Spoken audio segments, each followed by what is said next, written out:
The Whispering Lane by Fergus Hume. Recorded by Céline Major. Chapter 1. A Terrible Discovery. America? Goodness to gracious, why do you want to go to America? With an astonished face in an equally astonished tone, the girl in the blue knitted silk jumper and short cream skirt pushed back her chair from the breakfast table. Standing up straightly in the pride of her beautiful youth, she stared hard at the dark-eyed, grey-haired woman seated opposite, whose black stuff dress with stiffly starched collar and cuffs suggested the uniform of a hospital nurse. No answer was forthcoming, for the elder of the two twisted her thin hands nervously and gazed, unseeingly as it were, out of the window over the lawn at a belt of stone pines which shut off the cottage from the high road. What she found in the view to interest her it was impossible to conjecture, but her gaze was so intent that the girl turned and looked also. Seeing nothing unusual in the everyday landscape, she faced her companion again, this time with a significant look at the glass of hot milk which her friend was sipping. "Edith," she spoke reproachfully, "you have been smoking opium again." "I have had a wakeful night," rejoined the other hurriedly and hoarsely. "My neuralgia, the long dark hours, disagreeable memories, shaken nerves. The black smoke helps me to endure the nightly journey through hell." "Helps you enter a fool's paradise, you mean?" "Oh, my dear, my dear!" Greatly distressed, the girl knelt by Edith's chair. "You know how much I love you for your kindness to me, how much I owe you, how I have tried to help you so that you might give up that devil's elixir. Yet, she broke off her speech overcome with emotion, and sat back to cover a tearful face with her hands. Edith smoothed the golden head tenderly. I know. But the past has ruined the present, and my sole chance of happiness is to drug myself into forgetfulness. Unless—" she hesitated. "America."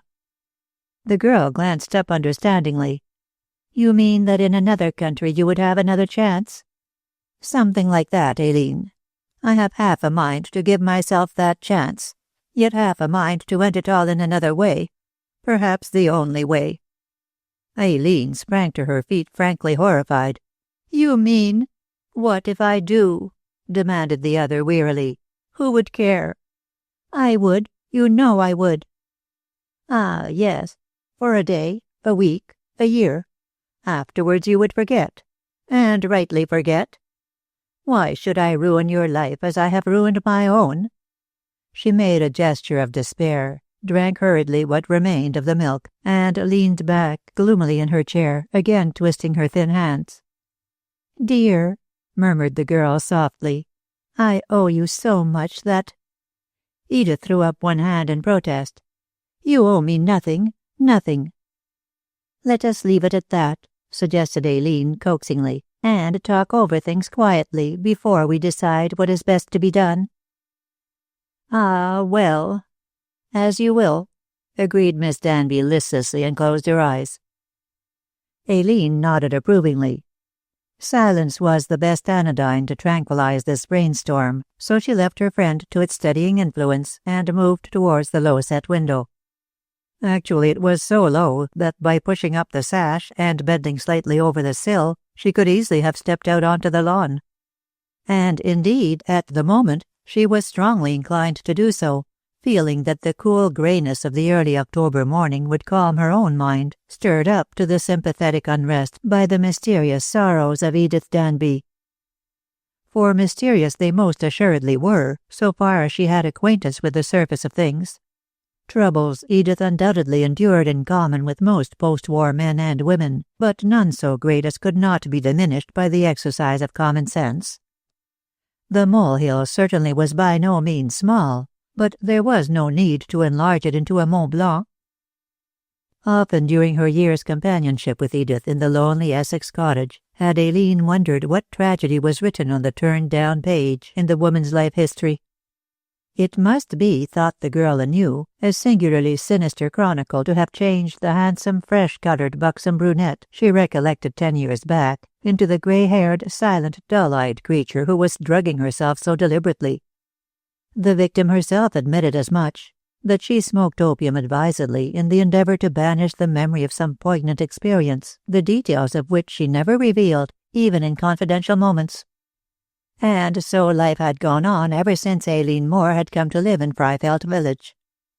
Month after month, the atmosphere of that ancient cottage on its outskirts became increasingly charged with something of vague menace, hinting at a vague climax. Unknown to Aileen, the climax had come that very morning, that very moment. The danger, long lingering at the door, had entered the house. "America," repeated Miss Danby, recalling the girl from the window. "Yes, I must go to America at once. Next week, if possible.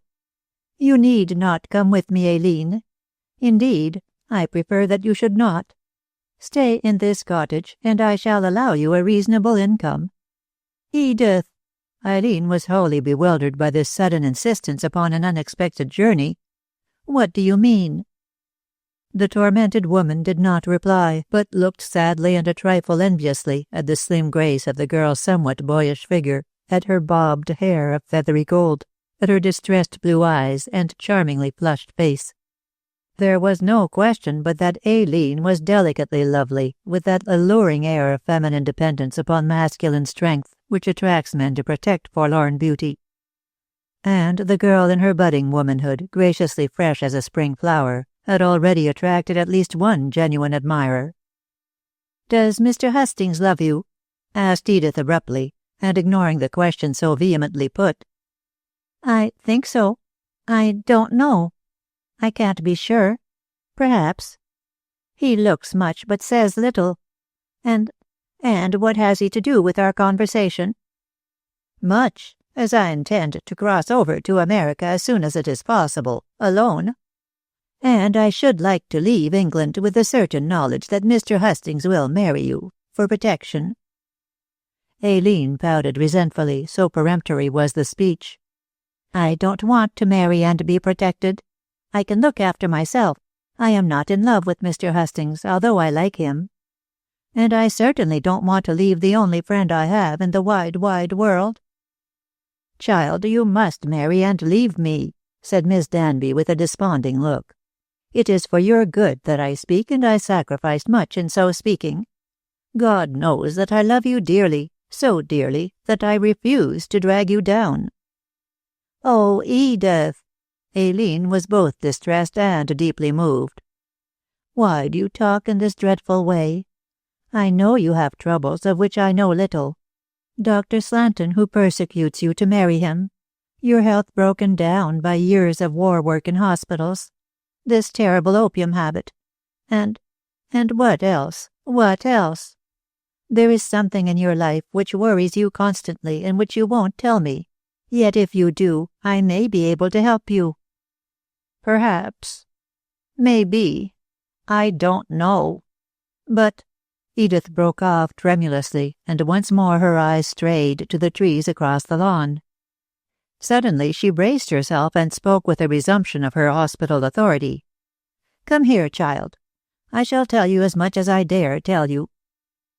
The younger woman obeyed, crossing the old-fashioned parlour to kneel again beside the chair and to look up trustfully into her friend's ravaged face. Whatever might be hidden behind that mask of torment, however dreadful the happenings which had created its pain, the girl saw nothing there but gentle love and kind protection. "I don't care what you have done," she cried with defiant confidence. "You will always be to me the best of women, the sweetest and dearest of friends." And her fresh red lips touched caressingly the grey lips of the face bending over hers. "Some day you may change your mind," muttered Miss Danby in a trembling voice. I... She held her breath, then leaned back in her chair with a long-drawn sigh. Shaken by some overpowering emotion to the core of her being, she fought silently to regain self-control. Finally she succeeded, checked the climbing sorrow in her throat, and spoke with carefully calculated calmness. "Listen to me, Aileen, while I place before you things as they were and things as they are. A twice-told tale, you will say? Yes, yet one to be repeated, since who knows what the day may bring forth? What can the day bring forth other than usual? Asked Aileen wonderingly. Hold your tongue, commanded Miss Danby harshly, although her caressing hand, smoothing the girl's hair, intimated that the harshness was largely feigned. Listen, I tell you. Before the war, I was secretary to a clever man, an inventor, a scientist. My father, George Moore. I know that. Did I not say that I was repeating a twice-told tale? Don't interrupt me more than you can help. When the war came, I gave up my post and took up nursing, sometimes at home, sometimes abroad. It was at a base hospital in France that I nursed your brother Roderick. I loved him, if you remember, when I was your father's secretary. Yes, yes, broke in the girl eagerly. I was only 10 years of age at that time, and Roddy told me that you were to be my new sister. I hoped to be, sighed Edith, with a yearning look in her dark eyes. But your father objected to the marriage, because I was poor and of humble birth. I did not meet Roderick again until he was brought in, badly wounded, to the hospital. It was cruel, cruel. You were a dear little child, Aileen. I loved you. I loved Roderick. I admired your father. We could all have been so happy together. Now, ah me. Roderick is dead, your father is missing, and I am a wreck, old before my time, heartbroken, despairing. Poor dear, cooed Aileen, fondling the hand she held. But don't lose heart, Edith. Hope for the best.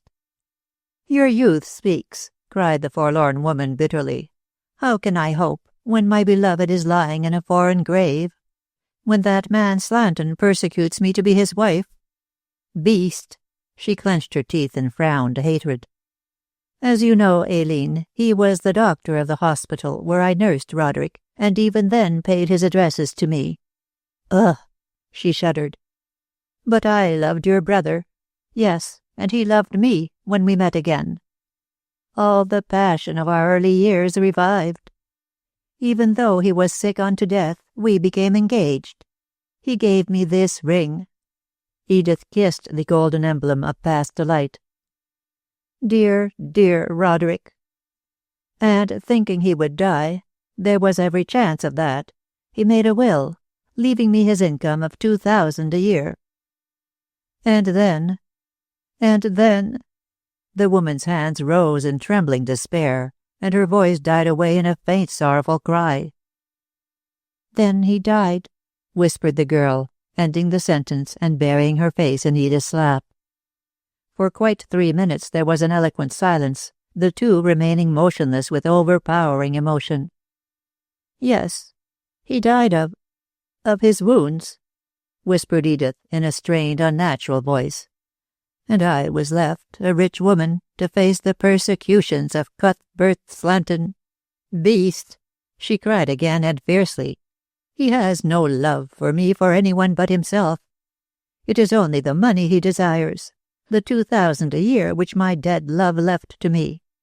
When the war was over, I returned to London and went to see your father, to insist that he should take back the money, so that I might prove to his hard heart that my love for Roderick was selfless. Also that I might be set free from the persecution of Slanton. But your father had disappeared some months before. The house was shut up. Aileen sat with her hands folded loosely on her lap, and looked sadly at a sandy-haired cat lying comfortably before the fire. Father gave up all his scientific work during the war, and took a government appointment with the idea of making aeroplanes more perfect. He had wonderful powers of invention, you know, Edith. He sent me to school at Brighton, and only wrote me occasionally. Just before the armistice was signed, his letters ceased, and he was reported as missing. Since then I have heard nothing from him, nothing of him. What has become of him, I wonder? Edith spoke more to herself than to Aileen. No one knows. It was said that the Germans took him prisoner. But I can't believe that, as by this time he would have been set free. I think he must be dead, else he would have returned. But father never cared for me much, sighed the girl sadly. He tolerated me, but adored Roddy. Oh, how he loved Roddy! Not sufficiently to allow him to gain happiness by marrying me, continued the gaunt grey woman harshly. But let that pass. My darling is dead. Your father is missing, as I learned at the War Office. I looked you up at your school, Aileen, but found that you had gone into a London office as a clerk. Yes, the man with whom father left money for me ran away. I was stranded. Then you found me, you angel. Aileen flung herself forward to embrace Miss Danby's waist, and brought me here to live in peace and plenty. Oh, you are good to me, Edith. How can I ever thank you for all your kindness? Don't talk nonsense, retorted the other sharply. I offered Roderick's money to you, only to be refused. The least I could do was to ask you to live with me as my companion, so that you might enjoy some of the money. Oh, enjoy. Enjoy. She looked round the old-fashioned parlour contemptuously. And in an isolated furnished cottage. I should have done better for you than this. Aileen rose to her feet and also glanced round the room with its Victorian decorations and crowded furniture. It was old and shabby, but somehow comfortable in a home-like way, soothing to the nerves. I don't know that I want anything better than this, Edith, she said slowly. After all the trials of the war and my solitary life in London as a badly paid clerk, I love this isolation and middle-class comfort, which you needn't despise. We can be quite happy here, so I don't see why you should want to go to America. Miss Danby jumped up and flung out her arms recklessly. Don't you understand that I wish to escape from that beast Slanton? She almost shouted, and with the look of a tragedy queen. Does he give me any peace? If he isn't in this room twice a week, he worries me with letters nearly every day. I can't stand it. He will drive me crazy. Why don't you appeal to the police for protection? Asked Aileen with a flash of anger, for she also detested the doctor fervently. Miss Danby sank back into the chair with a ghastly look. I daren't. Has he any hold over you? Demanded the girl shrewdly. No, of course he hasn't. Why should you think that? Edith was now white to the lips, but put the question with an uneasy laugh. How can I help thinking it? This is a free country, and men are not allowed to persecute women as Dr. Slanton is persecuting you. For some reason, I can't guess what it is, you are afraid of him. But whatever the cause may be, better face the worst and ask for the aid of the law. I can't. I shan't, breathed Edith sullenly. You must, urged the girl vigorously. I'll stand by you. This man is driving you to smoke opium, to shut yourself up in this isolated cottage. He seems to make you do what he likes, even to keeping that photograph of him on the mantelpiece. Beast! I use your own word, Edith. Beast! Miss Danby flushed redly and furiously in the face of this pointed rebuke, and when Aileen hurled the last word at her, she deliberately rose, took the photograph from the mantelpiece, and held it before the girl's eyes.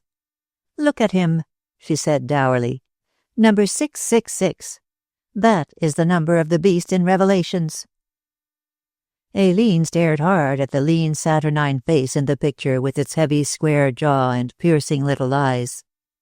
A cruel, cunning face, the face of a reckless scoundrel who would stop at nothing to gain his ends. Oh, he is number 666 right enough, she said scornfully. All the same, I would defy him and his devilments, whatever they may be. I do defy him and them, cried Edith viciously, and ripping the photograph out of its silver frame, she tore it into 4 pieces, flung them on the carpet and stamped on them. There, that shows you how much I care, she ended with a defiant laugh, which yet had in it an echo of fear. Good. Aileen nodded her satisfaction. And now, go further. The law. No, the woman quailed, and again her face became the color of ashes. It is impossible for me to appeal to the law. The only way of escape is to cross the Atlantic. That's running away, and running away isn't playing the game. "How do you know what game I am playing, Miss Slanton?" demanded Edith in fierce tones, and her eyes became hard. "I know nothing, because you won't tell me anything. But I can't understand why you should let this man make a hell of your life. If I were you—" Aileen stiffened her fragile body and flashed defiance from her very observant blue eyes. "I should fight him to the last ditch." "And be ruined when I fell into it," muttered Edith wretchedly. "Impossible, impossible. Yet I must do something," and for the third time she looked at the belt of stone pipes. "Why do you keep staring in that direction?" "Oh, nothing, nothing," said the other hastily. "I am only trying to find a solution for my troubles." She stopped speaking, then stepped forward to face the girl squarely. "If I were a bad, wicked woman, would you stand by me?" She hurled the question almost savagely at Aileen. "Yes, I would. I don't believe you are bad," answered the girl steadily. "You aren't greedy over money, or you wouldn't want to give me or father the income Roderick left you. You are not a society vampire, or you wouldn't stay here at the back of Beyond. You don't seem to gain anything by being wicked, therefore you can't be wicked so far as I can see. We can talk of this later, when Dr. Slanton comes on one of his persecuting visits. This time he will find that he has me to face as well as you." "No, no, you mustn't." "Yes, I must. If you haven't pluck, I have, and I don't care what you say or he says. I'm going to fight. Do you hear? Fight. Meanwhile, your nerves are screaming from your opium silliness, and this hot room doesn't help them to improve. A little air." She walked to the window, raised the lowered sash, and looked over her shoulder. "Come for a stroll." "Too tired," refused Edith languidly, and stooped to gather the sleeping Sandy cat onto her lap. "Take Toby out for a run on the lawn, but don't go into the wood, or you'll get your feet wet. Toby has been scratching at the door for the last 5 minutes." "Keep Amelia safe, then," advised Aileen, nodding towards the cat, and she threw open the parlour door to admit a joyous wire-haired terrier who immediately began to race wildly round the room. "Toby, Toby, behave yourself." But Toby had no desire to obey, since he possessed to the full that usual amount of original sin inherent in his breed. With a victorious bark he sprang for Edith's lap and bit Amelia, who, nothing daunted, responded with a vigorous scratch. Pandemonium ensued as the women tried to part the combatants, until Amelia settled the question by squirming out of Edith's arms to dart out of the window with Toby in full cry after her swift heels. Aileen bent herself to step out in pursuit, hearing Miss Danby's warning cry as she sped like Atalanta across the lawn. "Don't go into the wood," cried the woman, and it seemed to the girl as if the distant voice was charged with dread. But Aileen was compelled to neglect this advice, if Amelia was to be saved from the eager jaws of Toby. The flying animals made straight for the stone pines, and the girl was shortly almost knee-deep in bracken under the dripping trees. Toby just missed his prey by a hair-breadth, for Amelia was up and over the mouldering red brick wall like a flash of lightning, leaving her enemy to bark and caper at the base. But Aileen paid no attention to his antics. She was staring dumbfoundered at the body of a man over which she had stumbled. It lay amongst the yellowing grasses and wet brown ferns, with a handkerchief laid over the face and with the hands crossed on the breast. For a moment or two the shaken girl could neither move nor cry out, but stared and stared and stared at that thing which was lying so stilly amongst the jumbled wreckage of autumn. Then movement came back to her. She bent down cautiously and lifted the handkerchief to behold a frozen face with 4 letters tattooed across a discolored forehead. C-A-I-N, spelled the girl dumbly. Cain. Then she examined the face and became white with terror. For the face was that of Cuthbert Slanton. 2. The best policy. Notwithstanding her youthful years and fragile looks, Aileen Moore was remarkably strong-willed and self-possessed. Naturally, she endured an age-long 60 seconds of sheer horror when stumbling so unexpectedly upon Edith's enemy lying dead in the grounds of Edith's cottage. The thought of a possible explanation flashed into her mind immediately as she recalled the late conversation, and a vivid sense of her friend's peril suggested instant action. After ascertaining that Slanton really was lifeless, she picked up Toby, who circled distrustfully round the corpse, and returned swiftly to the cottage. Here a fresh shock awaited her. Edith was lying unconscious on the floor near the open window. "Jenny! Jenny!" Aileen flew to the open door and summoned the servant. "Bring a jug of water at once. Miss Danby has fainted.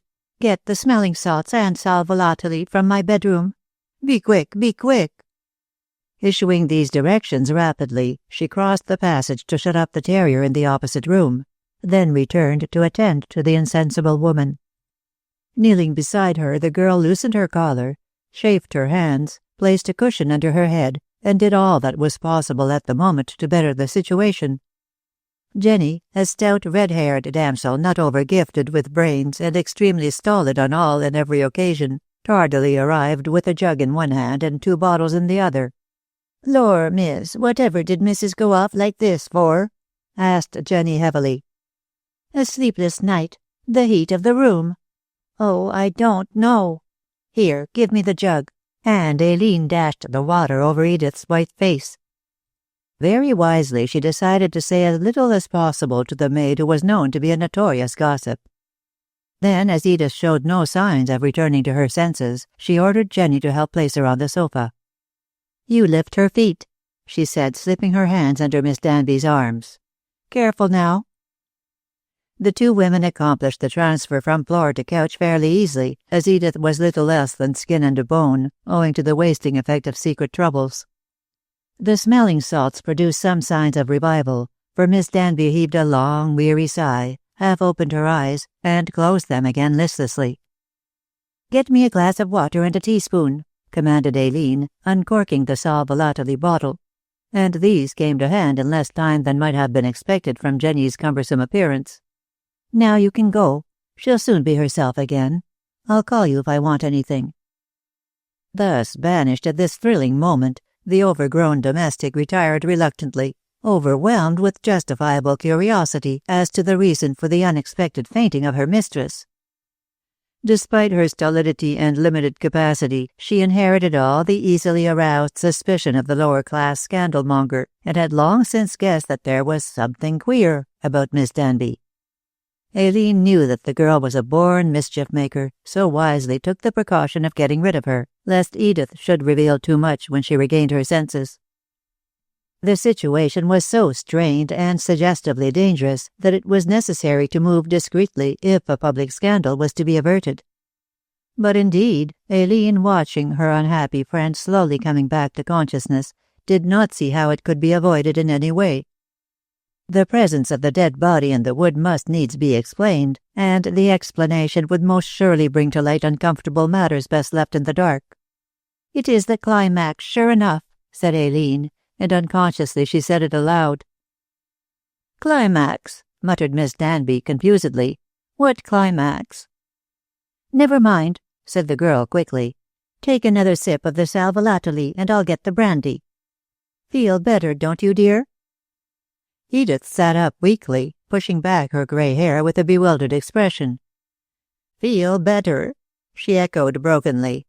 "Why, when—" "You fainted," explained Aileen quietly, and stepped over to the sideboard to fill a wine-glass with brandy. "Fainted? Fainted? Why, what? When? Oh, I am sick, very sick." And the miserable woman rocked herself to and fro, trembling violently. "Hush, hush." Aileen held the glass to her lips. "Drink this. Lie back, and in a few minutes you will be able to talk." "But I don't understand." "Rest, rest. We can speak later." Speaking coaxingly, the girl adjusted her cushion, made her patient lie back comfortably, and stroked her forehead with a gentle hand. Shortly Edith closed her eyes and became more placid, although every now and then she moaned pitifully. Aileen crossed to the window silently, and silently drew down the lower sash, looking meanwhile, as Edith had done several times that morning, over to the lawn to the belt of stone pines. Knowing what lay underneath those pines, she shuddered and wondered if indeed Edith knew also. It was evident that she did, else why her constant looking in that ominous direction, and why the unexpected fainting? Then again, the dead man had been her enemy, whom she frankly detested, whom she openly longed to get rid of. Had she accomplished this by violence, and was the projected journey to America a flight from justice? Aileen asked herself these dreadful questions, and the answers which suggested themselves filled her with dismay. Yet, plausible as the answers were, the girl could not bring herself to believe that the best friend she had in the world had committed a cold-blooded murder. She comforted herself with the thought that there must be some exonerating circumstance, and that Edith would explain the circumstance in due time. A low, wailing cry from the sofa brought back Aileen in a hurry with an anxious face and a rapidly beating heart. She dreaded to hear what Edith might confess, yet knew that she must listen carefully so as to plan future action. Assuring herself, by peering into the passage, that Jenny was not eavesdropping, she closed the door and returned to the sofa. Edith was sitting up, composed and apologetic, but smiling uneasily as she raised her eyes. "I don't know how I came to faint in this silly way," she said with a foolish titter. "Probably the want of sleep last night." "I thought that the opium made you sleep," suggested Aileen dryly. "On and off and on," mumbled the other, affecting lightness and swinging her legs onto the floor. "But I feel weak." "Try and feel strong." Aileen's voice was still dry. "I have something very unpleasant to tell you." Miss Danby winced, stood up, and stationed herself on the hearth-rug. In her severely plain garb, now hanging so loosely on her tall figure, she looked miserably grey and gaunt. Her eyes did not meet those of Aileen, but stared over the lawn as they had done previously. "Yes," said the girl, immediately seizing the opening. "He is lying there." "He? Who?" Miss Danby suddenly stiffened and looked as hard and grim as granite. "Dr. Slanton," retorted the other bluntly. "What is he doing there?" "He isn't there." "You said that he was." "Only his body." "Body? Body?" Edith's voice hinted at a scream, although she spoke hoarsely. "Do you mean to tell me that he is dead?" She whispered the last word wild-eyed with panic. Aileen nodded, looking straightly into her friend's eyes. She met therein an emotion which made her recoil. Not a human emotion, but one which suggested the animal which lies dormant in all. A she-wolf peered out of those eyes. The merest hint of one, then again disappeared in a flood of fear, the new emotion overwhelming the old. "Murdered," said Aileen, driving home the intensity of the moment. "No, no." Miss Danby shrank back against the mantelpiece, thrusting her two hands out before her as if to ward off a blow. It's impossible." "It is true.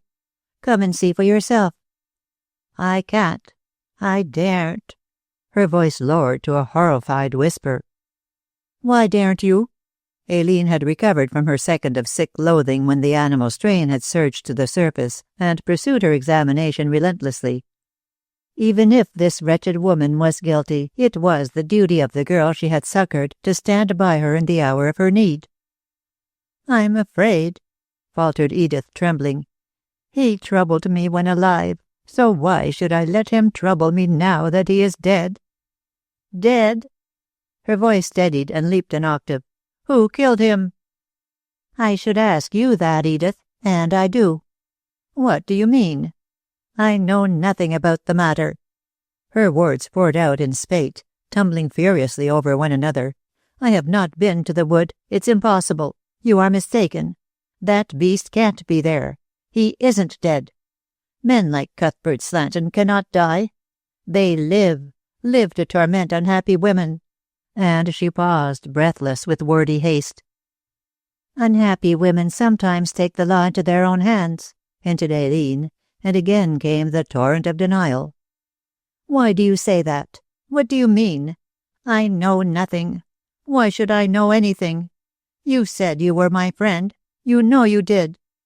"I am your friend," came the steady answer, "and for that very reason I wish to get at the truth." "The truth? The truth? I know nothing of the truth. Why come to me? I am ignorant of everything." The girl, controlling herself amazingly, placed her hands on the woman's shoulders. "Can you swear to that?" "I can. I can." "Why shouldn't I?" Edith shook her off. "How dare you think—" Aileen interrupted. "It is not what I think, but what the police will think." Miss Danby clutched at her breast and gasped painfully, her mouth opening and shutting with never a sound for 1 long minute. Then, "You won't tell the police of this?" "Edith, it is impossible to keep this thing quiet. Dr. Slanton is dead, and his body lies in the wood yonder, so we can bury it." Miss Danby clutched Aileen round the waist and whispered the suggestion hoarsely. "You and I, tonight, when there's no one about." The girl pulled herself away, turning even paler than she already was. This hint at concealment was in itself an admission of guilt. "I lend myself to no such underhand doings," she said sternly, and her face grew bleak. "If we acted so madly, think what would happen. Dr. Slanton would be missed. It is known that he comes here, to the village, to the cottage. Inquiries would be made, and if the she shuddered and brought out the ominous word with an effort, grave was found, both you and I would be accused of murdering him. But we are innocent.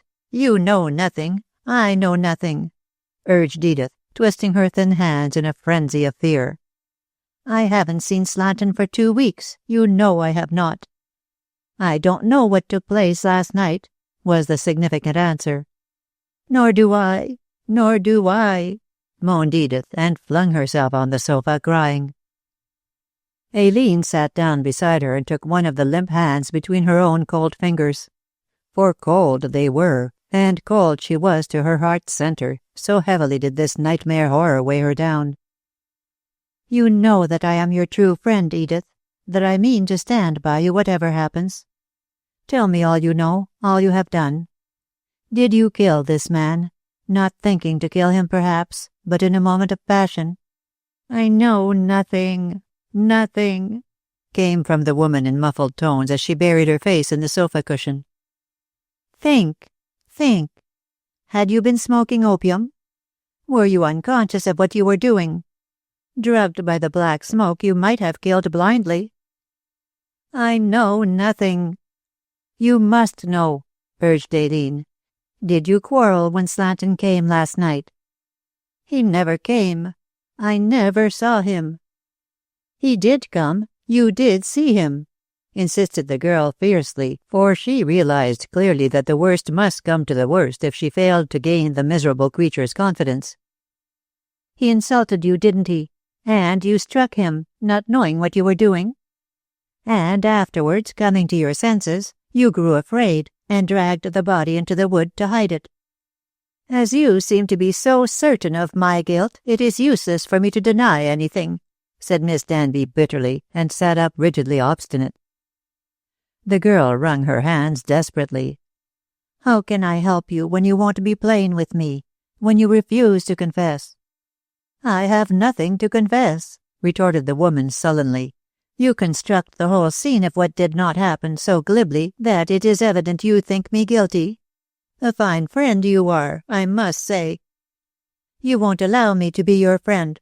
Aileen rose, and the extreme terror of the position forced her to brace up and face the worst. "Can't you understand that honesty is the best policy? We can't keep this murder quiet. You run on too fast. It may not be a murder. It is a murder, else why should the body be lying in yonder wood? And why did you tattoo the name Cain on the forehead? You did it." Edith clasped and unclasped her hands relentlessly. "I did nothing of the sort. This is the first time I've heard of the thing. How can I have tattooed the forehead when I have no instruments to do so, and would not know how to use them if they were in my possession?" "Cain!" She rose to pace the room swiftly, as if to work off her superabundant emotion in exercise. "Why should I brand that name on Slanton's forehead? I don't know. I know nothing." "Neither do I," retorted Miss Danby, throwing up her hands despairingly. "The whole thing is a mystery to me." "Then the mystery must be solved by the police," said Aileen, moving past the woman and towards the door. Edith caught her by the arm. "Where are you going?" "Down to the village to see the policeman." "You'll ruin me if you go." "I'll ruin you and myself also if I don't go. Honesty is the best policy." "You said that before, parrot that you are." "Aileen, don't make bad worse. In some way Slanton came here last night. In some way he has been murdered. But I swear that I know nothing of the matter." "In that case, you can't object to my going to the policeman in the village." "You believe that I am guilty?" "No, I can't. I can't," cried the girl, trying to persuade herself that she spoke truly. "You couldn't have done it." A cynical smile curved the grey lips of the other. "You blow hot and cold," she sneered contemptuously. "One minute you say this, another minute you say that. Ah, well, I am guilty." Aileen cried out in horror. "You admit it?" Edith shook her head positively. "I am only saying what the policeman will say, what the judge and jury will say." "The judge and jury," echoed Aileen faintly, the full danger of the situation coming home to her. "Yes, if you go down to the village and tell what you conceive to be the truth," said Miss Danby with a shrug, and although her face was deathly white, she spoke firmly. "Everything is against me. I hated Slanton. He came here frequently. We quarrelled incessantly. You overheard our quarrels. Jenny, always with her ear to the keyhole, heard them also. Slanton is murdered, you say, and his body lies on my grounds. Who will believe that I am guiltless? I believe, unless you did it in a moment of frenzy." "Then you don't believe." Edith laughed contemptuously, flung back her head, tossed her arms. "Well then, go. I can meet the worst, if the worst is to come, as it most assuredly will come if you betray me." "I am not betraying you. I am acting for the best." "When I am under lock and key you will think differently." "I will stand by you."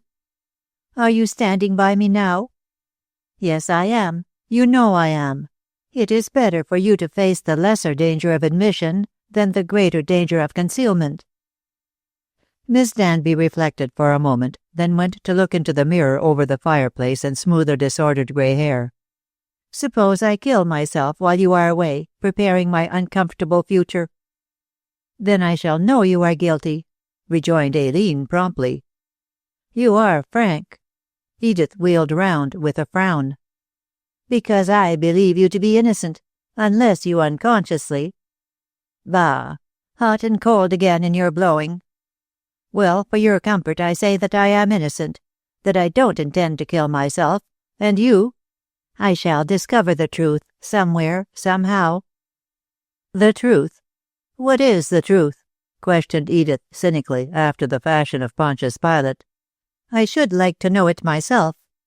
How did Slanton come to the wood? Who killed him? Who branded him, and why was he murdered and so tattooed? Difficult questions these, my dear, and I shall be asked to answer the lot. Here is a new hell to walk through. Are you ready to walk along with me?" "Yes. I won't leave you until you are out of the hell you speak of." "Aileen." Miss Danby moved forward swiftly, laid her arms round the girl and kissed her impetuously. "You are a dear child, and my best friend. Do what you will. I agree with you that honesty is the best policy. But—" she removed her arm from Aileen's neck and returned to the hearth-rug. "Nothing will be said or done by me to prove that it is the best." "Edith, Edith, you must defend yourself." "There is no defense," stated the grey woman coldly. But, there is no defense. I know nothing. I have seen nothing. I am completely at the mercy of circumstances." The girl looked imploringly at the inflexible face, now impassive as that of the Sphinx. There was no evidence of fear, no sign of yielding, so she turned and left the room. Her heart ached for Edith, and she fervently wished that common sense did not compel her to bring this further trouble upon one already burdened. Nevertheless, she felt that the way she was taking was the right way, and went upstairs to make ready for her errand. This did not take long, for in 10 minutes Aileen descended, drawing on her gloves. Before opening the front door, she peered into the parlour.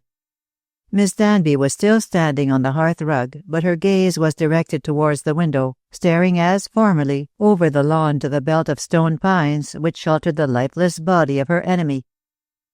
Only God knew what her thoughts were, but Aileen trembled to think what those thoughts might be. It was a pale and very perplexed young woman who hurried down the tangled avenue of the isolated cottage, out through the crazy wooden gates, swinging between weather-worn brick pillars and onto the broad highway. Under the showering autumnal foliage discarded by the bordering elm trees, between the dwindling leafage of the red-berried hedges, she walked swiftly along the road to where it curved round the bare stubbled fields towards Freifeld. Everything looked sad and forlorn beneath the sullen grey clouds, moving sluggishly at the hest of the damp blowing winds. The brooding mood of earth and sky was also Aileen's mood, for she likewise felt forlorn and sad, deserted and despondent.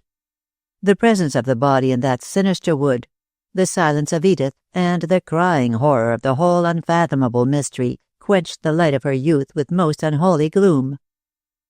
She was inclined to risk immediate flight from this nightmare, to run and run and run everlastingly, until the ghastly thing was left uncounted leagues behind. But the recollection of Edith's kindness, of Edith's peril, brought her to a halt in the village street.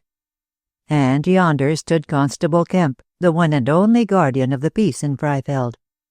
One word from her, and he would hurry hot-footed to find the dead man, maybe to arrest Edith as it were red-handed. Suddenly, the idea of appealing to the higher authorities at Tarhaven, some 8 miles distant, came into her mind. She immediately turned aside into the grocer shop post office at her elbow to enter the telephone box. A few brief words committed the tragedy to worldwide publicity, and having brought about the worst through the necessity of facing the worst, Aileen went to inform Constable Kemp. The smile with which he saluted her was speedily wiped off his face when she abruptly addressed him. "There is a murdered man lying in Miss Danby's wood. I have called up the Tarhaven police. Come." 3. Facing the worst. Noonday brought a motor car from Tarhaven, which decanted Detective Inspector Trent, 2 of his underlings, and the divisional surgeon at the gates of the cottage. Already the ill news, travelling proverbially fast, was known in Freifeld, and a gradually increasing stream of excited villagers surged eagerly along the curved road towards the scene of the tragedy. Men and women, also children morbidly curious, invaded the grounds of the solitary dwelling to stare fearfully at its grim walls of grey stone and pointed roof of sombre slates. They peered in at the windows, tapped nervously on the green-painted door, rambled here, there, and everywhere, generally taking possession of the place. Constable Kemp was unable to cope with the throng single-handed, so contented himself with standing guard over the corpse now hidden decorously under a tarpaulin. This mysterious crime was the most sensational event which had ever happened in Freifeld, and its somnolent inhabitants were resolved to make the most of it. As the village wit remarked shrewdly, "We don't kill a pig every day." Immediately Trant arrived, he proceeded to deal masterfully with the situation, which was much too free and easy for his liking. Ejecting the morbid sightseers bluffily, he ordered the gates to be closed and placed a policeman before them, so that no one should be able to go out or to come in. Afterwards he looked at the body, left the doctor to determine the cause of death, and considered the scanty report of the constable. Kemp declared that an inquisitive urchin, overhearing Miss Moore's revelation in the village street, had broadcast the information so that the inhabitants had descended in a body on the cottage. All he could do and did do was to request Miss Moore to return to the house and stay inside with her friend Miss Danby until the arrival of the inspector to take charge of the case. Afterwards he had covered the body with a tarpaulin, and while guarding it had kept a strict watch on the cottage, visible from the wood, so that neither of the women should leave without his knowledge. Finally, reported Kemp, he had searched the dead man's pockets, and now handed over to his superior officer the articles which had been found therein. These consisted of a return half-ticket from Cornby, the nearest railway station, to the Liverpool Street terminus in London, a bunch of keys, a gold watch, which was run down, some loose silver with a mixture of coppers, and a well-worn pocket-book of red leather containing treasury notes to the value of £5, together with some memoranda slips, several visiting cards, and a few letters. Trant read these last rapidly, but there was not a single hint to be found in the writings likely to connect the deceased with Freifeld, with the cottage, or with its tenants. Dr. Cuthbert Slanton, Plantagenet Hospital, Chelsea, read out Trant from a visiting card. "So that was your name," he added, looking down on the corpse. "I wonder why you were given this new one." And his finger traced the 4 letters on the puffed, discoloured forehead. "If we could learn why you were called Cain, we should learn who got rid of you, and how were you got rid of." The surgeon looked up and answered for the dead man. "There is a smell of opium," he said, sniffing, "and if I am correct, the man was drugged." "Poisoned by opium?" "I can't be sure until I make a further examination. After the post-mortem I shall be able to speak decisively." The doctor rose, brushing withered herbage from his knees. "It can't be done here. I'll have the body taken down to the village later. Meanwhile, you stay here, doctor, and you, Jerringham," to the other policeman, "while I go into the cottage to question these women. Kemp, come with me." Midway across the lawn, Trant halted the constable. "What do you know about these women, Kemp?" "Ladies, sir. Miss Edith Danby and her companion, Miss Aileen Moore. They rented this cottage furnished a year ago. Miss Danby did, I mean, and have lived here very quietly ever since. Do you know them? Have you spoken to them?" "Not to Miss Danby, sir. I have caught a glimpse of her wandering about the country, but she never came into the village or went up to London. Miss Moore spoke to me several times, about the bus that runs to Cornby, 3 miles distant, and about various trivial things. She's a very pretty girl, sir, and quite a lady, is Miss Aileen Moore." "Moore? Moore?" The inspector pinched his chin musingly. "Where have I heard that name before?" "Moore. George Moore. Of course. 15 years ago. And to forget? There's gratitude for you." "Yes, sir," said Kemp stolidly, quite at a loss what to make of this cryptic speech. "Of course, sir." Trant paid no attention to him, but resumed his walk across the lawn.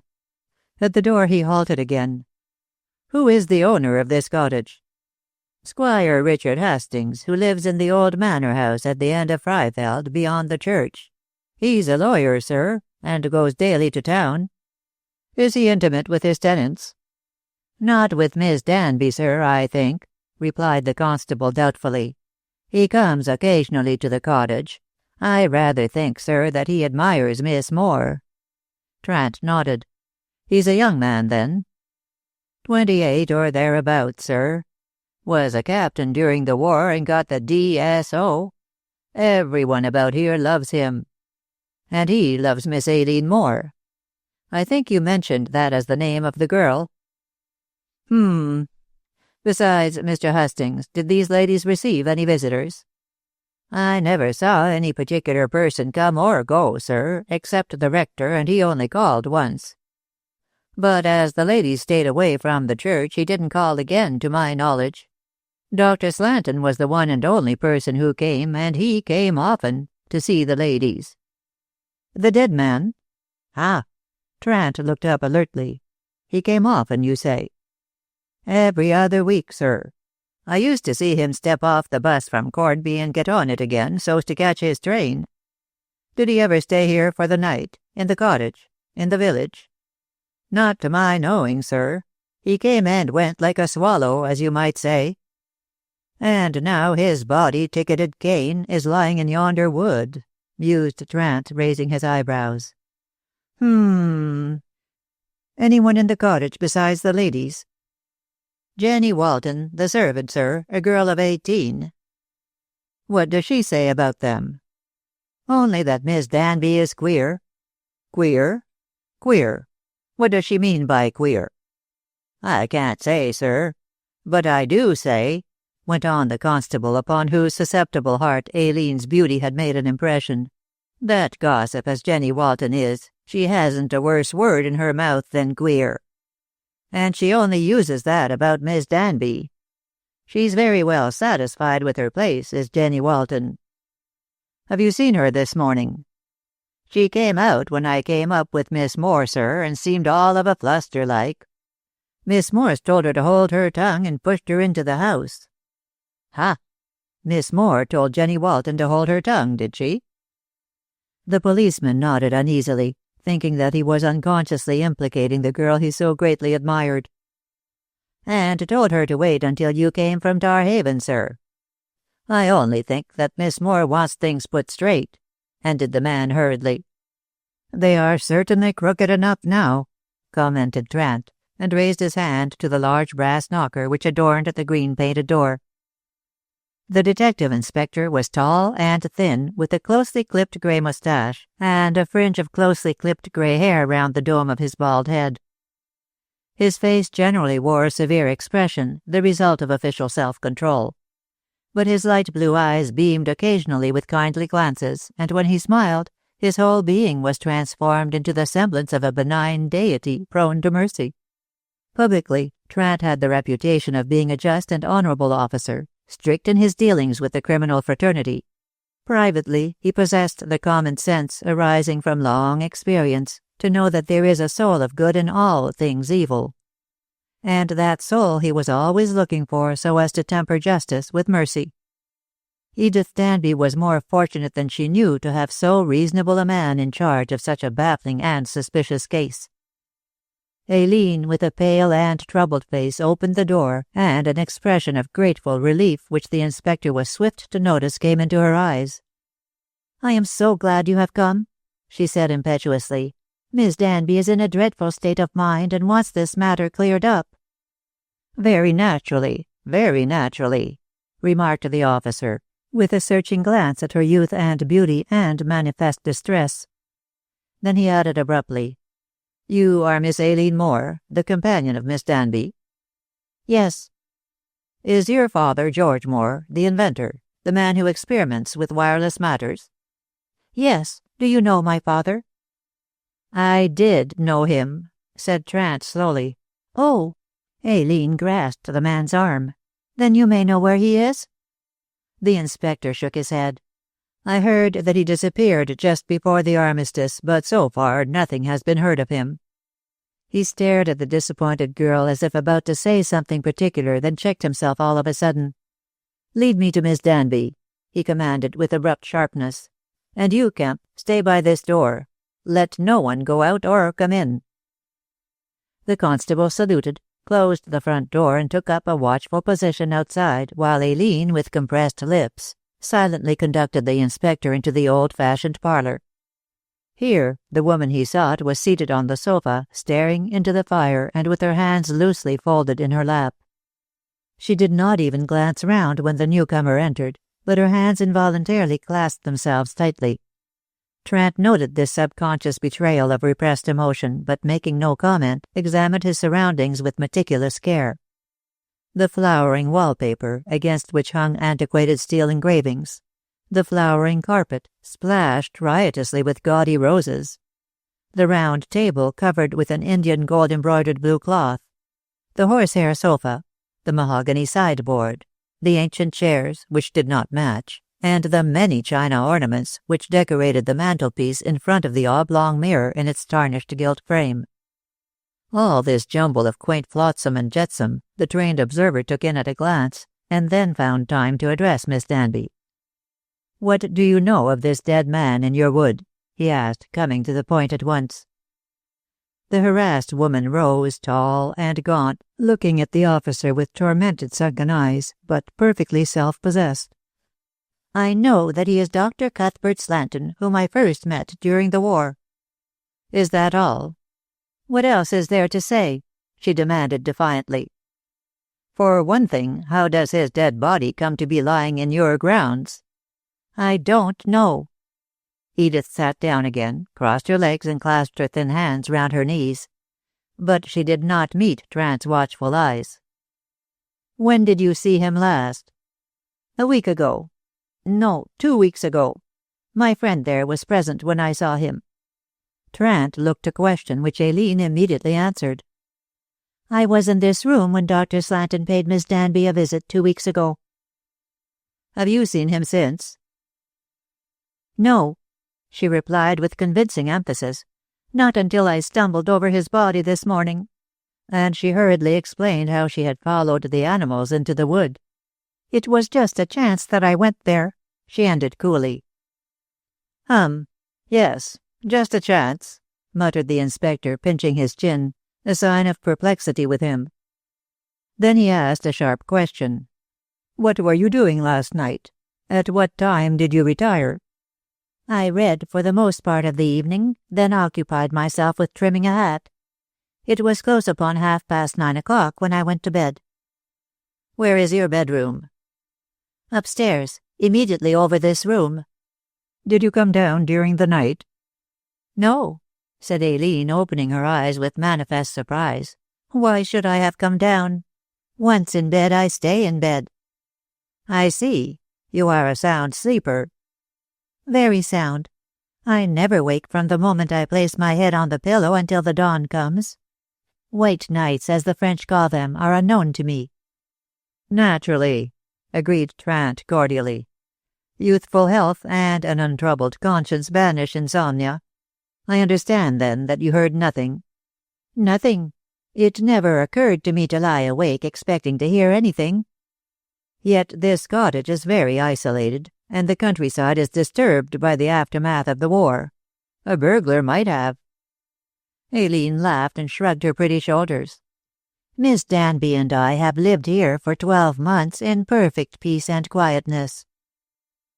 The inspector looked at her searchingly, but as she neither flinched, nor flushed, nor lowered her eyes from his piercing gaze, he was convinced in his own mind that she was speaking truthfully, so far as the truth was known to her. "So it appears that you know nothing about this murder." Before the girl could assent to this tentative opinion, the older woman roused herself from a state of apparent indifference to ask an abrupt question vehemently. "Are you sure that it is a case of murder?" "It certainly looks very much like it," responded the officer dryly. "Why not a case of suicide?" "Setting aside the difficulty of tattooing an unpleasant name on one's own forehead, why should a man bent upon suicide do such a silly thing?" Then, as Edith simply answered with a shrug of her shoulders, Trant continued, "Did Dr. Slanton ever suggest to you that he would commit suicide?" "No. Why should he take me into his confidence?" "Well, you were very intimate friends, you know, if one may judge from his frequent visits to this house." "We were intimate only so far that he wanted me to marry him, and I refused." "And out of sorrow at your refusal, you suggest that he committed suicide?" "I suggest nothing because I know nothing," said Miss Danby coldly. "But if it is not a case of suicide, I cannot understand how Dr. Slanton's body comes to be in my grounds." "That is what I am here to find out," retorted the inspector quietly. "Come now, Miss Danby. Your friend has accounted for her doings last night, so—" "I am to account for mine," she broke in with a hard laugh. "Well, then, I played Patience for the first part of the evening, and afterwards read until I went to bed at 10 o'clock. "Oh!" Trant seized upon this admission. "So you remained in this room for 30 minutes after Miss Moore retired?" "Yes.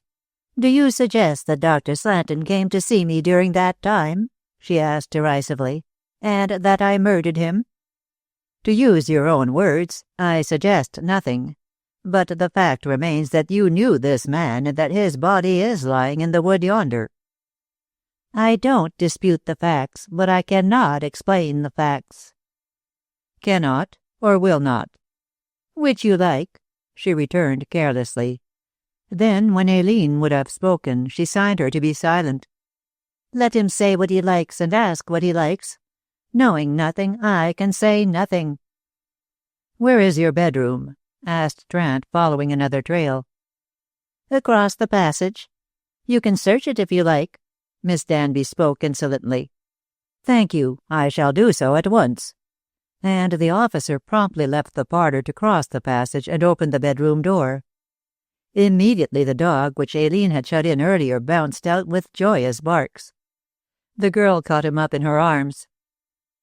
For God's sake, Edith, tell the truth, she bent forward to whisper. Let this man know everything. He looks kind. I have nothing to tell, said the gaunt woman between her clenched teeth, and it was at this moment that Trant returned. You have not been long, she taunted. Long enough to find this, said the officer, holding out an oddly shaped pipe with a tiny, tiny bowl and a long, long stem. What is it? He asked unnecessarily. An opium pipe, replied Edith, knowing well the futility of denial. I suffer from neuralgia and smoke opium to relieve the pain. Did you smoke last night?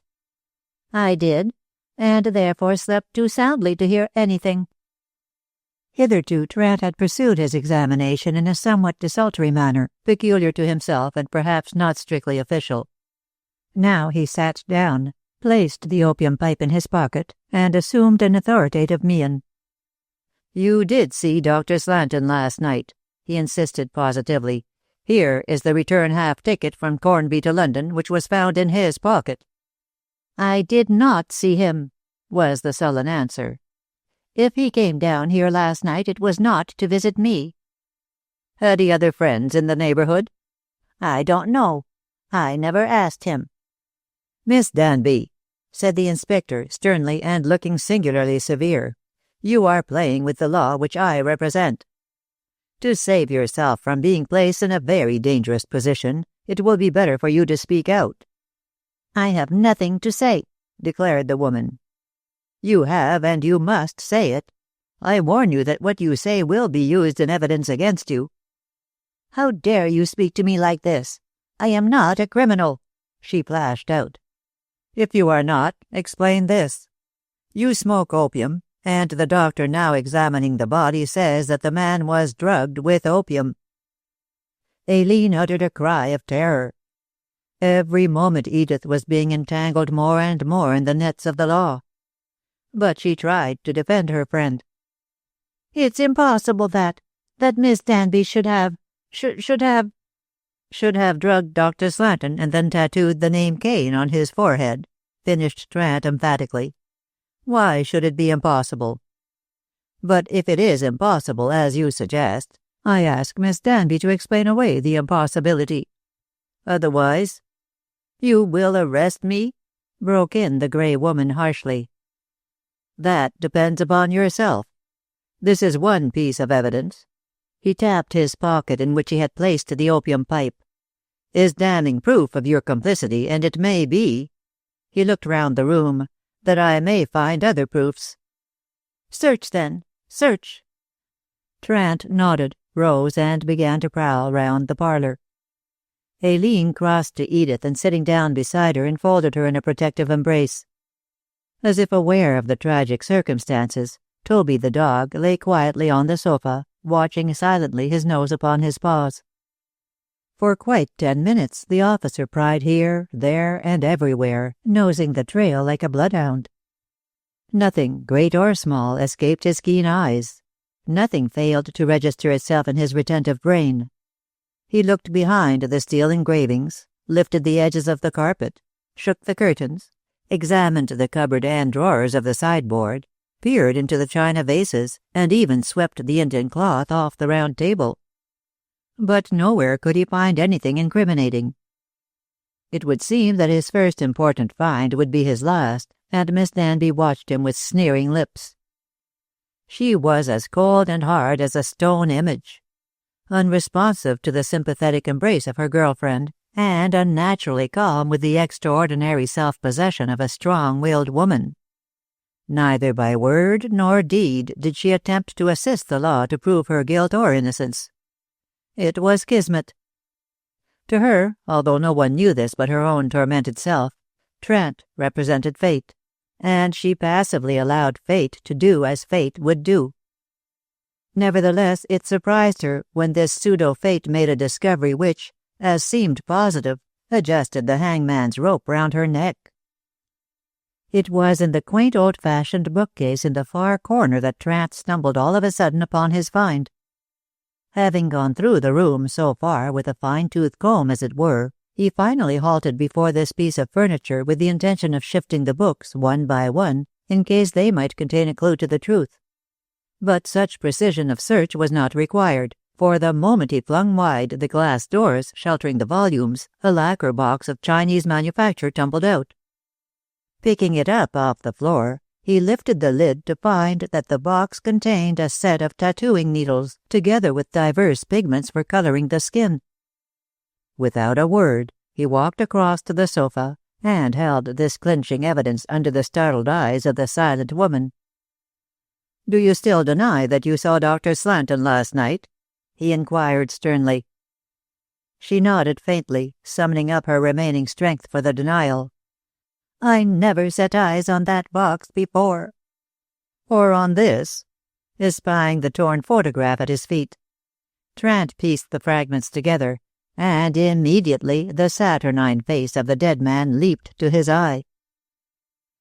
Sitting breathlessly still, the accused woman stared at the photograph, at the lacquer box, at the relentless looks of the officer. Then she began to rock to and fro, shrilling thinly the hopeless laughter of hell. "Edith! Edith!" cried Aileen in agonized entreaty, and shook her without effect.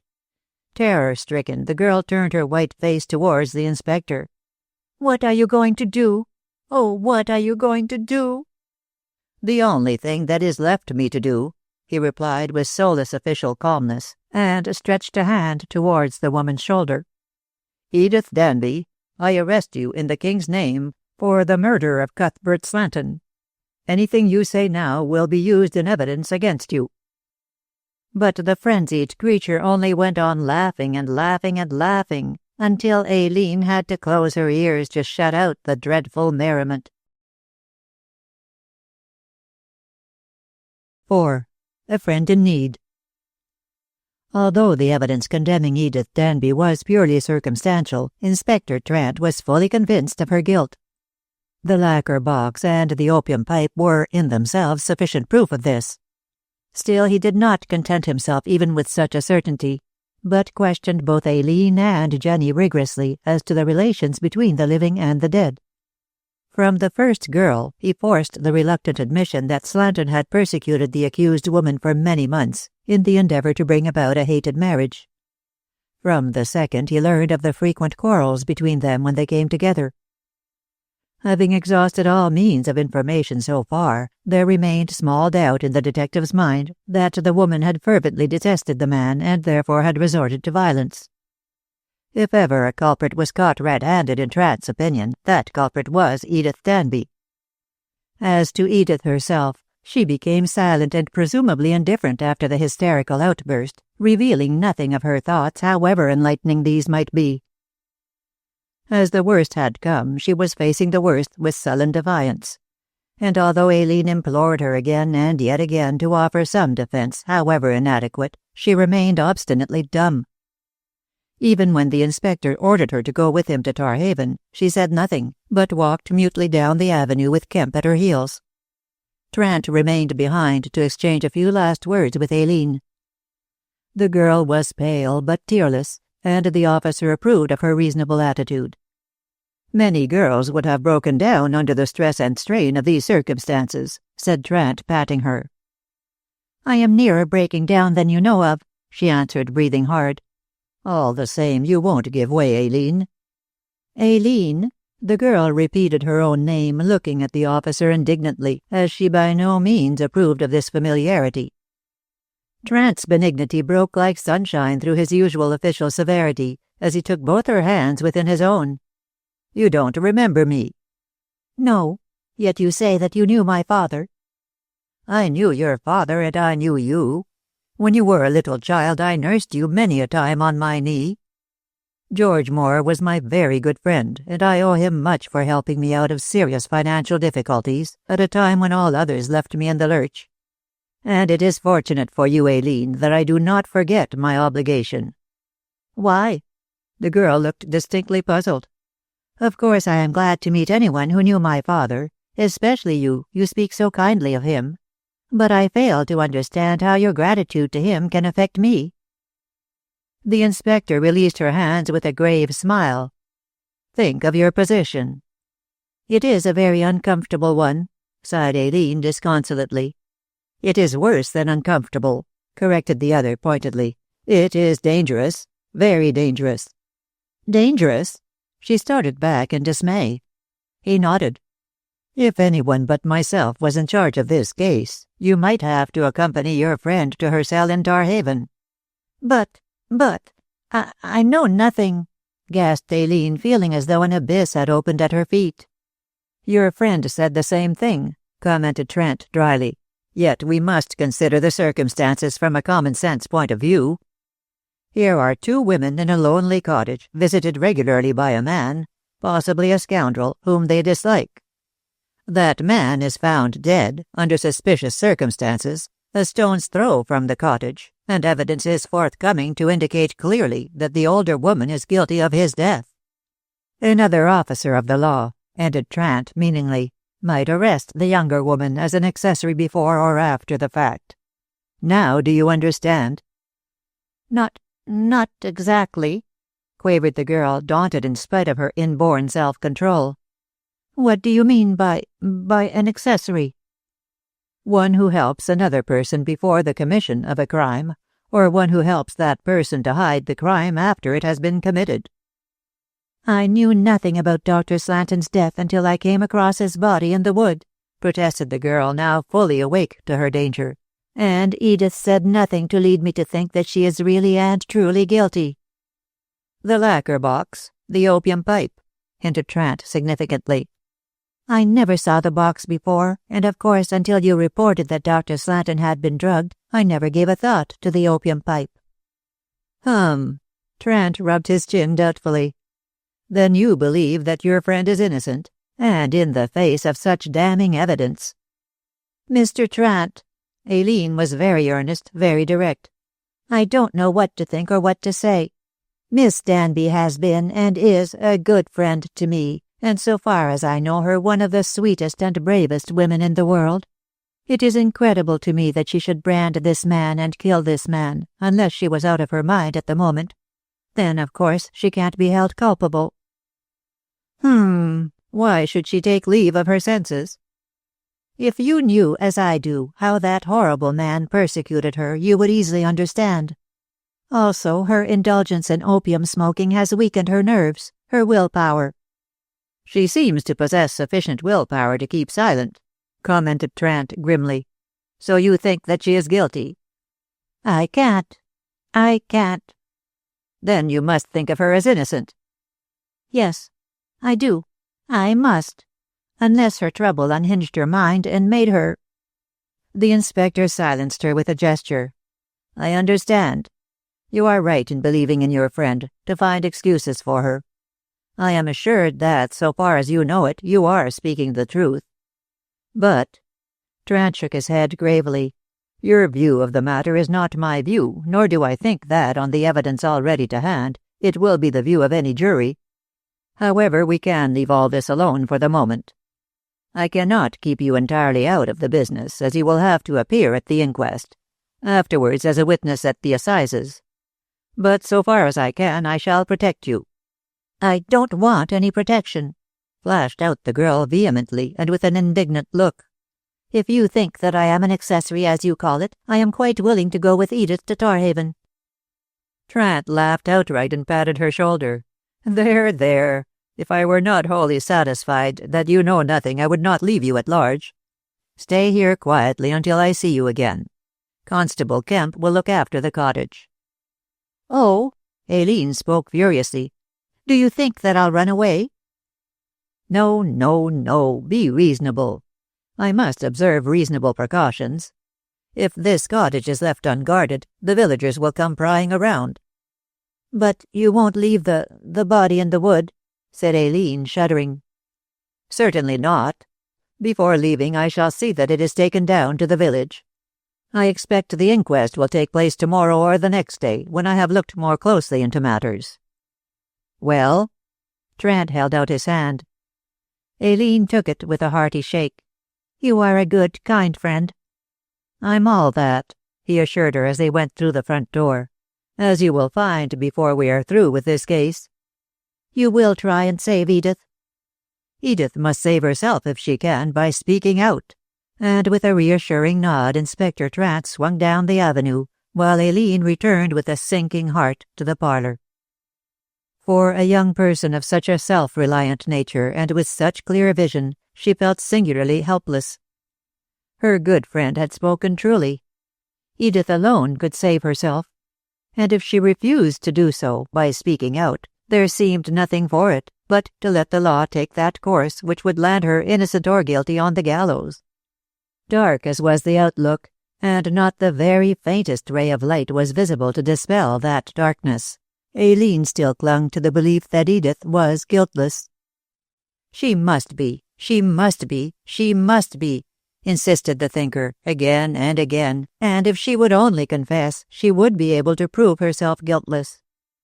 But here came the doubt.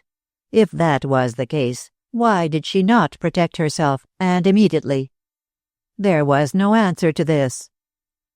The girl, seeking for what she could not find, groaned in the bitterness of despair, and flung herself onto the couch in a state of utter prostration. It was impossible to solve the riddle. At the best it could only be explained on the assumption that the unhappy woman had slain her persecutor in a moment of madness induced by opium. In her sane senses, and these were very sane as the girl knew, Edith would never have drugged and marked and murdered the wretch, however great the provocation. And yet, Aileen could think calmly no longer, and buried her face in the sofa cushion, almost crazy with conflicting thoughts. Round and round these swirled in a mental maelstrom of perpetually repeating bewilderment. Then Jenny Walton entered the parlour, stolid, slow-footed, but helpful, since she brought tea and comfortable advice. "Come, come, Miss Aileen," coaxed this red-haired angel of sympathy in her heavy, dragging voice. "There ain't no use in taking on so. Heart's up, as Mother says, she being a Baptist and happy under sorrows as never was. There's bread and butter and tea. Both of them will help you to bear up. You can't be jifful with an empty inside, nohow." "You're very kind, Jenny." Aileen sat up with a sigh and accepted a cup of tea thankfully. "I am thirsty, but not hungry." "Shall I boil you an egg, or grill a rasher of bacon, you poor dear?" "No, thank you, Jenny. I'll drink this tea and then try to sleep for an hour." The servant nodded approvingly. "You're fair wore out, and small wonder with the goings-on of her." "Not a word against Miss Danby," commanded Aileen energetically. "But they says in the village—" "I don't care what they say. Miss Danby is innocent. Do you hear? Innocent." "Oh, I hear," sniffed Jenny disbelievingly, "and I only hope as the judge and jury'll hear likewise. I knows as you're true blue stickin' to her, Miss Aileen, but she's gone and done it, as sure as sure. And I don't know as I blame her much," ended Jenny, rubbing her nose thoughtfully. "I'd have put a knife inter him myself for half the things as he chucked at her. Women have their feelings, as Mother says, and feelings is feelings, smother them as you like." "Oh, let me sleep, Jenny," said Aileen wearily and handing back the cup. "That is, if I can, with all this trouble." "Don't let yourself be worrited, Miss Aileen. It'll be over sooner or later, when they try her and hang her and bury her, and then we'll be happy again. Oh, I'm going. I'm going." Jenny took up the tray hastily, for there was an ominous look of rebuke in the eyes of her young mistress. "But I never did see anyone a stuck closer nor a mustard plaster to her as you're doing. It's a case of hold the fort and keep your tail up, as mother says, she bein' given to clever ways of puttin' things." And she retreated from the parlor with the tread of an elephant, unrebuked, since Aileen could find no reply. All she wanted to do was to sleep and sleep and sleep. And sleep she did shortly, utterly exhausted by the tumultuous doings of the day. Jenny returned to her kitchen after acting as a Job's comforter and sat down to consider how she could help the girl. This phlegmatic damsel had her likes and dislikes very clearly defined. She objected to Miss Danby's cold dominance and keep-at-your-distance attitude which froze her mire, as she put it, but she had a warm corner in her plebeian heart for the younger woman. Aileen had been her friend from the first, treating her as a human being and not as a machine.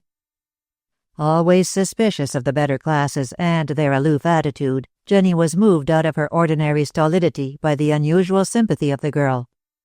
Aileen had given her ribbons and gloves, sometimes sweets and cheap jewelry. She had advised her as to the color and cut of ambitious Sunday frocks, and once on a red-letter day had presented her with a pair of real silk stockings. Finally, this paragon of mistresses had taken an interest in Jenny's family troubles, in Jenny's love affairs, and had made useful suggestions for the betterment of both. This being so, the grateful servant cast about her in her slow-thinking mind to find some means of helping the girl in her dire trouble. The name of Mr. Richard Hustings, the attentions of Mr. Richard Hustings, occurred to her, and she nodded approval of the thought. Here was a helper, if Miss Moore was willing to accept him as such. He was a lawyer, as well as a lover, and the qualities of both were admirably fitted to deal with things as they were. Having reached this point in her meditations, Jenny decided to take action, and meanwhile occupied herself with various domestic duties until the day was waning. Then she went through the village and beyond the village on an errand which resulted in a surprise to Aileen. For the girl awoke from long hours of restorative slumber to find Mr. Richard Hustings comfortably seated in an armchair on the opposite side of the fireplace. She sat up hurriedly and stared, while the young man stood up and smiled. "I thought it was best to let you sleep on and waken naturally," he said in a soothing voice. "How on earth did you come here?" asked Aileen, somewhat dazed. "Jenny thought that I might be a friend in need, and came to tell me of your trouble. I hope you don't think that I am taking a liberty." "No." She rose wearily. "You are very kind to come. I need help." "All that I can give is at your disposal," said Hustings earnestly. "Let me light the lamp and tell Jenny to bring you something to eat, then we can talk." When the dingy old parlor was illuminated, the newcomer revealed himself as a brown-locked, brown-faced young fellow, clean-shaven, well-groomed, with the whitest of even teeth and the brightest of brown eyes. He suggested less the lawyer than the soldier, and even in his civilian suit of darkly blue serge looked the genuine military commander. And naturally so, since it is difficult to discard 5 years of army discipline in a moment, if indeed such can ever be discarded. Aileen liked him more than a little, and knew instinctively that he loved her dearly. Had she permitted her innermost feelings to sway her, she could easily have drawn a declaration from him on many occasions. But so far, an innate maidenly fear had prevented her from casting her net. Aileen was never Diana the huntress, and preferred to fly rather than to follow. Yet so heavy with woe was the hour that she wished it were possible for her to throw herself on his broad chest, to nestle within the circle of his comforting arms. The poor child, utterly exhausted with groping her way through the very misty present, longed to find an immediate future of perfect rest. The young man, sensitive lover as he was, guessed this swiftly and forthwith took advantage of the weakness. Not meanly, be it understood, since he realized that only by establishing intimate relations between them could he help truly. The so far offensive attitude on his part and defensive on hers interposed a barrier which must needs be removed if the sure confidence necessary for working harmoniously and understandingly together was to be attained. So Mr. Richard Hastings went blithely over the top, that is, he deliberately removed the barrier. "Aileen," he said bluntly, adding in answer to her startled look, "Oh yes, I know you think that I am taking a liberty, but if I am to help you, it is necessary to be bold. For the time being, until we clear up things, I am your big brother, and you are my little sister. Understand? So you must call me Dick, and I shall call you Aileen. Is that plain?" "Very plain," she retorted dryly. "But—" "No buts. Let us be primitive man and woman, pals, comrades, partners, while this trouble lasts. Afterwards we can return to the civilized keep-your-distance stunt." "I never kept you at your distance," said the feminine in Aileen tartly. "Some unprejudiced observer might have thought so. Anyhow, if that poor creature is to be saved, we must have a common ground of understanding." Aileen shirked a direct answer. "You call Edith a poor creature, and that term suggests pity. Do you believe her to be innocent?" "As a lawyer, and in the face of what evidence I have heard, it is impossible for me to do that. But as a man, I can't think that she would act in so cold-blooded a manner. What does she say in the way of excuse?" "Nothing." "Then you and I will have to find out what is at the back of that nothing." "And, in the meantime, you agree to think her innocent?"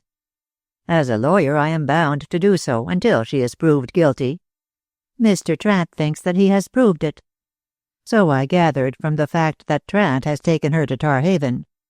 So far the evidence is against her, but we may find by looking into things that she is not so black as our worthy inspector paints her." "Then you will help me. Really and truly do your best, Dick."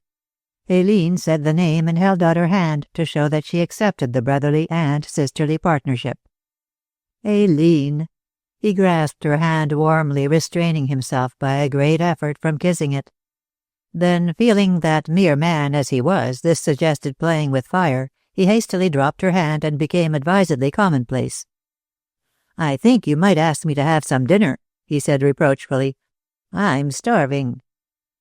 "Strange to say, so am I," replied the girl, knowing full well that he was suggesting the meal mainly for her sake. "It seems heartless, though," she added soberly, "when Edith is locked up and in such dire straits." "Nonsense!" cried Dick bluffly. "You need all your strength to assist her, and silly fasting would only prevent your doing it. Eat, drink, and be sensible," said he, striding to open the door and cry the cry of the famished to Jenny. "You are very brotherly," gasped Aileen, amazed at these masterful ways. He looked at her with twinkling eyes. "Oh, Eve, why should not Adam give you the apple to eat occasionally?"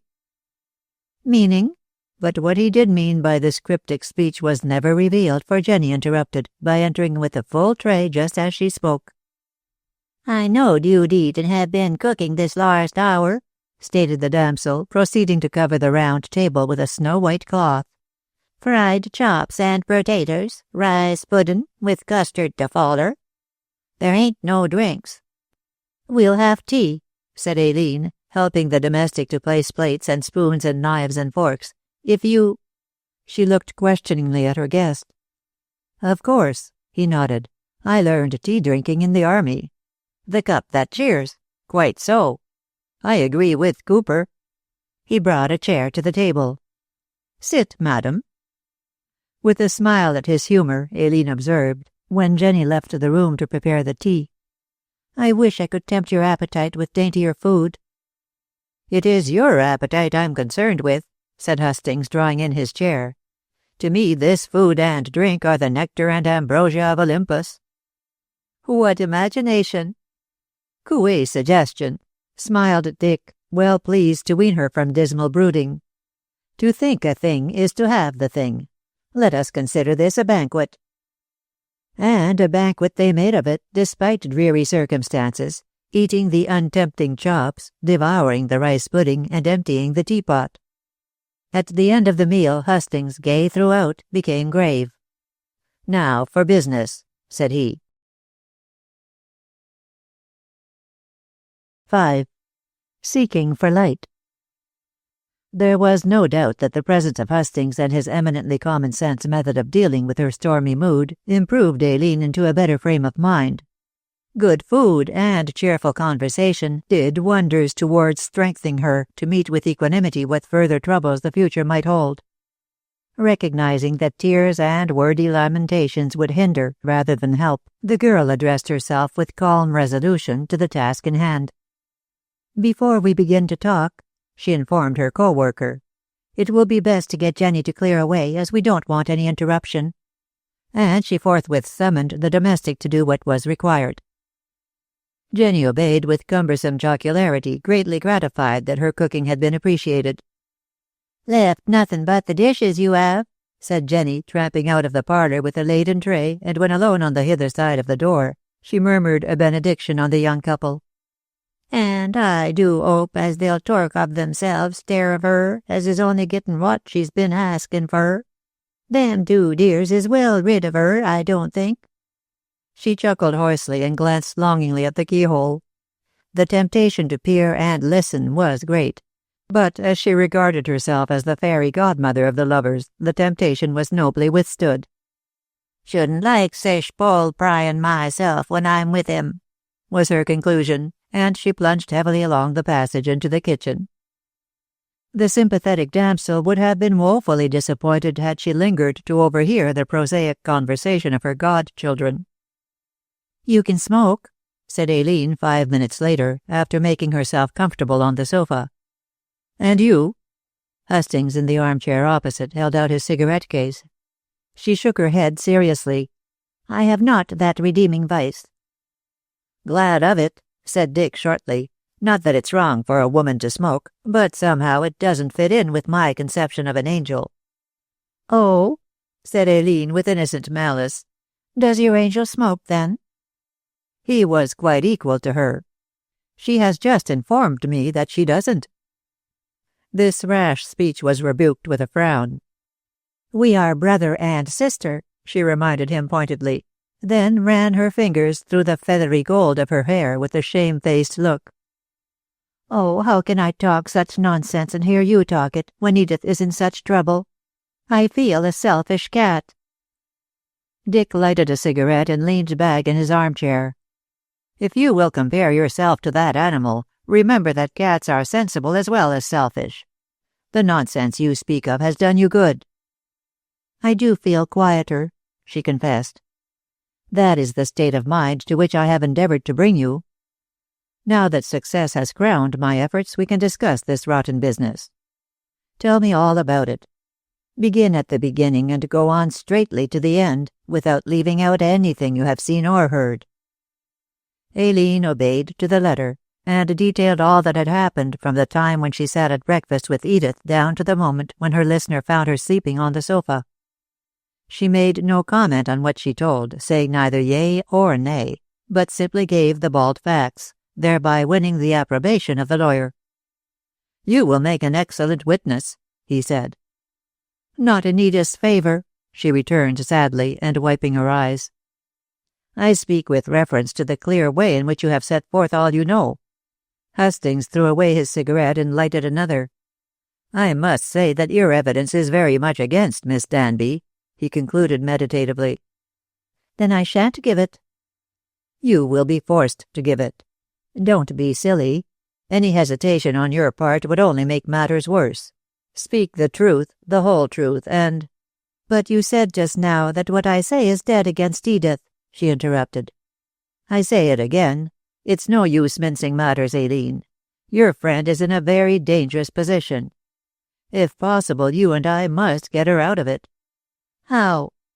"There you have me. I don't agree with your theory that Miss Danby killed the man in a fit of rage or under the influence of opium. The crime was planned deliberately, executed deliberately. Slanton was drugged, his forehead was tattooed when he lay insensible, and finally he was strangled." "Strangled?" Aileen started up from the sofa, aghast. "I made it my business to see the doctor, the divisional surgeon attached to the Tarhaven Police Service. He is an old friend of mine, and let out more than perhaps was wise at the moment. I told him that I would be at the inquest to watch the case on Miss Danby's behalf." "Oh, you are good," said the girl gratefully. "But this strangling—" "Oh, it's plain enough. There are the marks round the man's throat showing a remarkably strong grip. That doesn't sound to me like a woman's work, nor do I understand why the name Cain was tattooed. Cain suggests the first murderer, so the person who branded the poor devil must have some reason to believe that his victim was a murderer." "Then you think the criminal is a man?" "At this stage I can't offer any opinion on that point. I am only seeking for a clue. The crime looks to me like one of revenge." Aileen spoke in a low tone, and her voice quavered. "Edith hated the man." "Yes, but I don't think she would have revenged herself upon him so coarsely. If she found him a nuisance, she could easily have gone to America, as she suggested. Why should she risk her neck when there was such an easy way of escape?" "It does seem strange," pondered the girl, with her eyes on the carpet. "Also, if Dr. Slanton was drugged and branded and strangled in this room, I certainly would have heard some noise." "And you heard nothing?" "Not a sound. Nor did Jenny, who sleeps upstairs in the attic at the back of the house. Of course the walls are very thick. All the same, it seems impossible that Edith could have executed such a crime without one of us hearing something likely to bring us downstairs." "Was Miss Danby her usual self when you joined her at breakfast?" Aileen shrugged her shoulders. "It is hard to say. She has so many selves. One thing she confessed, that she had been smoking opium." "Also she cried to you not to go into the wood," mused the lawyer, harking back to Aileen's story. "She must have known that the body was in the wood." "But how could she have dragged the body there, or indeed have strangled the man? Edith was a strong woman once, but worry and the opium smoking have made a wreck of her. And apart from her physical weakness, her mind is not strong enough for the same reasons to plan and execute such a crime." "Well, the man was drugged with opium, and we know that Miss Danby possessed opium. Then the lacquer box." "I never saw that until Mr. Trant found it in the bookcase. Nor did Edith, I feel convinced. What on earth would she do with a box of tattooing instruments unless she got them for this purpose? And as I say, she hasn't sufficient willpower to do what she is accused of doing." "Well," Hastings rose and began to pace the room leisurely, "it comes to this, that Miss Danby is innocent, but that some enemy of hers and Slanton has brought about this devilment to do away with him and get her out of the way. It is a case of killing two birds with one stone." He turned suddenly to face the girl. "Had she any enemies?" "Only Dr. Slanton, whom she hated. I know of no others." "Then we must look into Slanton's past and find out who desired his death, and who wished that death to implicate Miss Danby. What do you know of the man?" "Very little. He was a bad-tempered beast, greedy and selfish, and reckless to a degree when he wanted to get his own way. I am sure he had some hold over Edith, and was blackmailing her." "You told me that your brother left Miss Danby $2,000 a year?" "Yes." "And it was that money Slanton was after?" "Yes, Edith said so." "Couldn't he have forced her to give up the money without marriage?" "I can't say. Anyhow, Edith refused to give him anything, notwithstanding all his threats, so he thought that the only way to get the money was to marry her." "What threats did he use?" "I can't tell you. Edith told me nothing. I advised her to seek the protection of the police, but she refused." "Odd," mused Hastings, chin in hand. "Very odd.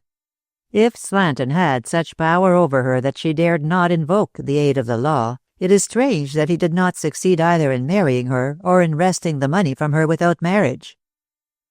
It seems to me," he summed up, "that if Slanton knew something against Miss Danby knew something against Slanton. They were both in it." "Both in what?"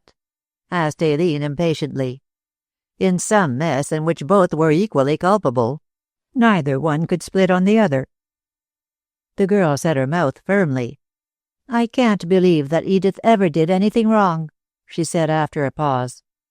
"My dear young innocent, Miss Danby was kind to you, and evidently attractive enough to gain the affections of your brother. But if I am not mistaken, she has a temper stowed away somewhere." "I never saw it." "Perhaps not. But remember you knew her of late as a broken woman." Aileen nodded with a sigh. "Yes.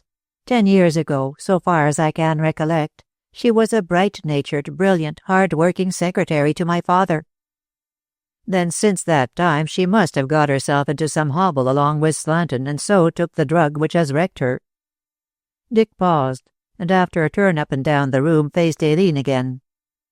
"Are you sure that your father is dead?" he asked pointedly. "No.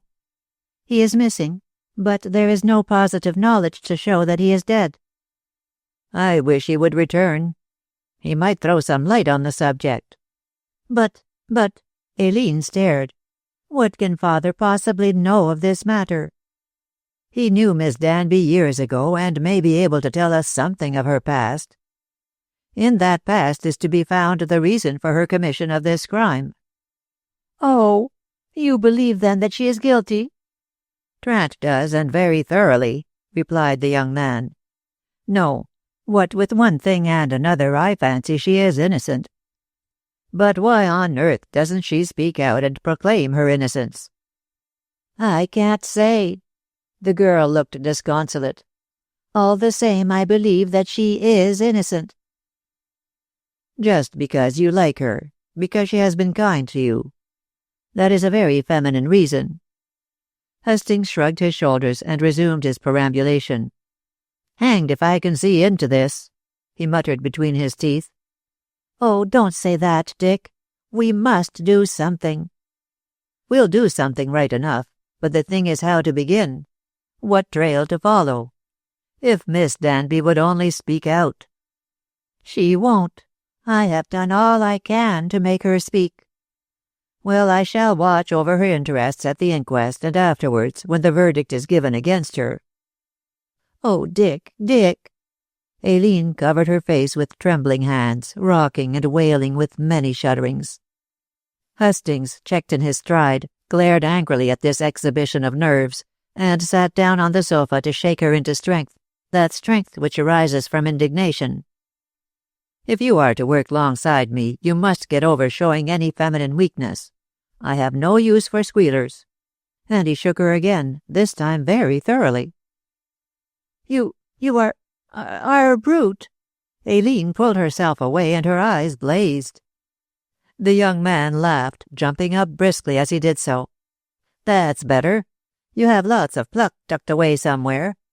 Summon every ounce of it to your aid, to my aid, for we are both up against it, and no mistake." You needn't have shaken me." "I'll shake you again and yet again if it's for your own good," Dick assured her grimly.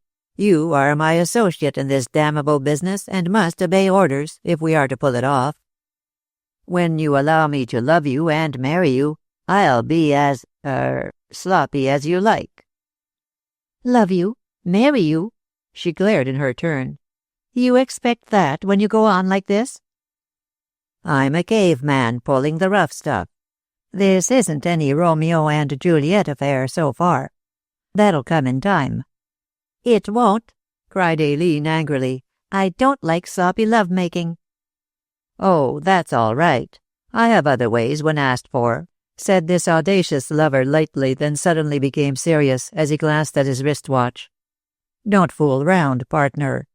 What I say is, that when Miss Danby has a verdict of wilful murder brought against her at the inquest, and I'm hanged if I can see the jury deciding otherwise, I'll interview her, wherever she may be locked up, and ask her to accept me as her solicitor." "She won't have anything to do with the law, I tell you," insisted the girl. "And I tell you that she's jolly well got to cut her coat according to her cloth. Only a servant of the law, such as I am, can get her out of the grip of the law. I'll make her speak out," he ended confidently. "You can't. If she wouldn't tell me, she certainly won't tell you." "I'm not so sure of that," replied Hastings dryly. I rather think she will when she fully realizes that silence means hanging. Also, there is a sure way of forcing her into confession." "What way is that?" asked Aileen, breathless with hope. "You are the way, my dear girl. Think of your position. Free on sufferance only while your father's friend, Trant, continues to act like the brick he is. If Miss Danby loves you, as she says she does, she won't risk your being dragged into her gutter doings, and so will own up." "I refuse to hear you talk of gutter doings in connection with Edith." Aileen spoke with marked dignity and loyal devotion. "You have heard my talk already, and I'll repeat the same if you like," said Dick, calmly brutal. "Strong measures are required to break down Miss Danby's wall of silence." He paused for a moment, then, "Well?" "I think she loves me sufficiently to save me from danger," faltered the girl, much distressed. "But I don't wish to be free at the risk of her condemnation." And Aileen broke down, crying softly. "There, there." Dick patted her shoulder with extreme tenderness, and only wished that he dare offer the consolation of a warm embrace. "Buck up. Never say die. When bravely faced, things are never so bad as they seem. My handkerchief." "Thank you, I have one of my own," sobbed Aileen, refusing the offer resentfully.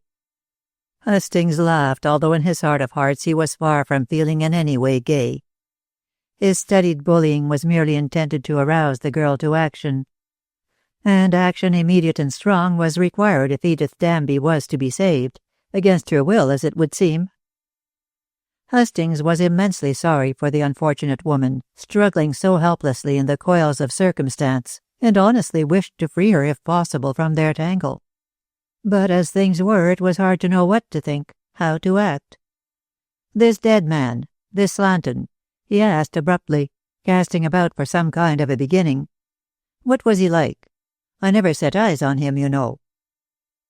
Aileen dried her eyes, regaining composure under the stress of the moment. "He was tall and thin and dark, with a lean, savage-looking face, clean-shaven and really cruel in expression. His hair was so curly that I think he must have had black blood in him. Oh, and he had very white teeth, which showed like a wolf when he was angry. He snarled," she went on energetically, "snarled horribly, as if he was one of those werewolves we read of." "And which belong to fiction," said Hastings the materialist. "How did he dress? One can learn much of a man's character from the way in which he dresses." "I don't think he differed much from the ordinary man," said Aileen, closing her eyes to call up a picture. "A grey tweed suit with a cap to match and brown shoes. And an orange necktie. He said that orange was his colour, with a turquoise-set swastika as a tie-pin." "Oh!" Dick pinched his chin reflectively. "Orange was his colour, was it? And a swastika tie-pin? Both those things suggest occult leanings. A trifle of Hindu blood, maybe. The fakir stunt, clairvoyance, and such like." "I don't know," said the girl thoughtfully. "He certainly believed in spiritualism. Table-turning, automatic writing, and—" Yes, I understand. He was one of those charlatans who pretend to superphysical powers." "No, to be honest, Dick, I don't think he went that far. But he was a spiritualist, I know, and talked a lot about Edith being his soulmate." "I hope the blighter didn't rope you into his silly foolery." "Don't be jealous, Dick. He had no eyes for me when Edith was about. I hadn't any money to attract him." "A spiritualist," murmured Hastings, reassured as to the direction of the dead man's attentions. "That's something of a clue. I'll travel round London and look up the cast. From some member I may learn something about Slanton's shady past. For shady it is, I swear, going by the description you give." "Is that all you can do?" said Aileen, rather dismayed at this weak termination to their interesting conversation. Dick shrugged his square shoulders. "All I can do at present. We must go slowly, inch by inch, my dear, line upon line. Rome wasn't built in a day. The chief thing is to learn what connection there is between Miss Danby and this black scoundrel. When we know that, we shall know who killed him." "Not Edith," Aileen rose indignantly. "Not Edith." "I hope not, but one never knows." There, don't get into a wax. I don't deny but what there may be some other person in the business." "If there is, and I truly believe there is, that person brought the lacquer box into the house," said the girl decisively. "How do you know? It may belong to Miss Danby." "No. That was one of the few things she confessed, that the box did not belong to her, and I think she speaks truly. I never saw the box before, and I have opened the glass doors of that bookcase again and again when I wanted something to read." "It was found in the bookcase?" "Yes, and by Mr. Trant. The moment he opened the door, the box fell out. Someone must have placed it there, and if so, that someone is the guilty person." "But how could anyone have got into the house? By the door? By the window? If this thing is what the Americans call a frame-up, it must be the window." "Perhaps," said Aileen doubtfully, and glancing towards the window with its noticeably low sill. "Anyone could get into this room by pushing up the lower sash. There's only a snick to keep it down." By this time Hustings was across the room examining the window, which was closed and fastened. "So I perceive. Aileen," he turned suddenly, "was this window snicked safely last night?" "Yes, I closed it myself. I always do." "Was it snicked this morning?" "Oh." As the doings of the breakfast hour occurred to her, she ran across the parlor to join the young man. "No, it wasn't." "Are you positive? Sure? Certain?" Yes. I opened the window to let in the cool air as the room was so hot with the fire. The sash went up quite easily." She reflected. "No, I am certain that it wasn't snicked." "But then—" Her face fell. "Edith was at breakfast before me and may have opened it before I joined her." "We'll ask her. But I rather think—" Dick manipulated the snick and pushed up the lower sash. "That someone has tinkered with this." He pointed to the frame of the upper sash, seen through the glass of the lower one. The ancient white paint was broken here and there, and one long sliver of wood was shaved off cleanly. "A knife has been used here," said Dick hurriedly, "thrust in between the upper and lower sashes to push back the snick. Aileen, I begin to believe that there is another person concerned in this matter." "So do I." She sparkled, all vivacity and intense interest. "And that other person hid the lacquer box in the bookcase to incriminate Edith." Hustings nodded. "After using its contents to tattoo Slanton. Miss Danby's past, Slanton's past. We must look there for the person in question." "Oh, Dick, she is innocent." Aileen clasped his arm excitedly. "Go slowly. One swallow doesn't make a summer. But we've made a beginning." 6. What the Law Said. The judicial inquiry into the death of Cuthbert Slanton was held in a large wooden building with a corrugated iron roof, one of the hastily constructed makeshifts of the war. It stood on an untidy patch of ground at the far end of the village, midway between the church and the manor house. Hither an excited throng of people turned eager steps 2 days after the discovery of the crime. By piecing together fly-about information gathered promiscuously, the majority had come to assure themselves that the inquest was a mere formality, by reason of the truth being already known. Slanton, so ran the many rumours, had visited Miss Danby secretly in the night, which said little for her reputation. She had induced him to join her in an opium debauch, and when he became insensible, had strangled him remorselessly before dragging him for burial in the wood. So far the evidence was sufficiently clear and direct, but there was nothing to show why the man had been murdered, or why his forehead had been scored with a suggestive biblical name. These were the questions asked by one and all, questions to which no one received any answer. Scenting a mystery, many journalists, both metropolitan and provincial, were hot on the trail, each one hoping to solve it to the honour and glory of his own particular newspaper. The village hummed with their activities, like a beehive in swarming time, and they made as many inquiries as to the reason for this and for that as a 6-year-old child. The resulting information was decidedly mixed and untrustworthy, some saying one thing, some another, but sufficient was acquired to damn the accused woman as a vampire of the worst kind. The villagers had approved of Aileen, all youthful charm and vivacity, but Edith Danby had never been a favourite because of her keep-off-the-grass attitude and evasive habits of life. Therefore, when she arrived in Freifeld under the protective wing of Inspector Trant, they greeted her with groans and stones, condemning her, unheard, after the usual fashion of the ignorant. Aileen, soberly dressed and heavily veiled, clung anxiously to Hastings as he escorted her to the scene of the inquiry. She could not understand this amazing injustice of putting the cart before the horse. "Why can't they wait until Edith defends herself?" she asked piteously. "Oh, it's the senseless cry of all the ages. Crucify, crucify. The blind passion of the mob spirit, always more ready to curse than to bless." "But Edith has done them no harm." "What does that matter?" questioned Dick cynically. "She's their Aunt Sally for the time being, and they'll make a cock shy of her until they grow tired."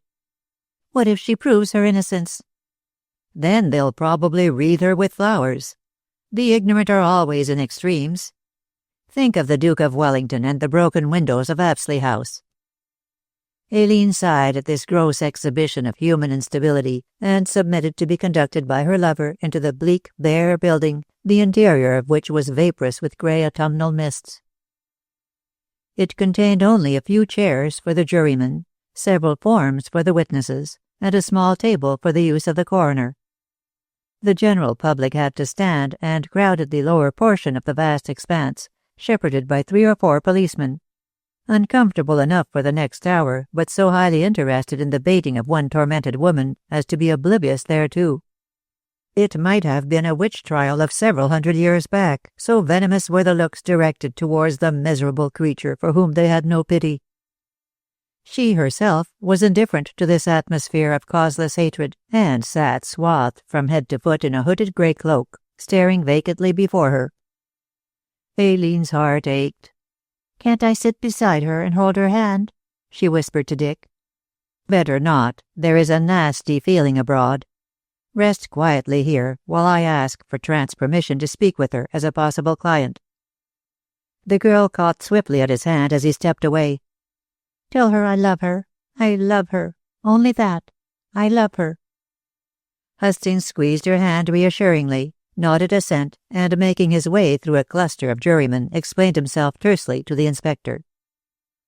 "Oh, of course, you can ask if she will accept you as her solicitor," said Trant immediately, and the young man crossed over to the motionless figure. Edith did not look up when he bent down to make his proposal, but nodded a silent consent. Only when Hastings murmured Aileen's message softly was she moved to speech. "Say that I love her and trust her." "Will you prove that you do, by defending yourself, by speaking out?" "So far as in me lies, yes." And Edith, crossing her hands on her breast to grip her shoulders, looked more pale and gaunt and unapproachable than ever. With this ambiguous reply Hastings contented himself for the time being, and at the outset of the proceedings announced himself as present to watch over the interests of Miss Danby. The hotheads at the hall doors grumbled more than a little that he should oppose himself to their expressed opinions. But finally the feudal spirit, obedient to the squire, admitted that he was acting like a sportsman. "Not as he'll do anything much," said everyone to everyone. "He's wasting his breath, is the squire. She's a bad lot, is that one." And a woman clinched poor Edith's evil reputation by loudly calling, "Jezebel! Jezebel!" shaking her fist vigorously as she shouted. A short speech from the coroner, confined to dry statements as to the why and the wherefore of the meeting, opened the proceedings. This was followed by Inspector Trant's explanation of all that he had heard and found since taking charge of the case. The contents of the dead man's pockets were displayed on the table, and the officer particularly drew the attention of the jury to the return half-ticket from Cornby to London. He also produced the opium pipe and the lacquer box with its ominous furnishings. As the 12 good men and true had already inspected the body with its branded forehead, this last exhibit vanquished any doubts they might have entertained as to the possible innocence of the woman to whom it presumably belonged. Trant, likewise, gave further necessary details, baldly but convincingly, and ended his oration by calling upon the divisional surgeon to give evidence. This important witness did not take long to explain himself. From an examination of the corpse, he asserted that the man had been drugged by means of opium, probably had smoked himself into a stupor, and then strangled by violent compression of the windpipe. The discolored skin of the throat showed the strength and persistence of the death clutch. When the doctor made his statement, several of the jurymen glanced at Miss Danby's hands still clasping her shoulders. These were ungloved, and assuredly looked sufficiently large and powerful enough to execute the deed hinted at by the witness. Finally, the doctor declared that, in his opinion, the deceased had been murdered shortly after midnight of the day previous to the finding of the body. Jenny Walton was called upon to testify that Slanton had been a constant visitor at the cottage, and had as frequently quarrelled with his hostess. It was impossible for her to state positively why the two were always at variance, but she had gathered from stray words let drop by Miss Danby and Miss Moore that the deceased had insisted upon marrying the First Lady, in spite of her constant refusals to entertain the idea. Witness had heard no noise of any struggle on the night when the crime was committed, and knew nothing about the matter until Miss Aileen discovered the body in the wood. Yes, Miss Danby possessed several opium pipes and was much given to smoking, so as to soothe away the pain of almost constant neuralgia, she said. Well, of course, Miss Danby disliked Dr. Slanton. Any woman would dislike a man who refused to take no for an answer. Miss Danby never made any secret of her detestation of this persistent suitor. No. Witness could not truthfully say that she had heard her mistress make use of any threats. But once, a week or so previous, Miss Danby had talked of going to America so as to be quit of Slanton. Jenny concluded her evidence by stating that she had retired to bed at 9 o'clock, leaving the women in the parlour. Up to that time no one had arrived, nor had she any reason to believe that the ladies expected a visitor. Then Aileen was summoned to the witness stand, and her fair girlish beauty, enhanced by her black dress, made a great impression upon those present. However much Edith was blamed, not a single word was heard against Aileen. Rather was she commiserated by several women as a poor lamb in the clutches of a bad lot. Hastings breathed more freely when he heard the encouraging sounds, as the placing of the girl in the same category as Edith might have led to her arrest as an accomplice.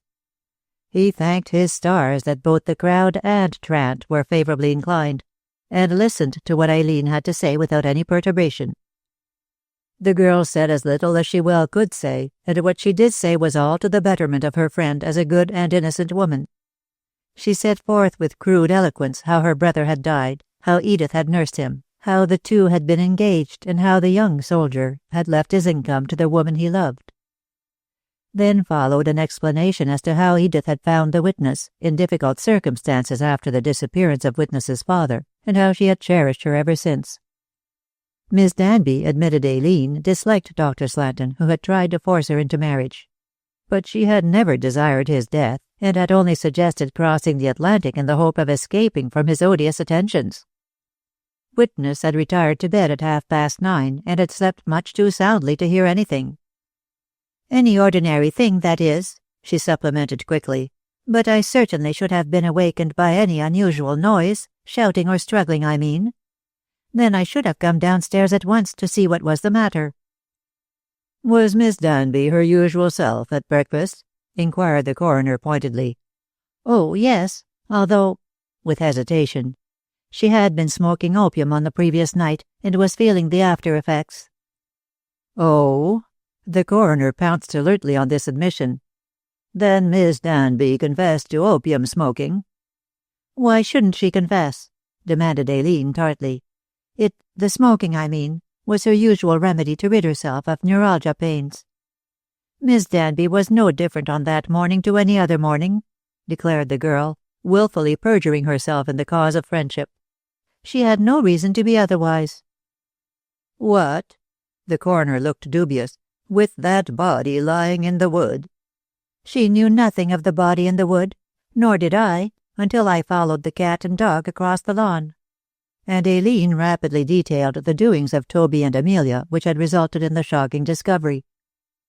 A juryman pointed to the lacquer box on the table. "Do you know this?" "No. I never set eyes on it until Mr. Trant opened the bookcase and it fell out. It doesn't belong to Miss Danby." "It never did, and I ought to know, as I have been in her house and in her confidence constantly for the last year.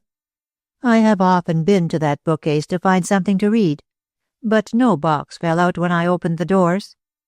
"Besides," said the girl forcibly, "Miss Danby never mentioned tattooing to me, which naturally she would have done had she bought that case of tattooing instruments. Someone must have hidden that box in the bookcase to implicate Miss Danby," ended Aileen positively. "The assassin, probably," commented the coroner with an ironical air. "But how could anyone have entered the cottage to hide the box without the knowledge of yourself and Miss Danby?" "Very easily. I sleep upstairs.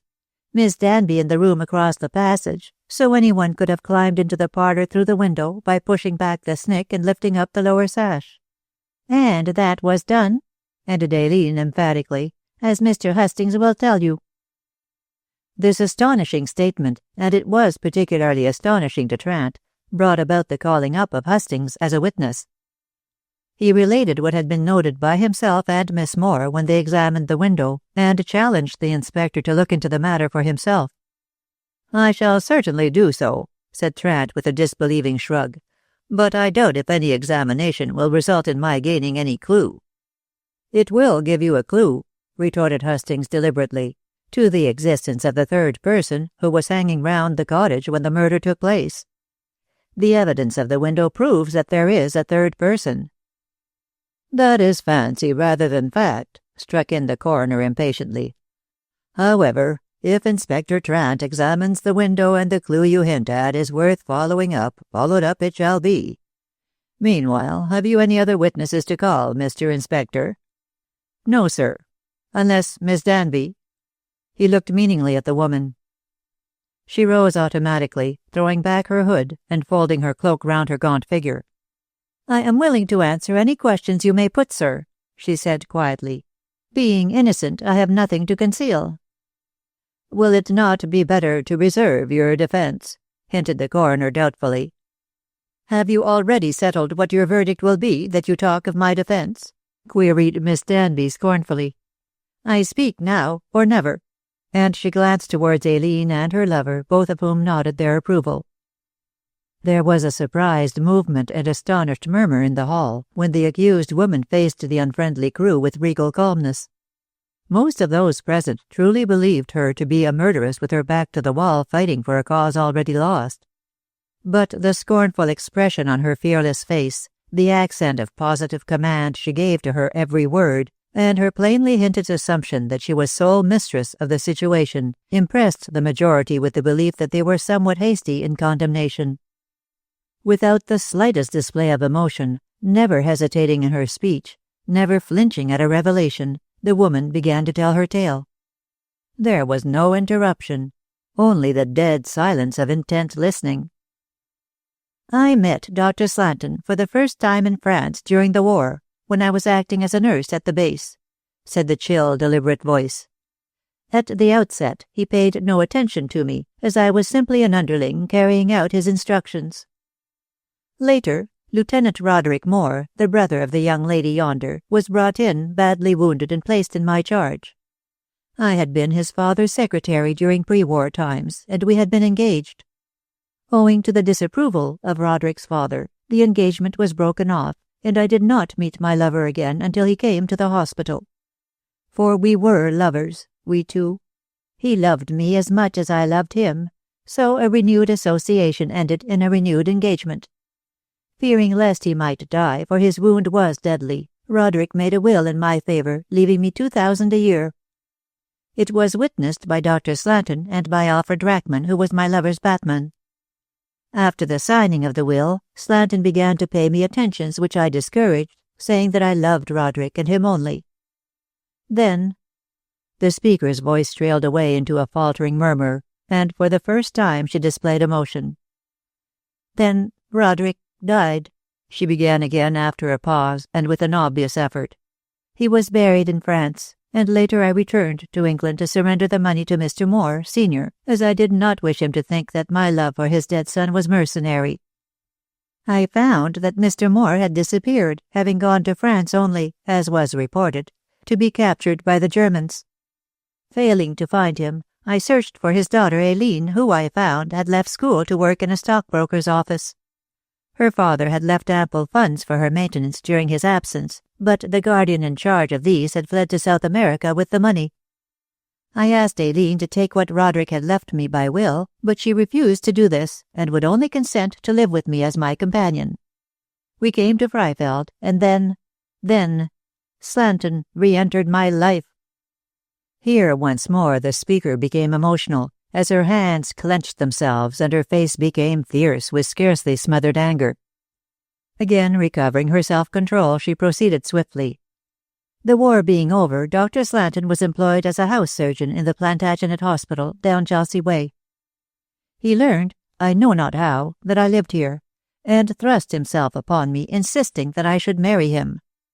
I refused, but he would not accept my refusal, and for some months persecuted me with his hateful attentions, as Aileen can testify.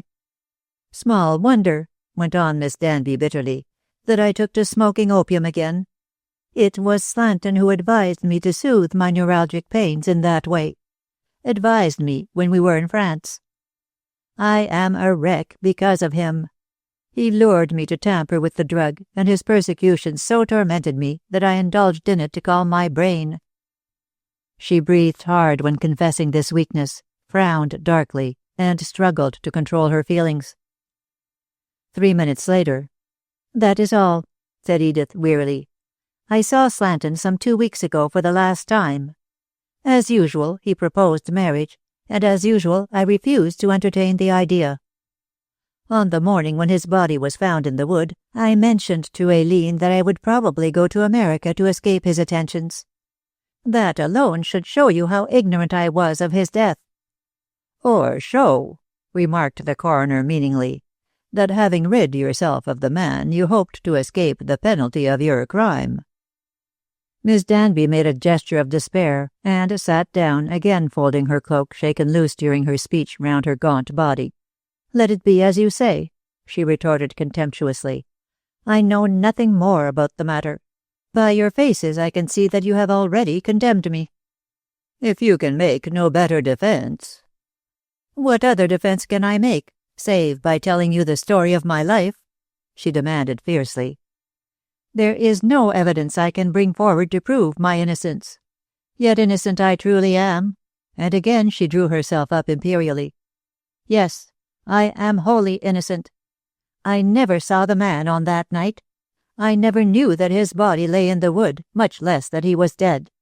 Yonder box of tattooing instruments is not my property. I could not have used them had they been my property. And Cain. Why should I have branded him as Cain? Such a name was too good for such a beast as he proved himself to be. Devil would have been my choice, and flattering at that. But I did nothing. I know nothing. I can explain nothing. Judge me, condemn me, hang me if you will. I say no more, since there is nothing to say." Wrapping herself in the grey cloak, wrapping herself also in impenetrable silence, she resumed her passive attitude, looking as grim and aloof as the Sphinx. And like the Sphinx, she dumbly proposed a riddle which none present could guess. That they did attempt to do so did not prove that their guess was correct. Willful murder was the guess, the verdict. And the guess was made, and the verdict was given without the slightest hesitation on the part of the jury. "Oh, Edith, Edith," wailed Aileen, when the fatal words fell from the lips of the foreman. But Edith said nothing. She did not even look at her friend, who was suffering as much, if not more, than her own wretched self. Without a word she submitted to be led away by Trant, and took her seat in the waiting motor-car as an acknowledged murderess. Aileen did not see that sinister departure for a prison cell. She had fainted in the strong arms of her lover. 7. What the woman said. "What is your opinion of this case as it now stands?" Hastings put this question to Trant very bluntly and waited somewhat impatiently for an answer. The inspector withheld the same for 3 or 4 minutes, and he was not quite certain what to say. The two men were seated in the detective's private room in the Tar Haven police station, discussing the doings of the previous day which had caused so great a sensation at Freifeld. 10 minutes earlier, Dick had arrived, asking for an interview which was readily accorded by the officer. The latter wished to work along with the former as the case in hand perplexed him greatly. It was this very perplexity which delayed his reply, and he turned the matter over carefully in his mind before speaking.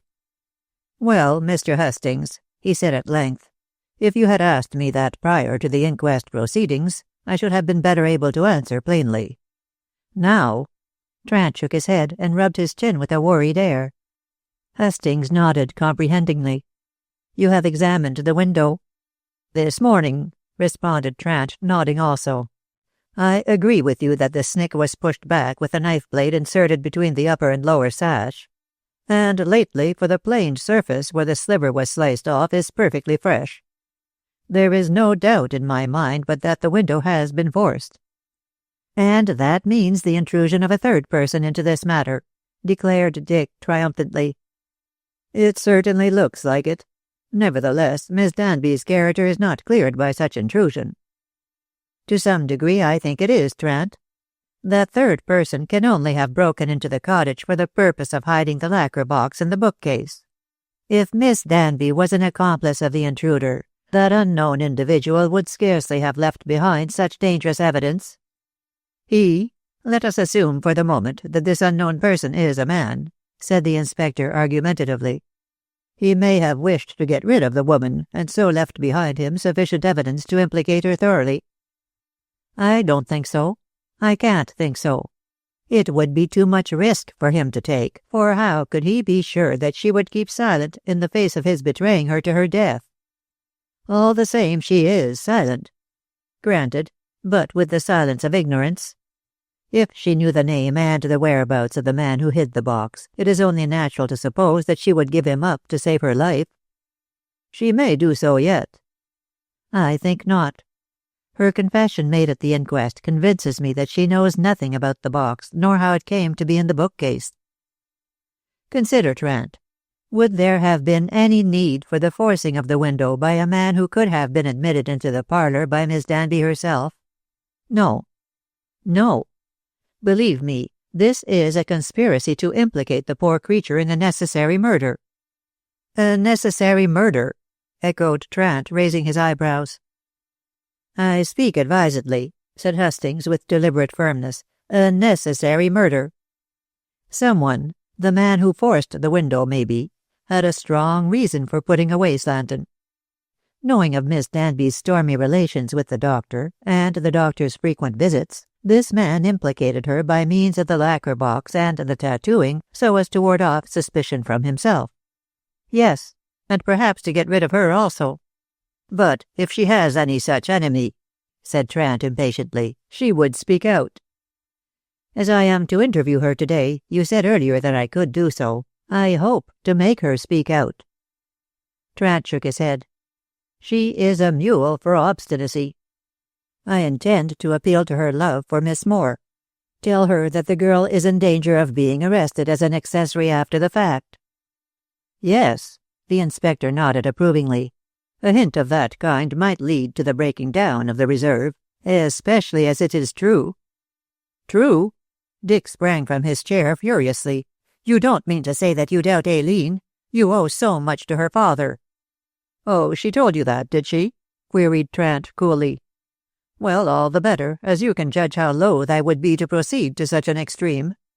Nevertheless, if I were other than I am, Aileen would be arrested. It seems inconceivable that all this should have taken place in a tiny cottage without her knowing something, hearing something, seeing something. She couldn't hear because she was sound asleep when the crime was committed, and she couldn't see as she was in bed upstairs, and she can't know anything or she would speak out, if only to save her friend." "Perhaps her speaking out would condemn her friend," observed Trant cynically. "Don't grow angry, Mr. Hastings. Aileen is as dear to me as to you." "How do you know that she is dear to me?" asked Dick, flushing redly. "Village gossip. Your expression when you look at her. Her expression when she looks at you. It's my business to read faces. Anyhow," Trant rose briskly, "it is just as well that she has a friend in you as well as in me, for her position is both difficult and dangerous." "She is as innocent as Miss Danby," retorted the young man angrily, "and in some way I'll get them both out of the difficult and dangerous position." "Good luck to you." Trant grasped Dick's hand and shook it heartily. "I am as keen in this matter as you are. Keep me advised of what you discover, of what you hear from Miss Danby, and then we can consider what is best to be done."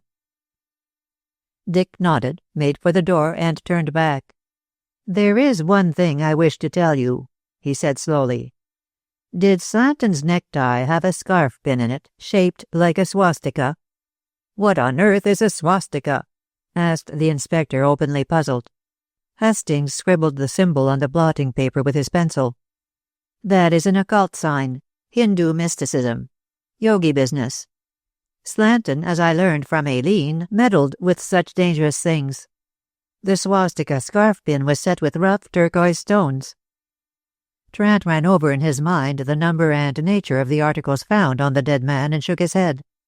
"I saw no scarf pin whatsoever, much less one of that kind.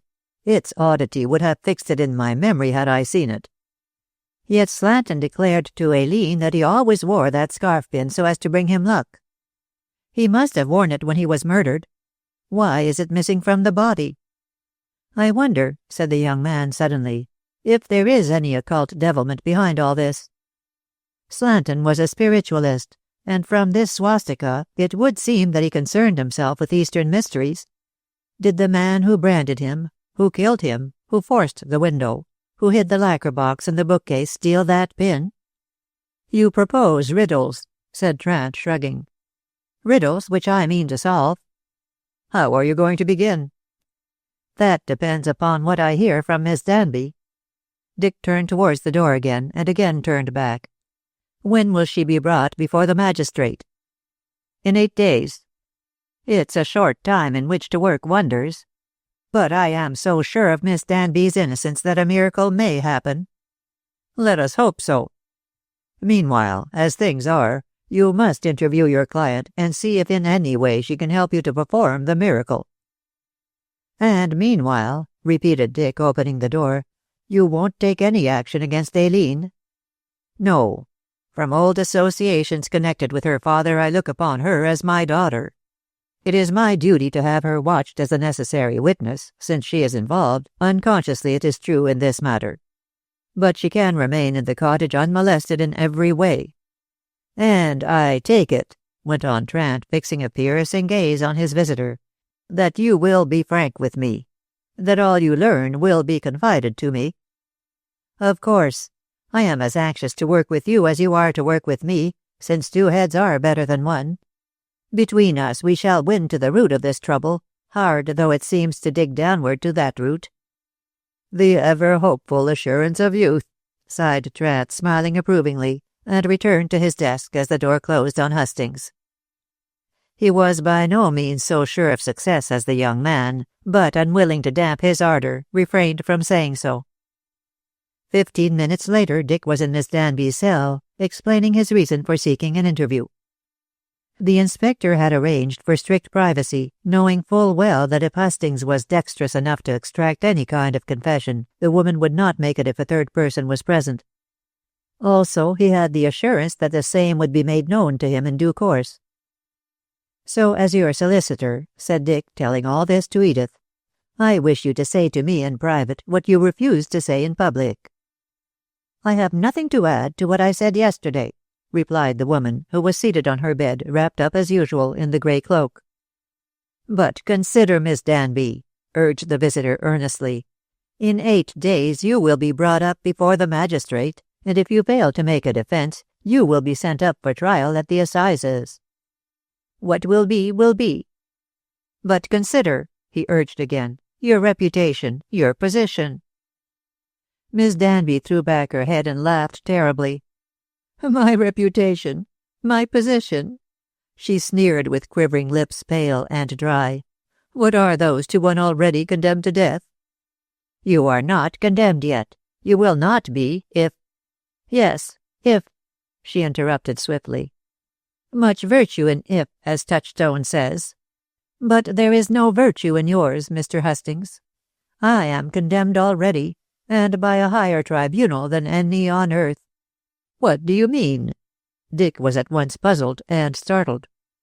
"I mean cancer," said Edith, pronouncing the sinister word callously. "No one knows, not even Aileen, that I suffer from cancer, that I have not long to live. For that reason I took to opium smoking. I called it neuralgia." She laughed scornfully. "But now you know the truth." Hastings surveyed her with profound pity. He was no physician, but even his untrained eye could see the hints of approaching dissolution. The livid, sagging skin, the dull eyes, the dreadful leanness of the figure, and the air of utter exhaustion pervading her being. "I wish I could do something to help," he cried impetuously, for it seemed terrible to him that such a once splendidly handsome woman should decay into what he saw before him. "You are doing as much as you can do," said Miss Danby wearily, and huddled herself on the bed, like a crooked old witch, then added with a dreary smile, "But there is one thing helpful to me at the moment. Yes, anything I can do. Marry Aileen. She is dearer to me than anything on earth, dearer than ever now, since she is standing by me in these straits. My position matters little to me. I shall probably be dead before it comes to my hanging. For hanged I must be on the evidence I heard yesterday. But I wish to see Aileen safe in your arms before I go. I know that you love her. I do, with all my heart and soul. Does she love you? I think so. I am almost sure. Yes, I am certain she does. Otherwise her promise that she would allow me to talk to her of what is in my heart after you are saved would mean nothing." "It depends upon my salvation, then?" queried Edith, shrugging hopelessly. "More or less. But you can set your mind at rest, Miss Danby. Come good, come bad, sooner or later, I hope to make Aileen my wife." "Thank heaven for that," murmured the woman gratefully. "And she will not go to you penniless. No, I have made a will, leaving her the money which her brother left to me. It is rightfully hers, and when I am gone she need have no scruples in taking back her own, even though she may believe me to be a murderess." "Aileen does not believe that," said Dick sturdily, "nor do I." Miss Danby looked at him rather cynically. "Strange that you should say that, seeing how strong the evidence is against my being innocent." "There may be even stronger evidence found likely to be in your favor."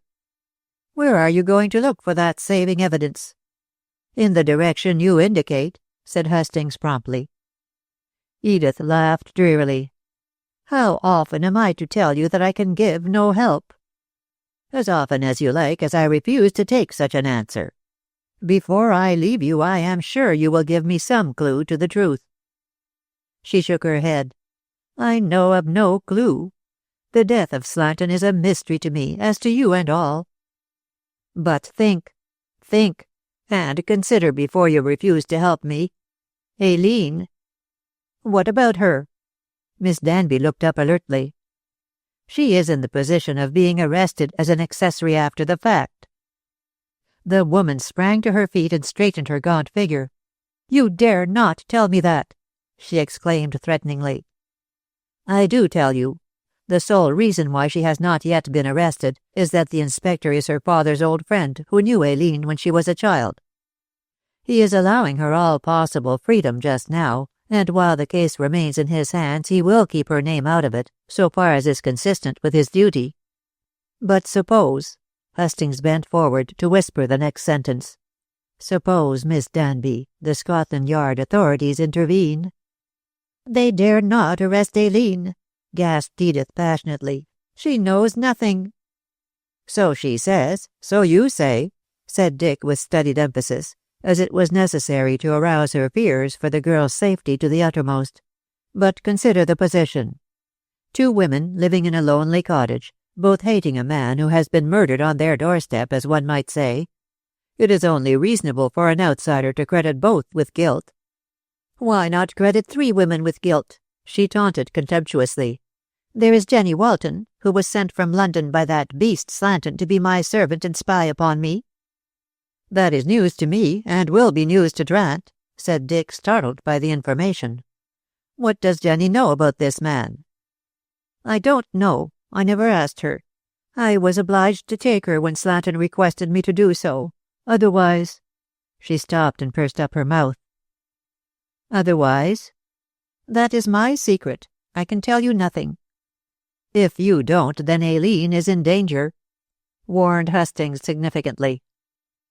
The revelation of my secret would not save her. I only wish it could save her, cried the wretched woman, wringing her hands. But my secret, which concerns only myself and Slanton, has nothing to do with his death.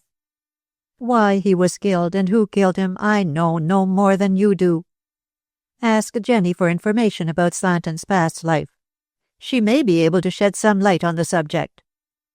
I shall certainly question Jenny, and so will Trant, remarked the young man deliberately and rising as if about to retire. I am sorry you can't help Aileen. The inspector will ward off all danger from her while he can, but if in the end he is forced to have her arrested— Miss Danby sprang forward and clutched him by the sleeve. She must not be arrested. She knows nothing, I tell you. Wait. Let me think. And she went back to sit on the bed with clasped hands and a frowning face. Hastings held his peace as he guessed she was making up her mind whether to speak out or to keep silent. The woman twisted her body under the stress of some strong emotion. Then, unable to control herself, rose impetuously to walk rapidly up and down the narrow limits of the cell. With her fierce, lean face and gaunt body and profuse grey hair now flying loose, she reminded Dick of a trapped wolf. "If I could only give you a clue," she cried despairingly. "But I can't. I can't." "Let me be the judge of that," suggested the lawyer. "Tell me the truth." "I have told it, at the inquest." "Not all. I wish to know exactly what took place on that night. I believe that you went to bed at 10 o'clock, that you smoked opium. But," added Dick emphatically, "I believe also that you know about the death. Else why did you warn Aileen not to go into the wood when she ran after the animals?" Edith flung her body backwards, threw out her arms, and looked upward as if to seek information. Then, "How do I know but you will use my confidence I may give you against me? As your solicitor, I am bound to help, not to hinder. Of course, if you are about to confess that you are guilty—" "I don't confess that," she interrupted vehemently. "Not for one instant. But as you say that you are my friend, and promise to marry Aileen, I confess one thing. Whether it will help to save her or not, I can't say." She returned to the bed and again huddled herself up against the pillow, sullenly afraid. Yes, and so patently afraid that Dick had to urge her to speak. "What is the one thing you speak of, Miss Danby?" With an effort she blurted out the truth. "I did see Slanton on that night." "Yes, go on." "He was alive." Hastings recoiled in horror. "Then you did kill?" No. I swear I did not. Never suggest such a thing. Listen. I shall tell you all I can, for Aileen's sake." And, flinging back her loose grey tresses, she poured out a torrent of rapid speech. "I did go to bed at 10 o'clock, as I said, but I did not smoke my pipe immediately. For hours I lay awake, thinking of my foolish, reckless past." "Which you refused to tell me," interjected Dick reproachfully. "Because it has nothing to do with the present," retorted Miss Danby savagely. "Be quiet, you fool, or you will learn nothing. I lay awake, I tell you, for hours, for years, for centuries, in that hell of my own making. Then, towards the morning, I fancied I heard some noise outside, footsteps on the gravel of the path. I waited, thinking I was mistaken. I can't tell you for how long. Then again I heard the noise of footsteps on the gravel, and this time was so sure that I got out of bed, put on my dressing gown and slippers, and went across the passage into the parlour. Why didn't you look out of your bedroom window? Because the noise seemed to be towards the other side of the house. I lighted a candle and entered the parlour, but everything seemed to be as it was before I went to bed at 10 o'clock. Was the window down? Yes. You heard the noise of footsteps, you say. Did you also hear the noise of the window being pushed up and pulled down? No. I only heard the footsteps. Heard them twice. The second time so clearly that I got up to investigate, as I told you. Then, seeing, as I thought, that everything was safe in the parlour, I opened the front door to peer out. Did you take the lighted candle with you? Asked Dick, profoundly interested. Miss Danby nodded impatiently and hurried her speech. But there was no need, as the moon had risen. The sky was covered with grey clouds, but sufficient light filtered through to let me see a dark body lying on the lawn. At the moment did you think that it was the body of Dr. Slanton? As heaven is my judge, I did not, asseverated Edith solemnly. He was not in my thoughts at the moment. Indeed, I had no thoughts, being so distraught and weak. But when I bent down holding the candle to see who it was, here her voice cracked shrilly, I realized that Slanton was lying there. And alive? I did not think so at the moment. I believed that he was dead as he did not move, did not even seem to breathe. And, she caught her breath, faint with the recollection. And his forehead, oh, that was a terrible sight, all mangled and swollen. I knelt by the body, panic-stricken, appalled by the horror of the discovery. I wonder that I did not lose my reason. And covering her face with her hands, she rocked to and fro, groaning. Why did you not give the alarm immediately? Call up Aileen and Jenny to send for help to the village. Edith lowered her hands and looked at him wonderingly. You ask that when you know how I hated the man, how I longed to get rid of him and his hateful attentions. You fool! Why should I have signed my death warrant? She got on to her feet, gesticulating and speaking rapidly. I saw my danger in a flash, should I be caught as it were red-handed, and therefore dragged the body towards the woods. I wanted to hide it, to bury it, to do anything, so long as I could put away this evidence of my having committed a crime which, she drew herself up indignantly, I did not commit. I see your dilemma, admitted Hastings sensibly. Well? Well, she echoed angrily. What else can I tell you? What you did next? Edith passed a thin hand wearily across her forehead and did her best to recall the doings of that nightmare moment. I tried to think how this dreadful thing had come to pass. I dragged the body in a frenzy across the lawn, anxious only to hide it. When I got into the wood, to where Aileen found it next morning, I knelt down beside it again, hoping against hope that Slanton was not dead, that he had only fainted. I fancied that the twice-heard steps had been his, and that he had fainted when stepping on to the lawn. Didn't you notice the marks on his throat and guess that he had been strangled? Questioned Dick, believing all she had confessed so far. No. How could I in the dim moonlight, for the candle had gone out when I dropped it on the lawn at the horror of the discovery. I only noticed the swollen forehead, and wondered why it was swollen. The idea of tattooing never occurred to me. And hoping, as I say, that he might be alive, I shook him again and again. And, her voice leaped an octave, he was alive, opening his eyes to look up straight into my face, bending over him. And then I ran away. You ran away? Hastings looked amazed. But why, when having revived, the man might have explained the whole business? I was frightened, said the woman with a terrified glance round the cell. Yes, frightened out of what remaining wits I had. Just when he opened his eyes and spoke. Spoke? Dick was all ears and eyes. Did he really speak? Yes. Don't interrupt. I can't remember everything at once, she said peevishly. Just when he spoke, I thought that I heard cautious footsteps on the high road beyond the wall. I might have been mistaken, I don't know. for in my then disturbed state of mind I might have seen anything, heard anything, believed anything. Think, Mr. Hastings." Edith gripped her listener by the arm, shaking from head to foot with sheer terror. "There was I, alone with my enemy in that dark wood, alone in the night with that dying beast. The night has 1,000 eyes, they say, and those eyes were all looking at me. I had no chance. I was spied upon. I was trapped. Oh, my God, how could you expect me to wait?" She dropped his arm and clutched her head frantically. "I couldn't stay. I doubt if you could have stayed. I was crazy with fear and tore back to the house to drug myself into a stupor with opium." "No, no." She thrust out her hands to silence the eager questions on Hastings' tongue, and shrank against the wall against which the bed was placed. "I can say no more. Go, go." "Just one thing," implored Dick hurriedly. "What did Slanton say?" "Only one word." "And that word?" "Whispering." "Whispering?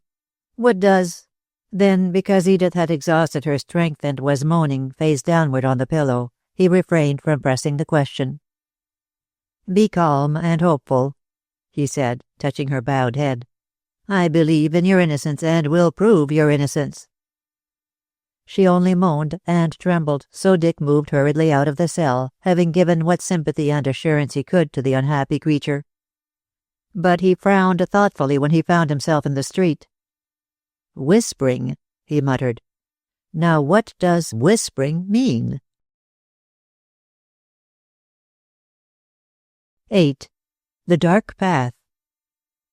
Whispering, whispering, whispering. Again and again and yet again Hastings repeated that mysterious word as he drove his car back to Freifeld at top speed. It sang insistently in his brain, like the catchy jingle of some popular tune, confusing his mind with its maddening reiteration. Somehow it declared itself to be of the utmost importance, but in what way he could not imagine.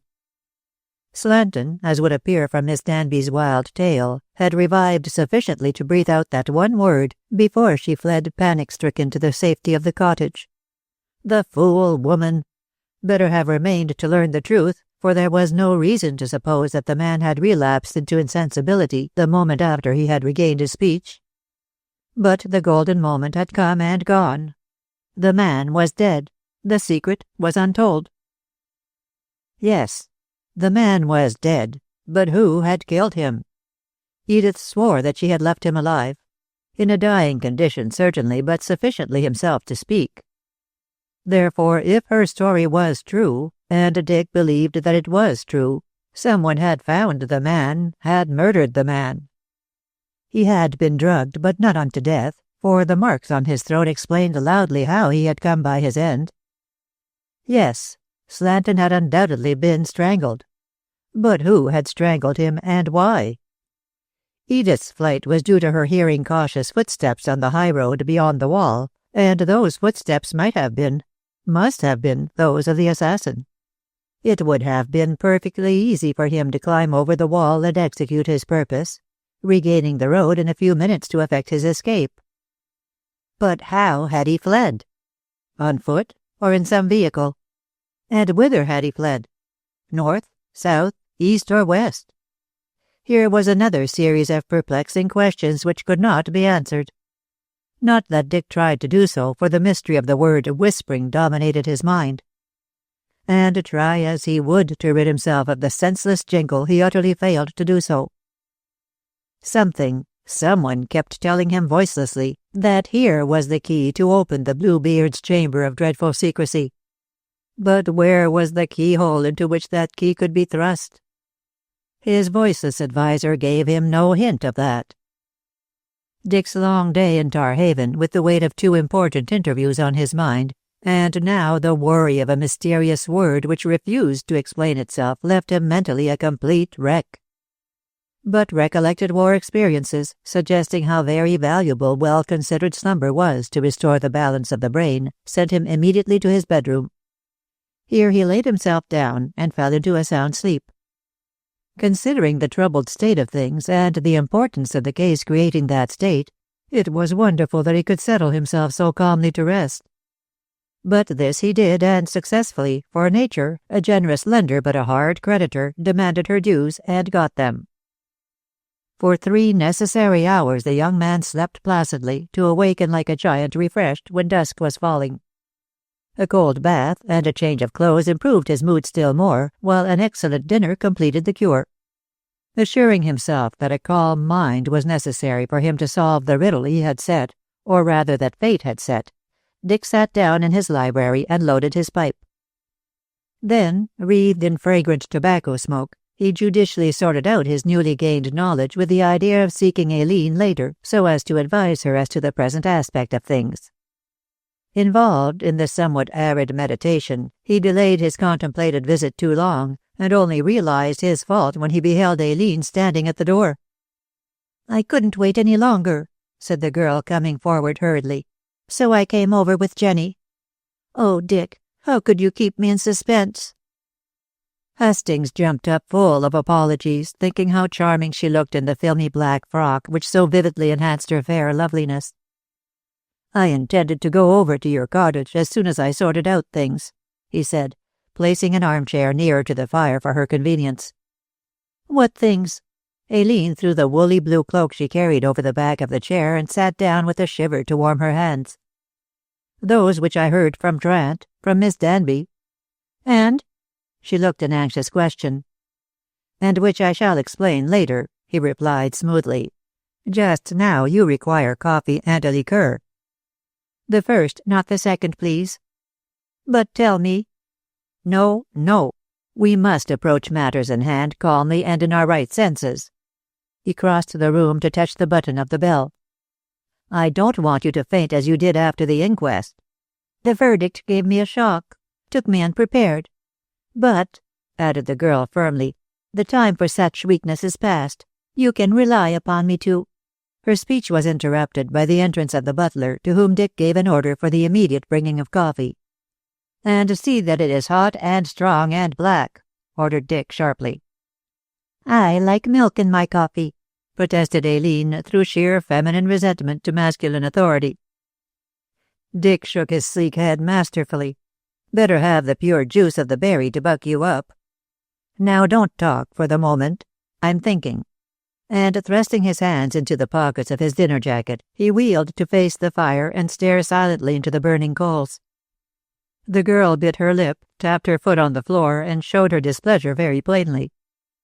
But as Dick took no notice of this indignant display, she leaned back in the deep chair to examine the room. It was an attractive sanctum for a scholar, with its air of luxury, its atmosphere of peace. 3 walls were built up from floor to ceiling with numberless volumes, ranged shelf after shelf in carved bookcases of black oak, somberly splendid. Piercing the 4th wall, 2 tall, narrow windows and an equally tall, narrow door, set midway between them, gave upon a broad terrace, whence shallow steps descended to spreading lawns of velvety emerald turf. The carpet and draperies of the library were darkly red, and over the fireplace hung the portrait of Dick's Cavalier ancestor, who had fought at Naseby.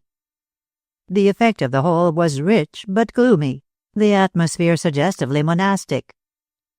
It was a strictly masculine apartment, without flowers, ornaments, cushions, or feminine trifles of any kind, and in consequence looked, to Aileen's eyes at least, somewhat bleak. A woman's hand, a woman's presence, she thought, would improve its grim sobriety to something more genially cozy. And thinking thus, she blushed, knowing full well that she could be the woman if she so chose. The rosy betrayal of the fancy coloured her face vividly and somewhat awkwardly, since Dick turned to address her at the very moment. "What's the matter now?" he asked with characteristic bluntness. "Nothing." The girl naturally was confused. "Only this room. Delightful." "It would be more delightful, Aileen, if you were always here." His speech so exactly worded her thoughts that she blushed still more, looking down nervously so as not to meet his imperious gaze. "You promised not to talk like that until Edith was safe." "I dare say," returned the young man dryly, "but I am flesh and blood, you know, and a league end wooing is not to my liking." Before Aileen could answer this very direct speech, the conversation was again interrupted by the coming of the butler. His master directed him to place the tray with its coffee and liqueurs on the writing table and— "Tell Miss Moore's maid to come here in half an hour," said Dick, handling the cups and saucers as the man retired, closing the door after him. "What do you want with Jenny?" demanded Aileen when they were alone. "I want a little information from Jenny. Here is your coffee. Drink it while it is hot." The girl accepted the cup and sipped the aromatic contents enjoyably. "And this information?"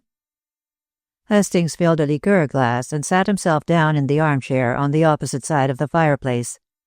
"I saw Miss Danby today," he remarked. "That doesn't answer my question." "It is the beginning of the answer. Miss Danby tells me that Slanton induced her to take Jenny Walton into her service." The cup and its saucer rattled in Aileen's hand. "Edith never told me that." "I gather that Edith never told you many things," said Dick, shrugging. "You see, she was decent enough to keep you out of her mud as much as she could."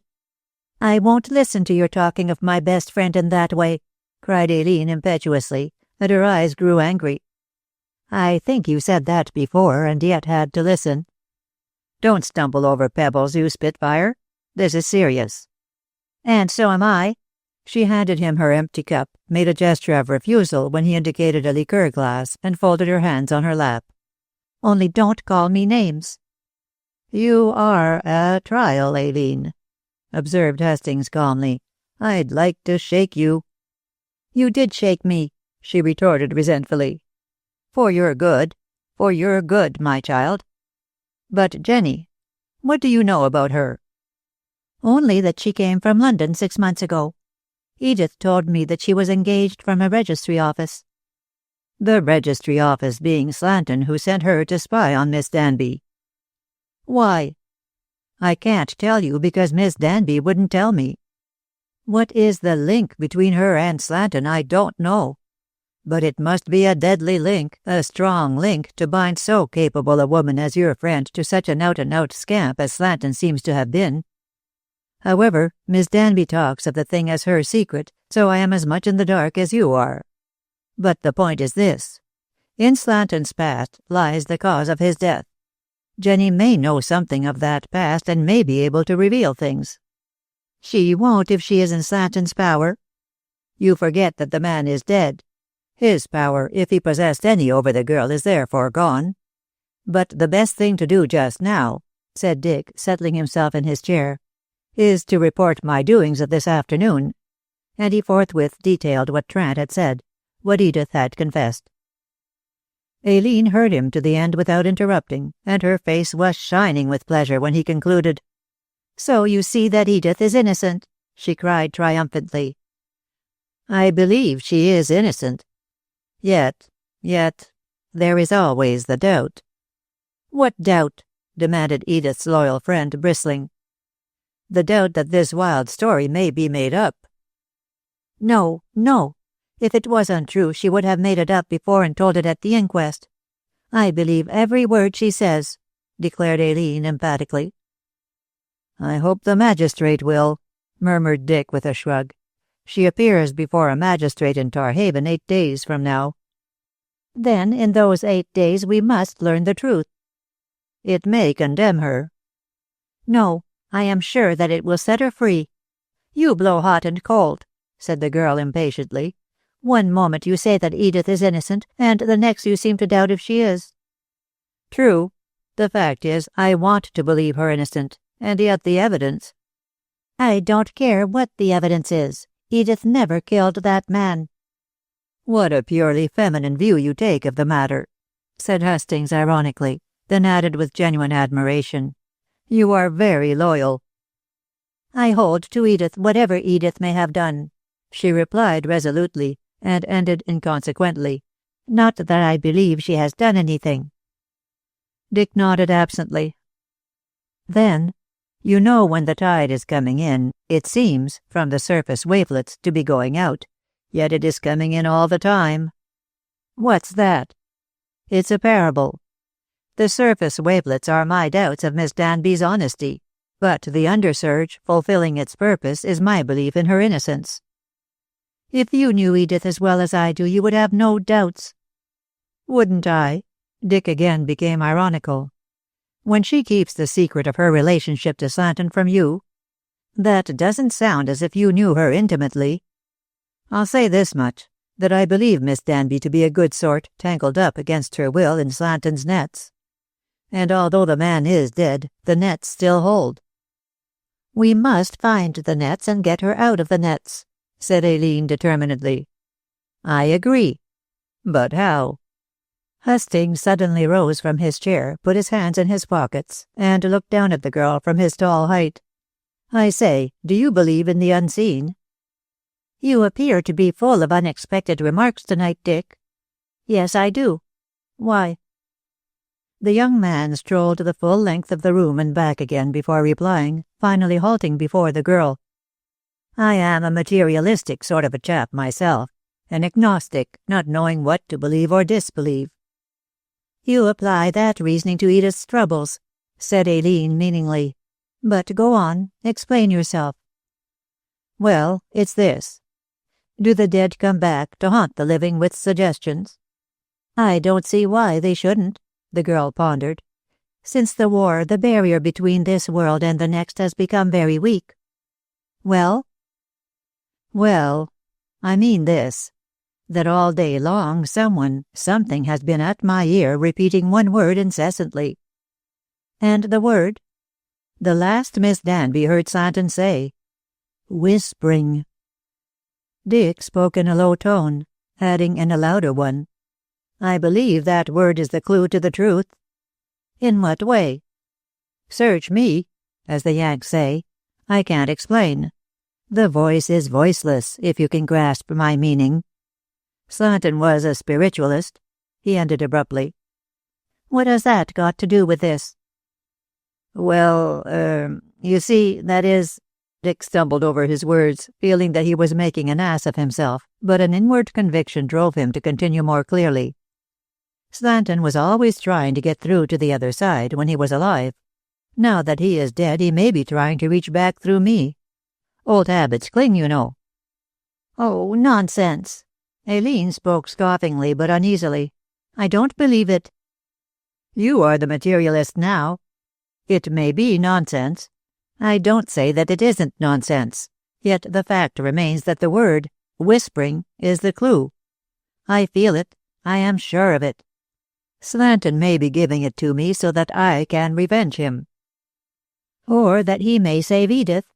He harmed her enough in his lifetime, so perhaps being dead and knowing more he wishes to undo that harm. Who is blowing hot and cold now? I am, she admitted promptly. We are both waverers, Dick, and this conversation is unhealthy. Anyhow, suppose we accept this word as the clue. How are you going to make use of it? I'll tell you that after I have questioned Jenny. Dick glanced at the grandfather's clock ticking solemnly in the corner. She'll be here in 5 or 6 minutes, if Brent has delivered my message. Aileen nodded approvingly. But before she comes, tell me how you think Slanton was murdered. Dick's eyes looked amazement at this unnecessary question. You heard the evidence at the inquest, didn't you? He was strangled. Not by Edith. We'll let it go at that. Maybe the person whose footsteps she heard on the other side of the wall, the footsteps which made her run away, climbed over the wall to complete his job. How do you mean, complete his job? My dear girl, if there is, as we think, a third party concerned in this matter, that person brought Slanton here when Slanton was insensible. You forget the return half-ticket found in the doctor's pocket. No, I don't. The third party probably followed him to Cornby, got hold of him on the way to Freifeld, and tattooed him while he was drugged. But how could Slanton be drugged while coming here? I can't say. That is what we have to find out. The whole business smacks of premeditation to me. I don't know where Slanton was drugged and branded or how he was branded and drugged. But the person who lurked behind the wall did all that, and then carried his victim onto the lawn. After hiding the lacquer box in the bookcase, he got back onto the high road and waited. When Miss Danby ran away, he got over the wall again and, as I say, completed his job. Why couldn't he have strangled him before? Impossible to say. Dick broke into an exasperated laugh. "You do ask the most unanswerable questions." "Hush, here comes Jenny. She may have a reply to some of them, if not all." He raised his voice, which had fallen to a whisper. "Come in." Jenny, with her large moon face looming above a bright orange sports coat and with her untidy red hair straggling from under a flowery broad-brimmed hat, appeared at the now open door stolid and substantial. "'Eard as you wants me," said Jenny in her heavy voice, and looking at Hastings. "I do. Come in and close the door. Take that chair and answer my questions." The servant obeyed the first two commands, but seemed disposed to refuse obedience to the third. "I don't know as there's anything I can answer." Aileen spoke before Dick could open his mouth. "For my sake, Jenny, reply to Mr. Hastings. I am in danger of being arrested as having something to do with the death of Dr. Slanton." "You ain't got nothing to do with it, miss," said Jenny with sullen fierceness. "Inspector Trant has his doubts of that," observed Dick, seeing that the only way to the girl's confidence was through her affection for Aileen. "Dunno as he's much clarse," drawled Jenny stolidly. Then, leaning forward, she patted her young mistress clumsily on the knee. "Don't you take on, miss. You've been good to me, so I'll be good to you." "Here's your opportunity, then," declared Hastings cheerfully. "Miss Danby says that Dr. Slanton got you this situation." "I ain't got no reason to say as he didn't." "What do you know of Dr. Slanton?" "Not much. One way I didn't take to him. Another way I did somehow. Did me a good turn he did gettin' me here." "Why did he take the trouble to get you this place?" Jenny twisted her pudgy fingers together, glanced cunningly at Aileen, who was looking at her appealingly, and finally grinned largely. "Dunno why I shouldn't speak straight," she grunted hoarsely. "It was this way, mister. I had a boy as was called Bill, which I took down Whitechapel way from an Oaklar's gal. He was pinched for burglaring a cov's house, and the gal clawed me fearful, sayin' as I double-crossed Bill. A blarsted lie, if ever there was one," said Miss Walton fiercely. "Anyhow, she clawed me up, and I was taken to the orspital, where that doctor bloke as was done in bossed the job." "The Plantagenet Hospital in Chelsea?" said Hastings doubtfully. "How did you come to be taken there when your fight with this girl occurred, I take it, in Whitechapel?" "Oh, I'd seen the doctor bloke afore. He used to go opium smokin' in old Wung's crib in them parts. And when he was comin' fro the crib night time, he found me clawed up in our street. Gibber's Alley is the name, by Isabella Crane. So he acts the gent, he does, and takes me to his orspital. When I got oral right, says how a lady down here wanted a gal, so I takes on the job." Hearing for the first time of Jenny's none too respectable past, Aileen shrank a little to be immediately scowled upon by the girl. "That's right, miss. Just you draw your skirts for a down-and-outer like me." "No, no, no." Aileen rose to stand by the self-confessed sinner and pat her on the shoulder. "I don't care what you have been. I only know what you are. I trust you thoroughly as my very good friend." Jenny caught the kind hand that was patting her and kissed it. "That's good enough for me," she said huskily.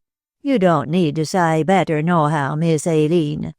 I'm hand in glove with pinchers and coves as the cops are harder. Yas, and chinks too in a way. But I ain't never been bad with men. I'm as good a gal as you're, miss. Bill wouldn't marry me else when he comes out of quad." "You need never go back to that life," Aileen assured her earnestly. "Not me," declared Jenny resolutely. "But when Bill comes out, he's got her 2 years stretch, I'm going to be his wife. He knows as I'm straight." Aileen sat down again, nodding. "And Dr. Slanton?" "Dunno as I can tell you anything more about him." "Why did he get you this situation?" asked Dick impatiently. "Kind heart, I s'pose," drawled Jenny sneeringly. "Oh, come now, my good girl." Yes, I knows what you'd say, mister, and you wouldn't be far wrong in saying it.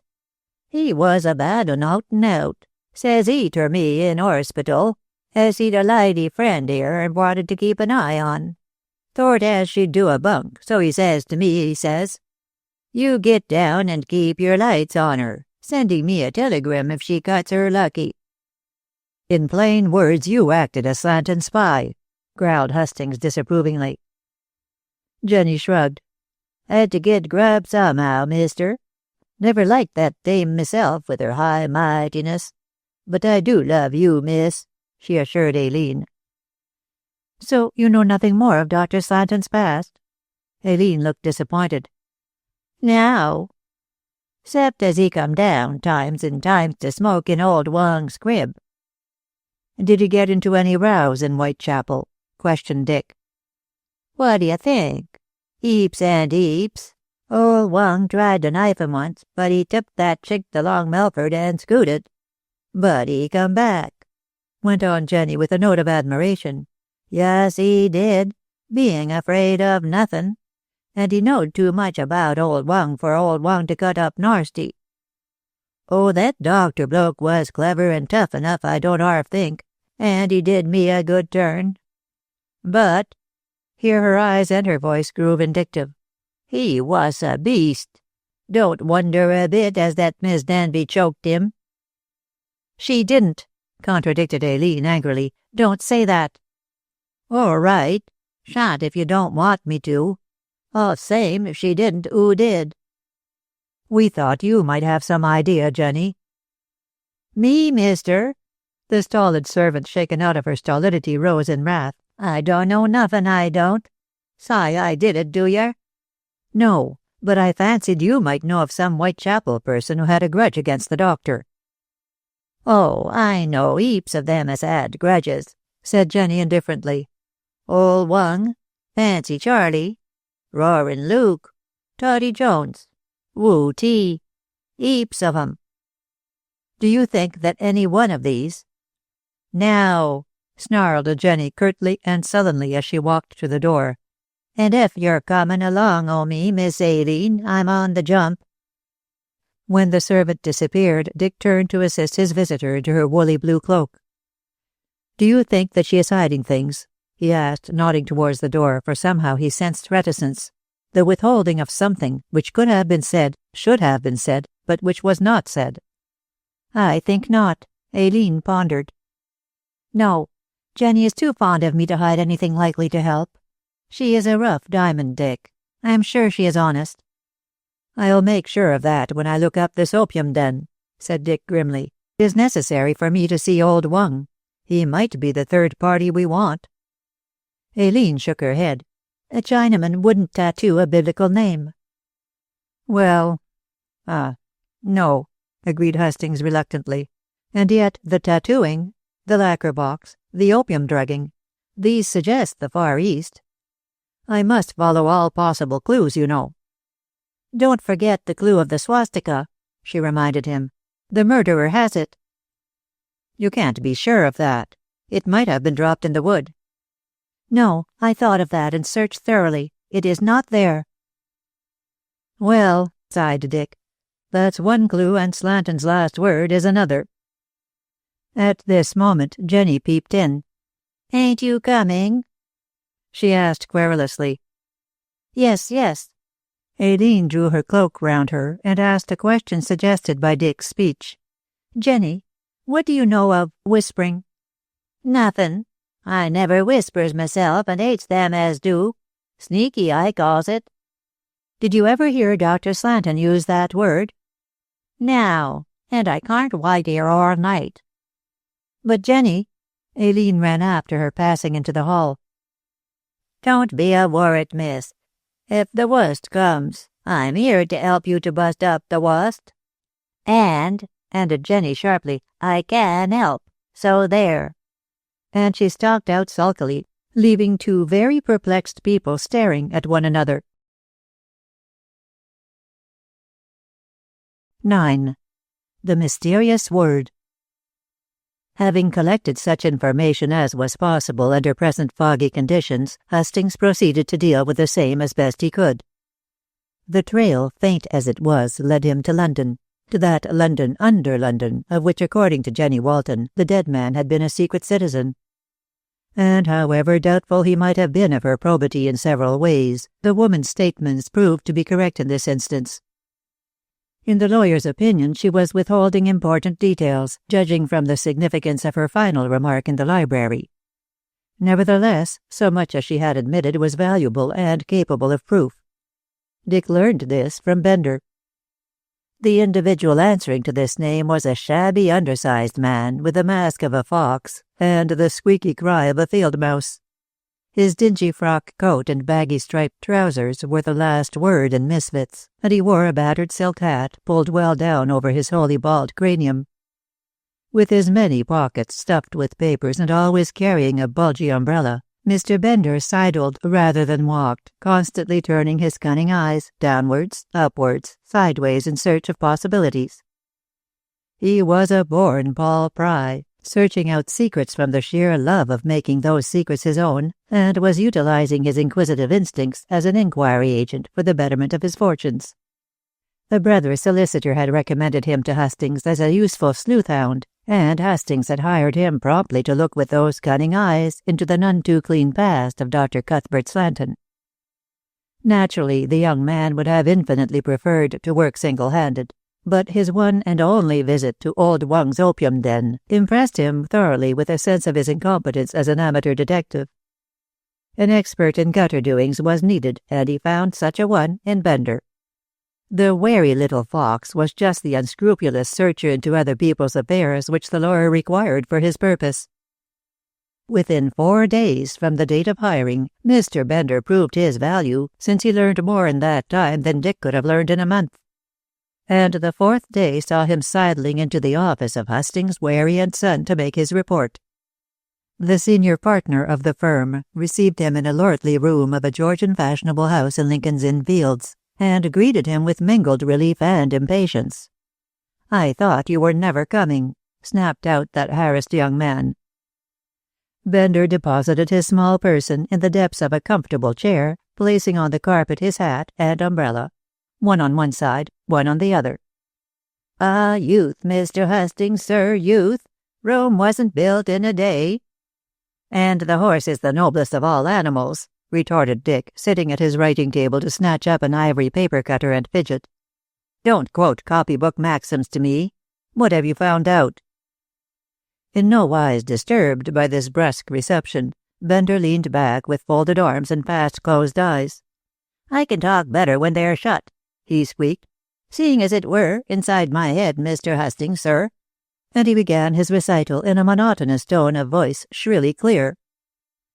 The recital took some time and covered a considerable space of ground, so Dick curbed his impatience to listen intently. In the capacity of an out-of-door patient, Bender had become friendly with one of the Plantagenet Hospital nurses, and, in some mysterious way, had learned from her that Slanton was a respectable, clever, and reliable house surgeon. Owing to his reticent character and saturnine looks, added to an unsympathetic manner, he was by no means popular, being regarded rather as a robot than as a man. But his reputation was unblemished, his assiduity as a doctor great, and he was high in favor with the authorities. If he had a fault, it was his habit of going away, sometimes for a day, sometimes for a night, more often than any other member of the staff. Twice or thrice his superiors had remonstrated with him, disapproving of these frequent and desultory holidays. But on each occasion Slanton had grimly offered his resignation. It was never accepted, since his scientific attainments were so great and his medical capabilities so proven. Beyond the eccentricity of his many disappearances, which he disdained to explain, there was nothing against him. His doings were finally accepted as the usual freakishness of genius. "And now?" questioned Dick when Bender arrived at this point. "Oh, now, Mr. Hastings, sir," said the little man, opening his eyes, "those in the hospital verify the proverb that the herd turn on the wounded deer. As there was nothing too good for Mr. Slanton, now there is nothing too bad. He was murdered, they say, as a reward of his evil doing. Secret vice has been the cause of his downfall. I won't tell you, Mr. Hustings, sir, what they say about Miss Danby. It might hurt your feelings. They believe her to be guilty. Oh, yes, and credit her with being as vicious as her victim. And the tattooing? They say that the branded name was just what the tattooed name described him to be. And all this upon what grounds? None save the evidence at the inquest. The wounded deer, Mr. Hustings, sir.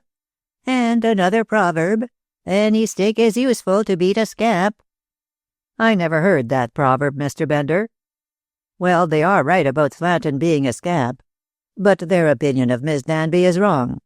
She is the victim of circumstances, and it's up to you and to me to prove her so. Go on. Bender closed his eyes again and went on, this time passing from the light into the shadow. That is, he descended into the underworld and crept along the crooked paths used by the dead man when indulging in his secret lusts.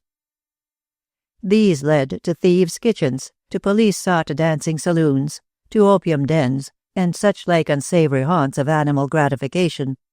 In this place and that the prowling little fox had collected damning information, which revealed only too truly the Mr. Hyde side of Slanton's complex character. With his strong will, powerful physique, and command of money, the man had dominated those wastrels of civilization who ministered to his vicious tastes. But all the details of the man's doings were so general, and so far from leading up to the point which Hustings wished to reach, that he interrupted Bender impatiently. All this is interesting, but not sufficiently so to me. Did you come across anyone likely to have murdered the man? Well, no, sir. He made many enemies owing to the way in which he snatched women from this man and that. But they were all afraid of their tyrant, as he was a scientific fighter and fought on all and every occasion. In the kingdom of the blind, the one-eyed is king, said Bender in his proverbial way of talking. But Slanton had 2 eyes and knew how to use them. What about old Wung? He hated Slanton and once tried to knife him. I spent several hours in his den, but could learn nothing. Besides, went on Bender, taking much the same view as Aileen, a Chinaman wouldn't have tattooed a biblical name like Cain on Slanton's forehead. I have heard that before. Dick nodded sapiently. But surely Slanton ran some chance of being blackmailed. Bender nodded in his turn. One man tried that, Mr. Hustings, sir. He followed the doctor home. To the hospital? No, sir, to a cottage the doctor rented at Hampstead. Slanton had him arrested for burglary and the man got 2 years. Oh. Dick remembered what Jenny had confessed. Was the man's name Bill? Yes, Mr. Hustings, sir. Bill Tyson. I see. Probably that was why Slanton got Jenny the job with Miss Danby. He was sorry that he robbed the girl of her man and sought to make amends. Bender wagged his bald head solemnly. You told me all about that girl, sir, when engaging me to handle the matter. And then you admitted that on her own confession she had been sent to spy upon Miss Danby. Dr. Slanton only did what he did do, Mr. Hustings, sir, because the girl was useful to him in that capacity. No, no, the leopard cannot change his spots, nor the Ethiopian his skin, ended the little man sententiously. There was no good in the man. There lives some soul of good in all things evil, retorted Dick, adopting Bender's favorite method of illustrating his points by quotations. Not with this man, sir, not with this man. He only reaped what he had long sown and deserved all he got. A cold-blooded scientist on the surface, Mr. Hustings, sir, but underneath a very hot-blooded animal. You can't mix oil and water, said Dick dryly. In this case I think I can, sir. Dr. Slanton was a Paleolithic man, with the veneer of our present Kinozoic civilization. I never knew that you were so learned, Bender. I keep my eyes open and my brain filled, sir. And now— Yes, now? Dick rose with a dismal foreboding of failure. What now? Nothing you have told me is of any use towards solving the mystery of the Freifeld crime. And 4 days out of 8 are gone. When Miss Danby appears before the magistrate, I'll have no fresh evidence to help her." "I didn't tell you everything, sir," said Bender, wriggling out of his chair. "Eh?" Hastings wheeled. "Why, what? Well?" "You told me of the last word which Miss Danby heard Dr. Slanton speak." "Yes, whispering. Well?" "Well, Mr. Hastings, sir, I used that word again and again, both in the hospital and down in the underworld, but without success. Then I remembered that you hinted to me that Dr. Slanton had been a spiritualist." "I did. I had an idea that the word had something to do with his spiritualistic philanderings, from its being dinned into my ears persistently. I dare say you thought I was talking nonsense." "Not nonsense, sir. Not nonsense. There are more things in heaven and earth." Yes, I know that well-worn quotation," broke in Dick testily. "Get on." "With your permission, sir. Well then, I knew 3 or 4 spiritualists, mediums. I have been attracted to searchings into the unknown in my time." "And found a mare's nest," scoffed the lawyer contemptuously. "Not in this case, sir," squeaked Bender indignantly. "I asked many questions about Dr. Slanton, and learned that he was a well-known figure in spiritualistic circles. He was always seeking to penetrate the veil." Well? "Near his cottage at Hampstead, sir, lives a famous medium, Mrs. Grutch, who was frequently consulted by him. It is strange that I should know her, and that she should have known him, seeing that you are employing me to search into the mystery of his death. Mrs. Grutch consulted the spirits and learned nothing that can be used in a court of law." Bender, you ought to know better than that." "Mrs. Grutch knows better, sir. She is waiting without. With your permission," and Bender trotted towards the door. "Oh, damn it! I don't want any séance rubbish here, man." "You need not fear, Mr. Hastings, sir. Mrs. Grutch always refuses to give sittings to unbelievers.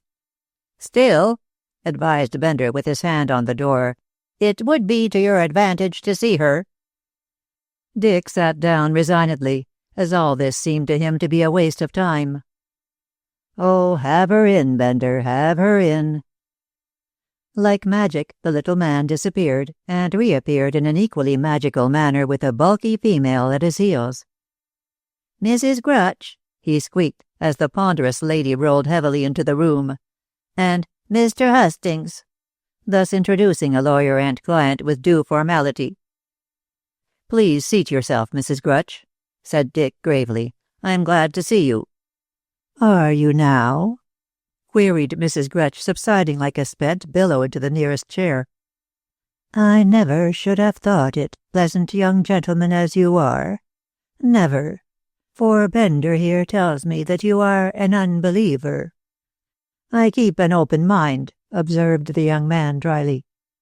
"Well now, if that isn't something comfortable to hear," and Mrs. Grutch, placing 2 fat hands on 2 fat knees, smiled amiably. She was a woman both broad and tall, also stout, and with a small-featured face so neat and trifling that it looked ridiculously out of keeping with her huge body. With a pug nose, a rabbit mouth, and a narrow forehead, she likewise possessed 2 little piggy eyes of greenish-grey, with which she sharply surveyed the world as she conceived it to be. And her conception was that the world should supply her with all the comforts and, if possible, all the luxuries of civilization. Her complexion was fair and freckled, her hair smooth and sandy, so she would have seemed quite a meek, retiring person, but for the searching observance of her pinpoint eyes. Clothed in a voluminous black silk dress, partially concealed by a profusely beaded dolman and wearing an ancient bonnet adorned with jet flowers, she suggested a respectable charwoman. But no charwoman would have worn so many coloured beads and mystic charms, not to speak of earrings, rings, brooches, and bracelets. Her whole person twinkled with these, rattling and jingling with every movement. Hastings gathered all this at a glance, then asked a leading question. "What do you know, Mrs. Grutch?" "Money is money," stated the stout lady, less irrelevantly than might be supposed, and with a knowing leer. "Oh, I shall make it worth your while." "And the amount, sir?" Mrs. Grutch became respectful to the holder of the purse. "That depends upon the quality of your information." Bender nodded approvingly. "No use buying a pig in a poke," said Bender. After some reflection, Mrs. Grutch spoke persuasively. "A fiver now, sir, eh?" "If what you can tell me is worth that amount, you shall have it," assented Dick. "It's worth more, sir," exclaimed the woman, and so vehemently that her many ornaments rattled alarmingly. "But there, I was never a greedy mouth. Take all you can get and be thankful, is always my motto." Hastings nodded impatiently. "What do you know?" "I know Dr. Slanton," asserted the lady impressively. "The man is dead. You mean that you did know him?" "Nothing of the sort," said the famous medium loftily. "You, being an unbeliever, can put it in that ignorant way if you like, and no offence meant. But he is more alive than we are. And," she embraced the whole room in one swift glance, "there he is, listening to us talking. Over there," she pointed. "You might ask him to talk himself," urged Dick ironically, "and explain." "He isn't permitted to do that," stated Mrs. Grutch, now in an attitude of intent listening. "Justice will be done when justice is done." "And the sun rising in the east sets in the west," retorted Dick crossly. "You are too obvious, Mrs. Grutch. Ask your invisible friend what is the meaning of the last word Miss Danby heard him utter." "I don't need to do that, sir. I can help you by physical means. It is my opinion that he," she jerked her head to indicate the invisible victim, "was drawn to his death by that very word." "Oh!" Hastings smiled disbelievingly. "And I suppose you will say that it was Dr. Slanton who kept shouting that word incessantly in my ear." "I do say it," declared Mrs. Grutch, so energetically that the charms and beads jingled again. "Follow up that word and you've got him." "Got who?" "Him. The man who killed the flesh but not the spirit." "How do you know that the criminal is a man?" "The spirit now in this room tells me so." "Then Miss Danby is innocent?" "As a babe unborn," said Mrs. Grutch with clinching emphasis and renewed rattlings. "A man did it, and for doing it a man will suffer." "There, you see, Mr. Hastings, sir," struck in Bender triumphantly. "I told you it was important to interview Mrs. Grutch." "Tush!" Dick spoke contemptuously.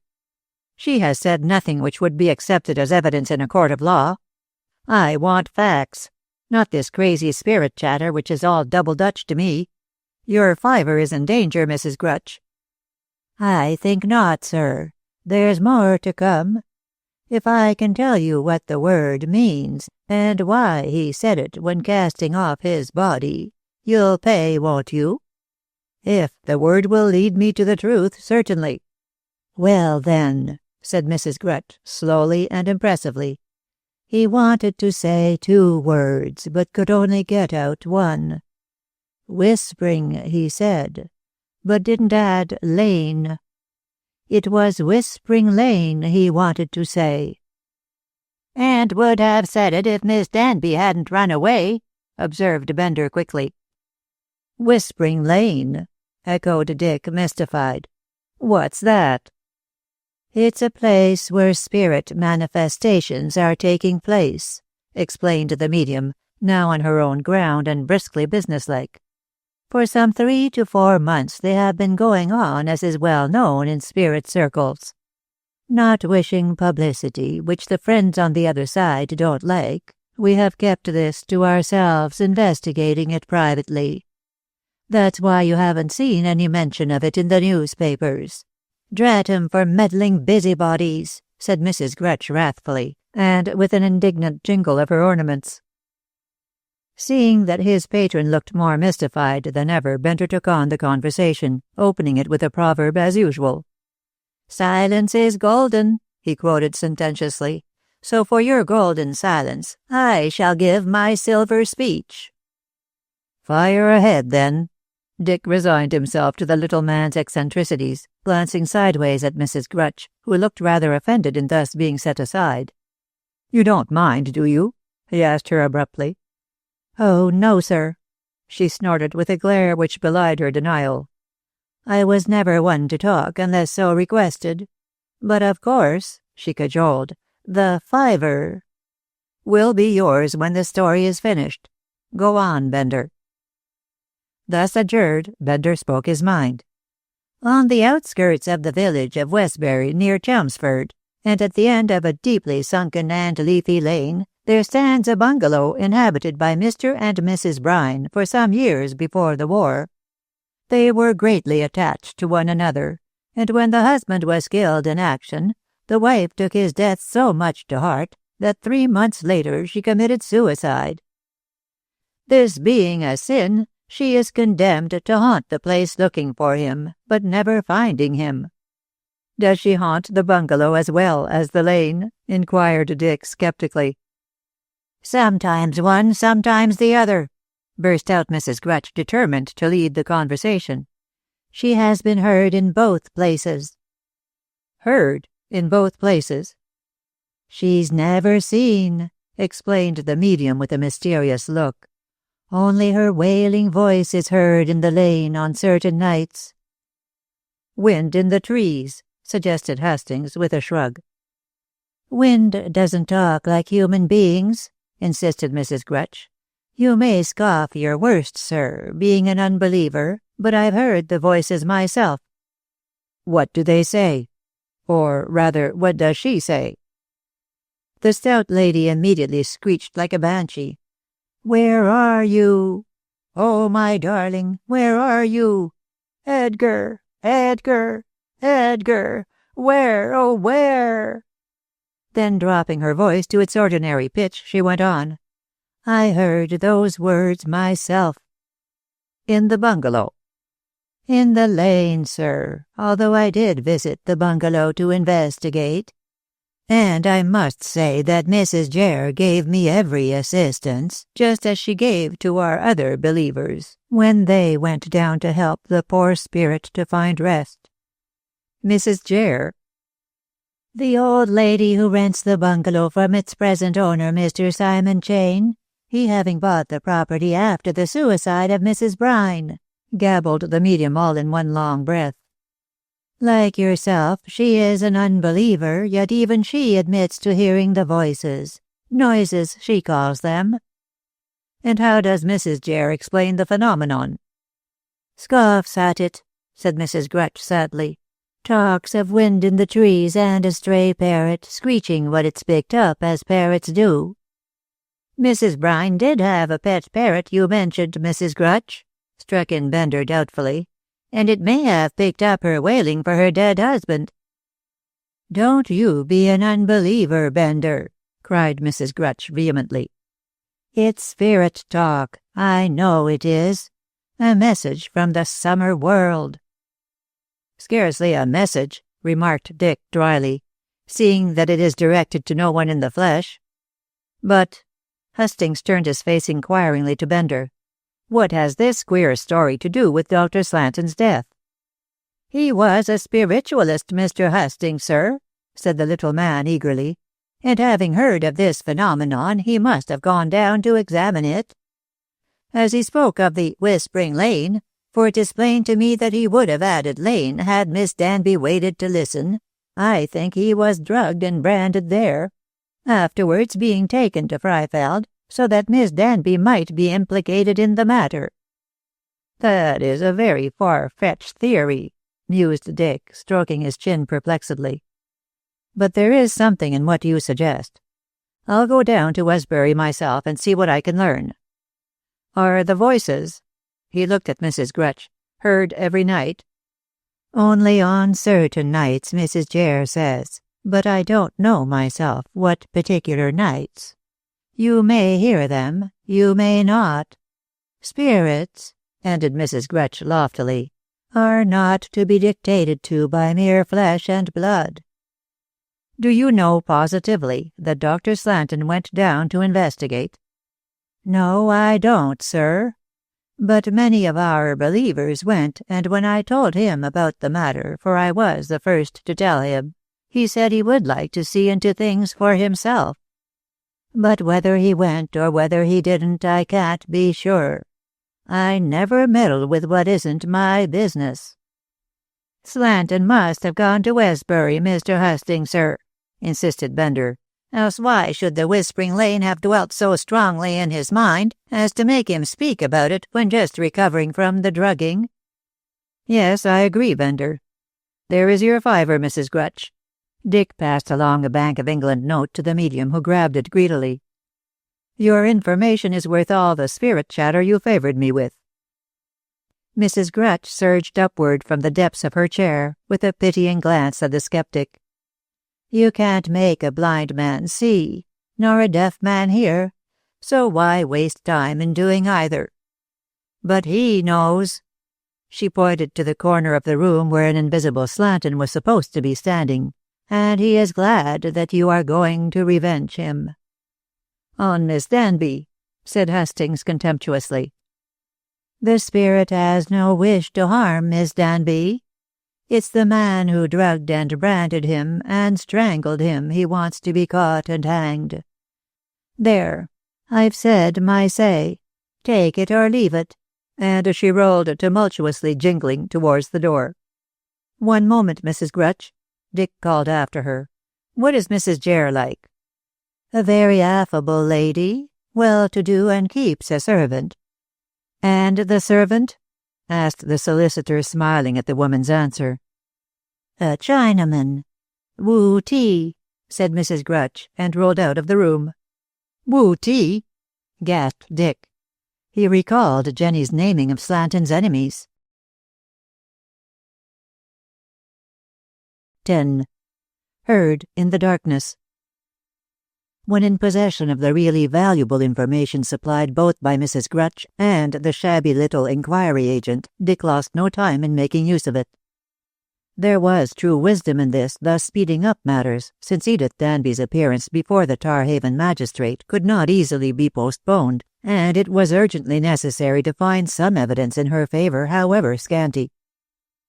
This, the young lawyer hoped, would be discoverable in Westbury, and within 24 hours of his acquiring the knowledge, he was dining in the private parlour of the village inn.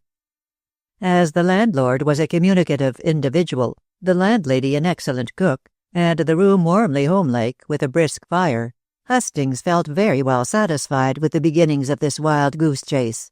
For so he inwardly termed it, so blurred was the trail. I expect I'm not the first person who has asked you about the Whispering Lane, said Dick, when he arrived at the coffee and tobacco stage of after-dinner delights. Not by a long chalk, sir, grinned the landlord, a cheerful young ex-soldier, intelligently frank. But you ain't like most of them spirit merchants, sir. A weedy lot they are. Off their rockers, I reckon, with their gone west tosh. Beg pardon, sir. I hope I haven't. Dick shook his head, guessing why the man was confused. I am a common-sense lawyer, Webb. I think you told me your name is Webb. Yes, sir. And I take it, sir, that you're an officer? An ex-officer, RGA. Like yourself, one of the also-rans, Webb. But this Whispering Lane, is that story I repeated to you as told to me a true one? Quite true, sir. Mrs. Brine did live in that bungalow. She did kill herself when her husband was killed, and she does haunt the lane. Oh, come now, Webb. What about your talk of gone west tosh? The landlord scratched his head thoughtfully. Well, I do think that there's a lot of nothing in that. All the same, sir, there's something in it, which ain't to be explained easily. He looked serious and sank his voice to a whisper.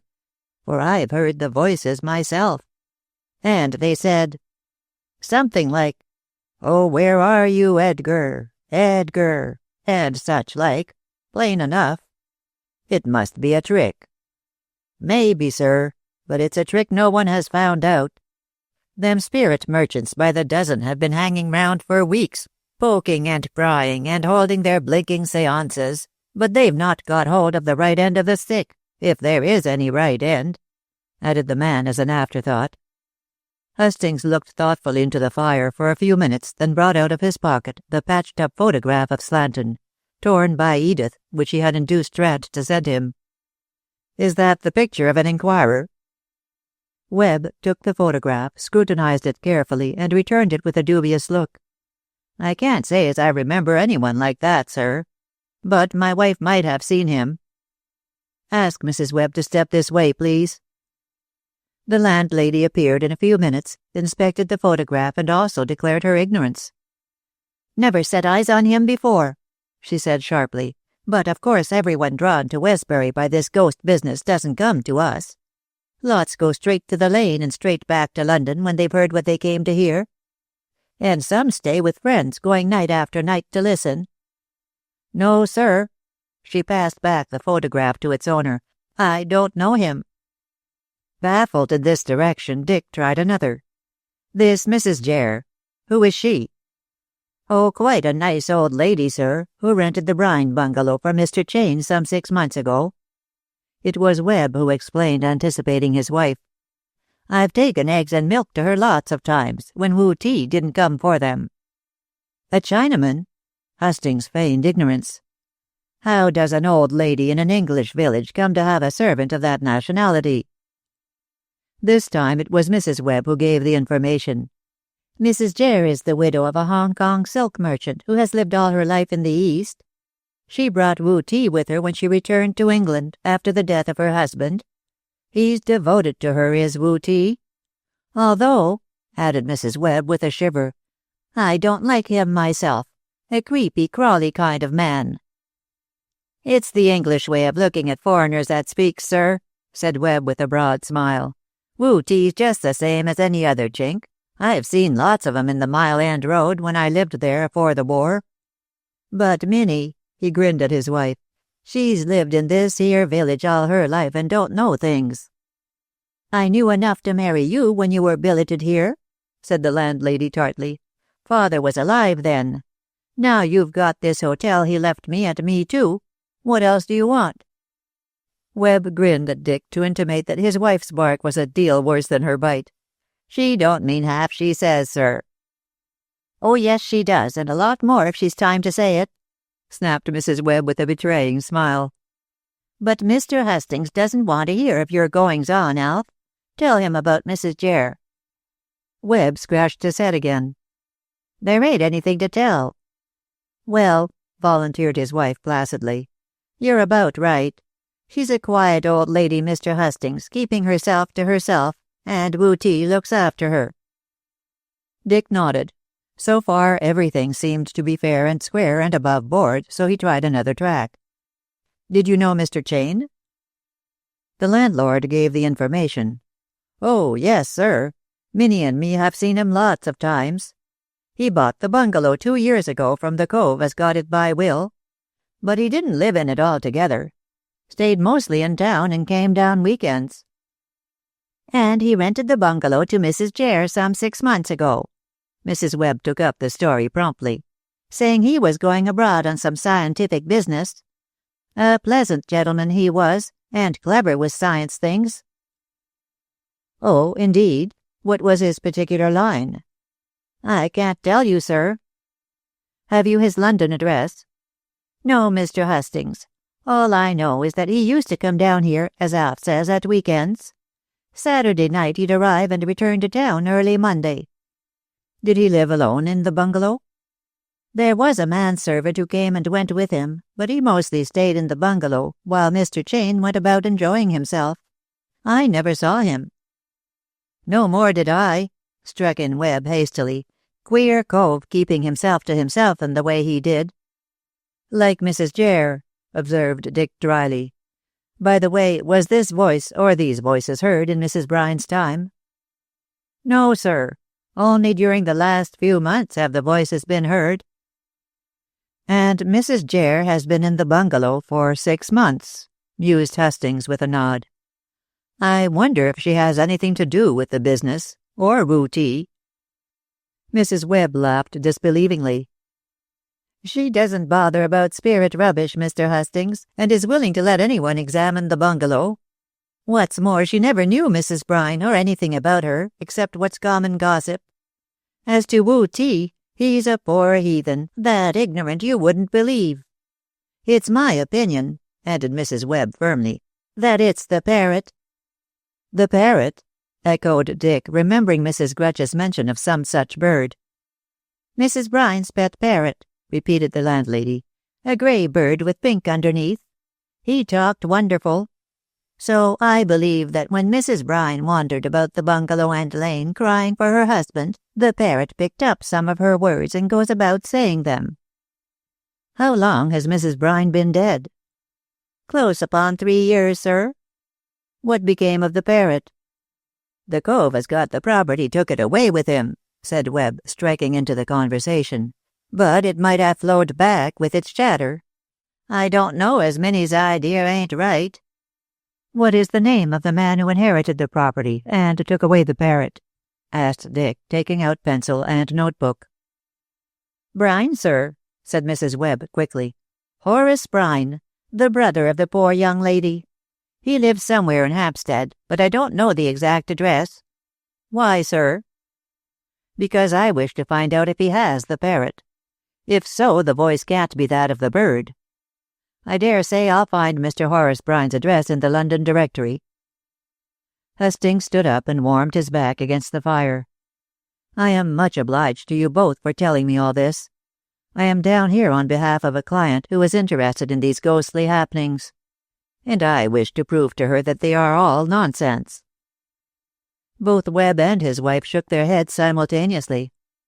I thought so once, and so did Minnie, said the former seriously. But she's heard the voices, and so have I. Everyone in the village has heard them. That's why we call the place the Whispering Lane. With all this widely spread publicity, local as it is, why hasn't the mysterious business got into the newspapers? I don't know, sir, answered Webb, scratching his head as usual, but it is getting in sure enough. 2 days ago, a gent from a London daily came down here to ask questions. And we answered him as we're answering you, sir, chimed in the brisk little landlady. For if there's a stir in the newspapers about the Whispering Lane, lots of people will come to the Pink Cow, and that's our name for our hotel. Dick laughed approvingly, as he quite understood their desire to make hay while the sun of curiosity was shining. Well, so far so good. How do I get to the Whispering Lane? Are you going there tonight, sir? Yes, Mrs. Webb. I have little time to spare, and must make the best use of it. The landlady opened her eyes widely and shivered. I only went once myself, Mr. Hastings, and that was with Alf here. It was horrid, the darkness and the wailing. I wouldn't go there again for pounds and pounds. Besides, it's a nasty night, sir, with wind and rain and as black as pitch. All the better atmosphere for psychic happenings. If you will tell me how I am to find this haunted place. Mrs. Webb looked intelligently at her husband. Jimmy, she said meaningly.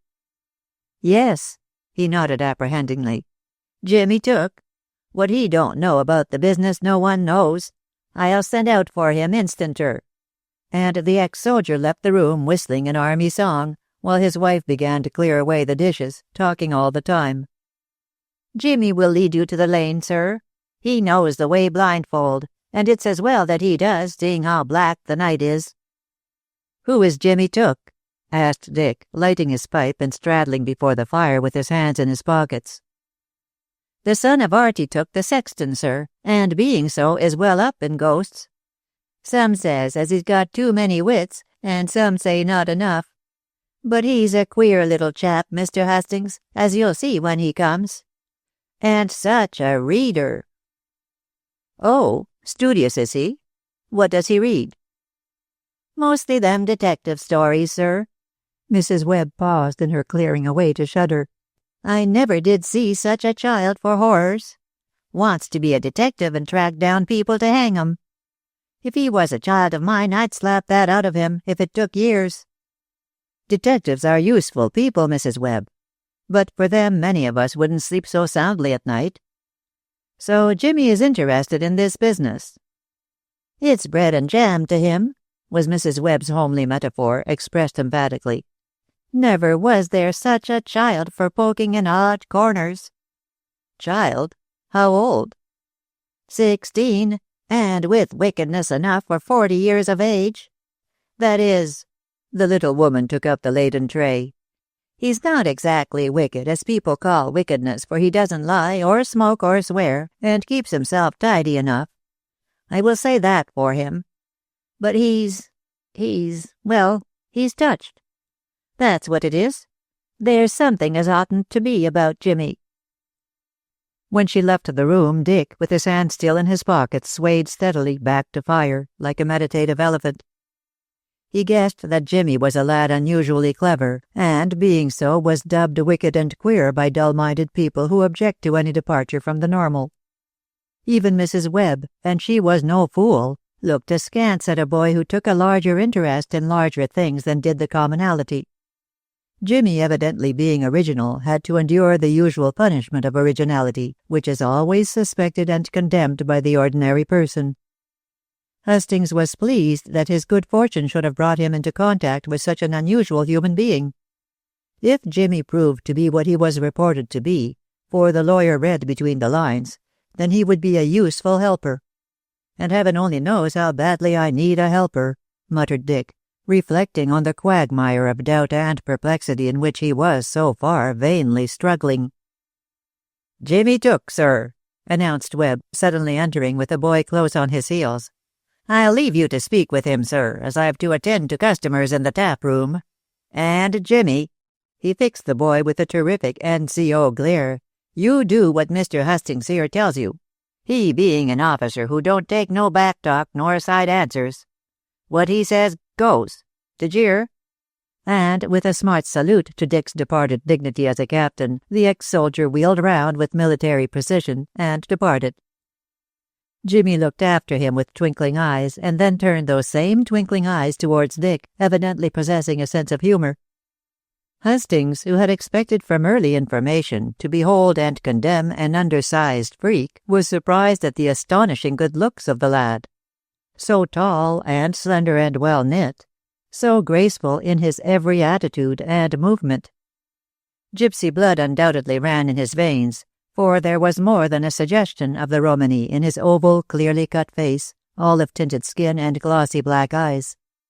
Also his feet and hands were small, his dark, closely clipped hair decidedly wavy, and his teeth gleamed as white as those of a young dog between the crimson of his lips. Not even the well-mended second-hand clothes he wore could disguise him as a common village lad. He looked as limber and sinuous and gracefully dangerous as a panther. "So you are Jimmy," said Dick, masking his surprise, for the boy, as he sensed, was a marvel of sharpness. "Jimmy took, sir. And I hope, Mr. Hastings, that you will not take me at the valuation of Mr. Webb." He spoke so carefully and with such a refined accent that the lawyer was more surprised than ever. "I shall take you for what you prove yourself to be," he said stiffly. "You speak well." "My father, sir. He was a schoolmaster before he turned sexton.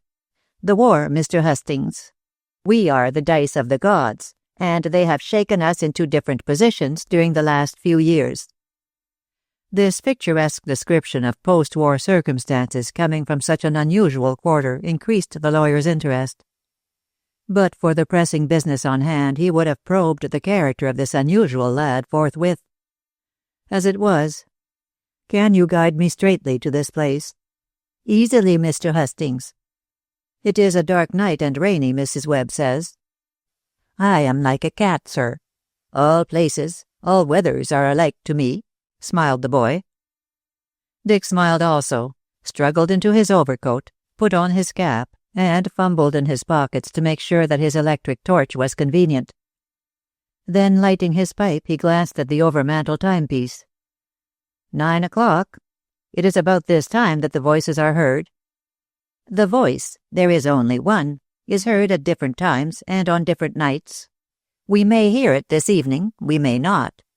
Sometimes it cries for 3 nights in succession. Again, no one hears it for weeks and weeks. "A freakish ghost," commented Dick with a shrug. "Go ahead, Jimmy." Man and boy passed out of the warm, well-lighted inn to find themselves in a rainy semi-gloom, for a late-rising moon glimmered occasionally through the storm clouds. Jimmy was laughing to himself, and went on laughing as he guided his companion by touch along the cobblestone street. "And the joke, boy?" asked Dick, smiling also, for the lad's merriment was infectious. "Your talk of ghosts, sir." "Ah, then you don't believe in the supernatural?" "Times I do, times I don't. In this case, no." "It's a trick, then?" "More than a trick, Mr. Hustings." Halting abruptly on the edge of the village, Dick whipped out his torch to flash a revealing ray. "What do you mean by saying that?" he demanded as the boy's vivid face sprang out of the darkness. "Out with it, quick." In the glare, Jimmy's head reared backward menacingly with the incredibly swift action of a striking snake. "If I told you, sir, you would be as wise as I am myself." "I wish to be," retorted Dick dryly. "What is more, I intend to be." The youth laughed with easy confidence. "That depends, Mr. Hustings. After you have heard the voice, that is, if the voice speaks tonight, you can hear me. I didn't talk to those bee-swarming hunters of ghosts, but I can talk to you, and I will in my own time. You're different." "And you are a remarkable lad," the older man assured the younger, as he switched off the light to stumble onward through the dismal night. "They call me a fool down here," muttered Jimmy bitterly. "More fools they," commented the lawyer more to himself than to his companion. Then, on the sudden, an episode of Scott's Kenilworth's story came to his mind. The fantastic tricks of Dickie Sludge when guiding Tressilian to Wayland Smith's forge. Here, setting aside the grotesque looks of Flibberty-Gibbet, was just such another unusual boy. Therefore it would be wise to keep a watchful eye on Jimmy Took, who was evidently a diamond smothered, or nearly so, in the stodgy clay of a stolid English village, and no rough diamond either. Some good use might be made of his good looks and quick wits. Hustings thought this, but did not say this, owing to the needs of the moment. "Have we much further to go?" he inquired, as his guide elbowed him down a lengthy slope of watery mud. "No. Here we stop to listen," said Jimmy, letting go the lawyer's arm. "Not a pleasant post, sir. The lane is sunken and slushy with rain." "Ah!" He looked upward as a pale radiance gleamed through the clouds. "The moon. Your luck holds, Mr. Hustings." Dick did not know whether to be amused or angry, so disarming were Jimmy's methods of social intercourse. Nevertheless, he deemed it advisable to assert his dominance somewhat imperiously. "Hold your confounded tongue, youngster, and allow me to listen for the voice, if there is a voice." "We may hear it, we may not," said Jimmy with a shrug of indifference. "The light is growing stronger," he observed casually. And so it was. Steady winds sweeping the rain clouds from the face of the moon, now at full, permitted her cold white light to flood the depths of the haunted locality. An all-round glance conveyed the impression to ex-Captain Hustings that he trod familiar ground, the bottom of a Flanders trench, as muddy, as chilly, and as uncomfortable. On either side of him, almost within arm reach, loomed sloping banks, rough with coarse grasses, tangled brambles, and tall weeds, all streaming with moisture. From the topmost line of these, giant oaks shot skyward, bending over to interlace so closely as to make a veritable tunnel of the lane. But their withering leaves, showering down as the wind shook the branches, left the great tree so bare that the moonlight gleamed through a fanciful tracery of boughs, darkly silhouetted against the clear sky. The atmosphere of this sunken way with its skeleton roof, as Dick inwardly named it, was disturbing, shivery, uncanny. He could well understand why, with this and the ghostly happenings, the villagers avoided so damnable a neighborhood. For a second or so he wished feverishly that it really was a front-line trench, echoing with the boom of guns. But there was no sound, save the swishing of the wind stirring the trees and the faint rustle of constantly falling leaves. For what seemed to be centuries of dragging time, man and boy stood motionless, scarcely breathing, so intently did they hearken for the expected unexpected. It came at the end of league-long hours. A long, dreary wail far away, high above, towards the termination of the lane, it would seem. Dick jumped involuntarily, so despairing was the sound, and Jimmy grasped him by the arm. "That's the beginning," he breathed softly. "Now for the—" Before he could finish his sentence, the cry became articulate, shaping itself into long, drawn-out words. "Edgar! Edgar! Edgar!" came the lamentable voice faintly through the steady rushing sound of the wind. "Where are you? Oh, my darling, where are you? Oh, Edgar! Edgar! Edgar!" And the crying died murmuringly into the distance, as if the mourner was wandering further and further away. Then again the half-silence shut down, broken weakly by the whispering wind and the rustling leaves, falling, falling, ever falling. Dick the skeptic felt his hair standing on end, a strike through his warm blood. Actual human beings, however dangerous, he could face, being more hardened to numberless risks, but a ghost. "Oh, tosh!" he cried, shaking himself out of the momentary panic. "The dead don't return. It's a trick." "And more than a trick," Jimmy whispered for the second time.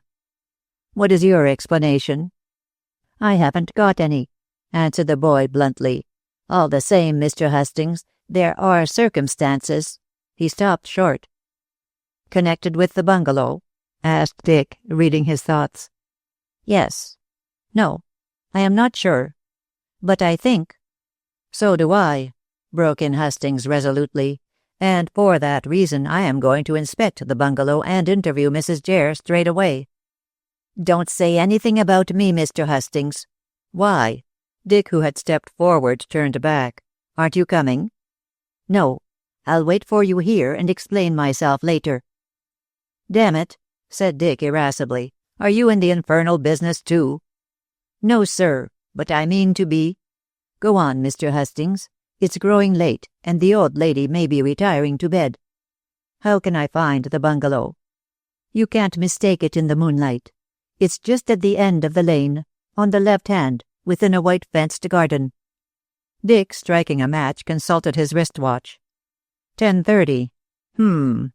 Show over? Perhaps. Times it repeats itself. I think. Hark! There it is again. And once more came the wailing cry, the mournful words, the sounds of agonized weeping, all gradually receding into distant silence. This time Dick listened critically with fully controlled nerves. If it is a trick, it's jolly well done. And if Mrs. Jere has anything to do with it, I'll force her to explain how she works the oracle and why. "Mrs. Jere," Jimmy wagged his wise young head. "Better be careful not to waken her suspicions, Mr. Hastings. Is that why you are not coming with me?" The youngster nodded and sat himself down comfortably upon a fallen tree trunk. "Mrs. Jere and Wu Ti call me a meddlesome brat." Hastings looked at him searchingly, but the play of the shadow branches over his face confused its expression, so that nothing could be learned. Dick wasted no questions, since time was precious, but immediately began to walk up the opposite slope of the sunken lane, ploughing his way steadily through the clammy mud. Before reaching the top he heard the voice for the third time, but paid no heed to the thrice-told tale.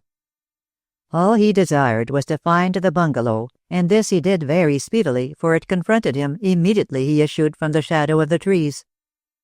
On the left, as Jimmy had said, was an attractive red-tiled building, standing in a neat garden which was encircled by a gleaming white painted fence. Without hesitation, Dick opened the gate, walked up the path, and rapped 3 times on the door. As lights glimmered through 2 windows, he assured himself that Mrs. Jere had not yet retired. As by magic, the third knock opened the door, and a Chinaman appeared. Dick stared. The man's jaw was working up and down rapidly, but no sounds issued from his mouth. 11. An important clue.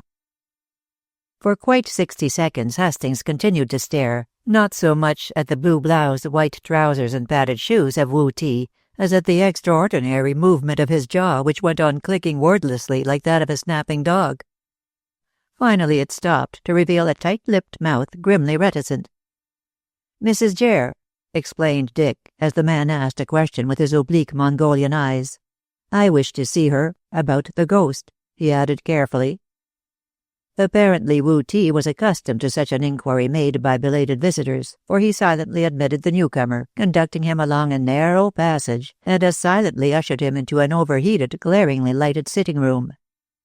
It was almost as crowded with shabby mid-Victorian furniture as Miss Danby's stuffy parlour in the Freifeld cottage, and in addition to the illumination of a huge fire, there were at least 7 lamps on brackets and tables and pedestals burning brightly.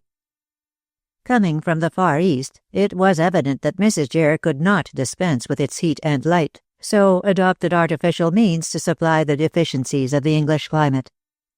She was seated close to the fire in a deep armchair, knitting steadily, and looked up at her visitor through large horn-rimmed spectacles. "Another," said Mrs. Jere in a quiet, rather husky but composed voice. "Day and night they come. It is just as well that I have made up my mind to move." "You are going away?" asked Hastings, probing for information. "I said that I had made up my mind to move," she replied, with a glance at his muddy boots and damp overcoat. "Come nearer the fire and dry yourself." "I must apologize for my late visit and for my disreputable appearance. But I will not come nearer the fire, thank you. This room is—" "They all say that," interrupted Mrs. Jere, anticipating his remark.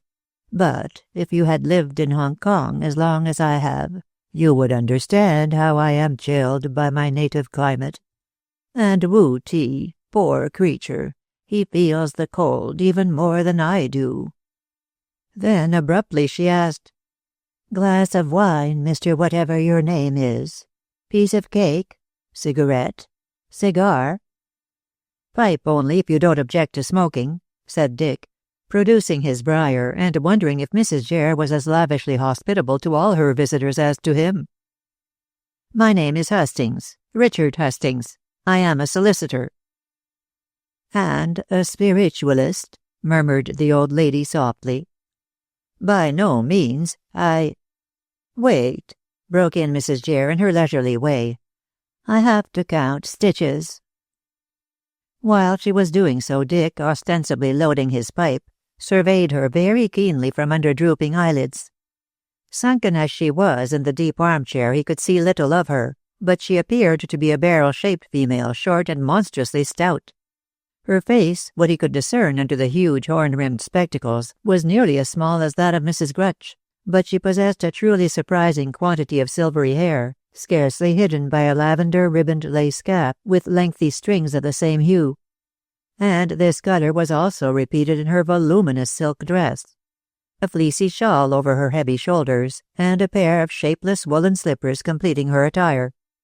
Altogether, thought Dick, a harmless, tidy, somewhat eccentric old lady, who could not possibly have anything to do with the haunted lane.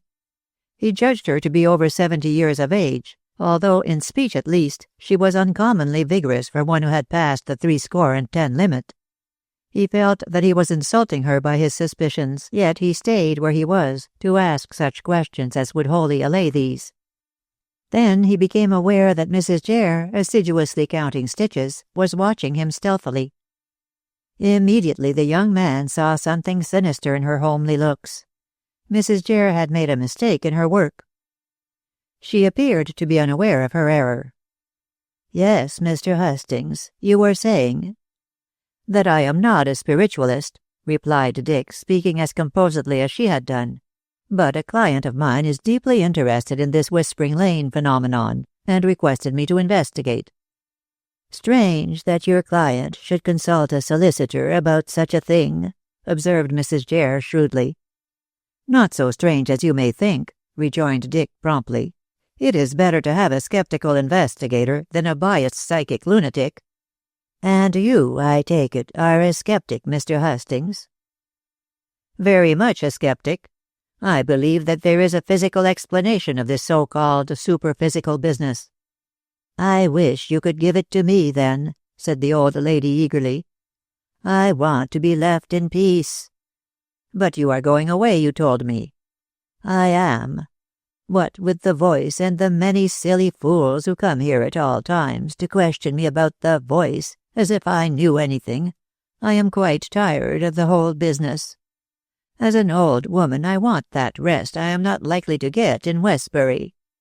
"You have heard the voice?"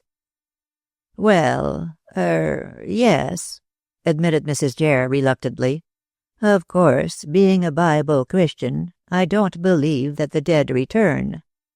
Still, I heard a voice purporting to be that poor creature, Mrs. Brine, crying for her husband, both in the lane and in this house." "In the house? Did this supposititious ghost, I mean, use the same words?" Mrs. Jere nodded. "But they were not so clear in the house as in the lane." "How do you account for it?" "I don't account for it. I have more to do at my time of life than to meddle with such nonsense." "Do you think it is nonsense?" "I call it nonsense anyhow, Mr. Hastings. The thing is there without doubt, and so far no one has explained its meaning reasonably." "Is there an explanation?" "How do I know?" demanded the old lady wrathfully. "What a lot of questions you ask! I am tired of people always harping on the subject." "Forgive me, but I wish to—" "Satisfy that client of yours," finished Mrs. Jere meaningly. "Well, then, tell your client to take this bungalow from Mr. Chain when I leave it, and then your client will know all that I or anyone else knows. I am going away next week, or the week afterwards at the latest." "My client is a lady," ventured Dick, cautiously feeling his way. "Well?" inquired Mrs. Jere shortly. "A man who wishes to marry her is also interested in this business." "Well?" "He said something about coming down here to search into the matter." "Like the other fools?" "Yes." "I thought he might have called to see you as I am doing." "Oh, then he did come down, did he?" Mrs. Jere continued to knit composedly. "Ah, well, he might have called or he might not. I see dozens of these nuisances, and no offense to you, Mr. Hastings." "I can understand how you feel worried, Mrs. Jere. But this Dr. Slanton—" The old lady's needles suddenly stopped clicking, and she dropped her work with a sudden start. "Slanton? The man who has been murdered by that woman Danby in some Essex village?" "Freifeld, yes. But she did not murder him." "Judging from the report of the inquest proceedings in the newspapers, it looks very like it." Mrs. Jere resumed her knitting and glanced keenly at the man. "What is the real object of your visit to me?" she asked sharply. "I have explained." "Quite so. But have you explained truly? You spoke of this man in the present tense as being engaged to Miss Danby, as saying that he intended to come down here to look into the Whispering Lane mystery. Yet you know, and you know that from my reading of the newspapers I must know, he is dead. Why all this camouflage?" Dick saw that the old lady was too clever to accept his decidedly twisted explanations, so blurted out the naked truth. "I am Miss Danby's solicitor and came down to look for evidence in her favor." "That's better. But why look for evidence in a place miles away from the scene of the crime?" The lawyer reflected for a few minutes, wondering whether to be frank or reticent. He decided to take the former course, as what he knew now would be known to everyone when Miss Danby was brought before the magistrate. Before his death in the wood, Dr. Slanton used the word whispering. From inquiries I learned that he was a spiritualist, and that this phenomenon was exciting interest in spiritualistic circles. He told a lady who was a medium that he would come down here and investigate. Mrs. Jere nodded her satisfaction at this honest speaking and knitted on calmly. "But I understood from the newspaper report that Dr. Slanton was found dead in the ground of that woman Danby's cottage. So it was stated at the inquest. But afterwards Miss Danby told me that he became conscious for a moment, sufficiently so to utter the word. And then she strangled him. No, declared Dick positively. She became afraid and ran away. So that is the woman Danby's story. Very much in her favor when told by herself. I congratulate you, Mr. Hastings, upon the clever way in which you have linked up Freifeld with Westbury, but I don't see what such linking up has to do with the murder. I fancy it has more to do with the murder than would appear, said Hastings in a dry tone. This Whispering Lane business was in Dr. Slanton's thought almost the moment before he died. That doesn't prove the woman Danby's innocence. To my mind it proves that Slanton was here some time or another. Maybe. I don't deny that. But he was murdered in Freifeld, not in Westbury. It seems like it, said Dick with significant emphasis. Mrs. Jere peered at him searchingly through her huge spectacles. I can't say that I follow your reasoning, she remarked after a pause. However, it is your own affair, and I can only hope that you will prove this wretched woman's innocence. I may be able to if you will help me. Help you, man? How can I help you? Mrs. Jere stopped knitting and glared her utter astonishment. By telling me if Slanton came down here. And while saying this, Dick produced the patch photograph from his pocket. Do you know that face? The old lady took the photograph, studied it closely, then handed it back with a shake of her head. No. If Dr. Slanton, I suppose this is a photograph of Dr. Slanton, came to the lane, he never came here. Yet, one moment. Pull the bell. She pointed to a thick silk cord dangling on Dick's side of the fireplace. Wu Ti may have seen him. Wu Ti sees many people I don't. What does Wu Ti think of the business? Asked Dick, pulling the cord. He thinks nothing about it so far as I know. He is a very reticent person, is Wu Ti, and keeps his thoughts to himself, like most of his countrymen. Hastings nodded. This description coincided with his rapid judgment of the Chinaman. What's the matter with his jaw? He asked suddenly. Mrs. Jere laughed in her quiet way. You noticed that? Poor Wu Ti. It's a nervous affection connected with some ear trouble. He is oftentimes unconscious that his jaw works up and down in that weird way. Sometimes he is, and then of course he checks himself. It's not a mere habit, then. Oh, no, something quite beyond his control.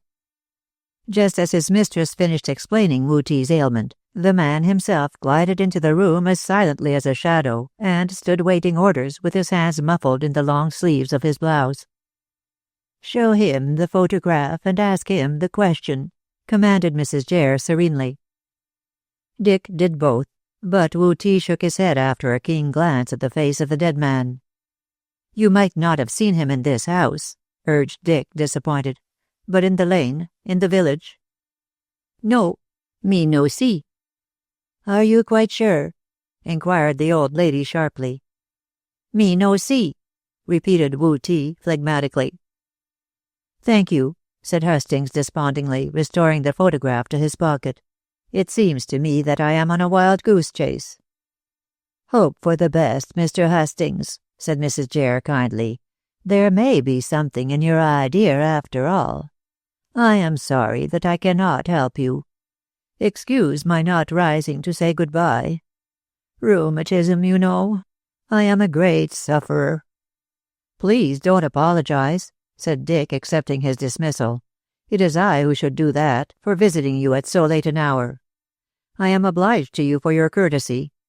By the way, he took out his notebook and pencil. Give me your future address. What for? Asked Mrs. Jere sharply. I may wish to see you again. There is no need. I cannot tell you anything more than I have told you.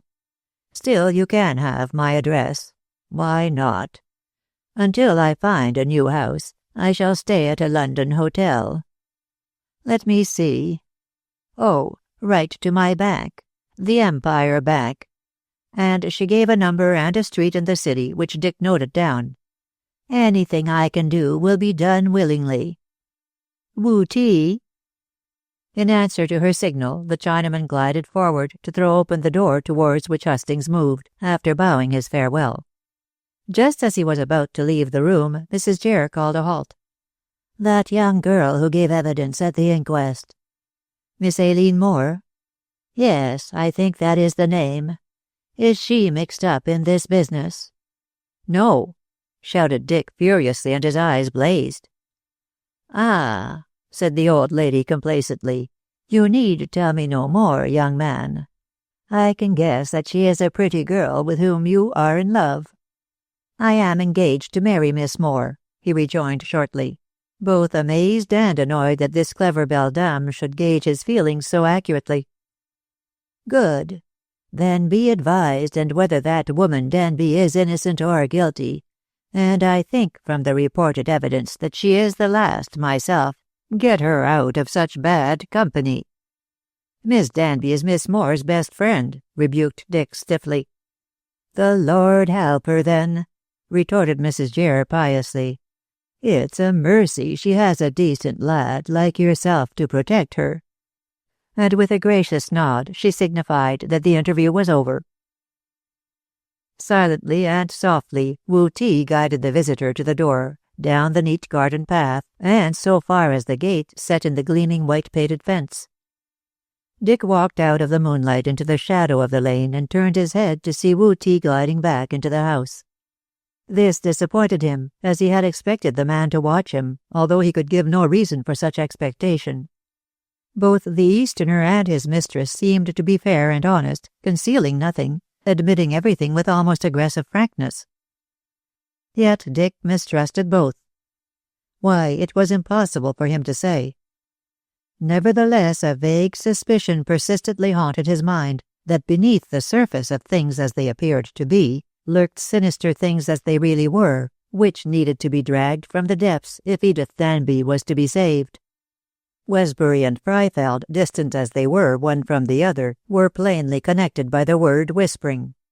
He had proved that conclusively, but he had yet to prove the why and the wherefore of the connection.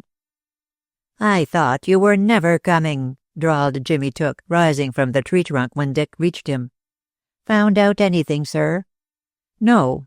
Mrs. Jere can't explain this ghostly voice. Did you hear it again?"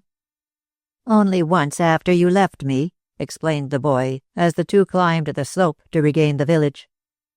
"Wu-Ti must have been disappointed," he added, with a sly glance at his companion, visible enough in the bright moonlight. "Wu-Ti?" Hustings started and glanced round inquisitively. "What about him?" Jimmy answered the question by asking another. "Was he with you all the time you were with Mrs. Jere?" "No. He came in for 5 minutes only, when our conversation was ending." "Ah." The lad drew a deep breath of satisfaction. "Then it was Wu-Ti who came down the lane." "Down the lane? What was he doing?" "I can't tell you. But shortly after you left me, I heard someone squelching through the mud, coming from the direction of the bungalow. I thought it was you coming back, and like a fool I jumped up. The squelching stopped, and I saw a dark figure far up the slope, dimly of course, as there were so many shadows. When I heard the footsteps again, the squelching was dying away." "And you think the man was Wu-Ti?" "Who else could it have been, sir? None of the Westbury folk come here after darkness falls. And if the man had been another ghost hunter, he would have walked up to me to ask questions. It was Wu-Ti, sure enough. And I would like to know, as you would like to know, what Wu-Ti was doing in the lane." Dick nodded approvingly. "Wu-Ti? Ha!" And he also drew a long breath of satisfaction. "Quite so. I don't trust Wu-Ti. I don't trust Mrs. Jere." "And," chimed in Jimmy softly, "you don't trust me." "So far as it is necessary, I do," snapped out Hastings gruffly. "No, sir. So far as you think it is necessary, you do. And that means something more cautious."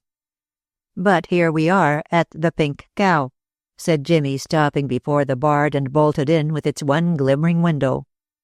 "Late as it is, I'll come in to explain myself. It's worth your while to hear me," he added quickly, when Dick, worn out with his searchings, hesitated to agree. "Come in, then," invited the lawyer after reflection, and when the yawning landlord answered his rappings, told him that he would keep Jimmy in the parlour for some 20 minutes or so. "I can let him out myself, Webb." Quite agreeable to this assumption of authority by an ex-officer, Webb asked one question only before retiring. "Did you hear the voices, sir?" "3 times. Good night. Come along, Jimmy." When in the sitting-room, Dick turned up the lamp, flung off his topcoat, and sat down to question his guest. "Well, what is it?" "I shall put the thing in a nutshell, sir. Take me away with you." "What?" Hastings stared at this abrupt demand, which sounded like a command. "I am tired of this backwater village filled with stupid people," cried Jimmy passionately. "Take me into wider surroundings where I can get a chance of using my brains. I know you can help me. And," ended the boy emphatically, "I am quite sure that I can help you." "How can you help me?" Dick watched the eager face aglow with feeling. "Oh, the mouse can help the lion, sir. We have Aesop's authority for that. Just you trust me with the real reason why you have come to Westbury." The boy's perception was so uncanny that Dick was fairly taken aback. Still he deemed it wise to be cautious. "I gave my reason to Mr. and Mrs. Webb." "You gave a reason, sir. Mr. Webb told me that you said a client of yours wanted to learn all about the Whispering Lane. But your real reason. Tell me."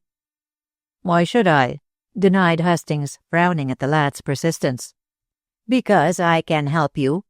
And if I do, will you give me a chance to better myself? You can do so if you will do so." Dick reflected. He was more and more attracted by the boy's dogged determination to obtain a place for himself in the sun. "I promise to help you." Jimmy leaned forward with sparkling eyes, caught the older man's hand, and shook it warmly. "Thank you, thank you.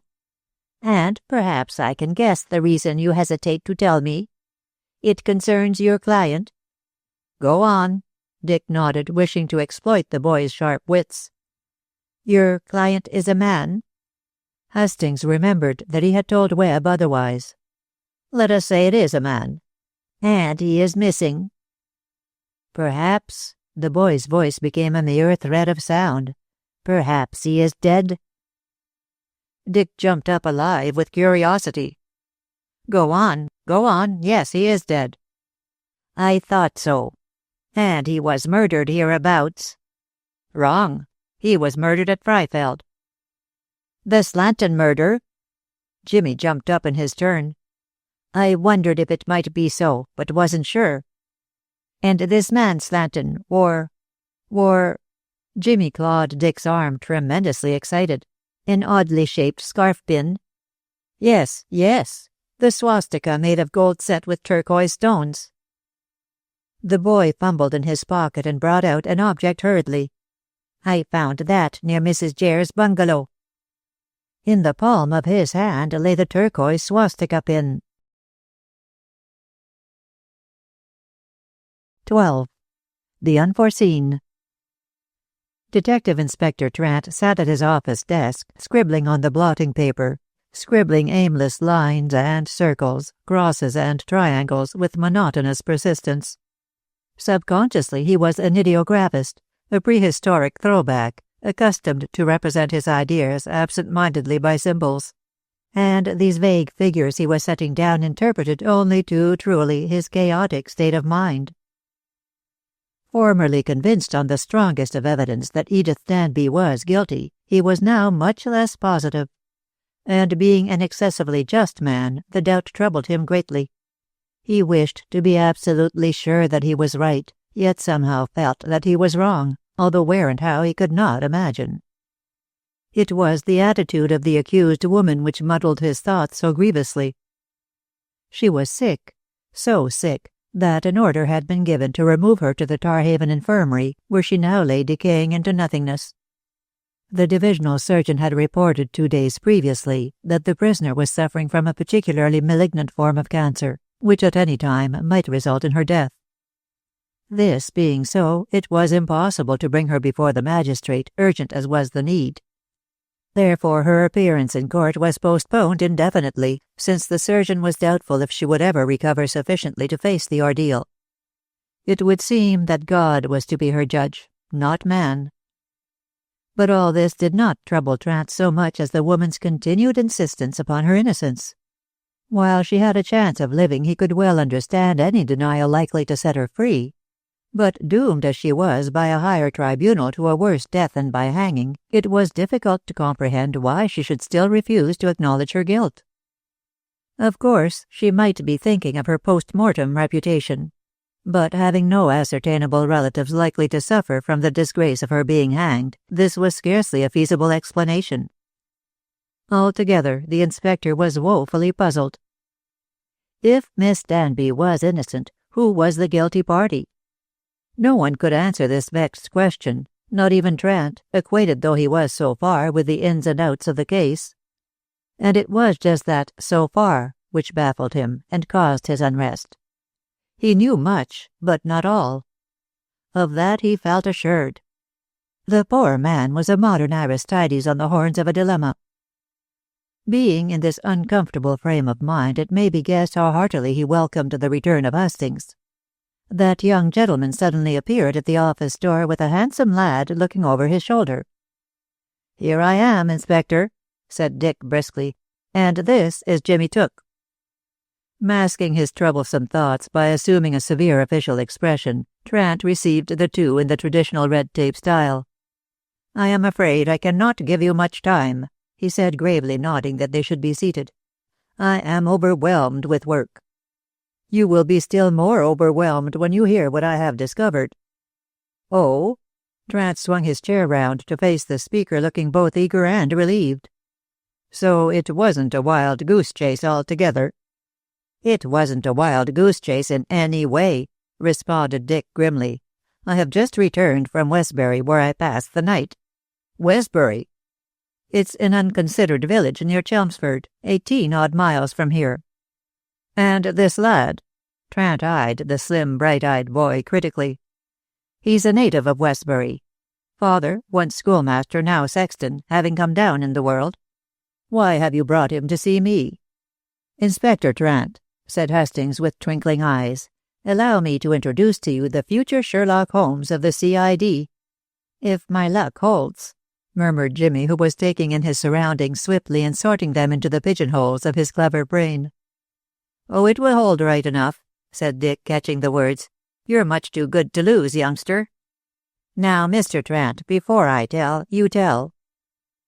The inspector did not quite approve of this settling of the situation, but as Hastings was evidently bringing important news, sorely needed at the moment, he humoured him. "There is little to tell, save that Miss Danby's appearance before the magistrate has been postponed sine die." "Eh? How's that?" "She is in the infirmary, suffering from cancer.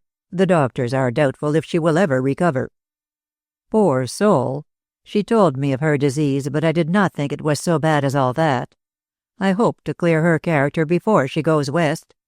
That will, maybe, cheer her last hours." "Can you prove her innocence?" asked Trant dubiously. "I'll leave you to judge when I relate my doings. Meanwhile, Aileen?" "She is still at the cottage with Jenny watching over her. Worried, naturally, but quite well. I have permitted her to see Miss Danby." "Good man." Dick drew a breath of relief now that he knew Aileen was safe. Your news. Trant was on tender hooks. "Ah, yes. Help me, Jimmy. Fill in my gaps." And Hastings fully explained his doings during the last few days, the boy putting in a word here and there. At the end of a meticulous narrative, the latter produced the scarf-pin. "So now you know," finished Dick breathlessly, "and I hope you'll let me smoke." "Smoke away," nodded Trant, looking at the turquoise swastika lying in the palm of his hand. Did Slanton always wear this?" "So Aileen says. He told her it brought him luck and kept him safe." "It did neither on the night he was murdered," commented the inspector grimly, and stowed away the scarf-pin in a convenient drawer. "But if Aileen is sure of her facts, this is positive evidence that Slanton was in Westbury drawn hither, it would seem, by his desire to investigate this ghost business. You have gone far afield to find evidence, Mr. Hastings." "With success, you will perceive," said Dick dryly, "and Jimmy here can supplement the evidence of that swastika pin. He saw Slanton." "In Westbury?" Trant stared at the boy. "How do you know that the man you saw was Dr. Slanton, and where did you see him?" "He arrived by the 7 o'clock bus from Chelmsford, sir, and I recognized him when Mr. Hastings showed me his photograph." "Which I now return to you," said Dick, passing along the article. "And the night when you saw him, Jimmy?" "The 6th of October." "But his body was found here on the 7th of October," said Trant, pinching his chin perplexedly. "How could the man have got to Freifeld?" "I can't tell you, sir," admitted the youth candidly. "I can only say that he did not return to Chelmsford by the bus." "How do you know?" "I watched him. You see, sir," went on Jimmy deliberately, "there were heaps of these ghost hunters coming to Westbury for the past few months, and I used to guide some of them to the lane, so I got into the habit of watching the bus. Some came and went the same evening. Others stopped all night, either at the inn or in someone's house. I saw Dr. Slanton come," ended the boy emphatically, "and I did not see him go." "He remained in Westbury," suggested the inspector. Jimmy shook his head. "I asked at every house, after I picked up that scarf-pin, if he stayed in any one of them. But no." And again he shook his head. "Did you guide Slanton to the lane?" "No, sir. I only give my services when they are asked. As Dr. Slanton did not speak to me, but to the bus conductor when he inquired the way, I did not pay much attention to him. Only when I picked up the scarf-pin did I think that something might be wrong." "Why did you think so?" argued the officer sharply, and not approving of the lad's aggressive confidence. "Because I noticed the queer shape of the pin when he wore it in his necktie, and naturally wondered how he came to lose it where it was found. He went through the village about 7 o'clock, and down the Whispering Lane. But he never came back. I watched every bus," asseverated Jimmy. "But Dr. Slanton did not return in any one of them." "He might have walked to the Chelmsford railway station." 3 miles, sir. Why should he have walked?" Trant packed away the photograph alongside the scarf-pin. "You have a very suspicious nature, young fellow." Jimmy laughed and coloured. "I think it is inborn, sir. I am always trying to learn the why and wherefore of things." "Oh," commented Trant cynically, "and you have found—" "Many things, which I prefer to keep to myself just now," returned the youth with a composed air. "You must tell me everything," commanded the inspector, assuming his most formidable official frown. This did not intimidate Jimmy, who merely smiled amiably.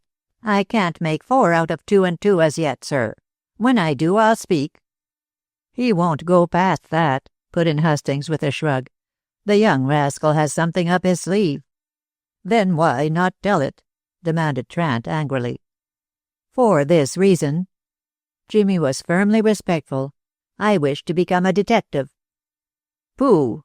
You have been reading shilling shockers, my good boy." "My favorite literature, sir. They are concerned with mysteries, and I am a lover of mysteries.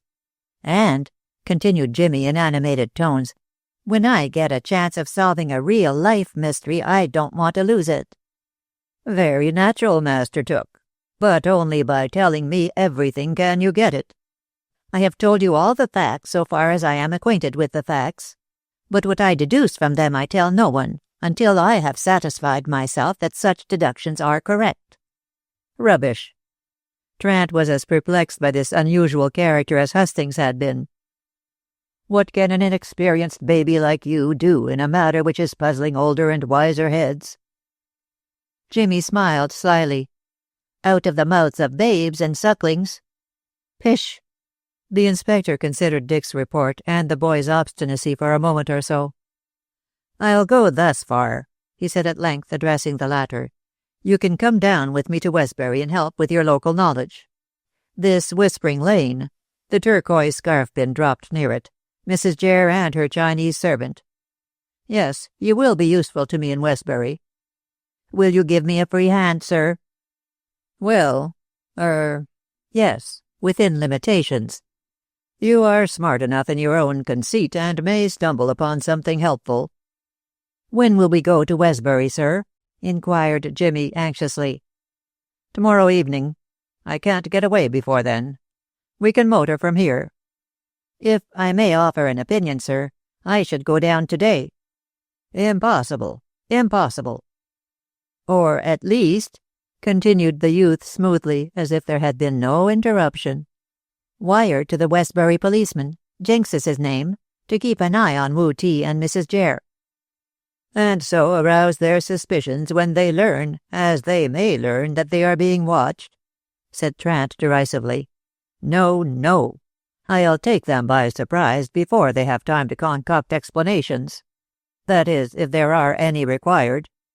From what you and Mr. Hustings have told me, I see nothing suspicious in the couple." "Neither do I," chimed in Dick suddenly.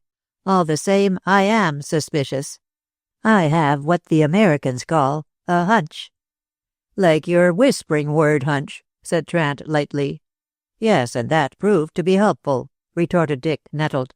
"It led me to Westbury, where we have found evidence connecting that place with Freifeld. Oh, Mrs. Jere seemed to be fair and honest, I don't deny. But Wu Ti going down the lane when I was engaged with her, Jimmy finding the scarf pin near the bungalow. Inspector?" "I'll look into those matters when I go to the place," snapped Trant tartly. "If there is anyone in the place to tell you," breathed the boy meaningly.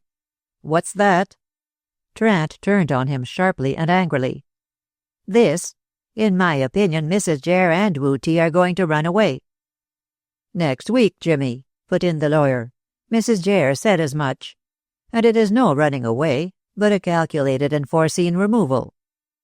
"Well," said Jimmy, with the humility which thinly disguised sarcasm, "in the presence of older and wiser heads I must hold my tongue. But if I had this case in hand, I shouldn't lose 24 precious hours." "You'd do a lot, I have no doubt," remarked Trant, rising to intimate that the interview was ended, and placed his hands on the youth's shoulders.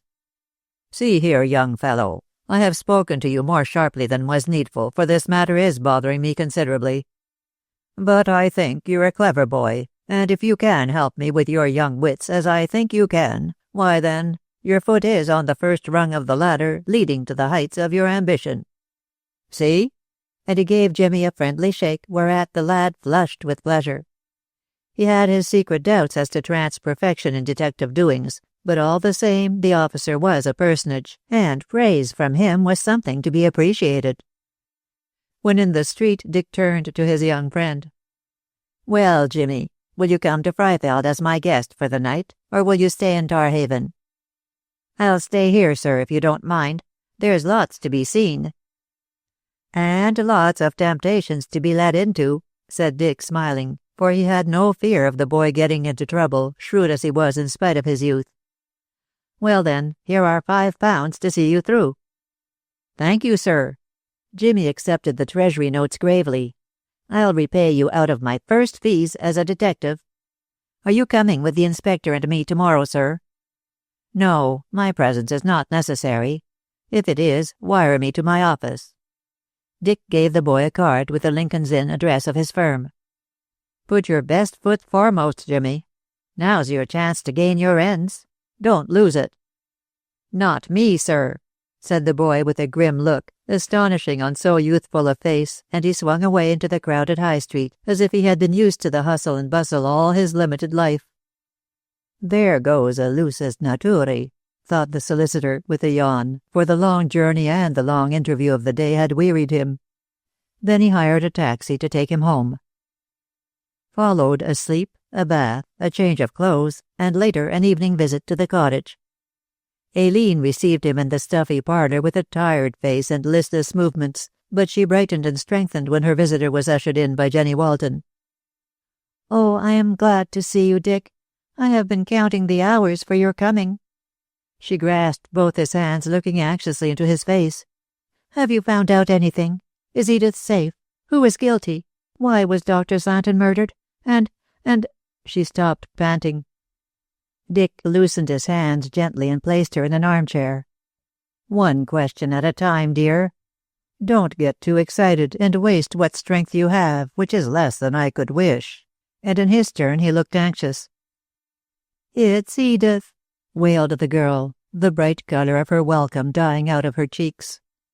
"I have seen her, and she is dying." "Yes, I know." Dick patted her shoulder gently. "Trant told me, and indeed Miss Danby told me herself when I saw her last." "Why didn't you let me know about the cancer?" cried Aileen passionately. "I didn't wish to worry you. Besides, I never for a moment thought that she was ill enough to be removed to the infirmary." "You should have told me. Worry? Nothing is a worry that I can do for Edith, as she is the best friend I have in the world." "What about me?" Dick was distressed by this exclusion of himself. "Oh, you? I love you, as you well know, for this is no time to pretend. But I love Edith also, in a different way."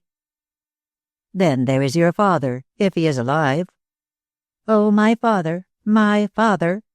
Aileen spoke impetuously, bitterly. "Yes, he is alive, Dick. Since you have been away, a letter has come from him." "A letter?" Hustings was astonished, so unexpected was the information. The girl nodded. "Written from Paris, saying that he had arrived there from Germany, where he had been in prison, and that he would see me soon. It was a cold, business-like letter, just the kind my father would write." "But I thought that he was—" "Oh, there, let us talk of something else. What have you been doing, for instance? Later, in a day or so, I'll tell you all about my father." Dick looked puzzled. He had always believed that Aileen and her missing father were tenderly attached to one another. From the chilly way in which she referred to the reappearance of her missing parent, it would seem that such was not the case. Although anxious to learn more, the young man refrained from questions, since the girl obviously withheld her confidence. "I can wait," said Dick briefly, but feeling keenly the cold shouldering of this reticence. Aileen nodded her relief and pressed for explanations of his doings. "I do hope you have discovered something helpful," she said, pitifully earnest. Sympathizing deeply with her anxiety, Hustings plunged into the middle of things, forthwith repeating word for word his report to the inspector. Aileen listened silently throughout, only showing her appreciation of his energy by occasional nods and glances.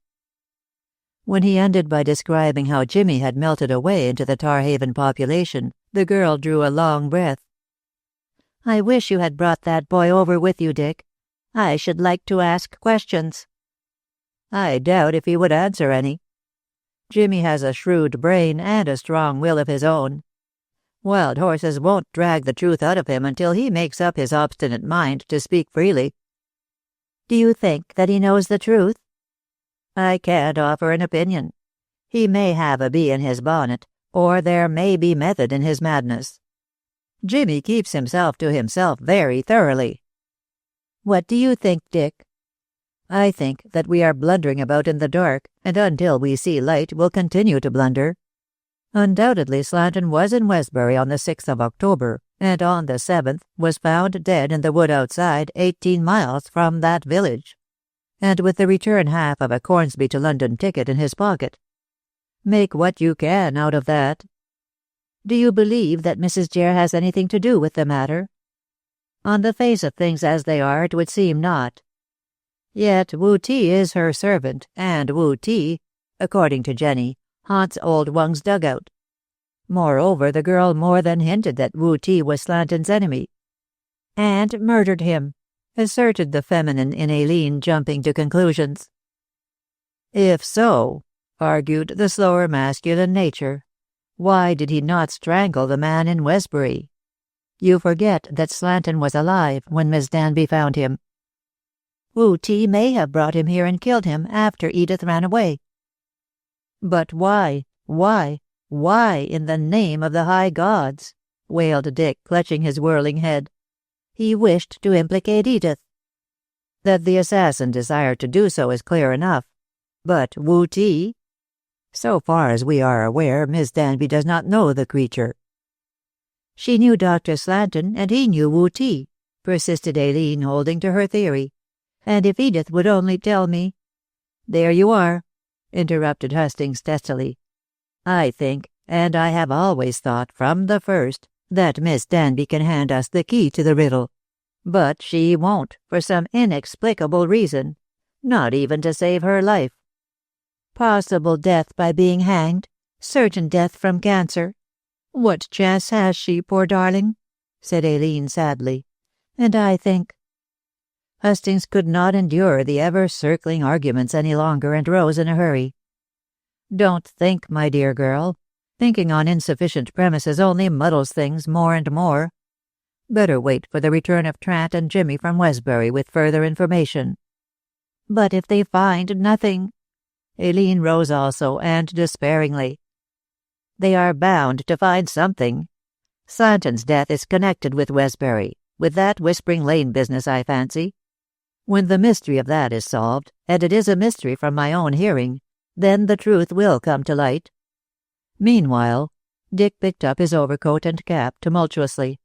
I'm going home to soak myself in 10 hours of sleep. You do the same.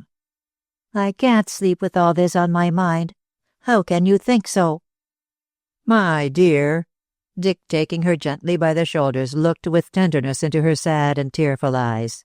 You must make an effort to sleep. Only by keeping your health and your self-control can you help your friend. And, he gulped, pushed the girl roughly from him and made for the door. Aileen followed him with a bewildered cry. Dick, Dick, Dick! Tomorrow. I'll come again tomorrow, mumbled the flying lover, and fairly ran away from this too perilous neighborhood. Another moment of dalliance, and he would most surely have swept her into his arms for endless kisses. I am only flesh and blood, groaned Dick, striding homeward. Why can't she remember that? Hang her. I mean, bless her. Bless her. Oh, damn. Hastings did not visit the cottage next day as promised. To love a girl, and yet keep at arm's length from the girl, was much too tantalizing a situation for so hot-blooded a young man. He wrote a note apologizing for his flight on the plea of over-anxiety for his client, and said that he would come again when possessed of fresh information. Then he went up as usual to his office, cursing the world at large and his own luck in particular, to devote himself to dry-as-dust work in the hope of subduing the torments of unfulfilled passion. And so determined was he to keep all unruly feelings well under control until all barriers were removed that he lingered at his desk long after the clerks had departed. This honesty of purpose turned out to be for the best, else he would not have received an important telegram until the following morning. Just as he was switching off the lights somewhere about 8 o'clock, the wire arrived. It was concise and very much to the point, running thus. They have cleared out. What did I say? Jimmy. 13. The Lost Trail. Hard-earned experience had taught Hastings the needfulness of at least 4 things requisite to keep his body well tuned and alert, if thoughts were to be clearly conceived and perfectly translated into useful actions. Regular meals, judicious exercise, ample sleep, and what the poet calls well-judged idleness, were the apples which he had so far gathered off the tree of knowledge. On reading Jimmy's astonishing telegram, an earlier impulse urged post-haste travelling to Westbury for immediate verification of its contents, but a later one advised delay, amusement, and rest before dealing with further vexatious matters. The more haste, the less speed, murmured Dick, recalling Bender's proverbial philosophy with a wry smile.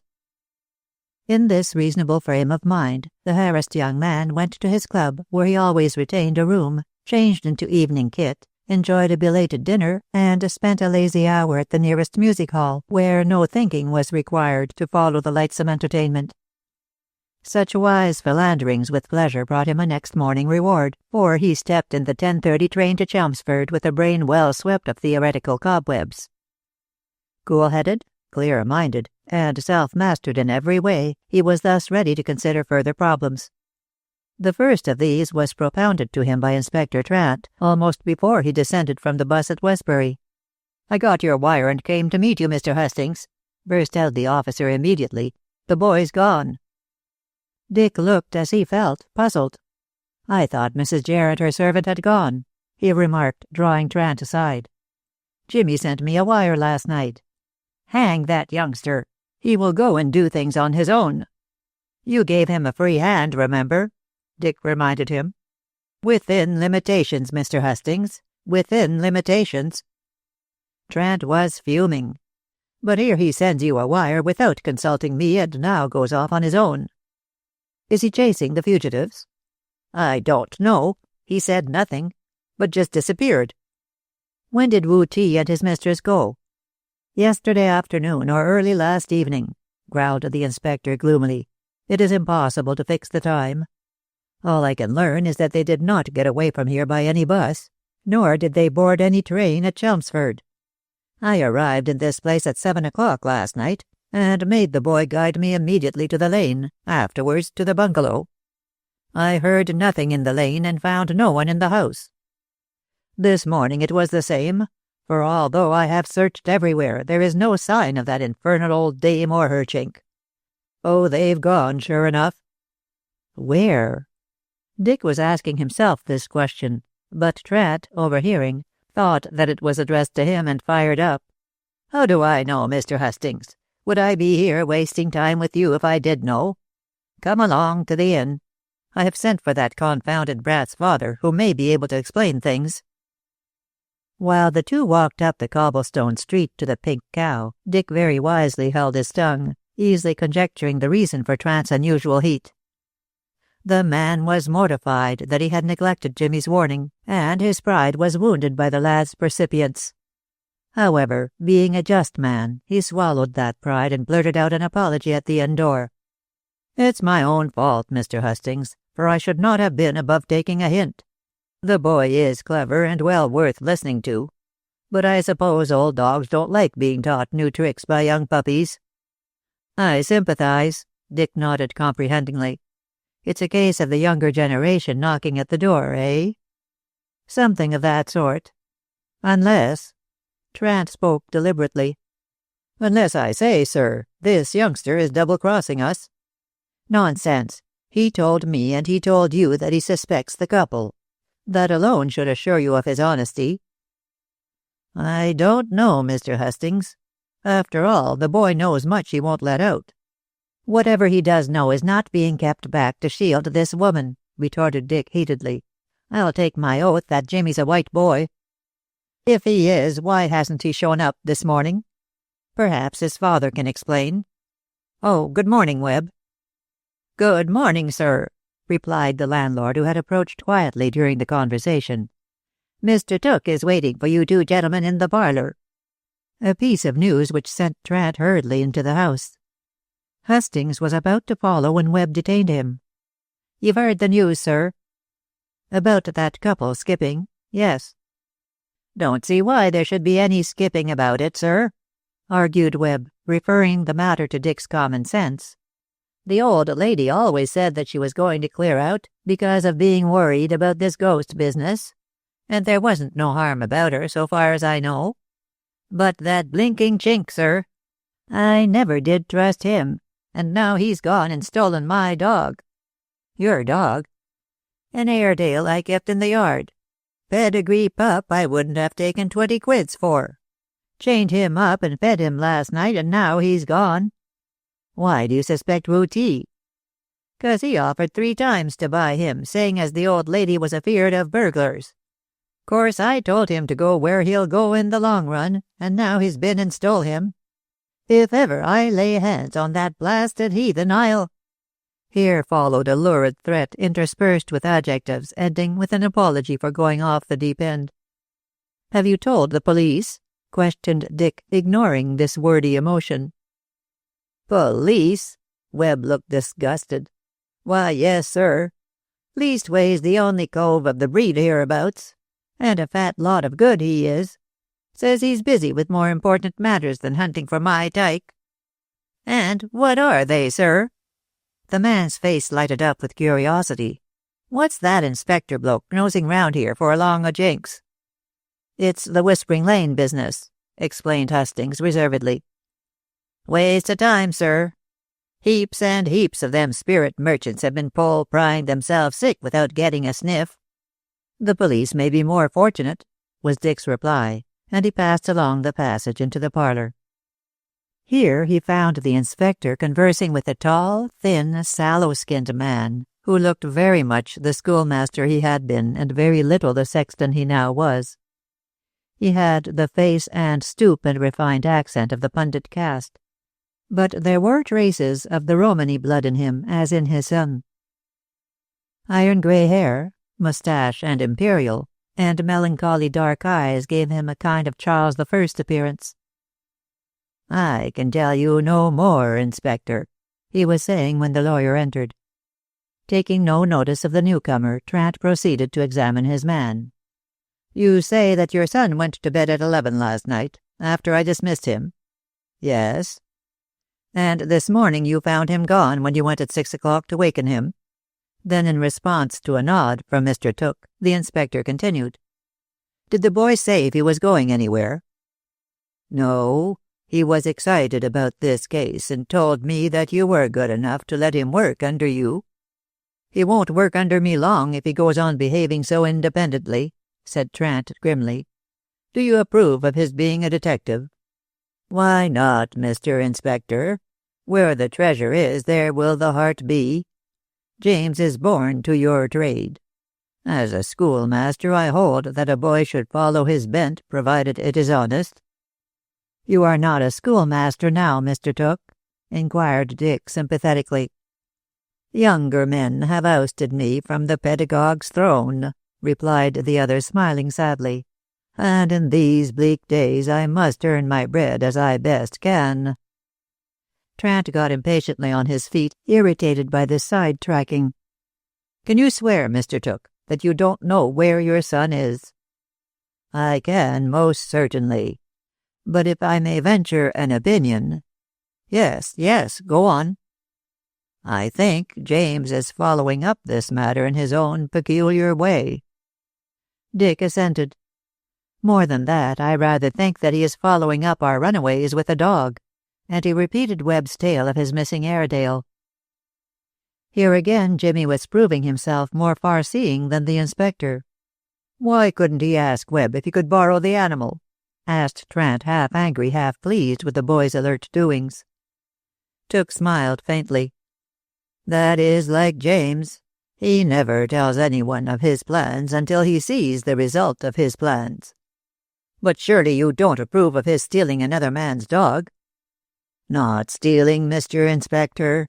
James has only borrowed the animal in an emergency. I shall explain matters to Mr. Webb." No, say nothing," cried the officer sharply. "I don't want my business here known at present." "It isn't," said Dick. "Webb thinks it's just the Whispering Lane affair." "Let him and everyone else think so. Mr. Tooke, what do you know of this woman?" "Nothing, or next to nothing, Mr. Inspector." The ex-schoolmaster halted at the door. "She lived quietly and troubled no one. Nor did the Chinaman. James is likely to know more than I. He worked in Mrs. Jare's garden for a time." Trant nodded a dismissal, and when alone with Hastings turned to him frowningly. "What did I tell you? That youngster does know something." "Probably. But you may be sure that the something will be used in our favor. If I were you, I should allow Jimmy to follow his own fancies. He'll come back with important news, you'll see." "He certainly has his wits about him," admitted the inspector with reluctant admiration. "I'll let him use them, as you suggest." Meanwhile, I am going immediately to Chelmsford for a warrant to search that bungalow." "Wisely said. And later on you might get one to hunt through old Wung's dugout." "Yes. Remember what I told you of Jenny Walton's statements. Wu Ti goes there to smoke opium. Wu Ti is the man we want, since he will be able to supply all information about Mrs. Jere. And," concluded the young lawyer impressively, "Jenny said that Wu Ti had a grudge against Slanton." Trant approved of this suggestion and accepted it willingly. "One thing at a time, Mr. Hustings. I'll look over this bungalow first." And he went off to catch the bus to Chelmsford. Dick remained where he was to smoke and cogitate. It was obvious that in some inexplicable way Mrs. Jere was concerned in the crime. Wu Ti was the enemy of Slanton, and Wu Ti was the servant of Mrs. Jere, thus linking the London opium den with Westbury. Also, Westbury was connected with Freifeld by the man's scarf pin picked up in the former place, the man who had been found dead in the latter. But how Slanton had got to Freifeld from the 18 miles distant Westbury, it was impossible to say. The return half-ticket suggested that he had travelled by train from Liverpool Street intending to go back. But in that case, how came he to be mutilated and drugged? Also, Jimmy had stated that he had seen no sign of Slanton leaving the village by any one bus. This being so, Dick concluded, and it was the sole conclusion at which he could arrive, that the man had been drugged and branded in Westbury, afterwards been taken to Freifeld, that Miss Danby might be implicated. But how? Dick asked himself. 10 minutes after it flashed across his mind that Mrs. Jere and her servant had likewise dispensed with bus and train, which implied that they had other means of transport at their disposal. Of course, they might have walked, but the old woman, by reason of her weight and age, was ill-fitted for pedestrianism. Moreover, although she had rented a furnished bungalow, it was probable that she and Wu Ti possessed a fair quantity of personal baggage which could not be left behind, yet which could not be carried away by hand.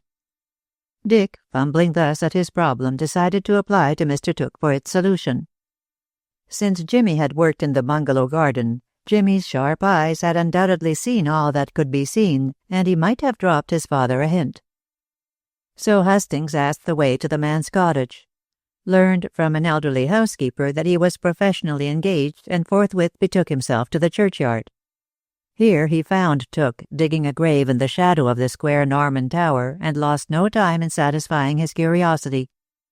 "When your son was working for Mrs. Jere, did he see about the place any motor car, horse and trap, push-bike, motorcycle, or even an airplane?" Tooke paused to rest his hands on the spade and think, by no means surprised by the abrupt question with its mention of all possible means of transport. "James saw a motorcycle," he remembered after reflection. "Ha! With a sidecar?" "Yes. That Chinese servant was accustomed to take out the old lady in it for occasional airings. Never through the village, though. Always across the common at the back of the bungalow." "Good egg." Dick nodded hasty thanks for useful information, and walked away, satisfied that he had learned how Slanton had been transported to Freifeld, how Wu Ti and his mistress had left Westbury. After a hurried luncheon, Dick spent the greater part of the afternoon in exploring the locality which had to do with the business in hand. The tunnel of the sunken lane could scarcely be called one now, so stripped were the overhanging boughs of leaves.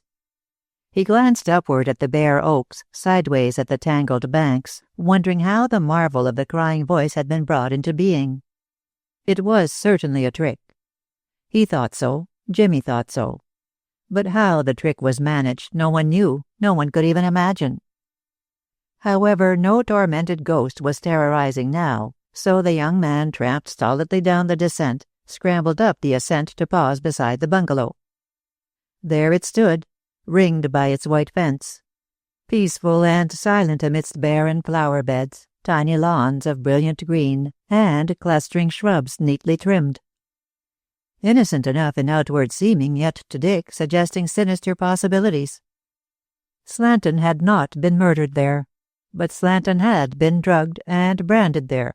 He was sure of this, insufficient as was the evidence to think thus positively.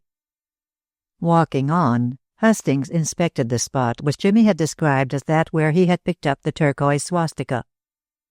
This was a stone's throw from the bungalow immediately behind it, at the curve of an unmade-up road which straggled crookedly across the common. Probably, when the unconscious Slanton had been packed into the sidecar, clumsy, maybe hurried movements had shaken the pin from his necktie. And then— what then? Dick stared far away into the vast distance where dim patches of woodland were scattered along the horizon. In his mind's eye he saw shudderingly the motorcycle with its dreadful freight swaying and bumping over the clay-rutted road on its 18 miles journey to implicate an innocent woman. But was she really innocent? He thought so. He had stated so, more because he wished for Aileen's sake to think so than because he was absolutely certain. One moment he believed, only to disbelieve the next. What linked Slanton to Edith Danby? What connected Mrs. Jere with Slanton? How did the Chinaman come into the matter, and with what news would Jimmy Took return? One question after another presented itself for answer, but to none could he find any reply. Hastings thought of those marine plants floating apparently disconnectedly on the watery surface, yet solidly connected in the depths. He would have to go down and down and down to get at the one cause creating these many scattered effects. But how he was to dive, how to bring up the treasure of knowledge he coveted, was not clear. Walking and thinking, searching and watching, Dick covered an immense tract of country that afternoon in quest of Jimmy and the dog. Undoubtedly, the fugitives had escaped on the motorcycle, Mrs. Jere in the sidecar, Wu Ti racing the machine. And the Airedale in leash, Jimmy at his heels, was following a trail which Dick, being dogless, could not pick up.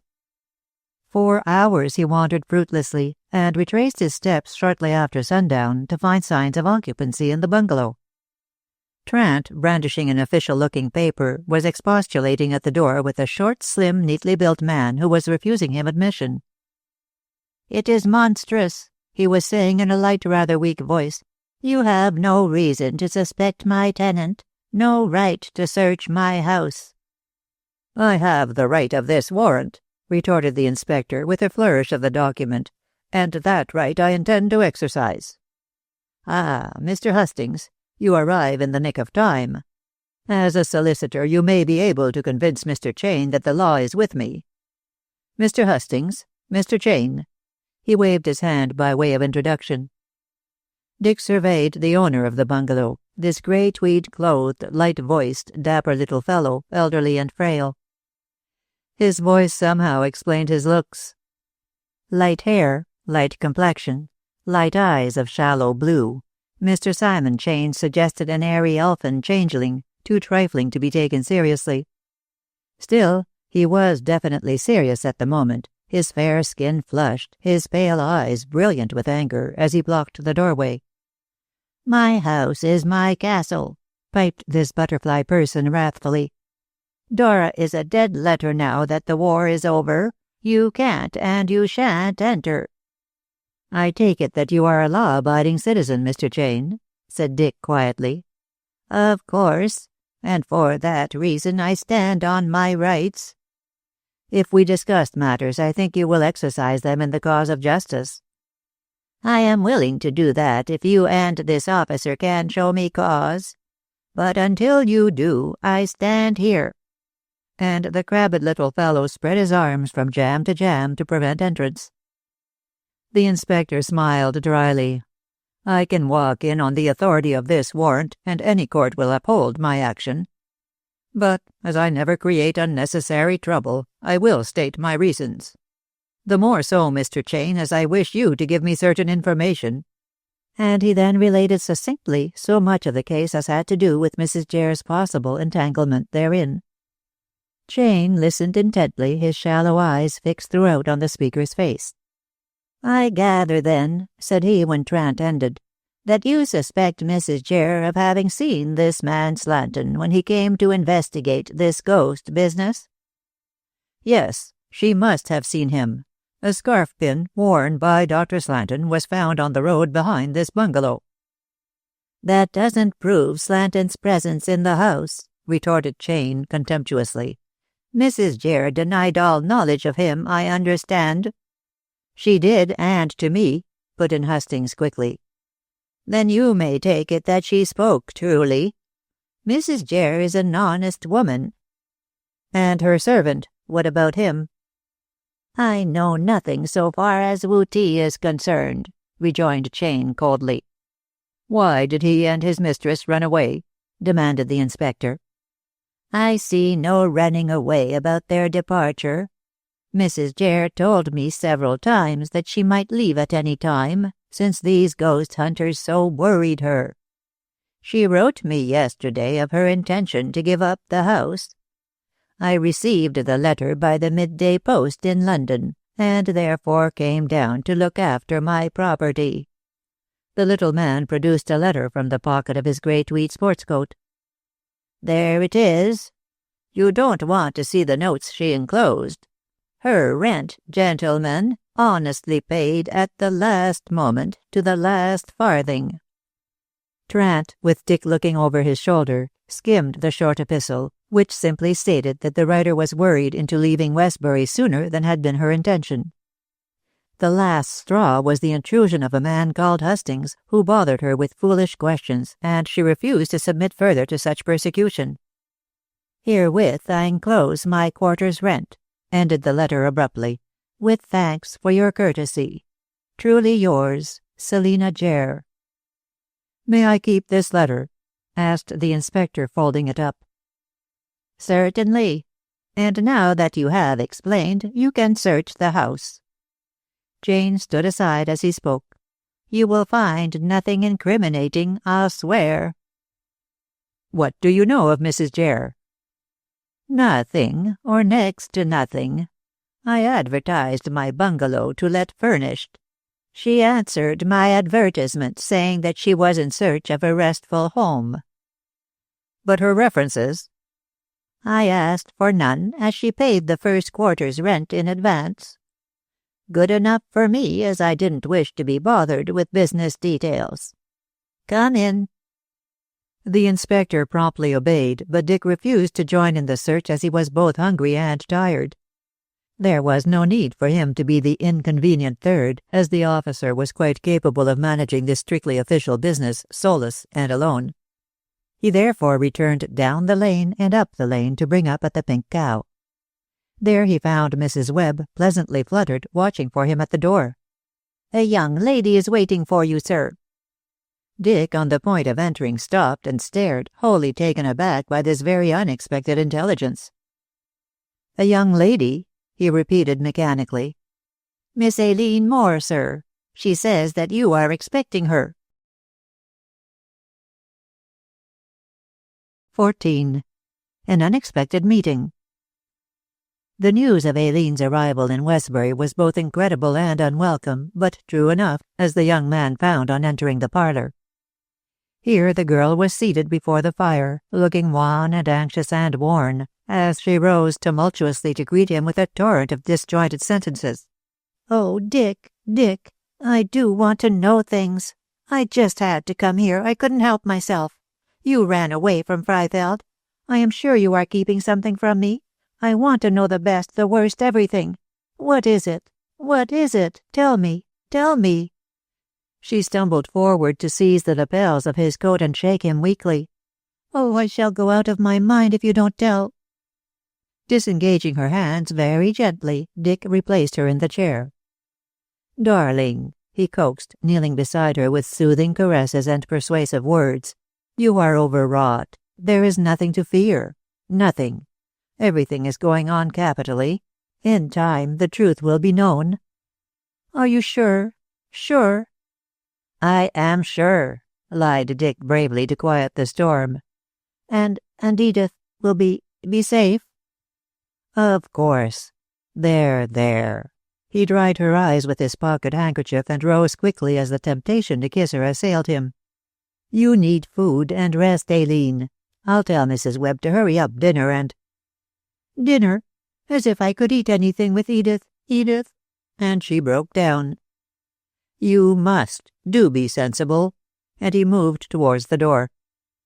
Now you're leaving me, just as you left me at Freifeld, sobbed Aileen, who was sufficiently unstrung to be all the woman. My dear, said Dick desperately, and keeping well away from this attractive, exasperating, delightful, annoying angel, I'm only a man. Then why don't you help me? Oh, Lord, am I not doing my best? Cried the badgered lover, too amazed at this unjust question to consider woman's protean capabilities. I suppose you are, though you aren't, wailed Aileen, twisting his handkerchief between her fingers and continuing to contradict herself lavishly. Oh, you are too interested in all this bother to trouble about me. It's hard, very hard, although you're quite right. I want it proved that Edith didn't do what she didn't do, poor dear, whatever you may say. So like a man, though I'm sure I don't care. Still, you might. Might what? Almost shouted Dick in a maelstrom of bewilderment. Oh, if you don't know, you can't expect me to know. Father never cared for me, and I've never had anyone of my own to love me but Edith. And she's dying. Darling, darling. Dick flung himself across the room impetuously. I care for you, love you, adore you, worship you. So you say, but... She rose totteringly, apparently to keep him off, really to draw him on, with the wonderful skill of Eve's daughters. Aileen! He snatched her into his arms with a caveman's greed. Is it this? Womanlike, having brought him to the desired point, she denied any such scheming. No, how dare you think that? Dick, what are you doing? For by this time he was kissing her with all the ardor of a long, starved love. Does it require any explanation? He gasped breathlessly. You wanted... I didn't. I'll never speak to you again if you say I did. Oh, then you didn't. All the same. And again she was enveloped in a whirlwind of tempestuous caresses. Oh, my dear, my dear. The time to yield had come, for this masterful lover had stormed her into surrender. With a long-drawn sigh of enjoyment, she gave herself to him. Dick, I'm so glad, so glad. You really love me, don't you? Certainly not, he cried joyously. Would I act like this if I did? The answer was apparently satisfactory, for she echoed his merry laugh without withdrawing herself. But, if you loved me, why didn't you say so like this long ago? Darling, you told me that we were to remain brother and sister until all this miserable business was settled. Did I? How silly of me. Then sudden remorse seized her and she escaped from his eager arms. How selfish I am, cried Aileen with shamed emotion. I think of myself, of you when we should both be thinking of Edith. Oh, Dick, do tell me all about it. Set my mind at rest. Not until you have had some dinner, said Hastings firmly, and, silencing her protestations with a final kiss, he summoned Mrs. Webb, who entered smiling knowingly. Will you see to Miss Moore's comforts, please, and bring in dinner as soon as she is ready? Yes, sir. Are you staying here for the night, miss? No, said Dick, before Aileen could reply. Miss Moore returns to London. Miss Moore doesn't, retorted the girl determinedly. I intend to stay here until things are settled one way or another. Mrs. Webb can act as my chaperone. Can't you? Won't you, Mrs. Webb? Of course, miss, beamed the landlady, her romantic heart approving of romance. Your room is quite ready, miss. I knew you would stay. Mrs. Webb knows me better than you do, Dick, taunted Aileen gaily as she followed the brisk little woman. Hastings smiled to himself, very well pleased with his unexpected good fortune, which warmed his heart and stimulated his brain. From Aileen's own sweet lips he had learned that she would never tolerate any lover-like attentions while Miss Danby's fate was in abeyance. But, exercising the traditional privilege of her sex, by changing her mind, the girl now wanted what she had formerly refused. Dick quite understood her impossible chatter and why she had surrendered herself after many wordy, futile contradictions. The danger and painful absence of her dearest friend, the loneliness of the cottage, the drawn-out suspense and anxiety of the case, these things urged her insistently to seek the shelter of his protective arms. Feeling forlorn and deserted, Aileen required demonstrative love, those caressing actions which speak louder than mere words, however sweet. And such love, any love according to her own showing, the girl had never received save from Edith. Yet there had been her brother, and there was her father. Ah, yes, her father. Dick desired to learn more of that wanderer. So far as he could gather from a stray word or so, there did not seem to be much love lost between Mr. Moore and his daughter. Dick resolved to question Aileen that very evening and learn how matters really were. The lovers, superintended by Mrs. Webb as their guardian angel, enjoyed a good dinner and a quiet dinner, since their happiness, a dream oasis in the midst of the woeful desert of actuality, made them little disposed to speak. Dick had demonstrated his love so very emphatically that Aileen was content to accept less pressing evidence. It was only when the meal ended and the smiling landlady withdrew after bringing in the coffee that Dick wished to renew earlier raptures. Aileen kept him at arm's length. "No. We understand one another fully. I love you, you love me. Let it go at that, Dick." "And what then?" he asked disconsolately. "Sit down over there." She pointed to an armchair on the opposite side of the fireplace. "Drink your coffee and smoke your pipe." He obeyed, though unwillingly. "You are going back on the love trail." "We are leaving the love trail for the more important one, which will lead to a knowledge of the truth. Now then, dear," she seated herself at a safe distance, "tell me everything." Hastings drank his coffee, lighted his pipe, and related later events. The disappearance of Jimmy Took, the appearance of Mr. Chain, and the suspicions of Inspector Trant. "Who is searching that bungalow," ended Hastings, shaking his head doubtfully. "And if he finds nothing, we're up a tree." "I don't see that," expostulated Aileen, all ears and eyes. "Jimmy may come back with news." "It's a forlorn hope." "No. I agree with you, Dick, that the boy knows more than he will admit. He wants to prove his worth, so as to realize his ambition to become a detective, and will move heaven and earth to get at the truth." "Heaven and earth are not easily moved," said Dick cynically.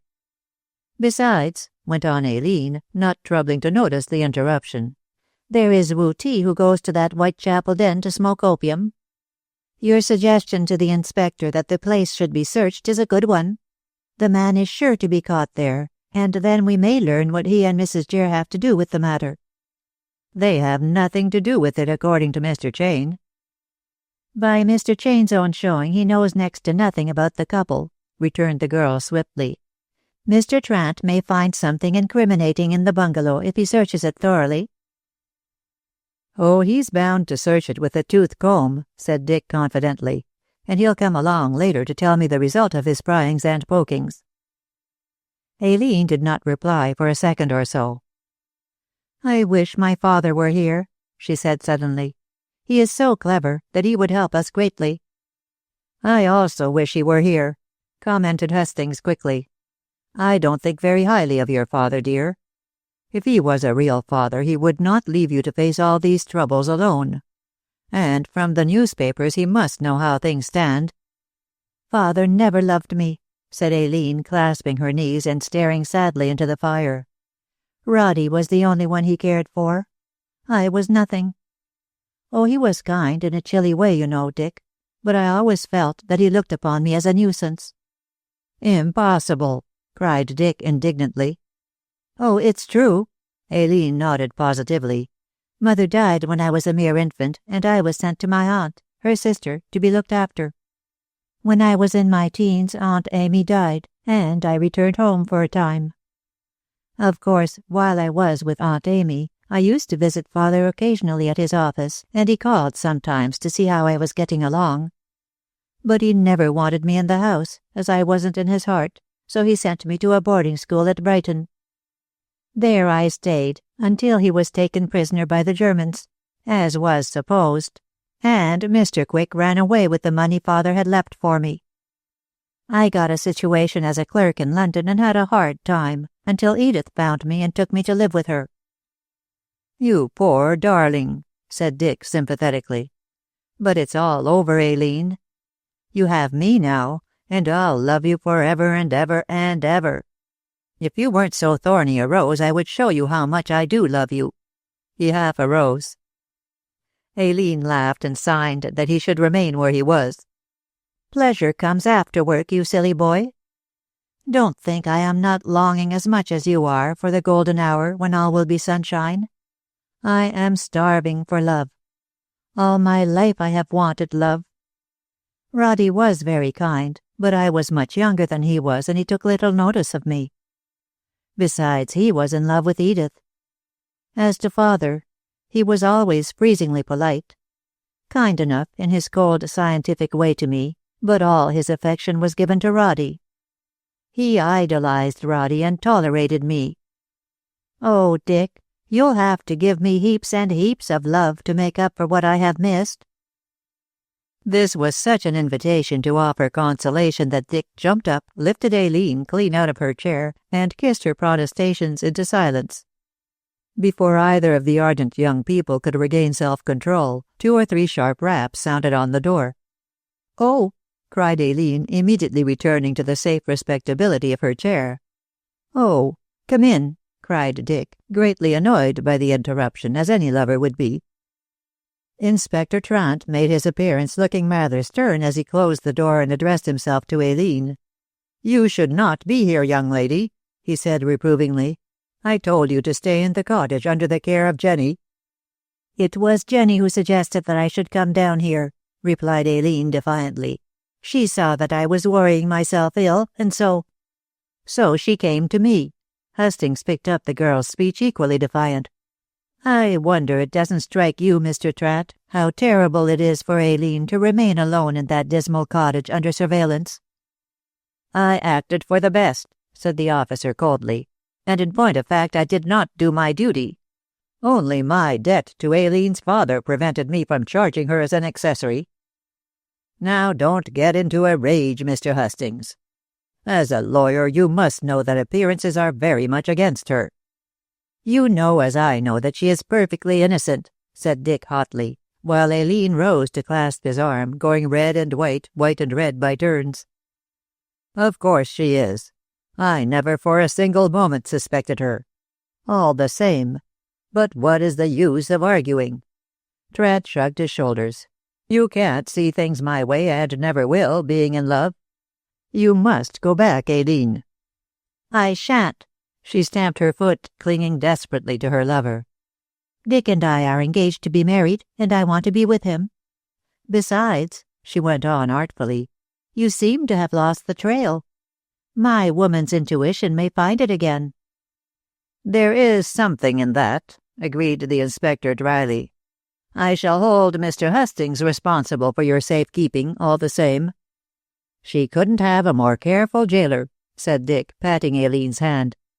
"Mr. Trant," entreated the girl, "I appreciate your kindness and forbearance sufficiently to return to Freifeld when you wish, but do allow me to help." "Oh, well," the officer wavered and yielded, "you can look into this ghost business, which I fancy has something to do with our affair, and visit the bungalow. Your younger and sharper ears and eyes may be of service there." "Did you find anything suspicious in the house?" asked Dick. "Nothing. Only Chane's belongings. Mrs. Jere and Wu Ti have removed theirs." "And what do you think of the man himself?" "I don't suspect him in any way, as he was quite a stranger to the couple.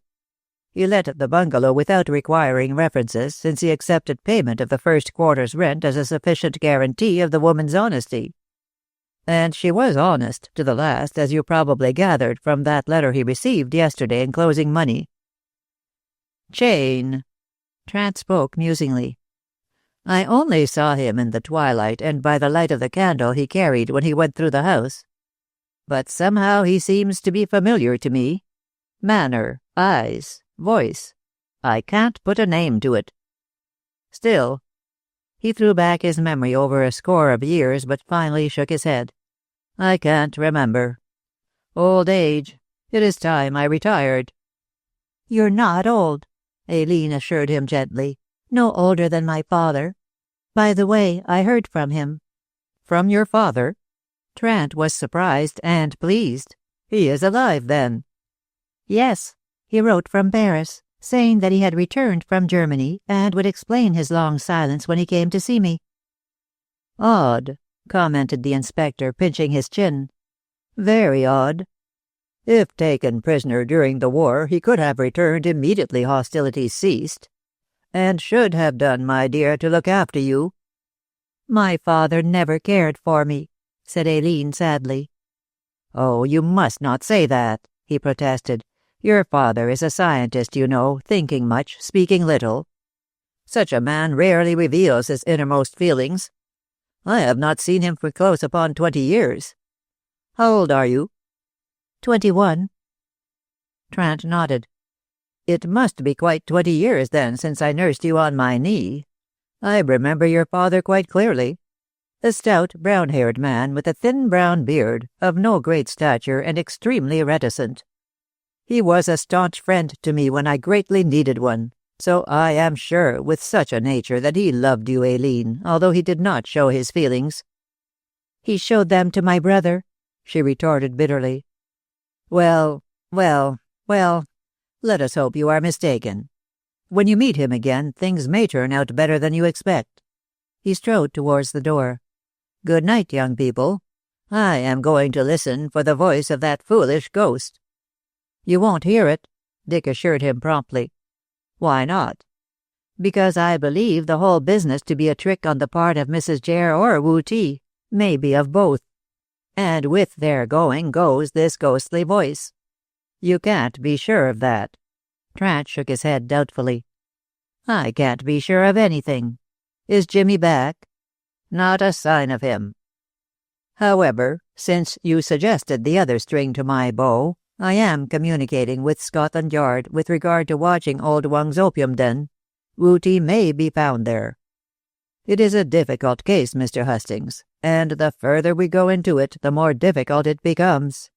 The inspector finished with a weary sigh and departed on his ghost hunt. Dick returned to find Aileen making ready to retire, and remonstrated. Oh, don't go. I want to talk. There is nothing to talk about. Our love. That must wait until things are more settled. Besides, I am tired after my long day in the train. Good night, Dick. And there. She kissed him in an amazing hurry after a momentary pause, blushing delightfully at her boldness.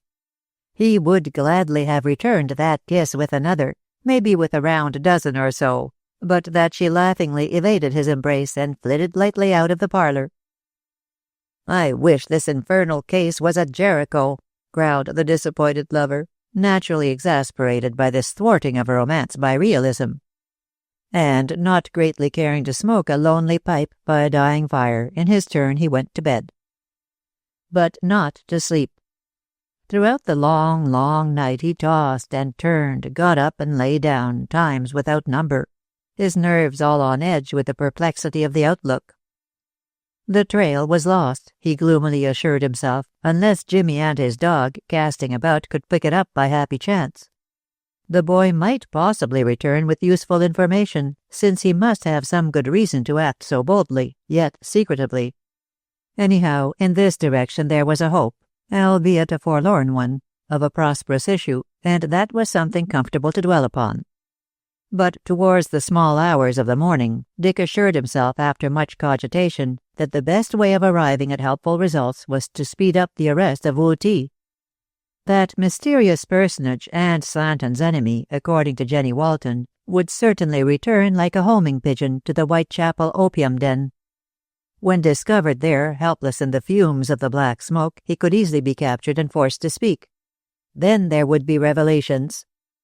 On this more or less satisfactory conclusion, the young man slept, shortly before dawn, worn out with the mill-wheel monotony of recurrent thoughts. The morning found him less haggard than might have been expected after so sleepless a night. This was owing to nature exacting her dues, for he did not open his eyes until a late hour. It was 11 o'clock before he was up and bathed and shaved and dressed and seated at a solitary breakfast. Mrs. Webb brought this in with a message that Miss Moore had left the inn an hour earlier to visit the bungalow, and desired Mr. Hustings to follow. Irritated by his lethargy, Dick dispatched a hurried meal and obeyed. His long strides soon took him through the sunken lane up to the bungalow and into the neat garden. The door of the house stood wide open, so the young man had no hesitation in entering forthwith. Aileen was in the house, and as Aileen's lover he did not intend to stand upon ceremony. Along the passage he strode masterfully and into the room wherein he had interviewed Mrs. Jere. There was the girl, pale and shaken. There was Jane, cold, aloof, watchful. "Dick," said Aileen, and her voice trembled, "this is my father." 15. A clue. Aileen's father, the released war prisoner, the long missing man. Frozen into an amazed silence by the revelation, Dick had strong doubts as to its truth. It seemed incredible that this elfish little creature smiling cynically could be the brown-haired, stout, scanty-bearded friend of Inspector Trant. "It's impossible," he stammered after a lengthy pause during which he waited vainly for an explanation. "Why impossible, Mr. Hustings?" asked Moore alias Jane in his light voice. "Trant's description of your—" Yes.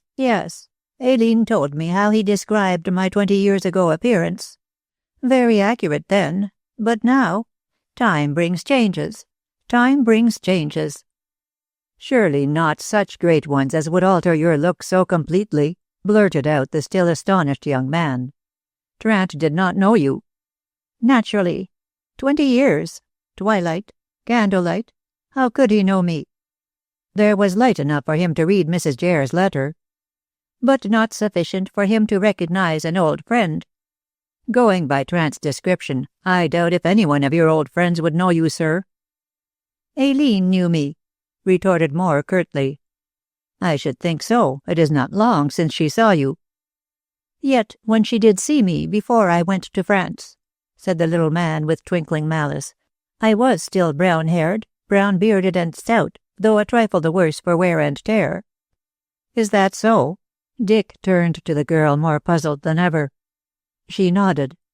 I did not know my father immediately, but when I looked into his eyes, you can't alter the color and individual expression of the eyes. Also, my father has a trick of stroking his chin when thoughtful and I stroked it when surprised by your unexpected visit, interposed Moore, shrugging. Oh, these mannerisms, they always betray the best disguise. Disguise? Dick scrutinized the speaker keenly, recollecting that the suspected Mrs. Jere had been his tenant. An ominous word, isn't it? Jeered Moore derisively, and rather suggestive of my complicity in this slanted murder. But you have found a mare's nest, Mr. Hustings. My changed looks are due to an attempted escape from prison. A German war prison? Asked Aileen, unthinkingly emphasizing the noun. Surely, my child, I am not a felon, although you imply a doubt. She protested, flushed and apologetic. I never meant— I would take it that you meant less than your speech hinted, said her father with some dignity. Aileen, he shook his head sadly. You never loved me as your brother did. How could I when you never showed any sign of wanting my love? Demanded the girl almost fiercely. All your affection was given to Roddy. Not all. I had much left for you. Then why didn't you give it to me, father? You never allowed me to come into your life. I was exiled to Aunt Amy's house. After she died, to that boarding school at Brighton. All my life I have hungered for what I never obtained. We are at cross purposes, it seems, commented Moore coldly. Not on my part, denied his daughter vehemently. To me you have always been a guardian, never a father. Only Edith loved me.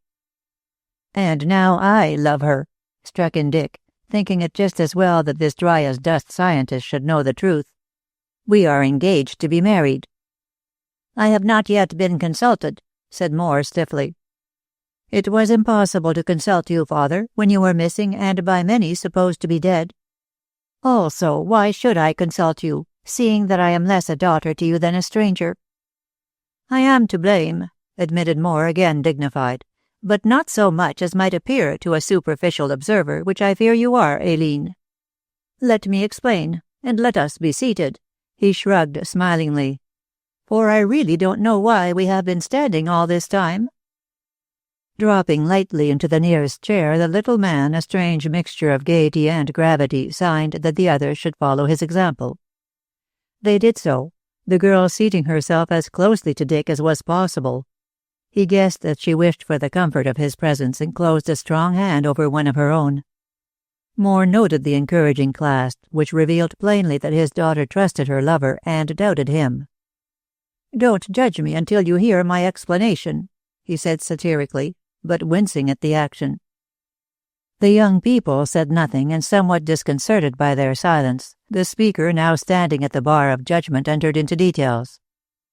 He related how he had taken a government appointment in France connected with aeroplane wireless operations, how, left behind during a forced retreat of the Allies, he had been captured, and how a German prison camp had held him for months, fretting his heart out.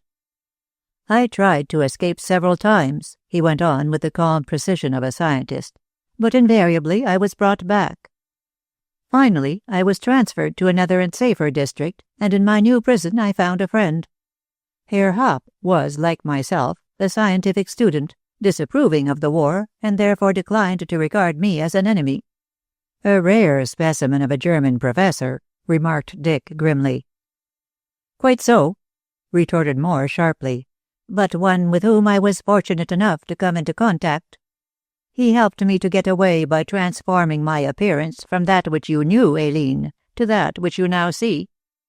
Meagre prison fare had already rid me of my stoutness, and it was easy for me to shave off my beard. Hupp bleached my hair, changed by a process which I need not describe the contours of my face, and—" "He has altered your nose, father," said the girl, staring. "Yes, and by cutting certain nerves he changed my expression. Also he lightened my skin, formerly ruddy, now pale golden, and, in various ways he turned me from one man into another. But the eyes, you are right, Aileen, clever as he was, Hupp could do nothing with the eyes. It was clever of you to see in them your transformed father." "I don't know," she said slowly, "if you hadn't stroked your face." "Ah, yes. Hupp warned me against mannerisms, but one forgets." "And your voice," went on Aileen. "It's so thin and light. Used to be heavy, didn't it? Hupp, again. You wouldn't understand if I explained, so I won't waste my breath. But that change isn't lasting. I can, if I chose, go back to—" Here Moore suddenly checked himself with a swift look at Dick. Well, so much for my changed looks." "And you escaped," said Hastings, wondering why the man had pulled himself up. "Only out of the frying pan into the fire," muttered the scientist between his teeth and frowning darkly. "It was impossible to creep westward out of Germany, so I was forced to struggle eastward." "You went to Russia?" "I went to hell, Mr. Hastings. There the new disorder of things drew me into their whirlpool to be beaten, starved, shot at, tortured, and—oh, let me talk no more of what I underwent." And covering his face with his hands, the cold little man became much more human for the moment. Aileen's generous heart forgave him on the instant. Leaving her chair, she went to kneel by the broken man and smooth his hand. "Don't think any more about it, father. You are safe now, and happiness lies before you." Good child," murmured Moore, not unmoved. "Let us be better friends for the future, Aileen. But happiness is not for me." He rose with a tragic gesture, with a despairing cry. "I have lost my Roderick, my only son." "But you have your daughter," Dick reminded him gently, for the cry came poignantly, and rang truly in its revelation of suffering. "My daughter will marry you, go away and forget me." "No, father, no. We have been at cross purposes, as you say, but now—" Now we will be better friends, no more. You mean well, my dear. I thank you. But Roderick was everything to me, and I have lost him, lost him, lost him." "Surely, Aileen," began Dick, indignant that the girl's preferred affection should be so definitely rejected. Moore cut him short, fiercely positive. "Can Aileen carry on my research work? Has she the brains, the training, the knowledge to finish what I have begun? No. You little understand my feelings, which are those of a scientist as well as those of a father. I have lost more than my son. I am deprived of an assistant who helped me as no one else could have done, as no one else can ever do. My brilliant, clever boy. Oh, what a loss to the world of science. He gave up his life for his country, sir." "Oh?" Moore stared strangely at the speaker, ignoring his daughter, who clung sobbing to that speaker's shoulder. "He gave up his life for his country, you say?" "Why, so he did." And he smiled so weirdly that Hustings shrank back. He wished for Aileen's sake to like Moore, but he could not bring himself to the point of liking. There was something sinister, threatening, uncanny about him. "Oh, father, I am so sorry for you," sobbed Aileen, raising her tearful face. "There, there," said Moore, gloomily, and patting her shoulder. "I appreciate your sympathy, my dear. Roderick is dead. Crying and raging, prayer and fasting will not bring him back. But as for those who killed him—" He stopped abruptly and clenched his fists, smiling in a most venomous manner. "You hate the Germans, I see, sir, but the fortune of war—" "Hate the— oh, yes, fortune of war, naturally." He laughed shrilly. "My son, only son, who might have been, would have been, helpful beyond knowing to humanity with his discoveries. A genius, sir, a genius, and he is dead, dead, dead. Fortune of war, did you say, Mr. Hustings? Why, of course, fortune of war." And he laughed again, thinly, cruelly, mockingly. Drying her tears, Aileen glanced anxiously from her father to Dick, who was likewise perturbed. They simultaneously thought that the poor soul's mind was unbalanced. And a small wonder if such was the case. The laborious work in France, the sordid captivity in Germany, the infernal torments in Russia, and above all the irreparable loss of his son. Less crowded disasters than these would serve to shake a man's sanity. Moore noted their silence and guessed their thoughts with uncanny perspicuity. "Perhaps I am mad," he said piteously. "Only I wish that my madness would include loss of memory. But there. He recovered his self-control with startling rapidity. "What else is there to say? I got away from Russia some few months ago in the steamer of a Petrograd skipper to whom I did a good turn. That's all there is to tell." "But your change of name?" questioned Dick swiftly as he and Aileen sat down again. "Why did you change your name?" "To match my changed looks, maybe," replied Moore with a shrug. "And why did you not write to me immediately? Come to see me without delay?" demanded Aileen. "You knew how anxious I was." "Did I? I forget," replied her father indifferently. "But I learned that you were living with that woman who seduced Roderick into loving her, and for that reason I left you in ignorance of my doings." "Don't say a word against Edith," cried Aileen, flushing up with sparkling eyes. "She is the best and dearest friend I have. When Mr. Quick ran away with the money you left for me—" "I heard of that," interpolated her father grimly, "and I shall settle accounts with Quick, sooner or later, never fear." "Well, when his dishonesty drove me to work in a city office, Edith sought me out and took me to live with her." "On Roderick's money?" sneered Moore cynically. "She could well afford to do that, since he was fool enough to leave it to her. The scheming adventuress." "She is not that, father. You misjudge her. Edith went to find you and offer back the money which she did not want. Failing to find you, she offered the money to me. I refused, so she engaged me as her companion.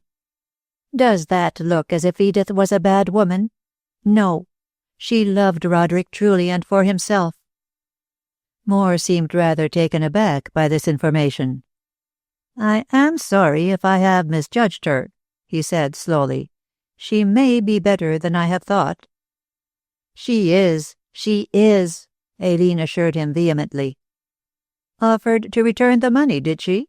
mused Moore, ignoring the speech. "If I had known that, I might have— but it's too late now." His face darkened, and he sighed regretfully, Dick fancied. A moment later, and he went on briskly. "I changed my name because I am engaged in certain scientific work which I hope will end war. War deprived me of my son, and it is my desire to save other fathers from suffering as I am suffering." "And your invention?" "No, Mr. Hustings, I shall say nothing of that just now. But when I am ready I hope to place at the disposition of a sane government a weapon which will give that government the mastery of the world. I say a sane government, you observe, one which will use this weapon to stop war, not continue war." "Our own government?" asked Dick rather mockingly. "I don't know. I can't say. It depends upon the government in which I find most common sense. What did Tennyson say years ago in Locksley Hall?" And the little man quoted with fiery emphasis. "When the common sense of most shall hold a fretful realm in awe." Maybe I shall be the one to fulfill that prophecy. In the hands of sane men, this weapon I am inventing will shape the policy of the planet. And again I emphasize the word sane. Where do you hope to find the sanity that will exercise unlimited power in a selfless way for the benefit of humanity?" asked Dick with a doubtful shrug. Moore did not answer this question, save that he imitated the disbelieving gesture. "So that is my explanation. I work in London usually, but come down here for rest. I bought this bungalow from Mrs. Bryne's executors for this purpose. But this silly ghost business worried me, so I let it to Mrs. Jere. As you know, she could not stand that trouble either, and left." "Did you hear the voice before Mrs. Jere came?" "Yes, and tried my best to arrive at some explanation, but it proved impossible. That it is a trick I am convinced, but how and why I can't say. However, now that I am here again with Rackham to look after me, I shall search again into the matter." "Rackham?" echoed Aileen, starting. "That was Roddy's servant." "His batman, yes. When I arrived in England, I found that Rackham had left a letter at my office, saying that he wished to see me, to deliver some articles left by his master. I wrote to the address Rackham gave, and had an interview with him when he called." Moore's face darkened again. "It was a very interesting interview," he said slowly and gloomily, "and resulted in Rackham becoming my servant. It was the least I could do for one so faithful to my son. Rackham worshipped Roderick as I did. Who could help doing so?" "Is Rackham here?" asked Dick suddenly. "Yes, he came down this morning. Why?" "He was in the base hospital when your son died, and might be able to tell us something about Dr. Slanton." "Oh, yes, Slanton was the doctor there. Rackham told me that, but he said very little about the man, save that few liked him. Unless Miss Danby—" "She detested him," broke in Aileen angrily. "The man wished to marry her." "So it was stated at the inquest proceedings, if the newspaper reports are to be relied upon. She must have detested him to some purpose, to have drugged and tattooed and finally to have strangled the poor devil." "She did not. She did not. Edith is as innocent as you are, as I am, father." "I hope so." Moore spoke with genuine honesty. "I never liked the woman when she was my secretary, as I thought that she was scheming to marry Roderick for the fortune his mother left him. But if she really wished to restore it—" "She did. She really did. Not finding you, she several times offered it to me." "And what is more," chimed in Dick meaningly, "Miss Danby told me herself about her will leaving the income to Aileen." "Ah!" Moore looked up quickly. "She expects to be hanged, then?" "She expects death anyhow, Mr. Moore, if not by hanging, then by cancer." "Cancer!" Moore arose, his light-colored face working with emotion. "Poor woman! I fear that I have misjudged her. Had I only known. His hands opened and shut convulsively. Oh, had I only known. Known what, father? It was Aileen who put the question, surprised at this display of feeling by the cold-natured little man. That she loved Roderick for himself, and not for his money. Then I would not have forbidden the marriage. And my son might have still been alive. Shakespeare is right in his Puck, saying, Lord, what fools these mortals be! But I am punished. Roderick is dead. I am alone. You have me, father. Have I? He looked keenly at the girl. Then come and live here with me. Aileen drew back. No, she replied resolutely. I shall stay in Edith's cottage until Edith's character is cleared. Or until she dies, mocked her father, shrugging. That seems more certain than her chance of being proved innocent. Can't you help, sir? No. Moore looked both surprised and regretful. I only wish it was in my power to do so, seeing how sadly I have misjudged this woman. But as I have told all I know about Mrs. Jere, and know nothing of Slanton but what Rackham has told me, I don't see what I can do. I should like to ask Rackham a few questions, with your permission. Certainly. Moore pulled the bell rope dangling near his hand. But I fear you will learn little from him. Still, he may suggest something useful, as possibly in Slanton's past will be found the reason for Slanton's death. Ah, Rackham, he went on lightly as a tallish, soldierly man appeared at the door. This gentleman wishes to learn what you know of that doctor who attended Mr. Roderick when he died. Rackham presented himself as a grim-looking person with a lean, weather-beaten face, clean-shaven, and cruelly marked. On its left side a reddish scar ran down his cheek from ear to mouth, giving him a somewhat sinister appearance. He saluted, stood rigidly straight, and answered gruffly, Dr. Slanton? A bad lot, sir.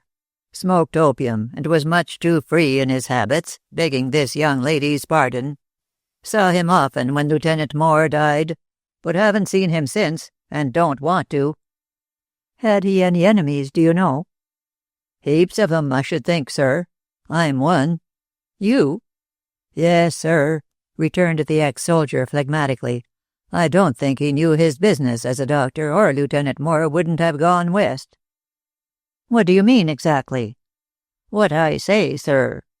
Sister Danby, who nursed my master, was handy enough and did her best. But that blighter, if you'll excuse the word, sir, didn't give Lieutenant Moore proper attention. Before Dick could ask another question, Aileen put one herself. Do you know that Dr. Slanton has been murdered? Saw it in the newspapers, miss, and I'm neither surprised nor sorry, miss. The devil came for his own and got him, as I knew he would some day. And the name of the devil, the person who killed Slanton? Asked Dick dryly. I know nothing of that, sir. If it's Sister Danby, as they say, I'd like to shake her by the hand. That psychic merchant was a Hun, sir. Leastways he'd all the devilment of one. I'm glad he got it in the neck. Then you can tell me nothing about the man. Nothing except what's rotten, sir. Rackham smiled grimly, and the wrinkling up of his gruesome face caused the scar to writhe unpleasantly. Any more questions, sir? Not that I can tell you anything. Dick shook his head, woefully disappointed, whereupon Moore dismissed his servant with a curt nod. You mustn't be angry with Rackham's bloodthirsty talk, he said, looking apologetically at the young people. He loved Roderick as much as I did. Of course, I can't swear that Slanton caused my son's death by inattention or ignorance. But if I had known for certain, and his face became fiercely cruel, I should have, well, there's no saying to what lengths I should have gone to revenge Roderick. But there you are. You know everything now. Let us change the subject. I am not master of myself when I think of my lost son. Well. Luncheon? No, thank you, father, refused Aileen, who was feeling exhausted by the somewhat stormy half-hour. I wish to return to the inn and see Mr. Trant. Moore was by no means offended, and indeed seemed relieved. "If you do tell him who I am and explain the reason for my changed appearance," said Moore, accompanying his visitors to the outer door, "it will save me from repeating myself when Trent comes to see me again." With marked courtesy he conducted Aileen and her lover to the gate, waving a friendly farewell as he returned to the house. But behind these externals, and both the young people felt the sensation, there lurked a hidden gladness at having got rid of them. "I am willing to help Father, and Father is ready to be friendly with me," said Aileen, voicing her feelings, "but it's too late. I can never feel that he is really my father." "Don't be too hard on him, dear. It's my belief that he is slightly crazy." "Oh, Dick!" cried the girl in dismay and with a shiver of pity and horror. "Well, is it to be wondered at, considering what he has gone through? Let us accept the position, Aileen, and leave him to Rackham and his inventions. We must think of ourselves, of Miss Danby's plight, of getting things settled." She nodded sadly. "If Father showed the least sign of wanting me, I shouldn't agree with you, Dick. But as it is, I think you are right. Poor Father. He has nothing to live for now." "Oh, there's his invention, and dreams of creating a world peace. Those will comfort him and help him to forget." Dick spoke soberly, being really sorry for the wretched little man, in spite of his innate distrust, and was about to guide Aileen down the lane when the unexpected happened. A distant shout came to their ears, and they turned simultaneously to see a figure plodding wearily towards them. The figure of a man with a dog running beside him. "Jimmy!" cried Dick delightedly, and he ran to meet the boy, leaving Aileen where she stood expectant of news. "Jimmy, boy!" Hustings put his arm round the weary, dusty lad, who seemed to be on the point of falling. "I am glad to see you. Let me help you to the inn. You are worn out, and the dog isn't much better. When you have eaten and rested, you can tell me your news." "I must tell you now," gasped Jimmy hoarsely. "That girl, Jenny Walton."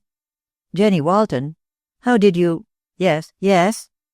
"She has run away, and oh, Bill Tyson, old Wung." The lad collapsed. 16. Jimmy's adventure. It was Aileen who took charge of the situation. She and her lover between them half led, half carried the fainting lad to the inn, with the dog limping painfully behind.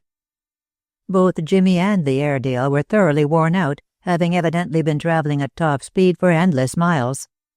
And maybe from distant Freifeld, as might be surmised from the mention of Jenny Walton. Dick was on fire to learn how the boy had come into contact with Miss Danby's servant, and why he coupled her name with those of Bill Tyson and old Wung. Inspector Trant, whom the two met in the village street, was no less clamorous for information, and Webb, receiving them at the Pink Cow, demanded immediate explanations about his stolen dog. But Aileen suppressed the three authoritatively. "Jimmy isn't fit to talk," she declared resolutely, and Mrs. Webb, with murmuring sympathy, supported her in this decision. So the two wise women shut out the excited men, compelled their patient to eat a good meal, and conducted him upstairs to a comfortable bed with orders to lie down and sleep throughout the afternoon. Then they descended to defy interference on the part of the anxious inquirers, who resented any delay at so critical a moment. Mrs. Webb was particularly sharp with her husband, who harped peevishly on the exhausted condition of his prize Airedale. "Oh, bother the dog, Alf. Food and drink and rest will put him right. Jimmy took him away without my permission." "Well, he's taken him out before for runs with your permission. Jimmy's an honest lad, and you're a zany. Get along with you." "Oh, these men, Miss Moore," mourned the landlady to Aileen. "However would the sillies get on without us sensible women?" And she chased her grumbling husband out of the parlour, laughing at his protestations. "When will that boy be able to talk?" asked the inspector when left alone with Dick and the girl.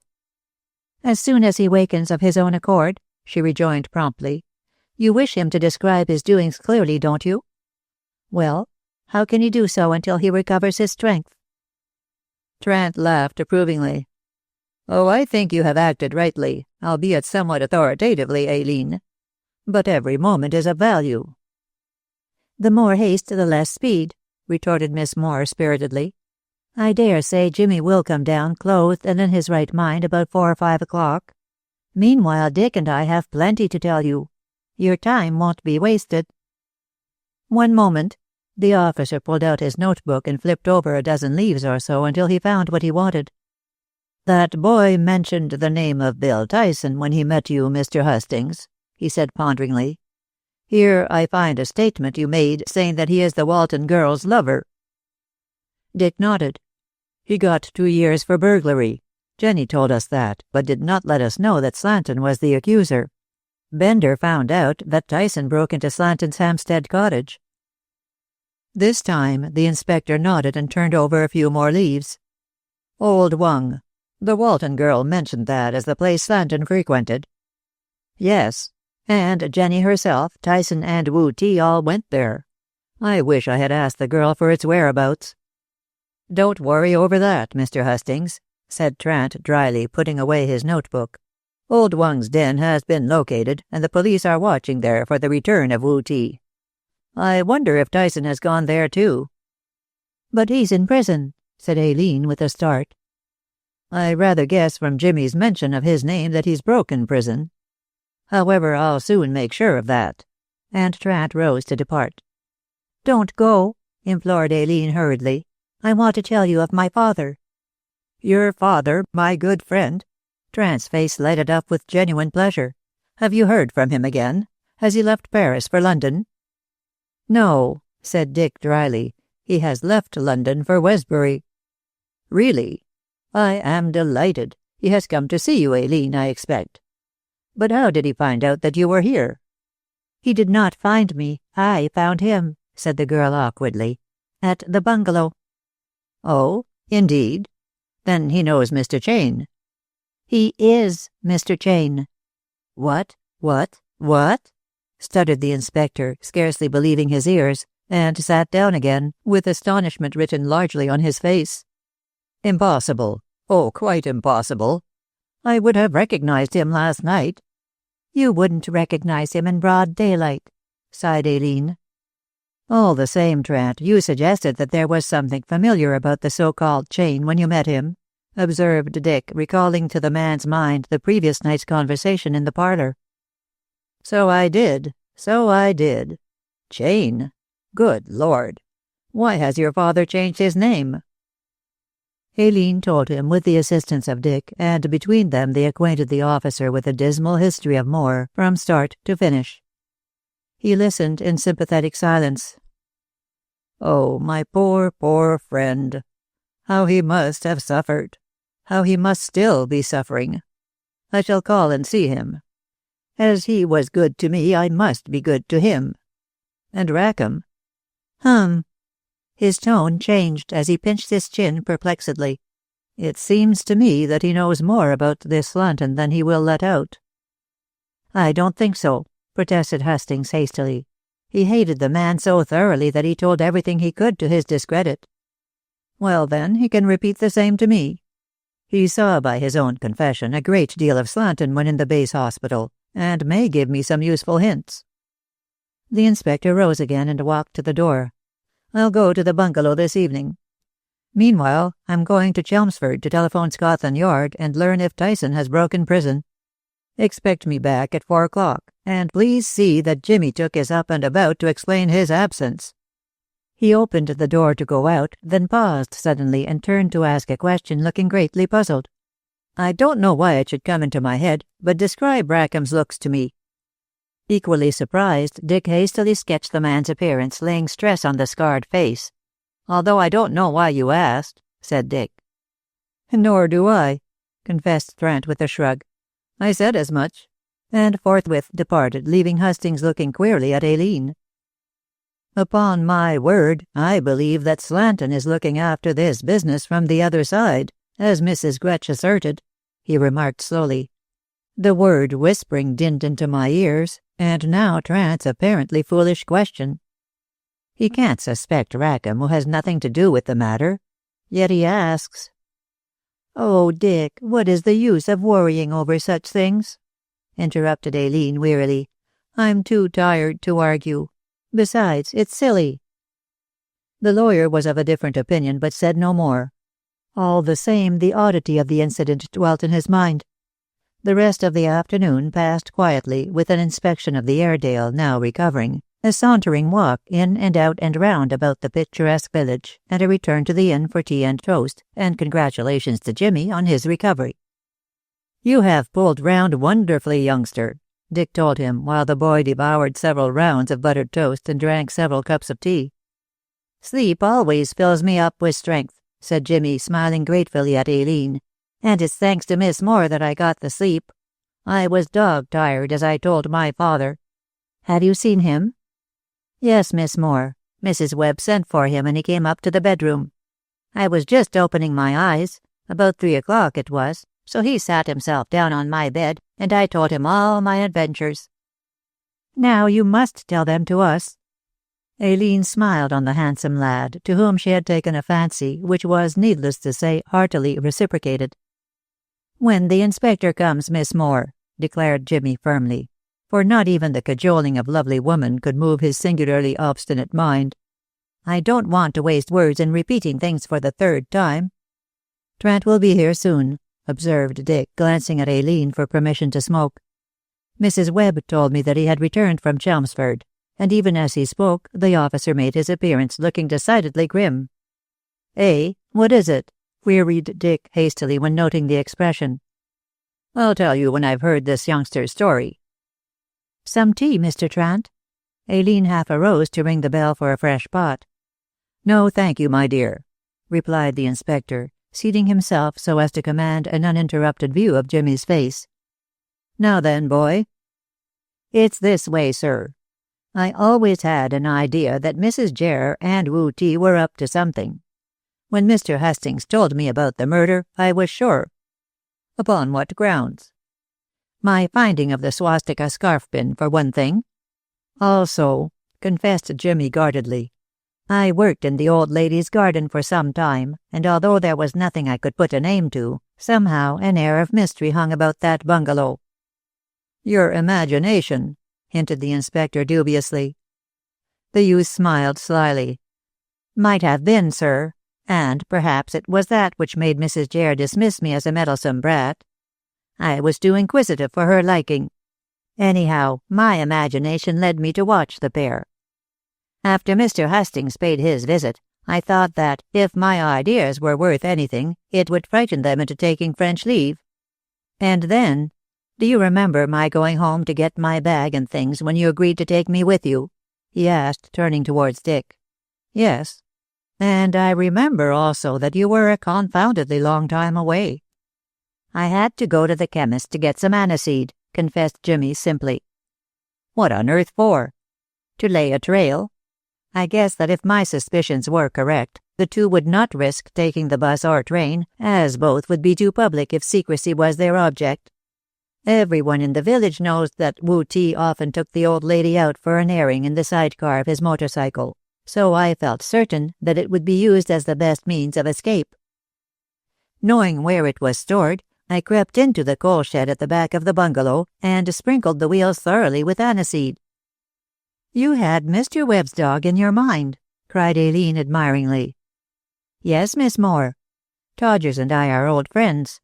I knew that most dogs, let alone Todgers with his keen nose, would follow so strong a scent. My only fear was that it mightn't last long enough. And for that reason," he nodded to Trant, "I wanted you to come straight down to Westbury. When you did come later and sent me home, I thought during the night that I would test the trail. Just before 6 o'clock in the morning I collared the dog and laid him on the scent." "Did he pick it up?" asked Trant, mortified to be reminded of his dilatoriness, but unable to refrain from approval. "Like a bird," cried Jimmy, metaphorically incorrect but mightily enthusiastic. "I held Todgers in leash and he led me along the wagon road across the common. Then, some miles away, the trail passed over the highway and went down a lane. I knew the lay of the land by that time." "How did you know?" "I had a road map and the highway gave me my bearings." "Good lad," cried Dick delightedly. "You thought of everything."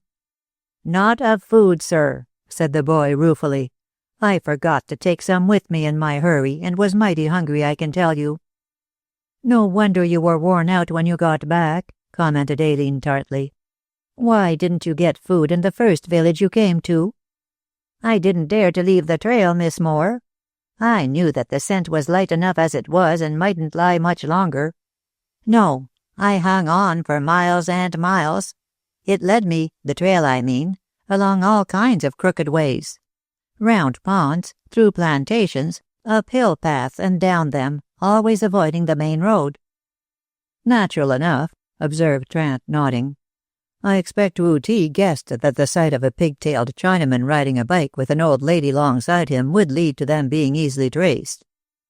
"It would," agreed Jimmy dryly. "But I rather think, sir, that Wu Ti put on European clothes for the journey." "What makes you think that?" "My common sense tells me so. Also, I didn't find— But there," Jimmy pulled himself up sharply, "I'm rushing on too far ahead. I was all day trailing my birds, and finally Todgers, somewhere about sundown, led me into an isolated little wood. There the trail ended." "And you found Mrs. Jere and—" began Aileen breathlessly. Jimmy cut her short. "I found neither. The trail ended in an open glade in the middle of this wood. As the sunset was strongly red and flaming right in through the trees, I saw everything clearly." "What did you see?" asked Trant eagerly. "The motorcycle sidecar wheel marks on the brink of a pool. I tied Todgers to a tree, took off my clothes, and dived. Then," Jimmy chuckled, "I found what I wanted. The machine lies at the bottom of that pool." "No." Dick was hugely pleased at the success of his protege. "Oh, it's there right enough, sir, as Inspector Trant can see for himself when I lead him to the place. The wheel marks are plainly to be seen in the mud on the margin of the pool. Besides, I found it in the water." "I'll see about the matter immediately," said Trant, patting the boy's shoulder appreciatively. "But go on, go on. What did you do next?" "Dressed myself and began to hunt the wood, Todgers helping. The two had skipped, which was lucky for me, as I expect they'd had given me a hot time," said the boy with an uneasy grin. "I didn't find them, but I nosed out, or rather the dog did, a bundle of clothes shoved away in a briar thicket." "I know." Aileen jumped immediately to conclusions. "Wu Ti's clothes." "No, miss. Mrs. Jere's clothes. And now you can see, gentlemen, why I believe that Wu Ti left the bungalow in European togs. If he had worn his Chinese dress, he'd have got rid of it in the wood." "But why did Mrs. Jere change?" queried Dick, puzzled. "Oh, that is not a difficult question to answer," said the officer. "She assumed another disguise, perhaps that of a boy." "Impossible, an old woman of 70. "I rather suspect, from what we are learning, that Mrs. Jere is less old than she made herself out to be, Mr. Hustings. Anyhow, whatever may be her disguise, we can hunt for the Chinaman. She is sure to be with him. Did you bring back Mrs. Jere's clothes?" he asked Jimmy. "No," replied that youth dryly. "I hadn't a chance." "What do you mean?" "I mean Bill Tyson is wearing them." "Good Lord!" Trant pinched his chin furiously. "I learned at Chelmsford that he had escaped. How the devil did he get down into these parts, and why?" "I can't answer the first question, but I can the last, if you'll give me a moment or so to speak," snapped the youth, made irritable by his still exhausted condition. Go on, Trant humored him affably.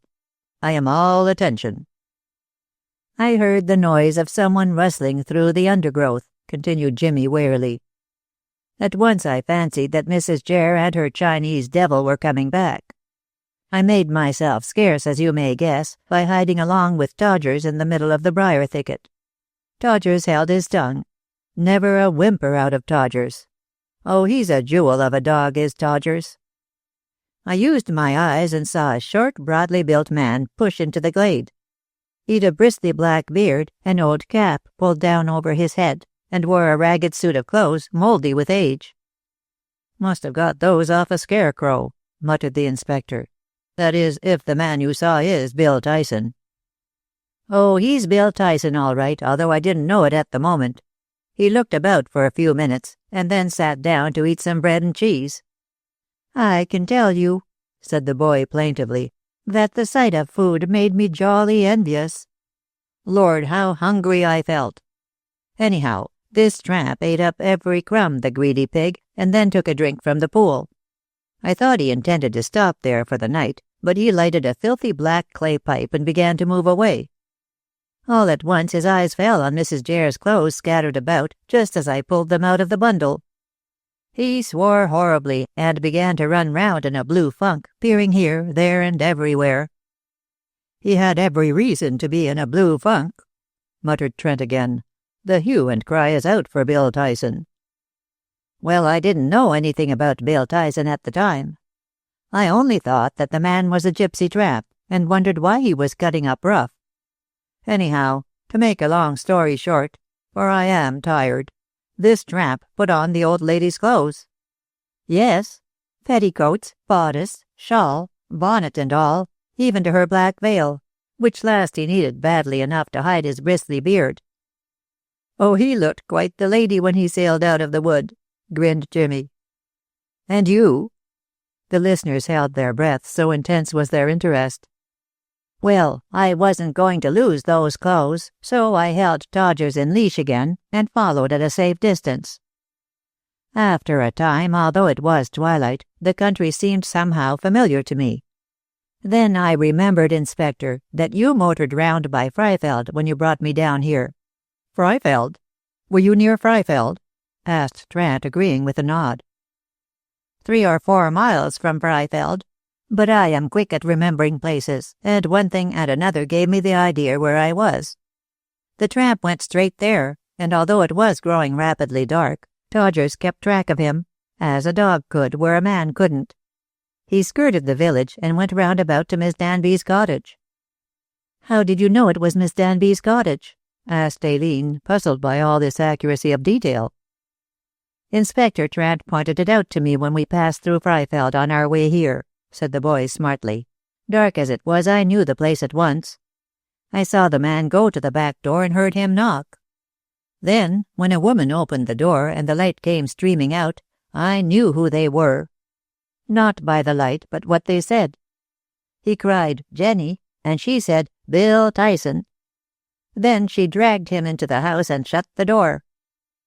Jimmy stopped for breath, but Trant urged him to continue. "Don't stop at the most interesting part, boy." "Let me get my breath," protested the youth, half laughing and half angry. "I do feel jolly tired." "Well, I sneaked up to listen, as remembering all that had been told me, I knew Bill Tyson was Jenny's lover." "That's why he came down to Essex," said Aileen. "But how did he induce Jenny to go away with him?" "He didn't, Miss Moore. It was Jenny who got him to go with her. I could hear more or less plainly what the two were talking about as I was near the window, and they didn't lower their voices. She asked him how he escaped, and he told her that he'd chucked himself out of the train." "Yes," said Trant admiringly. "A smart and daring chap is Tyson.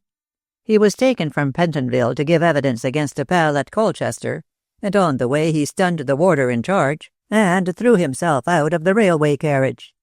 Luckily for him, the train was slowing down to a local station at the time, so he wasn't killed. Only bruised a bit, as he told Jenny," continued the boy. "He then cut across country, making for Freifeld, and stole the clothes off a scarecrow. Stole food also, and tobacco, by breaking into a village shop on the way. Jenny told him it wasn't safe for him to remain in the cottage, as it was being watched." "Kemp," grunted the inspector, nodding. "He doesn't seem to have done his duty."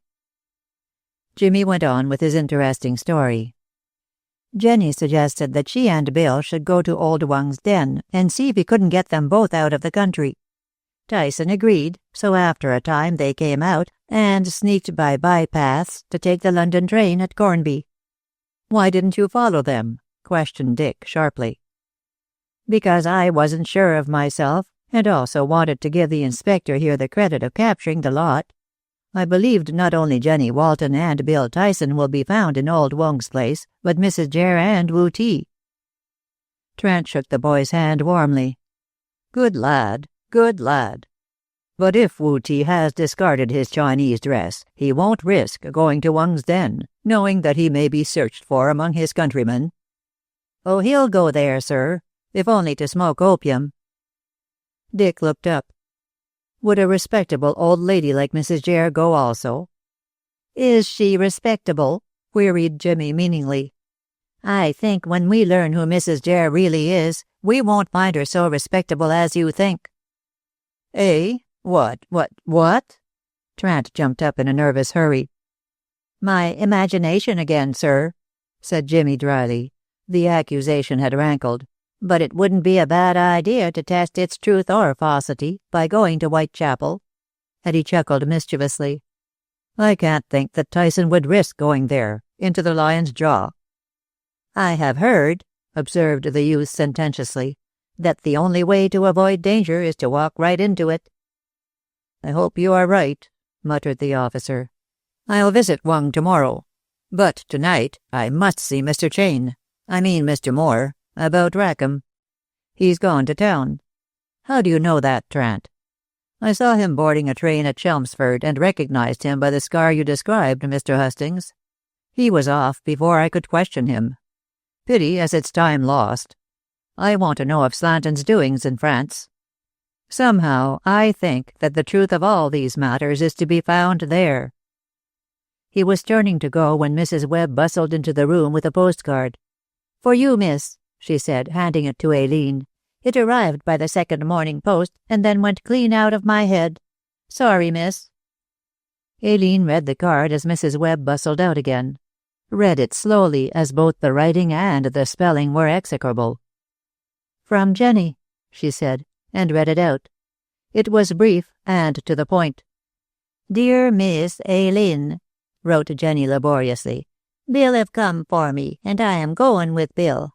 If there's trouble, I can help, as I says. Put the trouble in the newspapers, and I shall twig. Your affectionate Jenny."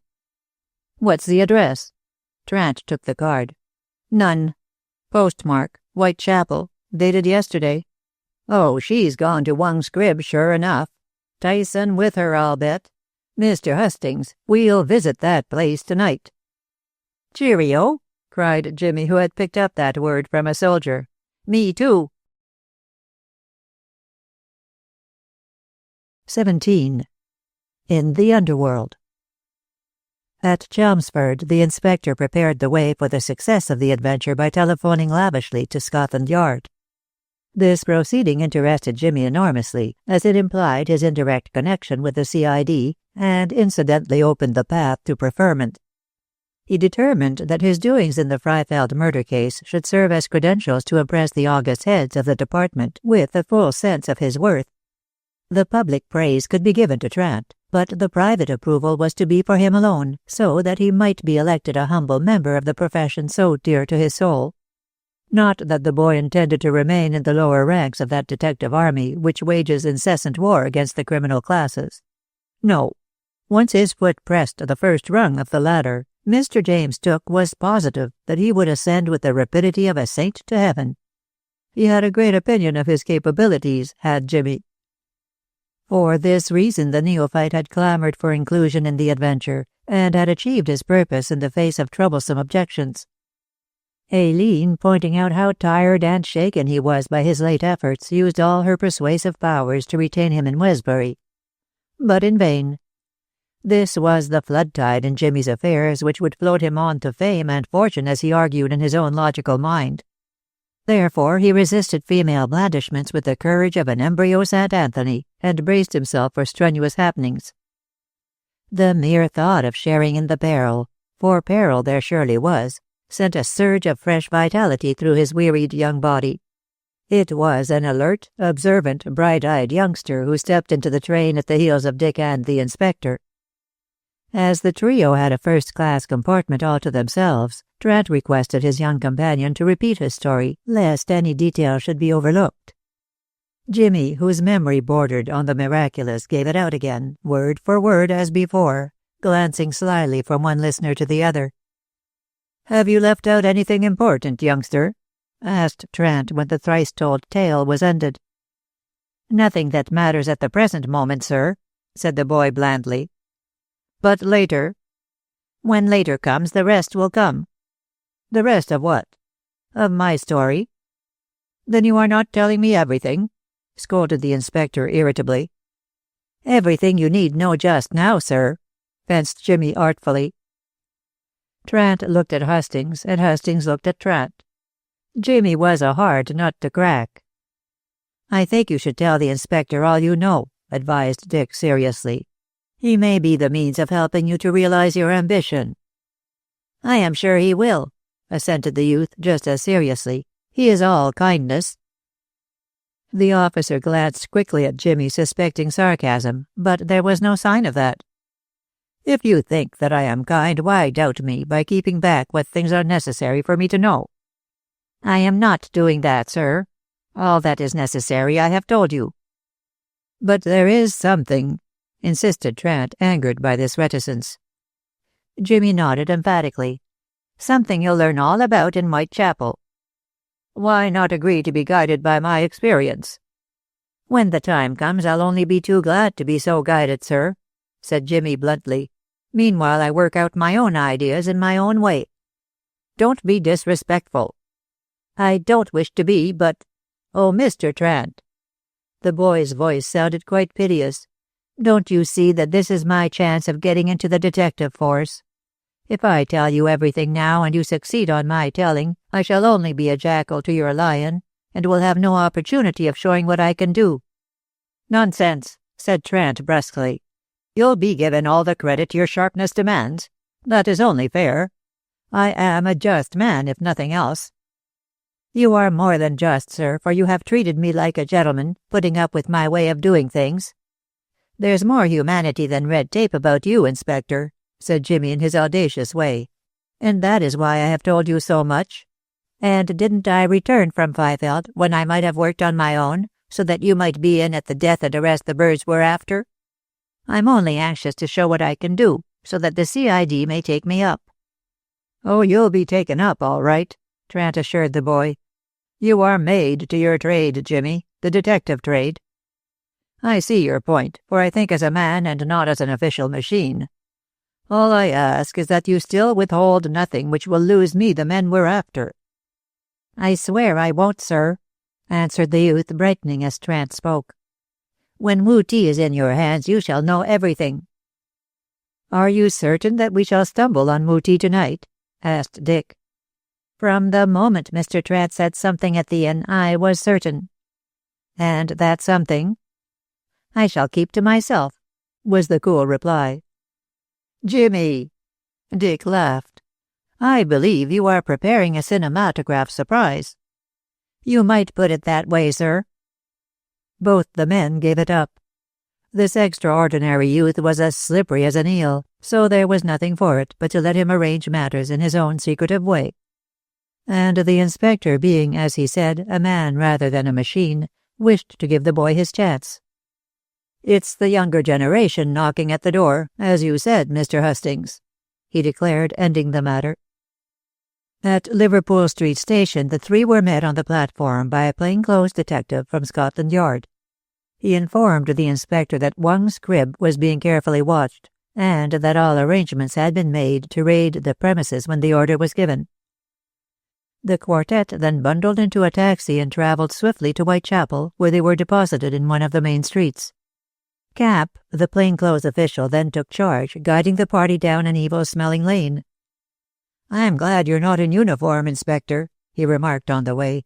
"They're wary birds down here." Trant laughed quietly. "I had to borrow a suit of Mr. Hustings' clothes, as I didn't bring my wardrobe to Westbury. I guessed that a civilian kit was needed."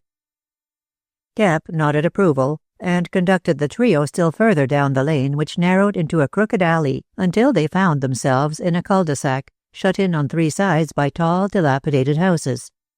Lurking in the shadows loafed a few shabbily dressed watchers, and Cap assured the inspector in an undertone that a whistle would call the police waiting no distance away. "No need to let Wang know what we're after," said Cap cheerfully. "Here we are, gentlemen. All serene?" He addressed the last two words to one of the watchers and received an affirmative reply. The man, who had for some time been ingratiating himself with the population of this unsavory quarter, knocked 7 times at odd intervals at the door of an unlighted and apparently deserted house. It was opened cautiously by a wrinkled, malignant-faced old Chinaman in his national dress, carrying a smoky petroleum lamp which he held high above his head to scrutinize the visitors. A few words from the watcher assured him that this was a party of sightseers touring the underworld, whose curiosity meant money to its inhabitants. Wang, for this was the proprietor of the opium den, demurred a trifle, but ultimately admitted all 5 men. He led them along a dingy, narrow, crooked passage to a staircase, and thence down to a tolerably large cellar with 3 doors set between lines of bedded bunks, arranged one above the other round the walls up to the ceiling. In these bunks men of several nationalities were lying, some completely under the influence of opium, others recovering from its effects. The stone floor was raggedly matted, and scattered here and there were small stools and squat tables scarcely higher. The atmosphere was hot and clammy, thick with the smoke of many lamps and sickly with the acrid smell of opium. A lean Chinaman, hunkering down before one of the tables, was preparing his pipe by twirling the gummy stuff on a spatula, which he held in the tiny flame of a tiny lamp. He glanced up indifferently when the visitors entered, and as indifferently glanced down, intent upon his occupation. "Want ye de link?" queried Young, with his long-nailed fingers snuggling in the wide sleeves of his blouse, and blinking hospitably through huge, horn-rimmed spectacles. "No," said Trant shortly, and began to walk round and round the cellar, peering into the faces of sleeping and waking men. Camp saw Wang make an uneasy movement which hinted that his suspicions were aroused, and secretly tugged the sleeve of the watcher. Immediately the man slipped out and up the stairs so stealthily as to be unobserved by anyone. "Smoky opium?" asked Wang blandly, but coughing loudly. "Stop that!" cried Camp, guessing that it was a signal. "Ali lighty," murmured the old creature, and shuffled in his padded shoes towards one of the doors. "Come back!" Trant not only commanded, but dashed forward to grip the man's arm and enforce his command. "Quiet now!" for old Wang wriggled violently. "You no fliens!" screamed Wang, struggling with amazing strength for one so old and apparently feeble. "Please stop!" shrilled the lean Chinaman, preparing the pipe, and rose, feeling swiftly for his knife, only to be checkmated by Hustings. "Hands up!" shouted Dick, whipping out his service revolver, and the savage-looking Oriental obeyed with a vicious snarl. Follow me, breathed Jimmy in Camp's ear, and made for the door towards which old Wang had moved earlier.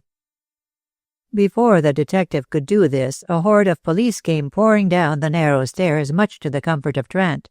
The whistle had been blown by the watcher under Camp's orders, and the house was surrounded in the nick of time, seeing how pressing was the danger of a rough-and-tumble fight. While the invaders swarmed into the cellar, tumbling the opium smokers wholesale out of the bunks, Trant shook Wang violently. "Wu Ti, where is he?" "No have got," squeaked the Chinaman sullenly. "And Tyson, the girl Jenny, come now." "No have got." Piercing through the uproar of resisting smokers and assaulting police, a loud and shrill cry from Jimmy, now through the doorway, caused the inspector to pitch Wang into the arms of the nearest policeman. A moment later he was in the adjoining room to see the boys struggling with Jenny Walton and Tyson entrenched behind a table topped with 3 chairs. The burglar was raging furiously in his accustomed garb as an East End tough, and levelled a revolver at the newcomer. Up shot Trant's hands, for he was completely at the mercy of the ruffian. The next instant Tyson was at his mercy, for Jimmy, escaping from the girl's hands, crawled under the table to sweep the man's legs from under him. Crack went his revolver, but the shot expended itself harmlessly in the ceiling. Immediately Trant closed with him, while the girl clawed at the inspector's back, hampering him sorely. Again Jimmy came to the rescue, pulling Jenny backward onto the floor, whence she spat out venomous words. Regaining her feet, she leaped upwards to the hanging lamp and dashed out the light. "The roof, Bill, the roof!" screeched Jenny, groping with outspread arms in the darkness. "I'll hold the blinking cop. Arr, I've got yer!" and she launched herself through the gloom onto Trant's back with such accuracy and force as to knock him sideways, thus releasing the burglar. "He come along o' me," bellowed Tyson to his doxy, slipping eel-like out of the officer's loosened grip and making for an inner door. But Jimmy's keen young eyes had espied that door earlier as the only safe exit for the pair, and Jimmy was watching expectant by that door. "Blarst ye, let me go," snarled Tyson as the boy closed with him and easily tossed his featherweight assailant aside. Jenny, get on with it, you bitch." "I'm comin', gasped the girl, shuffling towards the voice just as a policeman dashed in with a lamp. The light revealed the door, and like lightning, she and her man placed it between themselves and their pursuers. "Hurt, laddie?" inquired the inspector, rising at the same moment as Jimmy, who was feeling his head with a confused expression. "Shaken a bit, sir. Come on, they're making for the roof." Even as he spoke, a Chinaman snaked in from the outer cellar, twisted through the disorderly group of constables and darted towards the door. He opened and closed it with incredible dexterity, but scarcely less rapid in his movements. Jimmy pulled it wide again. "Wu Ti!" cried the boy exultingly, and began to climb a steep staircase, with the inspector and his underlings streaming at his heels. "Hurry! Hurry!" panted Trant as they followed hot-footed in the dark. "I would not have anything happen to that lad for a kingdom. Torches!" Half a dozen beams of light flashed out immediately to show Jimmy disappearing into a bare corridor. Along this the officers rushed with confidence now that many lights revealed their surroundings. Up another flight of stairs they stormed and along another passage. Then through several rooms, all bare, dirty, unfurnished, dusty, they surged in tumultuous disorder. Afterwards the trail led them up more stairs, along more corridors, through more rooms, so endless, so confusing that the place resembled a rabbit warren. Finally, the pursuers, climbing up a ladder through a trap door, found themselves on the roof 4 stories above the street level. "This way, this way, this way," chanted Jimmy's voice exultingly from the near distance. And in the luminous starlight Trant caught a glimpse of him scrambling up the slanting slates with the activity of a squirrel. Then began a nightmare chase, dimly lighted by stars and torches. In their heavy boots the police slipped and slithered on the steep roofs, stumbled perilously along the narrow gutters, clambered to the ridge of one slope to slide down the declivity of another, as they jostled and pushed their way from housetop to housetop. The Chinaman could not be seen, but Jenny and her mate were visible, squirming their way monkey fashion to safety. Occasionally they stopped to search desperately for a trap-door into the bowels of this house and that, but Jimmy and Trant, heading their pursuers, pressed them so closely that they had no time for discovery. Finally they were driven to the last housetop at the lane end of the cul-de-sac. Here, perched precariously on the summit, the fugitives turned at bay, made a last stand. Tyson with his revolver, Jenny with a knife, which she flourished, screaming out insults. "Come on, ye crawling swine," she taunted hoarsely. "Bill and me's ready to slit your cussed windpipes." And then followed a volley of foul words, shameless and cutting. "Shut your jaw," growled Tyson, giving her a cuff. "Get down. Hell," he ended with a shout of dismay. The blow delivered when the girl was unprepared and uncertainly balanced, knocked her off the ridge, and her body went rolling down the sloping roof, shooting off into mid-air from the slight parapet, and falling swiftly to crash horribly onto the merciless stones far, far below. "Oh, Bill, Bill!" she screamed reproachfully, despairingly, and that was the last sound which Tyson heard from her lips. With a roar of anger the man stood up, recklessly and unsteadily on the roof ridge, cursing furiously, firing continuously. Jimmy's left arm, just above the elbow, stopped a bullet, and Trant swung him into safety, only a moment before he began to roll downward to share poor Jenny's awful fate. By this time Tyson's ammunition was exhausted, so he flung away the useless weapon, and slipped down to the leads between the gables. Here, while wrenching at a trap-door as a last means of escape, the police surrounded him, and the handcuffs were on his wrists in the twinkling of an eye. "You win," gasped the burglar, breathless, and became passive. "Dunno as I care now, Jenny's gorn west." "You knocked her off the roof," rebuked Trent, who was binding up the boy's arm with his handkerchief. "You're a liar, you bloomin' cop." "I was tellin' her all sorts to hold her jaw and look for this blinkin' trap so as we'd get away."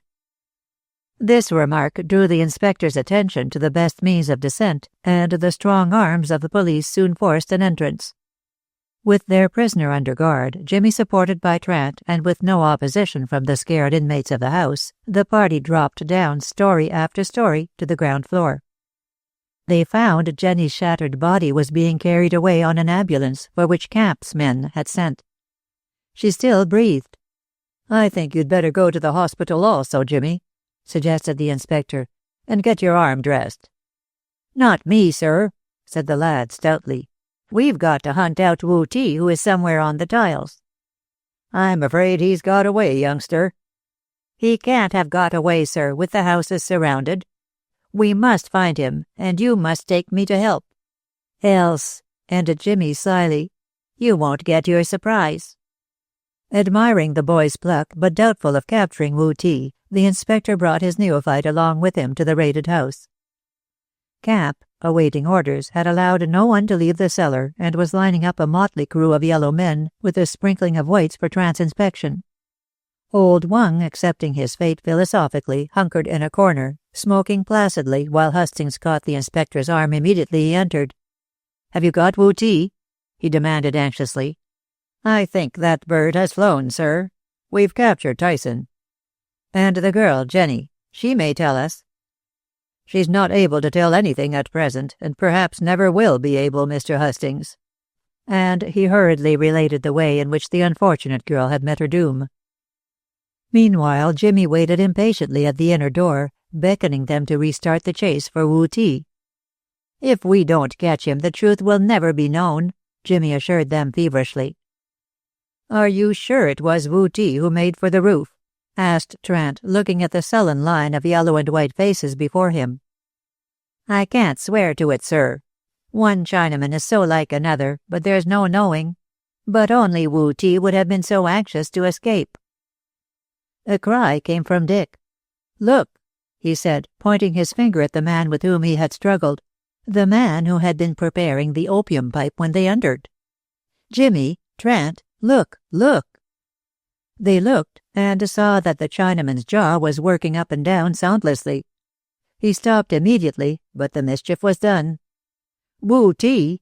cried Dick positively. "I know his trick of working his jaws. It's Wu Ti." "Me no Wu Ti," growled the man sullenly. Jimmy came forward leisurely, looked at the man's blue blouse, white trousers, native shoes, at his pigtail, at his lowering face, which seemed uncannily lifeless. "It's Wu Ti," he said slowly, "and someone else." The lean Chinaman backed nervously, trying to cover his face with his two hands. But the boy was on him like lightning, gripping his pigtail. With a deft movement he jerked it forward, and an exclamation of surprise came from Dick. With the pigtail came the skull cap to which it was attached, and with this, a mask of gold-beater skin fitting closely to the face. Then, "Rackham!" cried Dick, falling back in stunned amazement. Jimmy grinned triumphantly. "Mrs. Jare's servant, Wu Ti. Mr. Chain's servant, Rackham." 18. An amazing admission. Early the next morning, Inspector Trant, accompanied by Hustings and the boy, travelled back to Westbury with his prisoner. Camp also attached himself to the party commissioned by the Scotland Yard authorities to aid the Tarhaven official in solving the riddle of Slanton's death. It still remained one, notwithstanding the capture and unmasking of Rackham. The man, sullen and silent, doggedly refused to explain either his own doings or those of Mrs. Jere. He was as dumb as the Sphinx and as tantalizing. This being the case, it was necessary to confront him with his master, who obviously knew more about the mysterious old lady than he had hitherto admitted. Seeing that Rackham had turned out to be none other than the pseudo-Wu Ti, it was certain that, unless Moore chose to risk instant arrest, he would be forced to recant his denial of Mrs. Jere as being other than a mere business acquaintance. The stubborn fact that he had permitted his servant to act as her servant suggested an intimate friendship, possibly a conspiracy. Also, Rackham had disguised himself as a Chinaman, a masquerade of which Moore could scarcely plead ignorance. Altogether, Trant was half glad, half sad when considering the result of the night's doings. Glad, as it would seem, that a clue to the truth of the Freifeld murder had been found. Sad, since that clue somehow involved his benefactor in the dreadful business. The inspector had never forgotten Moore's ready help in the hour of need, and dearly wished to repay him for his generous assistance. Here was his opportunity, but one difficult to seize.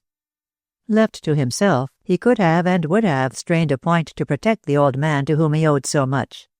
But as things were, the case was not wholly in his hands. Camp, representing central authority, would assuredly not permit the hushing up of a felony upon sentimental grounds, so it was extremely probable that Moore would have to face the worst. And that worst was surely coming to him, as the discovery in old Wang's den strongly suggested. The death of Slanton and Freifeld, the ghostly happenings in Westbury, the picking up of the scarf-pin in the second village, thus connecting it with the first, and the identity of Rackham with Wu Ti, which linked Moore and Mrs. Jere indissolubly. These proven facts could scarcely be whiffed away as mere coincidences. The kindly nature of the man revolted against the stern demand of duty, which was compelling him to deal officially with his 20 years back patron. "The pity of it! The pity of it!" he groaned, pinching his chin worryingly and shaking his head. "Hello! What's up?" inquired Dick, overhearing these sounds of woe. The inspector did not answer immediately, and indeed shrank from giving one, unwilling to lay bare his troubled mind. Along with Jimmy and the lawyer, he occupied a reserved compartment in a first-class carriage, while Cap and an underling guarded the prisoner in the one adjoining. He could thus speak freely, and finally did so, remembering that Hustings was engaged to marry the suspected man's daughter. "I am hoping against hope that Moore will clear himself. He was good to me, so I desire to be good to him. But I can't see how." He stopped abruptly, again shaking his head. "Nor do I," replied Dick, catching the idea. "Moore is up to the neck in it, and will have no easy task to explain his doings. I think he is insane, myself." "Why?" Trant looked up with a gleam of hope. "Because a sane man usually has a motive for his actions, even the maddest." "But Moore? What motive could he possibly have to kill Slanton? I ask you." "He did not do that. Slanton was killed at Freifeld." "True, but Moore indirectly brought about the man's death." No, Mrs. Jere, if you like. Or Rackham, who disguised himself to serve Mrs. Jere. In either case, Moore is implicated, and deeply. He must be at the bottom of the trouble." "Might be." Trant flicked an irritable thumb against his teeth. "The motive? What about Rackham's belief that Slanton's neglect brought about the death of his young master? You reported to me that he hinted as much. This being so, Rackham—" "Moore also," broke in the lawyer rapidly. "He loved his son beyond anything on earth, and therefore would be willing to join Rackham in any scheme of revenge. But would the two go so far as to kill the man?" "They didn't kill him," denied the inspector again, "so far as we know." "Precisely. So far as we know, and there you have the crux of the matter. Also, admitting any motive for revenge on the part of these men, say the one you suggest, what has Mrs. Jere to do with the affair?" Dick, warming to his subject, spoke volubly. "Then there is Miss Danby to be considered. Why should the body of her enemy be found in her grounds to implicate a woman for whom these men had no ill feeling? Indeed, Rackham asserted that Miss Danby did her best to nurse young Moore back to health. If your theory of revenge is a feasible one, Miss Danby must be included as a victim as well as Slanton.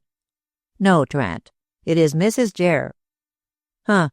You said a short time ago that Moore was at the bottom of the trouble." "I repeat it, and along with Rackham and that infernal old woman. But it is impossible at present to make head or tail of the business." "I am floundering in a quagmire, Trent. So are you." Dick clutched his head despairingly. "Oh, Mrs. Jere, Mrs. Jere. "Who the devil is Mrs. Jere?" he chanted rhythmically. Equally perplexed, the officer pinched his chin, and his eyes wandered absently to Jimmy, curled up comfortably in the corner of the compartment like a bright-eyed fox. The boy's arm was in a sling, and along with some blood he had lost much of his vivid coloring. But his looks were eager as he listened intently to the conversation, evidently biding his time to intervene. Trant all at once remembered that Jimmy had promised to tell his secrets when Wu Ti was arrested, and reminded him of the fact. "Go on, youngster. Who is Mrs. Jere?" "I don't know, sir." The officer frowned. "More evasion? More fencing?" he inquired tartly. "No, sir." Jimmy sat up alertly and spoke frankly. "I know much, but not all. It is this way, gentlemen. When Mr. Chain occupied the bungalow, I saw a lot of him as he was hail fellow well met with most of us, but I saw next to nothing of Rackham, his servant, who kept very much to himself and rarely came into the village." Trant nodded to Dick. "Webb said much the same thing, if you remember." "Oh, everyone thought Rackham something of a mystery because he stayed away from the village," went on Jimmy easily. "Worked in the garden mostly, and always dodged out of people's way. I only got near him once myself, and noticed the scar on his cheek.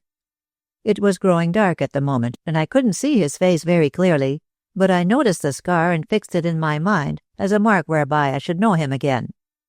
"Why should you want to know him again?" asked Dick bluntly. "Because I was suspicious about his keeping himself to himself, sir." "That wasn't any of your business, youngster." "No, sir."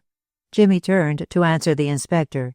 "It was my imagination, my curiosity, my desire to find out what people are thinking and doing and saying. Rackham puzzled me, so I watched Rackham," ended the lad frankly. "No wonder Mrs. Jere called you a meddlesome brat," said Hustings, laughing.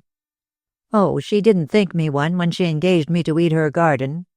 And Rackham, as Wu Ti, never suspected that I had my eye on him, so he didn't warn the old dame.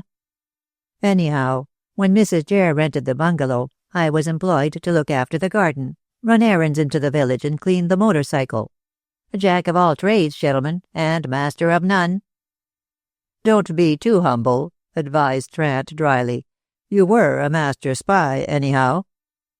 "Oh, I didn't suspect anything then," admitted Jimmy, wincing a trifle at the epithet which no intelligence officer admires. "At that time I only thought of Mrs. Jere as a kindly old lady, and Wu Ti as a genuine heathen Chinese, devoted to the Manchu dynasty." "Why that last?" "Because he wore a pigtail, which is the sign of servitude to the Tartar emperors of Pekin. Most Chinamen grow their hair like us Westerners now, so I fancied that Wu Ti clung to the old regime, like old Wang." "You must have been reading Wells' Outline of History," was the tribute Dick paid to Jimmy's display of learning. "Get on with it." "Yes, sir. One evening I went back to the bungalow late-ish to get my cap, which I had left behind after finishing my work. And you know, Mr. Hustings, how Mrs. Jere lighted up that sitting-room so brightly?" "The 7 lamps not mentioned by Ruskin?" "Yes." "Well, the place was blazing with lights as usual, and they were flaring through the pulled-down blinds. Although it was a sultry evening, the doors were closed also, so I stole up to near a window to find out, if possible, why the two had shut themselves up so tightly." "You are a human sleuth, Jimmy," commented the inspector admiringly. The lad smiled at the compliment. "The blind of the window wasn't pulled wholly to the bottom, so, by stooping, I could just get a glimpse of the room. As usual, Mrs. Jere was knitting in her deep armchair, and Wu Ti was standing beside her, talking and gesticulating violently. Then I got a shock and must have made some noise, for Wu Ti turned his face towards the window. That was enough for me. I bolted and he never saw me." "What about the shock?" "Wu Ti hadn't his pigtail on, nor his face, I mean his Mongolian face. He was Rackham. I saw the scar plainly when he looked towards the window. In one hand he was swinging the skull cap with the pigtail attached to the back, and the false face to the front, while he gesticulated with the other. So now you know, gentlemen, how I managed to pull the whole thing off with one sharp tug.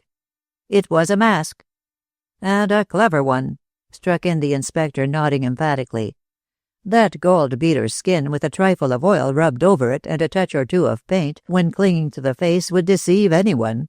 But I doubt if it deceived Wung," he added with an afterthought. "Or Slanton." "I had not heard that name when I spotted Rackham's disguise," said Jimmy, yawning, for he was still languid from loss of blood. "What bothered me was why he should pass as a Chinaman to serve Mrs. Jere when he was Mr. Chane's servant. From that moment I began to suspect her respectability, wondering if she might not have something to do with the voice in the Whispering Lane." "Why did you connect her with that?" "Well, sir, the voice was heard for the first time shortly after Mrs. Jere rented the bungalow. Also, on several occasions I caught sight of Wu Ti in the lane after dark. He was on the prowl while you were calling on the old lady, if you remember, Mr. Hastings. Finally, although everyone else was scared, he wasn't. She wasn't. So I made sure that it was a trick. I don't know how it was managed," mourned the boy disconsolately, "in spite of my searching everywhere. Yes, in the trees, up the banks, along the banks, even in the mud." "The voice has ceased since Chane arrived," suggested Dick, using the name most familiar to the lad. "That is another hint, indicating Mrs. Jere as being responsible for the business. But her reason—" "Now we come to theories." Jimmy shrugged his shoulders. "Mine is that Slanton, being a spiritualist, the trick was put about to lure him to Westbury. Consider, gentlemen, of all the many ghost hunters who came, he was the only one who never went away. When you mentioned his name, Mr. Hastings, and from Miss Moore's description recognized the scarf pin, I immediately connected Mrs. Jere with the matter. And for that reason I did not say anything about Rackham being Wu Ti until now. I wished to make my 2 and 2 a very positive 4. "If you had told me this when Mr. Hastings brought you to my office—" "I should have queered my pitch, Inspector," interrupted Jimmy bluntly. "My idea was to present you with a complete irrefragable case before explaining upon what grounds I built my suspicions. Only by working on my own could I get my chance of being taken up by you, sir." "Well, you've managed that all right, youngster. But the case—" "Is wholly in your hands now, sir. I step out, having no more evidence." "Still, your idea—" "My imagination, Inspector. Well, sir, it suggests that Mrs. Jere and Rackham got hold of Slanton by using the Whispering Lane trick, drugged him, tattooed him, and then carted him in the sidecar of the motorcycle to Freifeld. If Miss Danby didn't strangle him, then Rackham, who brought him to the wood, climbed the wall when she was frightened away and finished Slanton off." "If so, why didn't he finish him off in Westbury?" "In that case Miss Danby wouldn't have been implicated, and undoubtedly it was intended that she should be brought into the matter." "But Lord, what's the use of building castles on sandy foundations?" wailed Jimmy sadly. "It's all guesswork." "You may guess truly, laddie. What you suggest is feasible in the face of Rackham's openly expressed hatred of Slanton." "All theory, pot shots, gropings in the darkness," shrugged the boy, whose mastermind was as insistent as that of Socrates upon the need of absolutely truthful knowledge. "What about Mrs. Jere? Did she know and hate Slanton? Then there is Mr. Mr. Moore. Did he—" Dick intervened sharply. "How do you know that Mr. Chane is Mr. Moore?" "The inspector mentioned it at the inn last night, sir." "So I did," grunted Trant ruefully. "For a little pitcher you have uncommonly long ears, youngster." "My ears and eyes and wits are my fortune, sir," said the boy with his usual polite impudence as the train slowed down into Chelmsford. On the platform and in the bus there was nothing particular about the party to attract unusual attention. Prior to leaving London, Rackham had been transformed from an Easterner to a Westerner. Camp and his assistant were in plain clothes, while Trant still wore his borrowed suit. When they arrived in Westbury, passers-by did certainly glance at them curiously, but as they did not put their curiosity into words or action, the 5 men walked quietly through the village and down the sunken lane. 5, because Dick lingered behind to see that Aileen did not follow. Assured within himself that there would be an unpleasant scene, he objected to the girl's presence, lest she should witness the arrest of her father. Unable to guess what defense Moore would make, Hastings felt certain that Trant would be forced into such a drastic action, and he wished to spare the poor child the pain of witnessing the degradation. "Miss Moore, sir," said the landlady, who came immediately to meet him. "Oh, she has gone to Tarhaven. Went this morning early." "Why?" Dick was taken aback by this intelligence. "There's a letter to explain, Mr. Hastings." Mrs. Webb produced the missive and gave it into his hands. "I think a friend of hers is ill, dying." Paying no attention to this prattle, Dick stepped out of the inn and read the letter while following Trant and his party to the bungalow. Aileen wrote that she was leaving immediately for Tarhaven, having received a telegram containing panic information regarding Edith's hopeless condition. "I must be by my darling's bedside to hold her dear hand as she passes away," went on the hurried writing. "The shame of this false accusation has killed her. Oh, Dick, if you love me, do find out who murdered that beast, so that my poor Edith can die in peace. And follow quickly. She may live until you arrive. I am so distracted that I can scarcely hold the pen. My gentle, loving Edith. Oh, come at once." And the woeful epistle concluded with a hastily scrawled signature, betraying only too truly the tempestuous emotions of the writer. Dick felt relieved that the girl should thus have been removed from uncomfortable surroundings, but regretted the cause. Yet it was idle to grieve. Whether Miss Danby was innocent or guilty, she could not live. The malignant cancer, accelerated by worried brooding, would surely kill her. The sooner the better, so that the poor creature might be released from appalling pain. Dear as she was to Aileen, the girl would scarcely wish her to linger on in agony. Things were better as they were. Death promised more happiness than life. But the wretched woman would certainly die easier if assured that her name was cleared. Dick, walking down the lane, fervently hoped that the truth might indicate the so-called culprit as the inoffensive victim of circumstances. The examination of Moore might result in such an admission. But would the man risk making that inculpating acknowledgment if it endangered his own safety? And if he did chance the revelation, would Aileen welcome Edith's salvation at the cost of her father's condemnation? In either case, the girl was bound to suffer.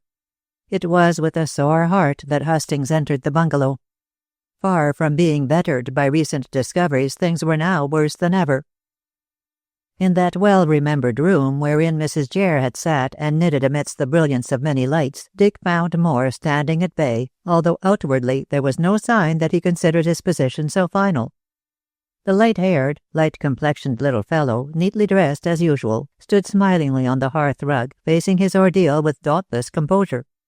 Rackham, backed against the front window, stood still grimly silent between Camp and the other detective, while Inspector Trant occupied a chair near the one in which Jimmy was ensconced. The stage was thus set for the concluding scene of Destiny's tragedy, and Destiny's puppets were interpreting her climax. Moore broke off a flippant speech when the newcomer appeared. "Ah, Mr. Hastings, you are just in time to hear a most exciting story." "I know it," said Dick, coldly stern and seating himself at Trant's elbow. "And believe it, apparently, going by your demeanor." "Yes." "What?" Moore waved his hands with airy contempt. "Rackham's masquerade, the opium den, the girl fighting for her burglar lover, and the exciting chase over the housetops. A shilling shocker of the best. Ha ha!" "You have left out the most interesting detail," observed the inspector in dry tones. "Slanton's murder." Stale news. I read all about that in the newspapers. By the way, Mr. Hastings, have you not brought my daughter to listen to these entertaining fairy tales?" "Aileen has gone to Tarhaven," said Dick gravely, "to Miss Danby's deathbed." Moore's face clouded, partly remorsefully, partly defiantly. "Poor woman! Let us hope she is guiltless." "You ought to know," growled Trant, allowing the man to talk in the hope of catching him tripping. "I don't know. On my honor, I don't know. Why come to me with these tales of Slanton's death, of Miss Danby's wrongdoing? I know nothing." "Not even why Rackham disguised himself as Mrs. Jare's servant?" inquired the officer ironically. "Oh!" Moore heaved up his shoulders and spread out his hands in quite a foreign way to intimate ignorance. "That is Rackham's business. Why ask me?" "I do ask you." Trant rose menacingly and advanced towards the mocking little creature. "And I require a satisfactory answer." "Suppose I decline to gratify you?" "In that case," the inspector produced a document. "Here is a warrant for your arrest as an accessory before or after the fact." "Very interesting. Execute your warrant by all means." Trant called Moore's bluff immediately. "I arrest you in the name of—" "Wait!" Without flinching, the cornered man jerked away the hand laid on his shoulder. "Don't be in such a confounded hurry." He glanced towards his servant. "Rackham?" "It's in your hand, sir," said the man answering the silent question. "But you, Rackham, you—" "I am not ashamed of my part in the business, sir." Moore chuckled, rubbing his hands with glee. "Staunch friend. No wonder you were trusted by my Roderick." He faced his accusers. "So you think you've got me? Not so. If I chose to keep silent, you could bring nothing home to me. But I admit that Rackham is in your nets. And for Rackham's sake—" "No, no," cried the servant vehemently. "Think of yourself, sir." "I think of Roderick." Moore drew himself up with dignity, and his face became cruelly grim. "All the world shall know what I did for Roderick's sake. How a father can revenge his son. You approve, Rackham?" "Yes, sir, thoroughly." Moore nodded, faced Trant, and tapped his chest. "You want to know who Mrs. Jare is? Behold her. I, gentlemen, am Mrs. Jare." 19. The First Revelation. After making the astounding assertion that he had masqueraded as the long-searched-for woman, Moore glanced delightedly round the circle of startled listeners. To 3 of these he addressed himself particularly, rubbing his hands with chuckling glee and jeering contemptuously. "Aha, Mr. Hastings, you little thought that the bewigged, spectacled, gowned, and shawled old knitter was your father-in-law-to-be? And you meddlesome brat, with all your prying you failed to learn who your employer truly was. As to you, Inspector, you never expected to find Mrs. Jare in me. Ha ha ha!" Trant looked sorrowfully at the impish creature. "I never expected to find a criminal in my generous friend. And that I should be the one to—" He stopped short, overcome with honorable emotion. "Cheer up." Moore patted him on the back and spoke kindly, not unmoved by the tribute. "You are only doing your duty, man, and I saw from the moment you entered how unpleasant you found that duty, although you aped the stern official." "There is no aping about me," cried Camp sharply, coming forward to take the lead. "I sympathize with Inspector Trant, as I gather that he owes you a debt of gratitude. But as an officer representing Scotland Yard, I warn you, George Moore, that anything you say now will be used in evidence against you."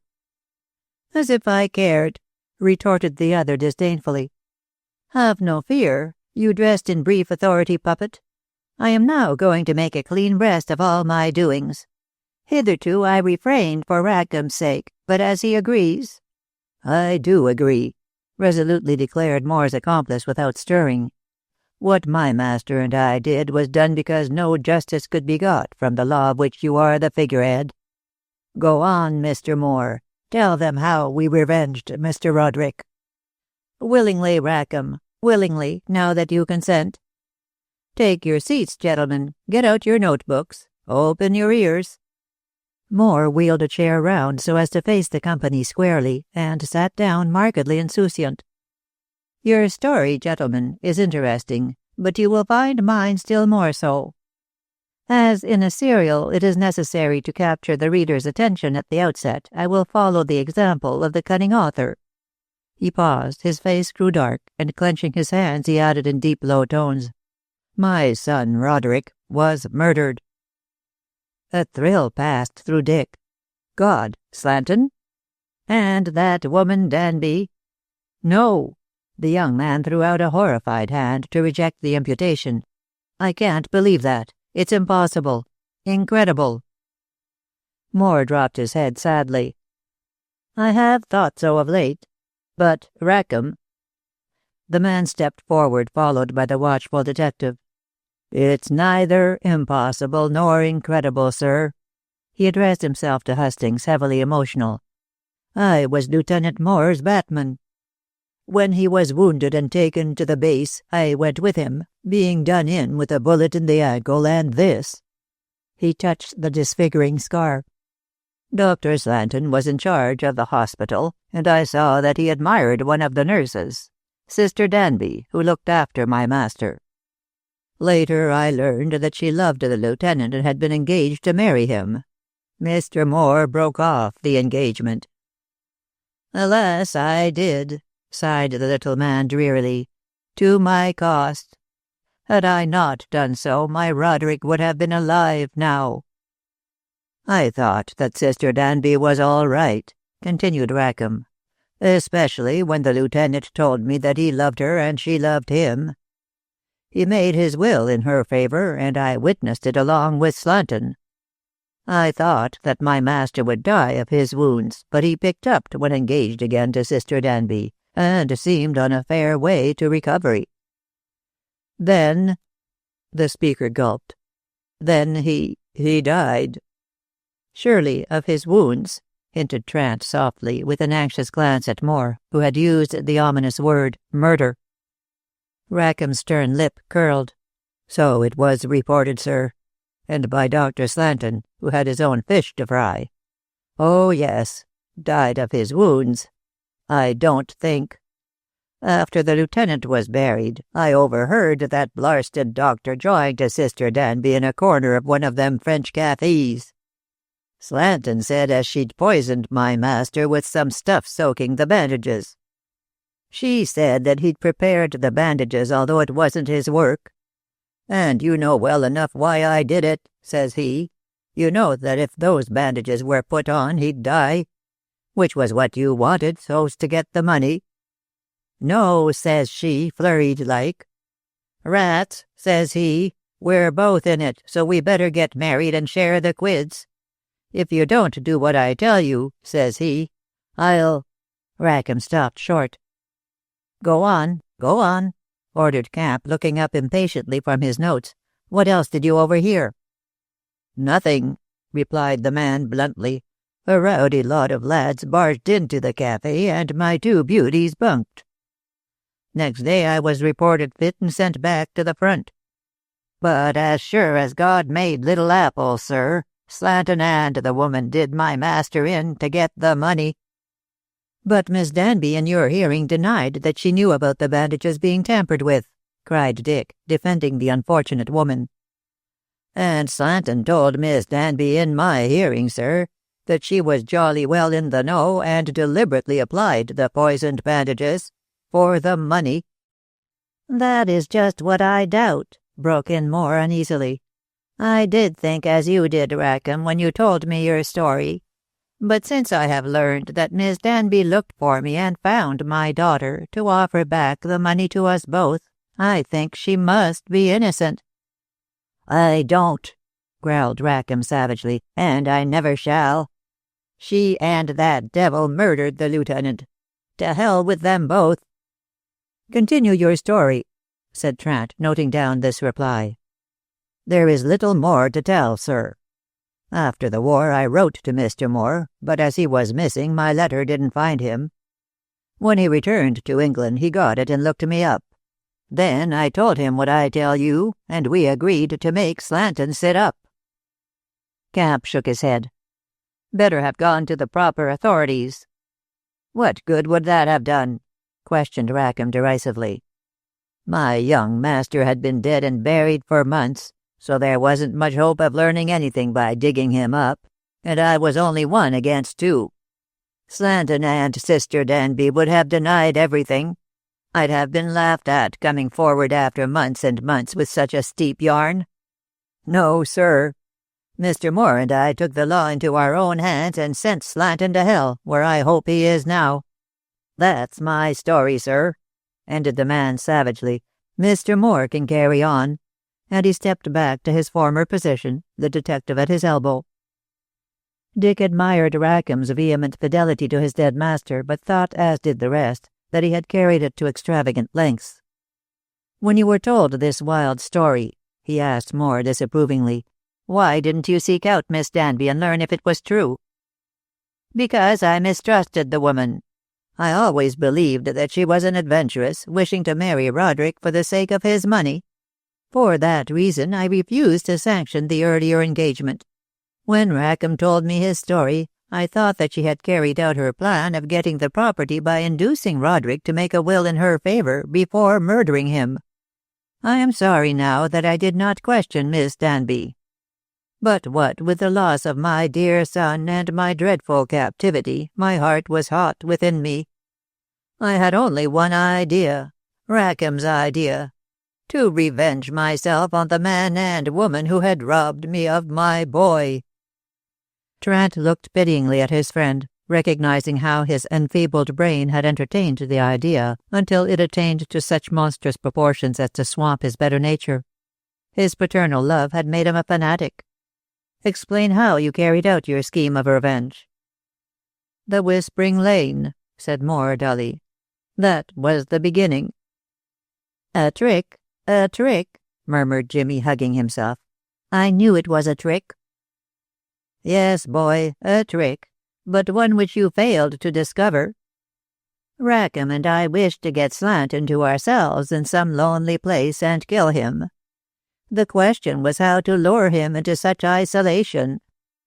Some of you," went on Moore, looking from one intent face to another, "are doubtless puzzled to know why Rackham disguised himself as Wu Ti." Dick nodded. "Yes, and how he managed to act his part so perfectly." "Oh, that was easy. Rackham is an old soldier and for many years was stationed at Singapore. He acquainted himself thoroughly with Chinese ways and customs, and also contracted their vice of opium smoking. To indulge in this freely and escape detection, he masqueraded as Wu Ti when seeking the opium houses of the Far East. Returning home, he still continued to do this, haunting Wang's establishment in Whitechapel. Thence he came straight to me one night to say that he had met Slanton, who was likewise a slave to the drug. And I would have knifed the blighter if Mr. Moore hadn't prevented me," boomed Rackham's deep voice from the end of the room. "Naturally I prevented premature revenge," declared Moore sharply, "as I wished to have a hand in punishing a murderer of my dear son. Engaging an inquiry agent, I learned all I could about Slanton. That he was a spiritualist, that he visited Miss Danby in her Essex cottage where she lived with my daughter, how he indulged in coarse pleasures under the rose, and how he was disliked in the Plantagenet hospital. Spiritualist and opium smoker, those two scraps of knowledge were sufficient to suggest a scheme. And I wished that scheme to include the punishment of Miss Danby, since the visits of her accomplice to Freifeld indicated that they were still in league. I would have taken Aileen from the woman's evil companionship, but that I feared to wreck my plans by letting my daughter know that I was alive and in England." "You are all wrong about Miss Danby," insisted Dick angrily. "She is a good woman, and rescued Aileen from a life of poverty." "I know that now, but I did not know it at the time I speak of," rejoined Moore calmly. "Well, to explain my scheme. It was necessary for me to retire into the country and think out things. I bought this bungalow when Mrs. Bryne's executors advertised it was for sale. Here I learned the sad story of Mrs. Bryne, how she had lost her husband, how she was accustomed to wander up and down the lane crying for him. I saw in this an opportunity of luring my enemy into my nets. Slanton was a spiritualist, and would naturally, like all his class, travel far and wide to investigate any phenomenon. I prepared one for him. Moore smiled cruelly and stopped to draw breath. "But how?" asked Dick, desperately anxious like the rest of the company for immediate explanations. "All in good time," said Moore coolly, and continued to tell his story in his own way. "I came down here with Rackham under the name of Chane, and lived in this house for some time. Then I said about the rumor that I had let it to a certain Mrs. Jere, who had arrived from Hong Kong with her Chinese servant. Afterwards Mr. Chane and Rackham departed. Mrs. Jere and Wu Ti arrived." "But your disguise, was it necessary?" "Certainly, if my doings with Slanton were to be hidden from the law. I intended to kill him, as I said, and wished to make things safe for Rackham and myself. It was easy for me to act the part of Charlie's aunt, as at college I had once taken that very role in an amateur performance. Also, as Mrs. Jere, I kept myself to myself, always receiving visitors, as I did you, Mr. Hustings, seated in my armchair, knitting incessantly." "You certainly deceived me," agreed the young man, wondering no less at the subtlety of this long drawn-out scheming than at the persistence of the steady hatred which had engendered it. "I deceived everyone, Mr. Hustings. But for yonder unscreened window, through which that brat peeped to catch Rackham undisguised, you would never have discovered what I am now telling you freely." "Jimmy's a clever lad," said Trant admiringly. "Much too clever for me," retorted the little man dryly. "However, to go on with my story. When I settled myself here as Mrs. Jere, I then created, and in a very easy way, the voice." "How? Asked Dick again, exasperated by this slow unfolding of the mystery. Moore's light eyes twinkled cunningly. "By wireless." "Oh, ah!" Everyone drew deep and astonished breaths. In a second the ghostly whispering became commonplace chatter. "And to think that I never guessed," lamented Jimmy, vexed with his density. "Columbus and his egg, eh?" chuckled Moore, enjoying the amazement his announcement had caused. "Yes, I brought in science to encompass my revenge. Very easy, gentlemen, very easy. A transmitter in this room, a receiving aerial with a loudspeaker, an amplifier hidden up the hollow trunk of an ancient oak, and there you are." "But I searched the oaks," cried Jimmy furiously, "and found nothing, in the daytime. Naturally, since Rackham always removed the instrument from the lane after we had given our performance. So that was why Wu Ti was generally knocking about," muttered the boy angrily. "Rackham, you mean? Why, yes." "And you nearly caught me several times, you meddlesome little devil," grumbled the ex-soldier gruffly. "I'd have twisted your rotten neck if you'd found out what wasn't meant for you to find." "What about the Morse blurring your spirit voice?" inquired Camp, who had been reflecting. "That would have given away the show as a fake." "Now you mention it, so it would," assented the schemer with pretended surprise. "It is no easy matter to exclude induction noises, especially from indoor aerials. But I worked on a 60-meter wave, sacrificing length to rid myself of blurring. That limitation has not been used, or only rarely used, since it came in handy for short distances in trench warfare. Amateurs utilize longer wavelengths, Mr. Kemp. Therefore—" Here Moore became aware that he was speaking much too technically for the understanding of his hearer, and checked himself. "But this is all double Dutch to you," he ended with a sneer. "Let the cobbler stick to his last." "Wireless? Damned clever," murmured Camp, undisturbed. "You spoke." "And Rackham. We both knew from the gossip about Mrs. Brine what were the exact words she cried nightly in the lane." "But the tone of her voice?" questioned Dick doubtfully. "Oh, I imitated her parrot, who had caught her intonation accurately." "Her parrot?" echoed the young man. Yes, I wrote to Mr. Horace Brine about that parrot, thinking it might have flown back here to account for the voice." Moore shrugged his shoulders. "Much good that would have done. It couldn't have re-echoed Mrs. Brine's wailings. But it did pick up other sayings from her which I heard when seeing Brine about purchasing the bungalow. In that way I caught the tone of the woman's voice. So did Rackham." "I see you left nothing to chance," commented Cap dryly. "Go on, please." "Well," drawled Moore wearily, "Slanton came to my lure in a few weeks, as I guessed he would sooner or later. Rackham recognized him when he called here after hearing the voice in the lane, and he recognized Rackham as an habitué of Wang's house. Mrs. Jare," Moore tapped his chest lightly, "entertained this welcome visitor, gave him tea, chatted about Hong Kong, and smoked a pipe." "Of opium?" "What else? It was necessary to awaken Slanton's craving if he was to be drugged.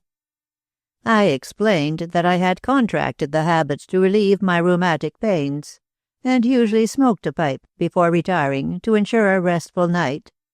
My guest was wholly unsuspicious, and when Rackham brought in my pipe he begged to join me." "But didn't Slanton regard Rackham as his enemy?" asked Dick, recalling what Jenny had said. "Of a sort. A despised enemy, having knocked him about a few times when they quarrelled in Wang's cellar." "And I let him," growled Rackham somberly, "the better to trick him into thinking me a fool. And I fooled him proper by doing some funny business to the pipe I prepared for him, which laid him out proper. He was like a dead man when he got my brand of the black smoke." "And then?" asked Trant anxiously. "When Slanton was insensible?" "I wanted to knife the blighter and bury his blinking corpse in the garden. A drastic proceeding which I would not permit," said Moore, shuddering. "No, gentlemen, wicked as the man was, evilly as he had done to me and mine, at the 11th hour I decided to spare his life. But I was determined that the world should know him as the murderer he was, and—" "You tattooed that name on his forehead," interrupted Dick, shuddering as the speaker had done, for the whole revelation was ghastly. "I did not. Rackham was the operator, having learned in Singapore how to tattoo. Cain was scored on Slanton's forehead plainly for all to see, the mark of the beast." Moore rose with a fanatical look in his light eyes and threw up denunciatory hands. "And the Lord set a mark upon Cain, lest any finding him should kill him," he quoted exultingly and with fierce approval. Rackham laughed harshly. "But I was jolly well determined that someone should kill our blarsted Cain," he grated. "Sister Danby for choice, since she was in the know, and would be glad enough to put a stopper on his tongue." Moore shuddered again, nodding. "It was Rackham's idea that the villain should be taken to Freifeld to implicate the woman." "You wanted her to kill him," said Dick with a look of repugnance.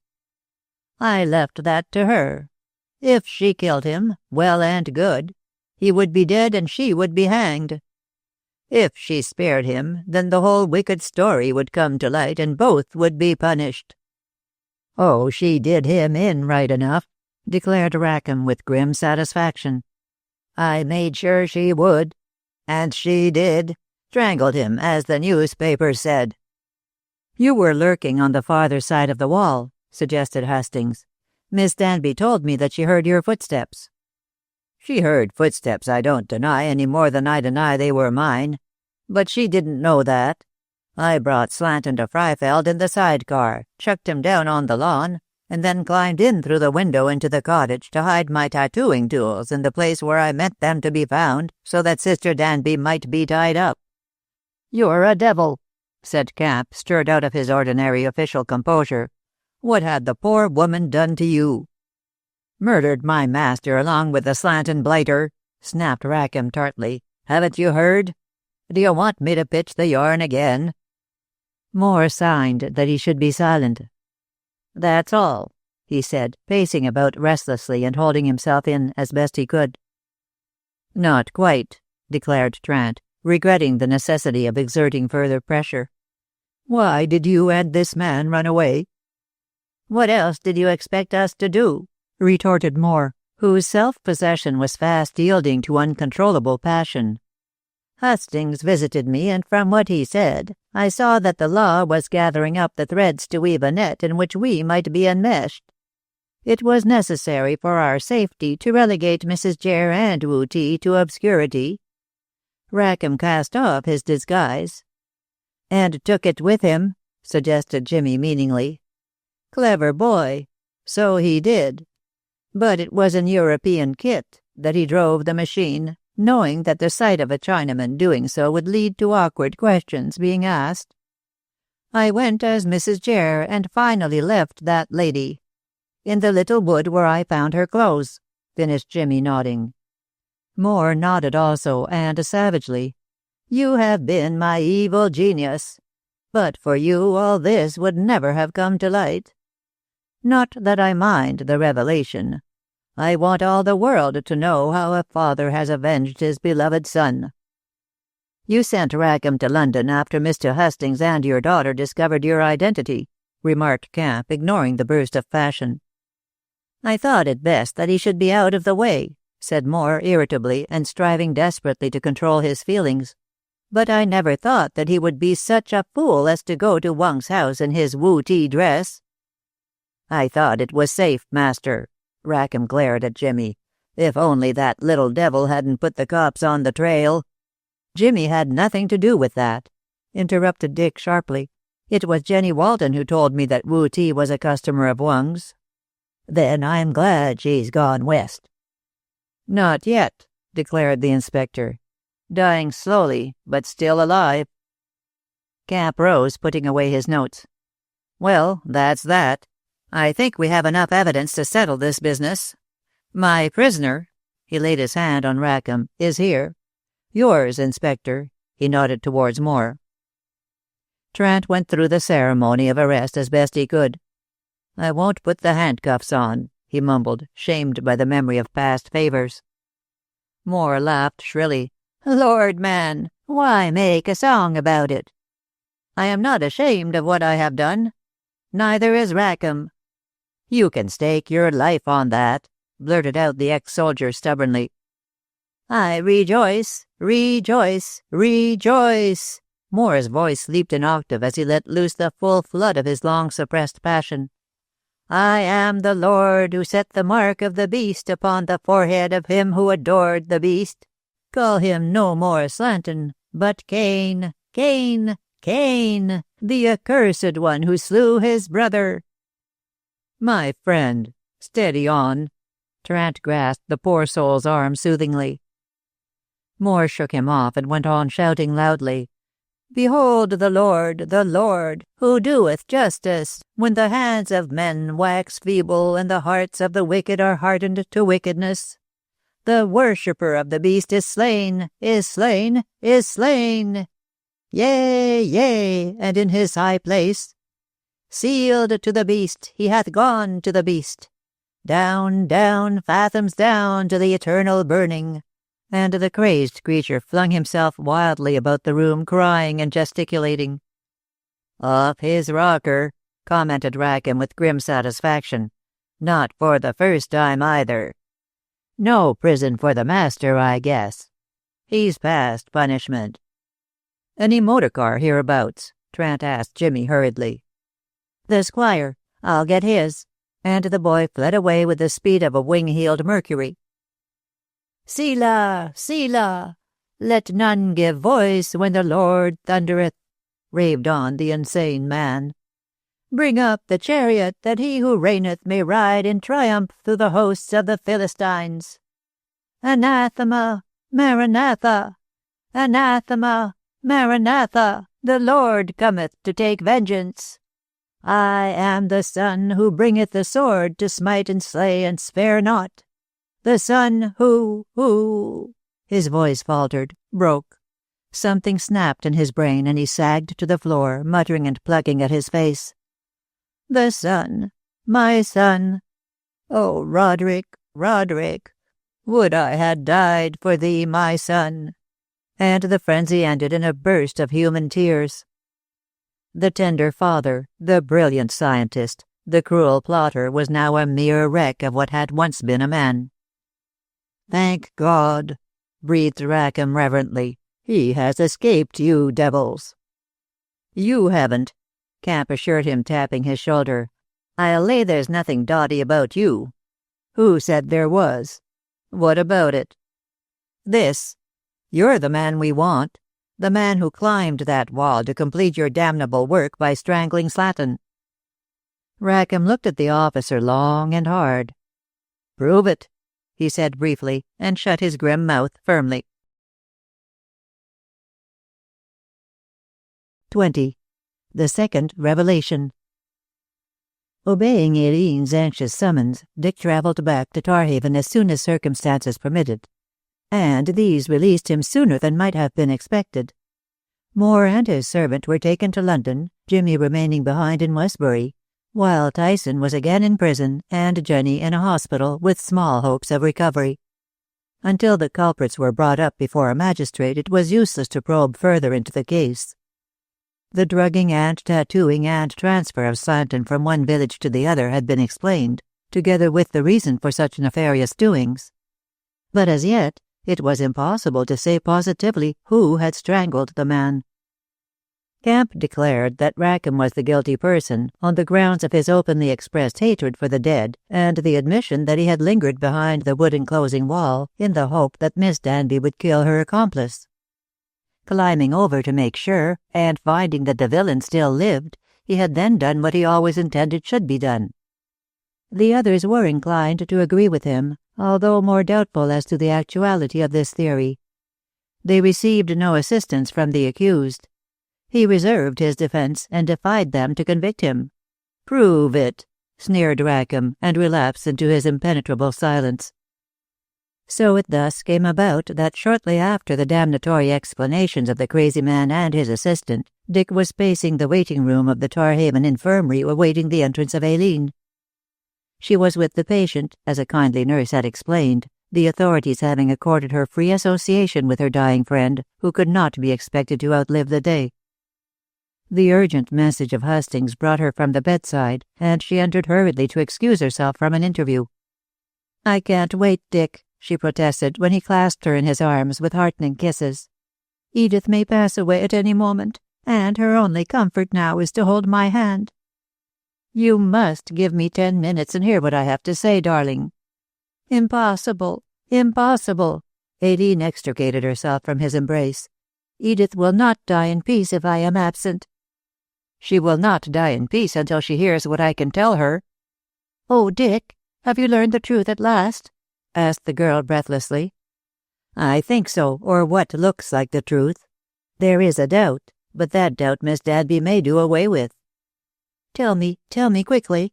Then we can go to Edith and set her poor mind at rest." "Darling," Dick looked anxiously at the pale, worn face and weeping eyes of the girl, "are you strong enough to bear further trouble?" Aileen sank tremblingly into a chair. "What is it?" she inquired faintly. "I can bear anything so long as it will prove my poor Edith's innocence." "Even if that innocence is proved at the expense of your father's safety." "Dick!" She put out a shaking hand as if to ward off a blow. "My poor girl." He knelt beside the chair and put his arms round her. "I would spare your feelings if I could, and especially at this moment when you are being tried to the uttermost. But you asked me in your letter to learn the truth, so that Miss Danby could die in peace. And the truth—" "Dick, my father didn't. No. The young man soothed her gently. "His hands are free from blood. He spared Slanton, although he intended to kill him. Rackham, it would seem, took the law into his own hands and—" "But what have Rackham and my father to do with the matter?" she interrupted, bewildered. "I don't understand." Dick soon made her understand, unwilling as he was to be explanatory at so strained a moment. Holding her tightly in his arms so as to afford her what strength he could from the comfort of his embrace, he swiftly but carefully reported the doings in Wang's cellar, the tragedy of the roof chase, and the confessions made in the Westbury bungalow. It was impossible to soften the hard facts, much as he wished to spare her, since nothing but the naked truth availed, if the crooked matters of the case were to be straightened out. So Dick told her everything with uncompromising frankness, believing that the girl was staunch enough to face the terrible realities bravely. His belief was wholly justified. Aileen, not interrupting and ceasing to tremble, heard him to the bitter end in still silence. "Is that all?" "Isn't it enough?" "More than enough. But you are not keeping anything back?" "No. I rate your courage too highly for that, darling." "My poor father. My poor Jenny. Oh, it's horrible, horrible." And she covered her face with two trembling hands, shaken again for the moment. "Dear," he drew down the hands, "you have heard the worst and faced the worst like the splendidly plucky girl you are.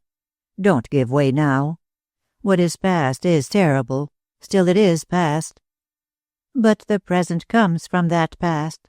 Is it less terrible?" "I think so. We cannot undo what has been done, but it is possible to settle things for a brighter and calmer future." "Edith will die." "Yes, and peacefully when she hears that her name is cleared."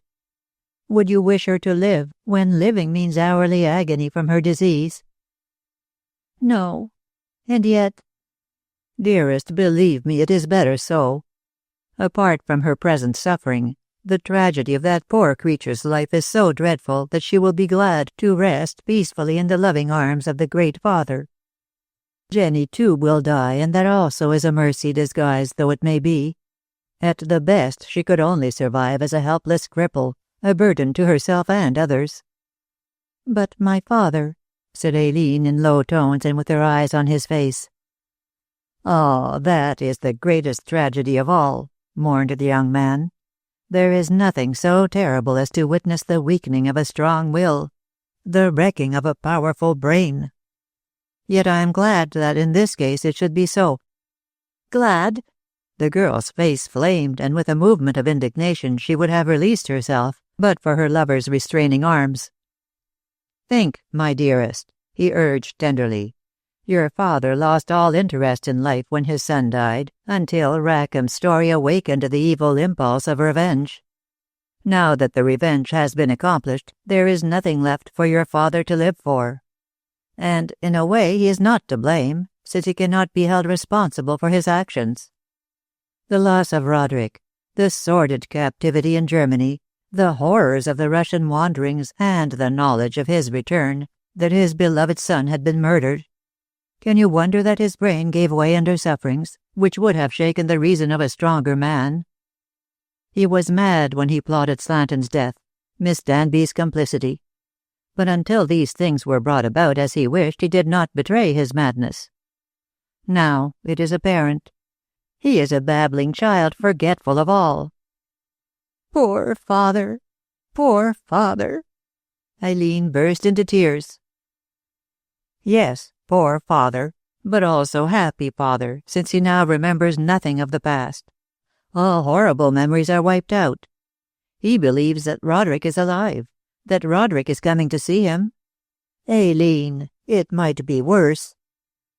"Yes." She buried her tearful face in his shoulder. "But oh, the pity of it." "The pity of it is most deep, my darling. Let us leave him in God's hands, for he knows the frailty of his children, and therefore is merciful." There was silence for a few minutes, while the tormented girl cried quietly, as Dick smoothed her hair, patted her gently on the back, and pressed her lovingly to his sheltering breast. Finally, Aileen raised her head, drying her tears, to kiss him gratefully for his comfortable words, and rose to face those things, which in this workaday world have to be faced. "We must see Edith and ease her mind," she said, with a pathetic attempt to appear businesslike. "I'll get permission for you to come to her bedside." And she was gone from the room in the twinkling of an eye. Dick felt very weary, very ancient, both physically and mentally. The soothing of Aileen, the minute attention he had given throughout many woeful hours to the conduct of the case, and the long perplexing pursuit of the criminal, these doings had depleted his vitality. Yet, from old habit of the mind, so deeply rutted had it become, his tired brain began to grapple with the problem of Rackham's culpability. Was the ex-soldier innocent or guilty? Going by the circumstantial evidence, it would seem that he might be the first. But he might possibly be the last, since nothing definite could be proven. The exhausted man sat down to muse, but nodded and drowsed until he almost slipped away into the restorative realms of sleep. Only Aileen's gentle touch on his shoulder brought him back to realities. "Come," she said, beckoning. Her lover rose with a yawn, rubbing his eyes to brush away the cobwebs of slumber, and followed gladly. He wished to get what would surely prove to be a painful interview over and done with. But the meeting with Miss Danby was less trying than might have been expected. She lay straightly on her back under an excessively smooth coverlet which was drawn up directly beneath her chin. Only her pinched waxen face was visible, looking small and unhuman amidst the darkly grey tangle of her loose hair. Dreading to move hand or foot, lest the burning pain of her disease should seize her, she could only open her sunken eyes in wan greeting. Dick's generous heart went out to the anguished creature, urgent but helpless to relieve her sufferings. "I am grieved to see your sad condition, Miss Danby," he said sympathetically. And, but words are useless, intrusive, unnecessary. I only wish that I could help." "You have helped," whispered the helpless invalid weakly. "You are helping. I ask nothing more from you than what you are doing. Oh, you understand?" Aileen murmured in her lover's ear. "She means our marriage." "Yes, yes," Edith, catching the words, spoke with more energy. "That's it, your marriage. Promise me that you will never fail, my dear, dear girl." "I promise, although there is little need for me to do so," Dick assured her earnestly. "Aileen will be my wife as soon as circumstances permit." The sick woman sighed happily. "Oh, thank God that my loving friend will have an honest man to protect her from the terrors of this cruel world. It has killed me. I don't know why. I have made many mistakes. We all do. But I did my best." "We know that, Edith, we know that," protested Aileen, bending over her tenderly. "Both Dick and I think of you and will always think of you as one of our best and dearest friends." "And not as a murderess?" she inquired anxiously. "Darling, I never thought of you as that. Never, never, never." "But the world thinks of me as a... Edith could not bring herself to repeat the sinister word. "Only for a moment," said Dick with quiet firmness. "Shortly the world will learn that you are innocent." "Innocent?" She made an effort to rise, but fell back exhausted. "Innocent?" "Wholly innocent," reiterated Dick, voicing Camp's view of the tragedy, although not entirely persuaded in his own mind that it was a correct one. "A man called Rackham." "Roderick's servant?" "None other. He killed Slanton because he believed that Slanton had murdered his young master by poisoning the bandages and—" "Stop," interrupted Miss Danby, struggling up into a sitting position and with her voice ringing out clearly in manifest terror. "What does Rackham? What do you know about that?" "Everything. Rackham overheard a conversation between you and Slanton in a French cafe at the—" "And Slanton accused me of what I never did," she broke in passionately. "Oh, I remember only too well that wicked conversation. It is written in letters of fire on the tablets of my brain. It opened the gates of hell to me, that hell in which I have been tormented for centuries. It was his lie, his trap, his devilment to get me under his thumb for the money's sake. And he did, God help me. Aileen, don't hate me. I never... "Darling," the girl's arms were around the agonized woman in a moment. "The whole thing is a lie. There is no need for your denial. It was that man, not you, who brought about Roddy's death. Hate you? No, no. I love you 1,000 times more, if that is possible, now that I know how dreadfully, how unjustly you have suffered for the sin of another. There, there, lie down again, and listen quietly to what Dick has to tell you. My dear, be calm. It is all right, all right. And with tender caresses, she pressed back Edith gently onto her pillows. But Roderick's death, Slanton's death. You surely don't believe that I, oh my God. And the poor soul collapsed pitifully. Call Sister Tate, Dick. Quick, quick, quick, cried the girl, slipping a comforting arm under the unconscious woman's head. In answer to the young man's hasty summons, the nurse came flying to the bedside to exhibit a wrathful countenance at the sight of her patient's condition. Promptly turning out the disturbing visitors, she administered restoratives immediately. For close upon an hour, Aileen and her lover lingered outside the sick-room door, fearing to hear every moment that Edith had passed away. Troubled in their minds that she might do so before learning that her reputation was safe, they looked anxiously at one another, speaking little, thinking much. At length, after many dragging minutes, Sister Tate appeared, looking tremendously serious. "She insists upon seeing you both to hear what you have to tell her," said the nurse in vexed tones. "I don't think it is wise, as she may die at any moment." "All the more reason that she should hear my story," insisted Dick imperatively. "You know of what she is accused, sister. That accusation is wholly false, and we wish our poor friend to learn this before she goes west." "I am glad." Sister Tate's face grew radiant. "I could never bring myself to believe that such a sweet woman could act so wickedly. Go in, and God bless you for bringing her peace of mind." So with Aileen clinging to him, Dick re-entered the room. Again Miss Danby lay straightly and immovably under an excessively smoothed-out coverlet, and again she greeted them by opening her eyes. There was no need for her to speak. Dick knew what she wanted to hear, and kneeling beside the bed, with his mouth close to her ear, he quietly repeated to her the story that he had related to Aileen. There was no change of expression on the waxen face. It seemed as if she was so far divorced from earthly things that the clearance of her character failed to excite any profound interest. But when the young man ended his careful recital and rose from his knees, life came back to the moribund woman in a momentary swirl of vitality. "Your poor father," she breathed faintly to Aileen, thinking more of others than of herself. "Dear," the girl laid her fresh young cheek against the chilling cheek of her dying friend. "His memory is gone, but he believed that he had misjudged you before it went. Forgive him."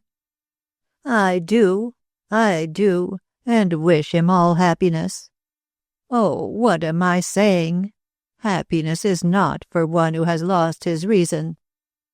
"In this case it is," said Dick in low tones, "and I say this for your comfort. Moore's happiness is bound up with his madness. He believes that Roderick is still alive. He believes that Roderick is coming to see him. It is God's mercy that the poor creature forgets the true past to live only in a false present." "God is always merciful. I can see that now in the greater light that is coming," murmured Edith in faraway tones. "He supported me through the agony of years. He is taking me to himself with the knowledge that you and my dear Aileen know me to be an innocent woman." "We always knew that, always, breathed the girl passionately. "Darling," the sick woman's hand came painfully from the coverlet to stroke the pale face of her beloved friend. "But how can I explain what should be explained in the short time remaining to me? Slanton prepared the bandages which he had poisoned, which I applied unknowingly.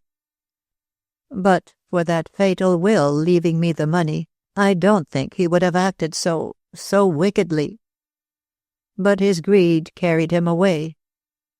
He swore that if I did not marry him and let him handle the money, he would accuse me of the murder.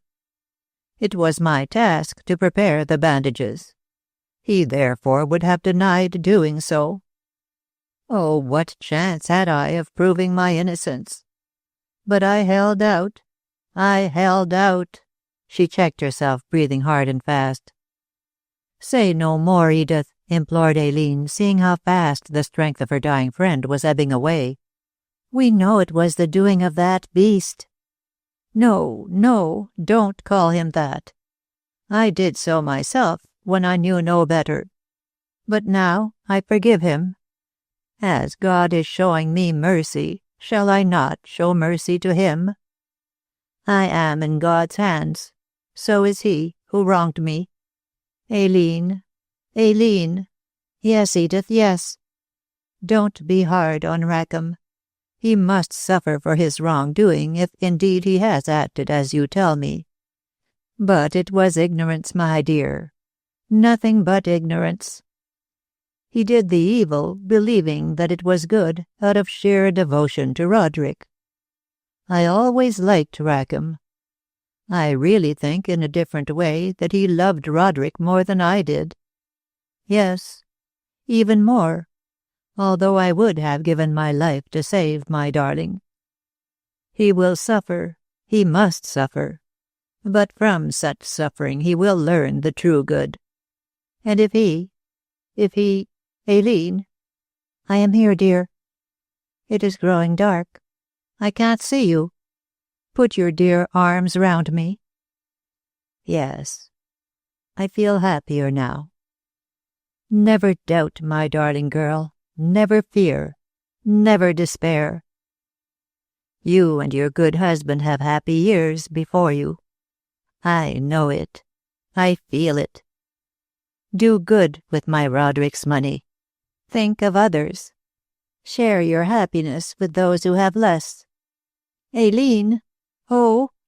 She uttered a musical, astonished cry. The cry brought in the nurse, soft-footed, anxious. Better leave her now. No, no, cried the dying woman, the flame of life brightening to its last splendid moment. To the end, Aileen. Stay with me to the end. But it is not the end. It's the beginning of something more glorious, more wonderful. Oh, the darkness is gone. And the light. An expression of intense joy, somewhat awed, brought back her youth. The years of anguish dropped down into nothingness as she rose out of time to eternity. Roderick! She stretched out her arms, radiantly happy. Then the arms fell, the head drooped, and, for a single moment, the peace that passeth all understanding pervaded the room. God give her peace, said the nurse solemnly, and drew the coverlet over the still face. He has given her peace and happiness also, cried Aileen triumphantly. She has met Roderick again. No, I won't cry, Dick. She has met Roderick. 21. The Third Revelation. So Edith Danby died, and went to her own place, being thus mercifully released from dire troubles, which certainly were not of her own making. But the evil she was supposed to have done lived after her, as, on Shakespeare's authority, evil always does, with its 9 lives of a cat. Those searching out the truth, indeed, believed her to be more sinned against than sinning, but public opinion still held her to be guilty. Furthermore, this belief was emphasized when it became known how Roderick More had come by his death. The woman had been a monster, a vampire, plotting with Slanton, after the execution of the will, to secure immediate possession of the money by murdering the young soldier. Afterwards it was to be expected that she should have strangled her accomplice, since, driven to extremities by her refusal to share the plunder, he might have denounced her. Oh, it was plain as plain, said everyone. The Danby creature had committed the second murder to cover up the first. When Moore and Rackham were brought before the London magistrates, and when the extraordinary story of their conspiracy was told, the newspapers made the most of so sensational an occurrence. Highly coloured accounts of this, that, and the other thing were published morning and evening, fiction poaching on the domain of fact in every paragraph. The spiritualists were jeered at unkindly for having permitted themselves to be tricked by science very much up to date, and their later reports dealing with communications from the unseen world were received with more suspicions than ever. Whereat the materialists rejoiced, deeming that theirs was the victory. Jimmy Took and those with him who had traced the tortuous windings of the trail under such foggy conditions were applauded to the echo. And of course, the journals were filled with pictures of the scenes connected with the tragedy and portraits of the actors therein. The Whispering Lane, the bungalow, the woodland pool, wherein the motorcycle had been sunk, together with reprints of the Freifeld cottage and its sombre surroundings. These appeared daily. Nor were wanting realistic representations of Wang's cellar, of the steep roofs over which Tyson had been chased when Jenny had fallen, and the sinister sordidness of the cul-de-sac. The strange story with its picturesque villainy was ready with avidity from one end of the kingdom to the other. It was almost impossible to believe that it was actually true, so suggestively fictional were the details. Edith, credited with the commission of 2 crimes, was loudly condemned on all sides, but opinions differed widely concerning Rackham's behavior. Some held that he was justified in taking the law into his own hands, since an appeal to public justice on his solitary evidence would have been scouted as heated imagination. Others looked askance at his assumption of authority, objecting to private vengeance being taken even for so cruel a wrong. Many letters for and against were written to the newspapers regarding the moral aspect of the man's doings. But on the whole, public opinion inclined to leniency. Rackham, it was agreed, generally should be punished, but not too severely. As to Moore, unhappy creature, nothing but pity was felt for his sorrows, for the wreckage of his great intellect. It was widely held that he had been irresponsible from the first, that his mind had given way at that moment when Rackham revealed the dreadful secret of his son's murder. Therefore it was impossible to blame the outraged father, whose reason had been unseated by the tragedy of his loss. There would be no punishment for Moore. That was swiftly decided when he appeared before the bench, babbling and smiling in his second childhood. As Rackham had said, he was past punishment. It only remained to seclude him with every comfort that he might live out his life of imagined happiness. That he had sinned was true, but his sin was the outcome of excessive paternal affection, driven to crazy doings by his dreadful sufferings during and after the war. So the scientist also went to his own place. He passed from public life into a silent existence, never again to mingle with his fellow men. Things were thus unsatisfactory when, one misty November night, Aileen sat with her lover in the library of the Freifeld Manor House. The girl, clothed in unrelieved black, only too truly emblematic of her sorrowful feelings, looked pale and thin, outworn as she was with the incessant sufferings of many troubled nights and days. Dick was scarcely less weary and downcast, although he feigned cheerfulness to comfort the poor child. Outside all was blurred, rainy, cold, and mournful, but within light and warmth and color prevailed so strongly that their influence should have heartened the young couple. But numerous newspapers on the table, on the chairs, even scattered about the carpet, hinted plainly that the reading of these had brought into being the melancholy atmosphere of the vast room. A grey atmosphere which subdued the light, darkened the color, chilled the warmth. In the real world they felt unreal, as if some invisible barrier shut them off from reality. Aileen had implicitly believed, and Dick more doubtfully, that when the tale of the tragedy was told, Edith's name would be cleared. The newspapers assured her that this was far from being the case. Formerly credited with 1 crime, now credited with 2, the dead woman's reputation was now more stained than ever. Not all the waters of the wide ocean could wash out that stain.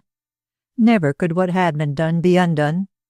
Unless a miracle happens, wailed Aileen, putting her thoughts into words. Hey, what? Dick looked up from the depths of an armchair, wherein he had been brooding over the contrariness of things. Edith, only a miracle can cleanse her reputation. You may well say that, my dear. Our discoveries have only made matters worse for her. I am glad she is in her grave, poor creature. So am I. But I want people to think kindly of her. I wish they would, but they won't," responded the young man gloomily. "Everyone thinks that the unfortunate woman is guilty, doubly guilty. How can you, how can anyone prove her innocence?" "Yet she is innocent," declared the girl fiercely.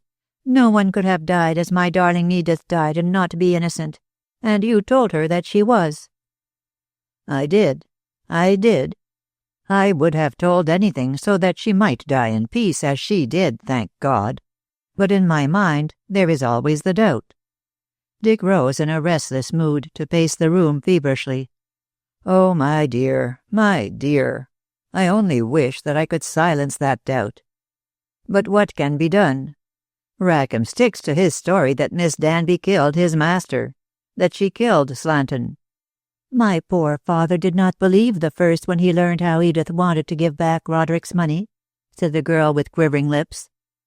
"No, but he is insane. His evidence cannot be accepted. Not to him can we look for any statement likely to prove Miss Danby innocent. I liked her for herself. I loved her for the immense kindness she showed to you. I heard her story at a moment when the most obstinate nature would speak truly. A woman with so many good qualities would not have died with a lie on her lips. I believe that she is guiltless of your brother's murder." "And of Slanton's murder?" Dick halted, shaking his head. "There is the doubt. She may have killed the man more or less unconsciously. The opium, you know, Aileen." "Oh, that's ridiculous, Dick. She told her story plainly," said the girl angrily. "She did, and yet how do we know but what she mistook for truth that which was untrue? Remember the nightmare confusion of her mind at the moment. She hinted plainly that she scarcely knew what she was doing."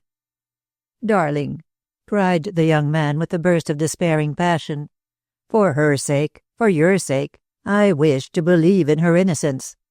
But the doubt, at the back of my mind, the doubt is always lurking." "That doubt will be done away with some day," insisted Aileen, fanatically hopeful, so powerfully did her affection override her reason. "I am sure that God will not allow Edith's memory to be smirched." "It is smirched," murmured Hastings sadly, and resumed his prowling, longing desperately for the happening of the unexpected to adjust things. "God will cleanse it then. He can do anything. I have prayed and prayed and prayed. I know, I am positive that my prayers will be answered." "I hope they will be. But," Dick looked profoundly skeptical, "the age of miracles is past, my dear." Then, at that very moment, to justify Aileen's faith, to rebuke the haunting doubts of her lover, the unexpected did happen. The miracle really did occur. Ever afterwards the young man explained to the satisfaction of himself and others that it was an amazing coincidence. But that was never Aileen's opinion. She held that Providence had intervened at the 11th hour. Hardly had the last words fallen from Dick's lips when the door was flung open violently, and Detective Inspector Trant charged into the room followed by a protesting butler. The officer still wore his overcoat and his cap, both wet with the misty rain. Also his boots were muddy, his trousers splashed, as if he had been in too great a hurry to pick his steps carefully along the miry roads. He appeared to be in a state of scarcely subdued excitement, for, pushing the servant hastily out of the room, he closed the door with a loud bang as if to relieve his feelings. All of which was very unlike the usually staid inspector. "Trant?" queried Dick, as amazed by the appearance of the man at this late hour as at the roughness of his entrance. "Himself. I apologize for everything." "Phew!" Puffing out an explosive breath, Trant dropped into a chair and pulled out a large bandana handkerchief to wipe away the perspiration beading his bald head. "Oof! Oh! Ugh!" He snorted and blew exhaustively. There's news." Before Dick could speak again, Aileen, who had risen with shining eyes, parted lips, and flushed cheeks, darted past him to lay gripping hands upon the inspector's shoulders. I know. It's the miracle." "The miracle?" Trant stopped polishing his bald head and stared. "You have come to clear Edith's character. You have learned the truth." I have. But how can you guess? I am not guessing. I know. Dick, didn't I tell you that my prayers would be answered? What is it? She shook the officer violently. Has Rackham confessed? No, he still sticks to his story. But is that story true? Asked Dick shrewdly. Come now, Trant, you didn't barge in here at such a late hour and in such a hurry to tell us that. Who said I did? Grunted the inspector. No, I came to set Aileen's mind at rest once and for all. About Edith? Exactly. She is innocent. Of course, cried the girl impatiently. I never thought otherwise. But who is guilty? Quick, who is guilty? Jenny Walton. Aileen fell back a step to cling to a tall-backed chair for support. Jenny Walton? She gasped amazedly, for this was the last name she expected to hear. Air, Dick, give me air, murmured the shaken girl, turning faint and white. Air, the door, open the door. Hurriedly Dick strode to the narrow door opening onto the terrace and threw it wide. The misty night air floating into the heated room restored the girl somewhat with its chill damp freshness, and she allowed Dick to place her gently in a chair. Then he turned to face Trent. Jenny Walton, he repeated. Why should Jenny Walton kill Slanton? Cast your mind back to what she told you and Aileen in this very room. Yes. The girl caught her lover's hand, drawing him nearer to her to feel the more his protective presence. Slanton sent Tyson to prison. This is Jenny's revenge. Is that it, Mr. Trent? That's it. Jenny is dead and— Oh, poor girl. Poor misguided girl. But before she died I was sent for to hear her confession. It amounted to this: that she had strangled the man who had sent her lover to jail. But how? When? Where did she— Dick was immensely excited and stumbled over his words. I mean, in what way? Oh, go on. Poof! Trent unbuttoned his overcoat and opened it widely. I'm hot with running, and at my age, too. But I only got at the truth early this evening in the London hospital where the girl lies, and knowing Aileen's anxiety, I came down immediately with the good news. You dear! Fully restored to herself, Aileen sprang from her chair and crossed over to kiss this welcome herald of good fortune. Oh, how can I thank you enough for saving my poor Edith's memory from disgrace? Your thanks are due to Jenny, said the officer, patting her hand. She was always jealous, as she confessed to me, of your love for Miss Danby. But knowing, for I told her, how you were suffering because of that dead woman's smirched reputation, knowing also that she was dying, Jenny told me the truth. I took down her confession. She signed it, and I witnessed it along with the nurse and doctor who were in attendance. Miss Danby's name is entirely cleared, or will be when the confession is made public. Not from the suspicion that she murdered Roderick. I am not so sure of that, Mr. Hastings, rejoined Trant argumentatively.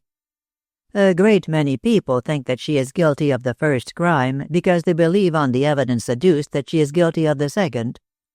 Now that she has been proved innocent of the second, it is more than probable that they will reconsider things and credit her with being innocent of the first. Also, Miss Danby's desire to return the money to Aileen and her father takes away any motive for her killing Roderick. Just what I think, Aileen assured the speaker, and squeezing his hand thankfully. You are a comfort. But how did Jenny kill Slanton? Demanded Dick brusquely. Trant explained in his methodical way. Slanton was hoisted on his own petard, I fancy.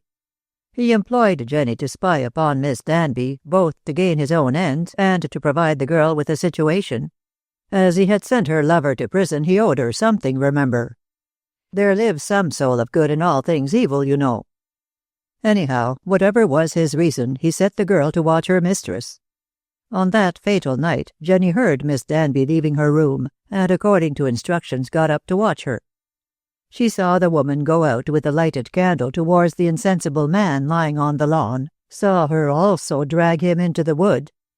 Jenny followed stealthily, and when Miss Danby fled in a panic, came out of her hiding place in the bushes to see who the man was.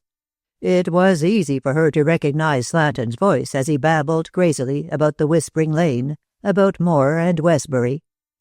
Finding the man who had ruined her lover at her mercy, she killed him, strangled him deliberately, as she admitted to me with great satisfaction. There was no repentance about Jenny, ended Trant positively. She thought that she had done well to rid the world of a black villain, an out-and-out swine, as she called him. "Oh, Jenny, poor foolish Jenny," mourned Aileen, remembering the girl's good qualities.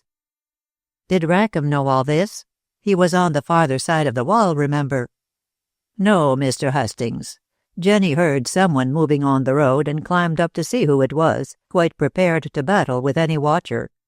Rackham heard the noise she made and immediately jumped on his motorcycle to fly. Then Jenny, satisfied she was safe, returned to the house, slipping in through the back window into her bedroom." Aileen wrung her hands. "Oh, why didn't she tell me all this, to save Edith?" "Because she didn't want Miss Danby to be saved, my dear. On the contrary, being madly jealous of the friendship between you and your friend, she was quite willing to see her mistress arrested and tried and hanged. Also, she had her own safety to consider." "Oh, no, no, Jenny wouldn't wish to harm Edith so terribly." "But she did," cried Dick grimly. "The girl was nothing but a primitive animal, as her cold-blooded murder of Slanton shows plainly. Her one humanizing influence was her love for Tyson, her cave-mate." "And her love for me, Dick?" "There was nothing particularly human about that, I fancy, since it led her to kill Slanton and keep silent so that Miss Danby might suffer. It was the jealous passion of a cat or a dog, a destroying, selfish love. Jenny was a cave woman, Aileen, ignorantly evil with a spark of good in her make-up." The girl returned to her seat, thankful to the core of her being but pale with emotion. "How awful Father's revenge has been," she said in low tones. "Dr. Slanton dead, Edith dead, Jenny dead. If he had not plotted—" "If Slanton had not plotted, you mean, Aileen," struck in the inspector. "He was hoisted on his own petard, I tell you. Roderick's death, his own death, and the death of Miss Danby and Jenny, these were due to him alone. He brought into being the cause which produced such terrible effects." Dick nodded. "He digged a pit and fell into it himself, as the Bible says," he remarked, and looked meaningly towards Aileen to emphasize his next words. "And now that everything is explained, let us have done with all these troubles, and do our best to forget them." "It is not easy to do that," sighed the girl sadly. "My father—" "He is quite happy," interrupted the inspector swiftly. "Never trouble about your father, my dear. He will be placed in a comfortable asylum and looked after kindly. In his madness lies his happiness. I would not cure him if I could. It would be cruel to rob him of his delusion that Roderick is alive." "Perhaps you are right.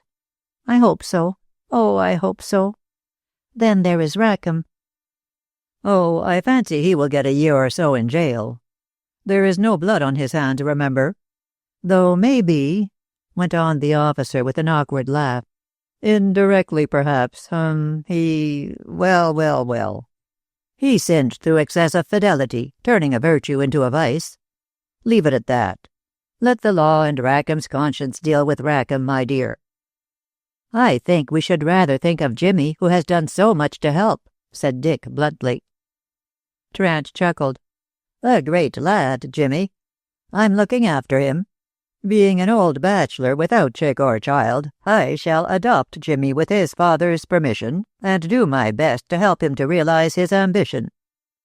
"The head of the CID will help also, I think," suggested Dick, smiling. "Rather. Jimmy's performance has earned approval in high quarters." "Oof." The inspector rose with a yawn. "I must ask you to put me up for the night, Mr. Hastings. I have travelled from London and feel too tired to go on to Tarhaven. Give me a shakedown." "Delighted," said Dick cordially. "Tell Brent to see to your supper and your room. I'll be with you shortly." Trant, opening the door, laughed approvingly. He guessed that the lovers wished for a solitude of two. "Enjoy your golden hour, young people, and so make up for your many leaden days. My blessing on you both." And he went out through the doorway, chuckling heartily. When alone with Aileen, the young man folded her in his arms. "Darling, try now to forget our troubles of the past. This is the end." "No," she whispered softly. "Remember what Edith said when she was dying? This is the beginning of something more glorious, more wonderful, because you and I are together for always." "There is nothing more glorious than the thought that you will soon be my own dear wife." "And nothing more wonderful than the way in which everything has been discovered, so that we can marry in peace." "And all from the one word, whispering," mused Dick. "Curious how that word haunted me until I laid its ghost. But I must close the door or you will be getting cold. Oh, Aileen, look, the moon." And indeed it was the moon, now breaking in white splendor through the grey mists which were gradually dissolving into nothingness. The lovers stood at the door, clasped in one another's arms, watching the gradual unveiling of the night world. Slowly the wreaths of pale vapor faded away. Slowly the high winds swept the sky clear of clouds, until the moon rode triumphantly in the luminous azure of a starry sky. "It is an omen," said Dick gladly. "So have our troubles faded away." "Oh, I hope so," murmured the girl, clinging to him fondly. "Please God, we shall now have peace and happiness." "Amen to that," said her lover, and kissed her twice, thrice, and again. The End of The Whispering Lane by Fergus Hume.